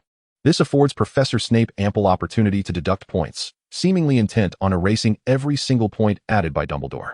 During this period, the Gryffindors attending Potions class have become increasingly apprehensive. Whenever they encounter Professor Snape within the castle, they instinctively take a detour. Professor McGonagall has expressed her discontent with Snape's actions. However, each deduction is justified by him. Beyond her protests, McGonagall finds herself with little recourse, wishing instead for the Gryffindor students to behave themselves more diligently. Chapter 74, Weekend Chit-Chat in the Gryffindor Common Room. Blair shares delightful cookies with Harry, Ron, Hermione, and Ginny. Crafted by George and Fred. As Ron chews on a cookie, he remarks, "I know this because they were experimenting with new flavors during the Christmas holidays," claiming they were for Blair. They even urged me to try them first to see if they were edible. In truth, George and Fred had directly shoved the freshly baked cookies into Ron's mouth. The scene had unfolded as follows. Fred coaxed Ron to open his mouth wide, while George swiftly inserted a piece of cookie. "So how is it? Tasty?" They both queried in unison. "Oh, that expression. It can't be that awful, can it?" They observed Ron's contorted face. "Water," Ron managed to utter. George quickly handed him a drink. "Are you trying to kill me?" "I nearly met Merlin just then." Cough, cough.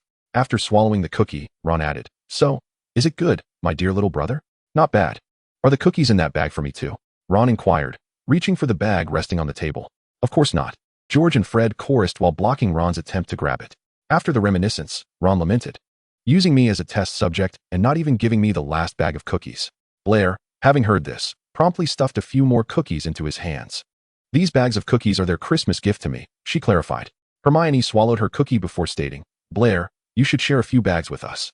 George and Fred had made a plethora of cookies, and although enchanted to prolong their freshness, they had begun to feel peculiar after being stored for so long, prompting Blair to distribute them. If these are Christmas gifts, then what about the cream cakes they made? Ginny pondered, recalling the scene of George and Fred baking during the holidays.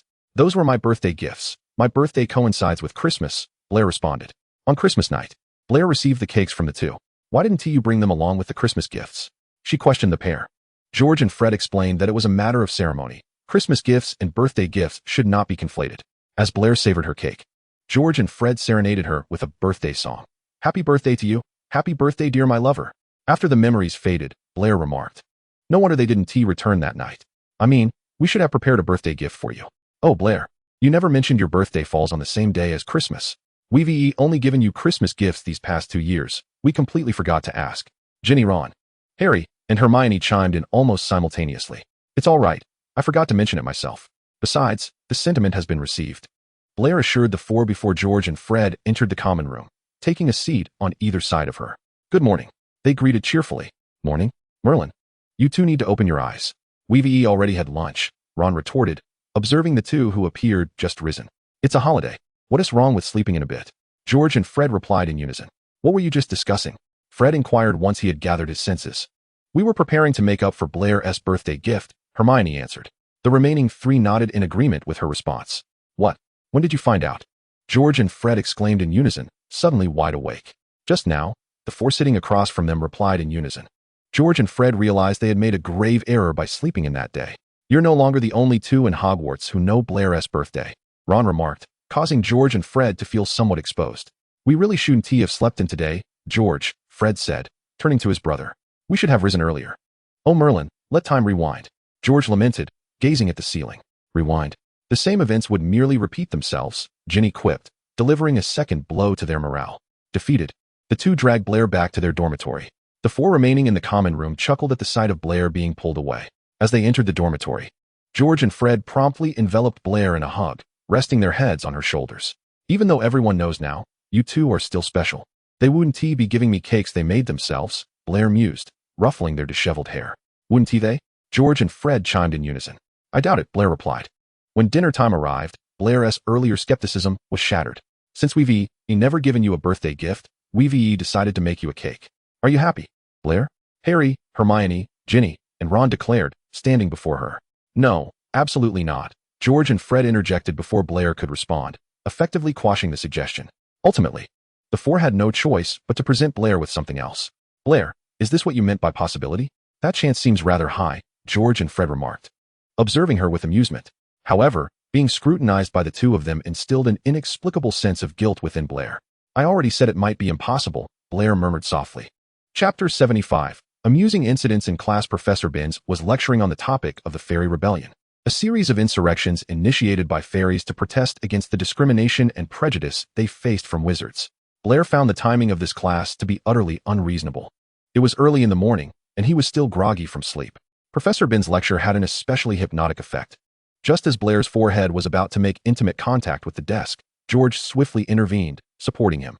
Oh, Lyle, this is the fourth time in this class, Fred remarked quietly, observing the drowsy Blair.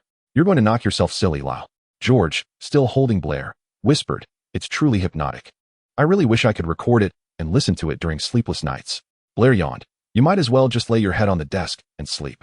You're not the only one dozing off. Fred scanned the room, noting that many students had already succumbed to slumber. However, today's lesson on the Fairy Rebellion was crucial. Blair tried to focus on the time, place, and triggers that Professor Vans was discussing, but the more he listened, the sleepier he became. George produced a handkerchief to wipe away the tears that had formed from Blair's yawning. Under the lull of Professor Vans, Blair could not hold on any longer and drifted into slumber, where fairies filled his dreams. These fairies, with their elongated limbs and oversized heads, lunged towards Blair, shouting, Return the sword to me. Give it back. In his dream, Blair pondered, am I to become Godric Gryffindor in this dream? Instinctively, he felt the urge to confront the fairies, but that impulse dissipated as a multitude of fairies swarmed around him. Kicking his legs, Blair jolted awake. Upon opening his eyes, he realized he had risen from his seat, contrasting sharply with the other students who were still slumped over in sleep. George and Fred, who were seated beside him, awakened to the commotion and were puzzled by Blair's unexpected standing. Just then, Professor Vans also turned his gaze towards Blair. Embarrassed, Blair offered a sheepish smile to the professor. At Professor Vans' silent cue, Blair prepared to sit back down. As he descended into his seat, George and Fred rose from either side of him. Now, it was Blair's turn to look at them in confusion. Still groggy from sleep, George and Fred hesitated before following suit and standing up as well. Once upright, the two of them finally grasped the absurdity of their actions. They perceived a look of bewilderment on Professor Vans' face, and, after exchanging awkward smiles, they all sat down. After class, as they exited the classroom, Blair burst into laughter. Lyle, you were the first to stand up, George remarked. Blair chuckled in response. Well, you can laugh at me now. Fred posed a question that had been on his mind. So why did you suddenly stand up, Lyle? We instinctively followed you. George elaborated on their earlier actions. After George's explanation, Blair found the situation even more amusing and recounted the peculiarities of his dream. Upon hearing the reason, it was now Blair's turn to receive their teasing. Ha ha. You fell asleep during the lecture on the Fairy Rebellion and became the one being robbed of the sword, Godric Gryffindor. George and Fred chimed in unison. Blair displayed an expression of exasperation, spreading his hands in surrender. That's it. Tonight we'll tell you the tale of the demon Emmerich while you sleep, Fred declared, patting Blair's outstretched hands. Then you might just transform into the monstrous Egbert in your dreams, George added, continuing Fred's jest. Upon awakening, I will vividly describe the scene of their duel to you both, Blair said, raising an eyebrow at his companions. Their playful banter ceased just before they entered the potions classroom, as everyone was acutely aware of Professor Snape's recent fervor for deducting points. Once they settled into their seats, Professor Snape entered the classroom, prompting both Blair and Fred to exchange bewildered glances. Isn't he here rather early? There's still quite a while until class starts, Blair mused internally.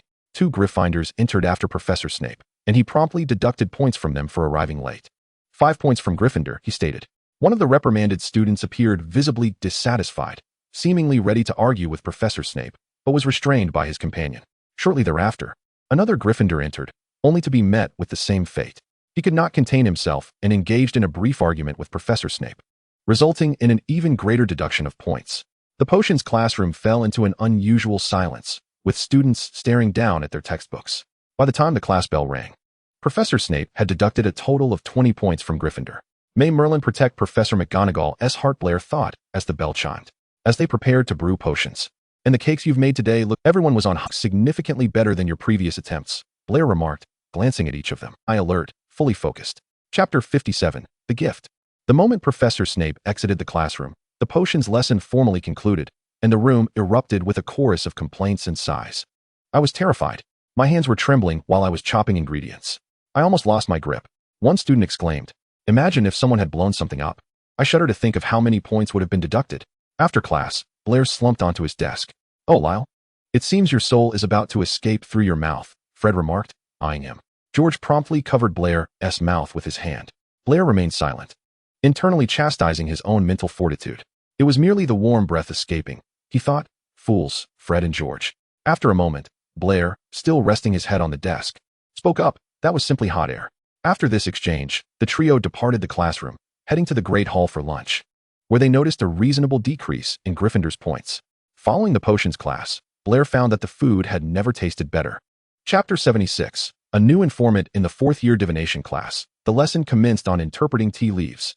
Blair gazed at the cup filled with tea, suppressing the urge to bring it to his lips. Professor Trelawney was explaining what the various patterns represented. Upon concluding his tale, Blair finally felt liberated from restraint. After finishing the tea in his cup, the dregs formed a heart shape, symbolizing love. How perceptive, he mused to himself. At that moment, Professor Trelawney approached his side. Observing the tea leaves in Blair's cup, she remarked, "Oh, are you in love? If not, then you shall soon encounter a beautiful romance." "Wow, Lee." A teasing voice chimed from behind Blair. "Professor, if that is the case, what does it signify?" Blair inquired, gazing at Professor Trelawney. "Oh, Merlin, have you truly found love?" "Blair, when did this happen?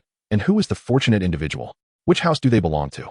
Lee, upon hearing Blair's question, inquired with curiosity. "Look at that rounded shape. It represents fulfillment. The even distribution of the tea leaves signifies stability," Professor Trelawney explained, studying the patterns in the cup. George and Fred, seated on either side of Blair, wore expressions of pure delight as soon as Professor Trelawney began her analysis. Their smiles broadened in tandem with her explanations, reaching their zenith by the time she concluded. To fulfillment. Yes. Stability. Perhaps the professor's insights are quite accurate, they mused inwardly. Unfazed by the lack of answers, Lee persisted after class. Upon returning to their dormitory, he posed his question once more. "So who is it?" he asked, gazing intently at Blair. Before Blair could respond, George teased yes. Lee turned his attention to George, eager for the revelation. However, George took his time, leaving Lee in suspense without disclosing the identity. Rolling his eyes, Lee was soon interrupted by Fred. "It's us," Fred declared, as he and George wrapped their arms around Blair's shoulders. Blair flashed a yay gesture at Lee. "Well, you don't need to box me in like that." Lee chuckled at the scene before him. George and Fred, upon hearing his response, playfully tightened their embrace around Blair. "Blair, why doesn't he believe us? We are merely stating the undeniable truth," they sang in unison. Blair, stifling laughter at their antics, was determined not to spoil their performance. He was not the only one struggling to contain his amusement. Lee, observing the spectacle, let out a hearty laugh. "You two are truly something else," he exclaimed, chuckling. "Well, if he still doesn't believe us, Fred, what should we do?" George pondered aloud. "We must prove it to him," Fred replied. Lee, still laughing, contemplated what George and Fred might do next. In the blink of an eye, both George and Fred leaned in to plant a kiss on Blair's cheek. Lee felt as though his brain had short-circuited. A kiss on the cheek? No, that can't be right. Merlin, could it be true? The thought flooded his mind, overwhelming him. His thoughts raced, ultimately crashing. With his eyes closed, he flopped back onto his bed. George and Fred burst into laughter at the sight of Lee sprawled out. "Oh, Lee, wake up. You haven't bumped your head, have you?" "Ha!" George exclaimed, moving to Lee's bedside, still chuckling. Fred followed suit. "Weren't you just laughing moments ago?" Blair approached, pulling George and Fred away from Lee's bed. "Let him be. This news will take him some time to digest." While Blair said this, he couldn't help but chuckle at Lee's current state. Meanwhile, Lee lay on his bed, attempting to reboot his malfunctioning brain.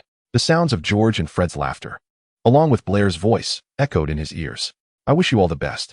After all, Professor Trelawney did mention in class that your relationship is wonderful. And that is enough." Lee finally spoke, prompting silence among the trio. After he finished, the three expressed their gratitude for his blessing. "Oh, now in our dormitory. I am the only one without a partner," Lee sighed.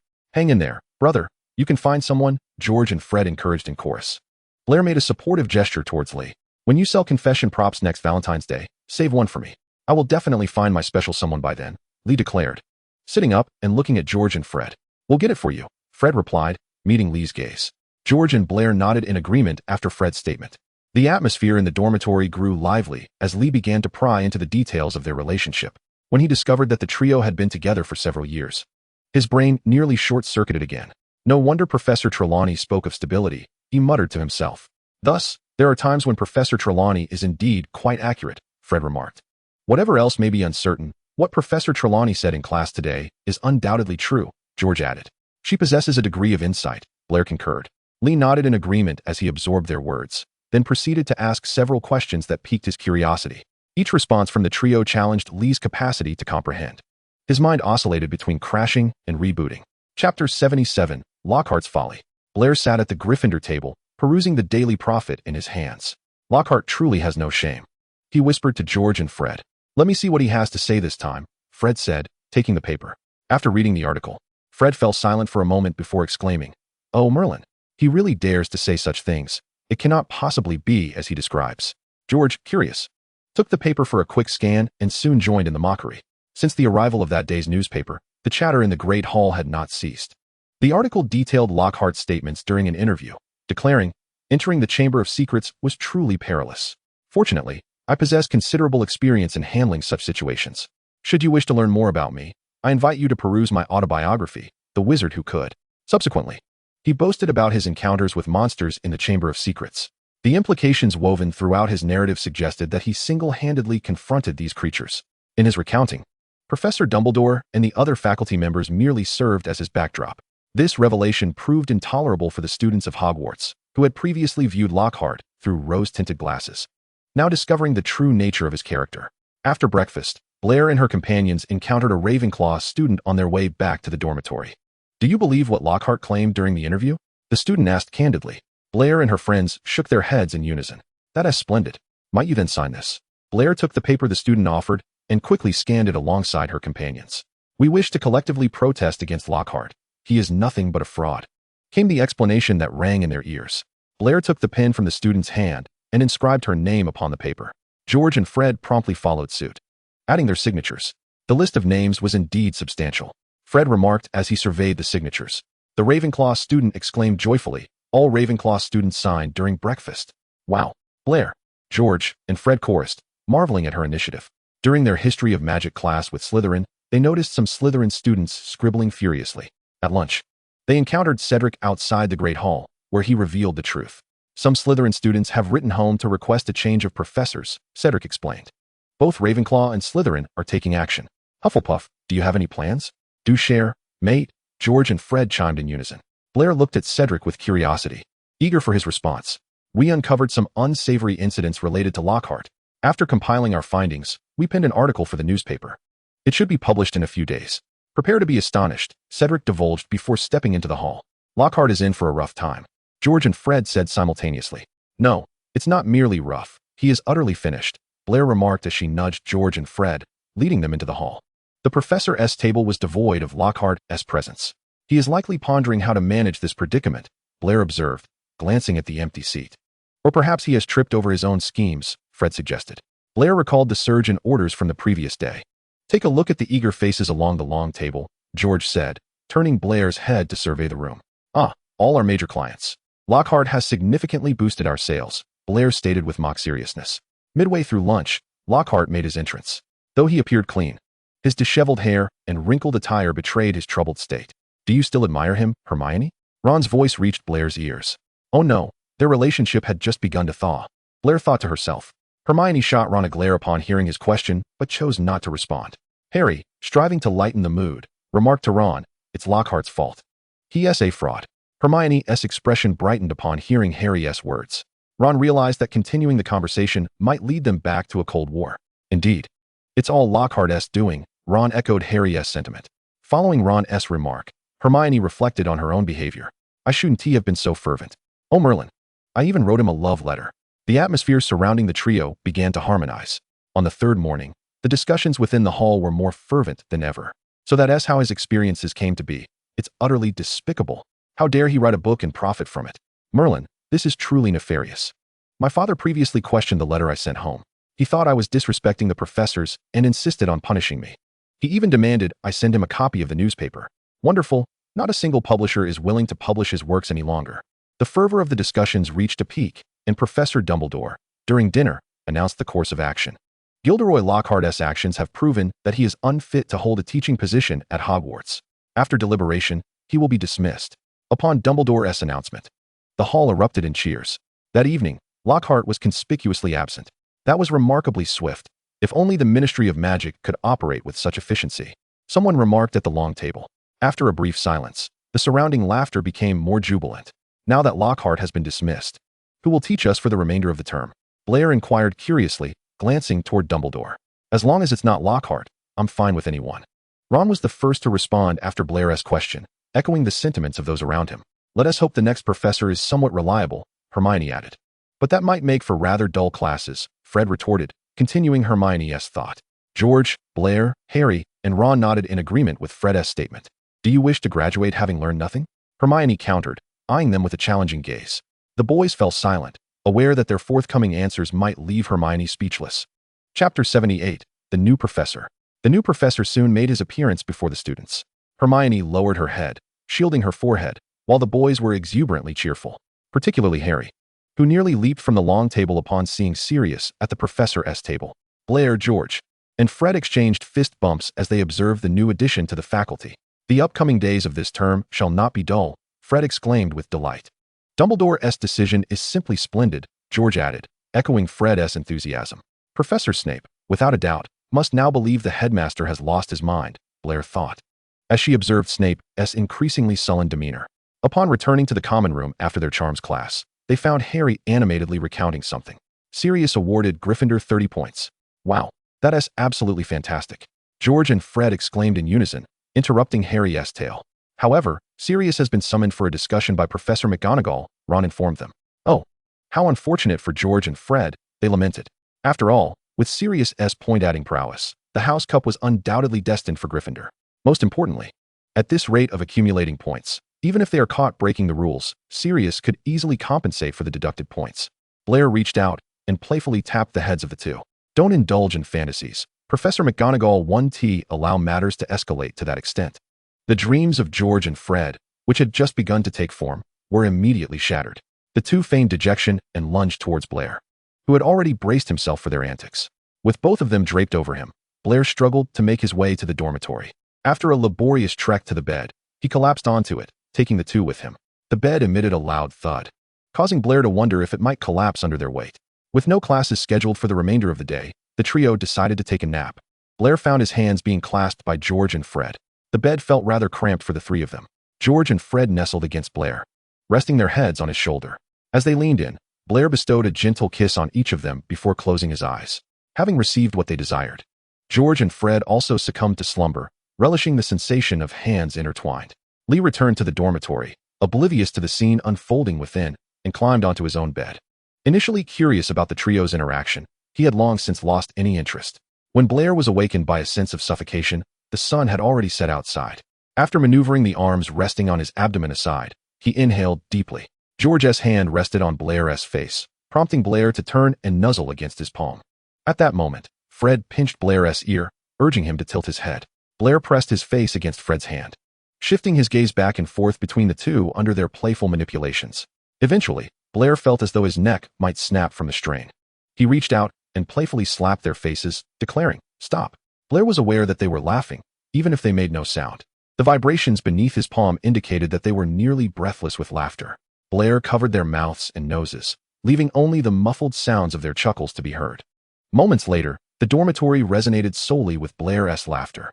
In perfect unison, the two, deprived of air, launched a surprise attack on Blair's waist. Blair immediately released his grip, bursting into laughter as he sprung up from the bed. He attempted to flee but was promptly pushed back down. In the ensuing chaos, Blair found himself nestled against Fred's chest, and the atmosphere shifted dramatically. Fred halted, wrapping his arms around Blair, while George paused, attempting to draw Blair toward him. "Stop. Get up and let us go have dinner," Blair announced as he hopped off the bed. As he approached the 4 hourglasses, he cast a glance at them. A look of confusion washed over his face, prompting him to stop in his tracks. "What's wrong, Blair?" George and Fred inquired, also turning their gaze toward the hourglasses. The initially stunned individual had transformed into 3. This score, Blair was at a loss for words. What on earth transpired this afternoon?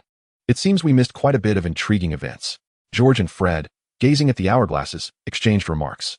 The points for Gryffindor and Slytherin were conspicuously higher than those of the other two houses, with Gryffindor and Slytherin nearly neck and neck. "Hey, what happened in potions class this afternoon?" Fred asked Ron, Harry, and Hermione at the long table. George and Blair, equally curious, turned their attention to them. It was pretty much the same as before. Professor Snape deducted points from Gryffindor while awarding them to Slytherin. Under Hermione's watchful eye, Ron added the title of professor after mentioning Snape. Except he deducted even more points and awarded even more, Harry chimed in, building on Ron's statement. "From what I heard, during Defense Against the Dark Arts, Sirius behaved similarly, but his target for deductions was Slytherin," Hermione explained. "So Sirius is in a rivalry with Professor Snape?" Blair inquired of the trio before him. They all nodded in unison. George and Fred exchanged amused glances with Blair. "Blair, this morning you mentioned that Professor McGonagall wouldn't let things escalate to this point." Blair, at a loss for words, glanced at the professor's table. Sirius appeared to be provoking Professor Snape, who was slicing food right in front of him. Perhaps Professor Snape was envisioning Sirius as he sliced. Blair mused silently. Meanwhile, Professor McGonagall wore an expression identical to Blair's, marked by exasperation. Dumbledore seemed unfazed, even winking at Blair when their eyes met. The other professors displayed expressions of disbelief. It appeared that Professor McGonagall had given up on intervening. Observing her demeanor, Blair remarked, "The only one who can possibly control this situation is likely Headmaster Dumbledore." George and Fred exchanged looks and replied, "I don't get the impression that the headmaster is inclined to intervene." Reflecting on Dumbledore's earlier expression and actions, Blair mused, "Then we are in for quite a show." In harmonious agreement, George and Fred exclaimed, "Indeed." Blair nodded in concurrence. Chapter 79, April Fool's Day. April 1st. The birthday of George and Fred. Ron, Harry, and Hermione prepared birthday gifts for the two. During dinner, the trio intended to present the gifts to George and Fred in person. However, much like the previous occasion, they could not locate them at the long table. Last time, Ron had failed to obtain an answer from Percy, so this time he approached Lee, who shared a dormitory with George and Fred. Lee, glancing at the three of them holding gifts, hesitated momentarily. "I can't be the only one feeling left out." With that thought in mind, Lee disclosed to them the whereabouts of George and Fred. They were likely in the kitchen, celebrating their birthday while indulging in the culinary delights prepared by Blair. After informing them, Lee departed. "They're hoarding all the food," was Ron's immediate reaction. "Do you two know how to get to the kitchen?" Hermione asked Ron and Harry. The only response came from the two of them, who shook their heads vigorously. "Sirius must know where the kitchen is. We can ask him," Harry suggested. Ron concurred, "Sirius will definitely tell us." The trio learned the precise location from Sirius. When the kitchen door swung open, the gifts levitated in midair, courtesy of Harry and Ron, only to come crashing down. Hermione swiftly cast a spell, ensuring the presents were saved. What scene could have left the two so astonished? Kiss. The commotion at the entrance was sufficient to capture the attention of the three individuals in the kitchen. George and Fred, gazing at Harry and Ron, simultaneously inquired, "Is that our gift?" Harry and Ron, somewhat dazed, nodded in affirmation. Blair took the present from Hermione's hands, and Hermione wished George and Fred a cheerful, happy birthday. With a flick of her wand, she levitated Harry and Ron's gifts onto the table, then tugged the bewildered duo along with her. Behind them erupted a fit of laughter, as the two had appeared as if they had been petrified. Blair, chuckling, placed Hermione's gift on the table, observing their expressions, which resembled that of someone who had just encountered a troll. George and Fred chimed in unison, while Hermione maintained a far more composed demeanor. Fred continued, with George nodding in agreement. Unlike those two dimwits, Hermione had likely deduced the situation long before. After sitting down, Blair's assertion received affirmation from George and Fred. They resolved not to tease the two any further that day and happily devoured the delectable dishes prepared by Blair. This time, George and Fred did not abandon their culinary ambitions. Drawing from their previous experiences, the duo felt that their latest creation was quite commendable, although the appearance was somewhat lacking. The flavor was indeed satisfactory, as confirmed by Blair's objective assessment after tasting. Recalling how Blair had praised their last culinary disaster, George and Fred mused that such a compliment might have been overly generous, perhaps entirely devoid of merit. With this thought in mind, they sampled their own concoction. "Blair, your critique could hardly be described as lukewarm. It's practically an ocean," George and Fred remarked after tasting. "It's not that exaggerated. I genuinely think it's quite decent," Blair responded, preparing to take another bite. However, George and Fred seized her hand. "Blair, your standards for decent are alarmingly low." The duo felt disheartened by the lack of flavor in their creation. They feigned exhaustion, leaning against Blair. She gently patted their hands, offering words of encouragement. After reassuring them, the trio made their way to the room of requirement, intending to spend the night there. Meanwhile, the two dimwits Blair had mentioned were regaining their composure upon returning to the common room. "Merlin, help us," Ron muttered softly as he sank into the couch, while Harry sat silently beside him, lost in thought. "Finally, I'm not alone in this," Lee remarked as he exited the dormitory and beheld the scene. "Hey, Hermione, why do you look utterly unfazed?" Ron asked, perplexed, glancing at Hermione, who was also met with Harry's curious gaze. "Not everyone is as slow-witted as you two," Hermione replied, observing them. "But isn't this enough to be shocked?" Ron questioned. "After watching their interactions for nearly 2 terms, I've built up an immunity. It doesn't faze me," Hermione explained in response to Ron's query. "Isn't their usual interaction, well, normal?" By the end of his question, Harry's confidence had waned. But he noticed that Ron still agreed with his perspective, prompting him to voice it nonetheless. "Oh, Merlin, my father has a few friends who specialize in eye care. You two should get your eyes checked during the summer," Hermione said, gesturing to her own eyes. "Hey, Hermione." X2 Harry and Ron protested against Hermione's suggestion. "Will you be cuddling with Harry on the express? Will you be gifting him a ring? Although you and Harry tend to stick together, the nature of your relationship is distinctly different. Can't you see that?" Each of Hermione's inquiries was met with silence from Ron and Harry. "I genuinely think we need to get our eyes checked, mate," Ron said, looking at Harry. "I can still manage. I'm already nearsighted," Harry replied. "Should I also get glasses then?" Ron retorted. "What you need is a brain capable of sensing emotions," Hermione stated, gazing at Ron. "Oh, Merlin," Ron exclaimed, feeling disheartened by Hermione's response. Leaning back on the couch, he muttered Merlin's name in exasperation. When Hermione turned her gaze to Harry, he raised his hands in a gesture of surrender. After a brief glance at the two on the couch, Hermione returned to her dormitory. At that moment, Percy entered the common room and spotted Ron on the couch. "Did you just head to the kitchen looking for George and Fred?" "You knew?" Ron asked Percy. "I didn't know, but I had a good guess," Percy replied. "How can you all figure this out?" "It's utterly unreasonable," Ron exclaimed, addressing Percy. Percy shrugged in exasperation. Ron looked at Harry, who seemed equally oblivious, feeling somewhat reassured. "Thank goodness for you." Chapter 80, the end of the 4th year. The final exams arrived as scheduled, and the library was teeming with students eager to cram for their tests.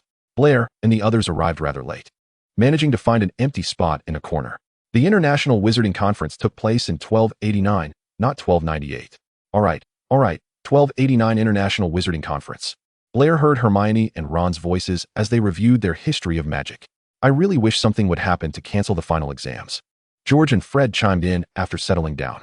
"I wish for that too, but evidently, only Merlin could manifest such a miracle at this moment," Blair remarked as he opened his History of Magic book. "When was the Goblin Rebellion quite prevalent?" Blair posed the first question for their review. "The 17th century?" George ventured uncertainly. "I guess the 18th, Fred guessed blindly. "You're quite close. Combining your answers, it was prevalent in both the 17th and 18th centuries," Blair clarified while looking at the book. "Very close indeed," George paused before adding. "But the professor wouldn't award points for that, Blair." Fred tousled Blair's hair as he spoke. In a different subject, how many inches do the nests of sniffles typically reside underground? After posing the question, Blair attempted to smooth his tousled hair. 20 inches. X2 George and Fred replied in unison. After speaking, their faces moved closer to Blair's. Blair discerned their intentions from their expressions. "If you get it right, reward me, Blair," he thought, overwhelmed by the crowded library. He then gently pushed their faces away. The two, having been pushed back, slumped onto the table, casting him with mournful glances that made Blair feel guilty. "We'll discuss this later." Blair uttered these words as she once again opened the tome on the history of magic. Upon returning to the dormitory, George and Fred braced themselves against the door with one hand each, looking down at Blair, who was caught between the door and their bodies. "Well, you're back. So, what shall we say?" George and Fred inquired, their gazes fixed on her. "Not much to say," Blair replied, preparing to push past the mischievous pair. In the next moment, she felt herself lifted off the ground. For her own safety, she quickly wrapped her arms around Fred's neck. His intentions were unmistakable: no reward, no release. Blair, inexplicably, did not wish to concede to his triumph. George sensed the glance Blair cast in his direction. "Let the duel commence, brother." Thus began the battle for Blair's favor. After several rounds, Fred finally relinquished his hold. "Merlin," Blair exclaimed, internally lamenting her reckless choices. George and Fred swiftly crouched down to catch her as she fell. Blair, spared from a tumble, found her thoughts shifting from regret to amusement. Fred reached out, intending to pat her cheek and engage her in conversation. Blair bestowed a kiss upon his outstretched hand, then promptly covered his mouth to silence him. "It seems you are unharmed, Lyle," George remarked, taking advantage of Fred's momentary distraction to lift the seated Blair off the floor. "I have triumphed," Lyle, George declared, only to notice that Blair was not clinging to him. You will fall again, he teased. That's the thrill of it. Blair began to retort, but her words faltered as she leaned in to kiss George's neck. As Fred regained his footing, he launched his next offensive. George, cradling Blair, adeptly dodged Fred's advances. The nimble Blair soon began to feel dizzy. Stop. If we continue, I shall be ill, help, she cried after George had spun her around countless times. Upon hearing her plea, George seated her gently on the bed. Fred stood before her, and Blair perceived him as a blur of motion. Leaning against George, she playfully pinched Fred's face. Stay still, you're making me dizzy, she admonished him. Fred, who had been motionless since her request, gazed at her in bewilderment. Blair could feel the vibrations of George's laughter reverberating through his chest. Don't laugh, George, she said, playfully smacking his arm. George bit his lip, desperately stifling his amusement. With the end of the final exams came the much-anticipated year-end feast. Under the machinations of Sirius and Snape, this year, the points for Gryffindor and Slytherin were leveled. What? Blair's voice echoed her confusion as Dumbledore announced this news. She mused to herself, Merlin, neither professor held back in deducting points. At the staff table, Sirius and Snape exchanged glances, both evidently displeased upon hearing the announcement. Had I known, I would have been even more severe, they silently concurred. On the train home, Blair, George, and Fred made plans for their summer vacation. As they arranged their itinerary, Blair couldn't shake the feeling that she had forgotten something important. A week into the break, George and Fred, through the two-way mirror, informed Blair of their upcoming trip to Egypt, having won a grand prize. It was then that Blair recalled what had slipped her mind. Egypt. She had never been and wished to go, but her parents would undoubtedly disapprove. Throughout the holiday, George and Fred vividly recounted their adventures via the mirror. Speaking of mummies and the pyramids, during this time, they even attempted to trap Percy inside a pyramid, only to be thwarted by Mrs. Weasley, who intervened. We'll bring you back souvenirs when we return, Fred declared from his perch on the bed, including gifts for Auntie Ambo and Uncle Ewan, George added. Lyle, I've already begun to miss you. It's been ages since we've seen each other, they said, gazing at Blair through the mirror. I miss you both too. Despite the mirror, it's simply not the same, Blair replied. Ultimately, George and Fred resolved to keep the two-way mirror handy during their daytime escapades, for the time difference could not quell the longing in their hearts.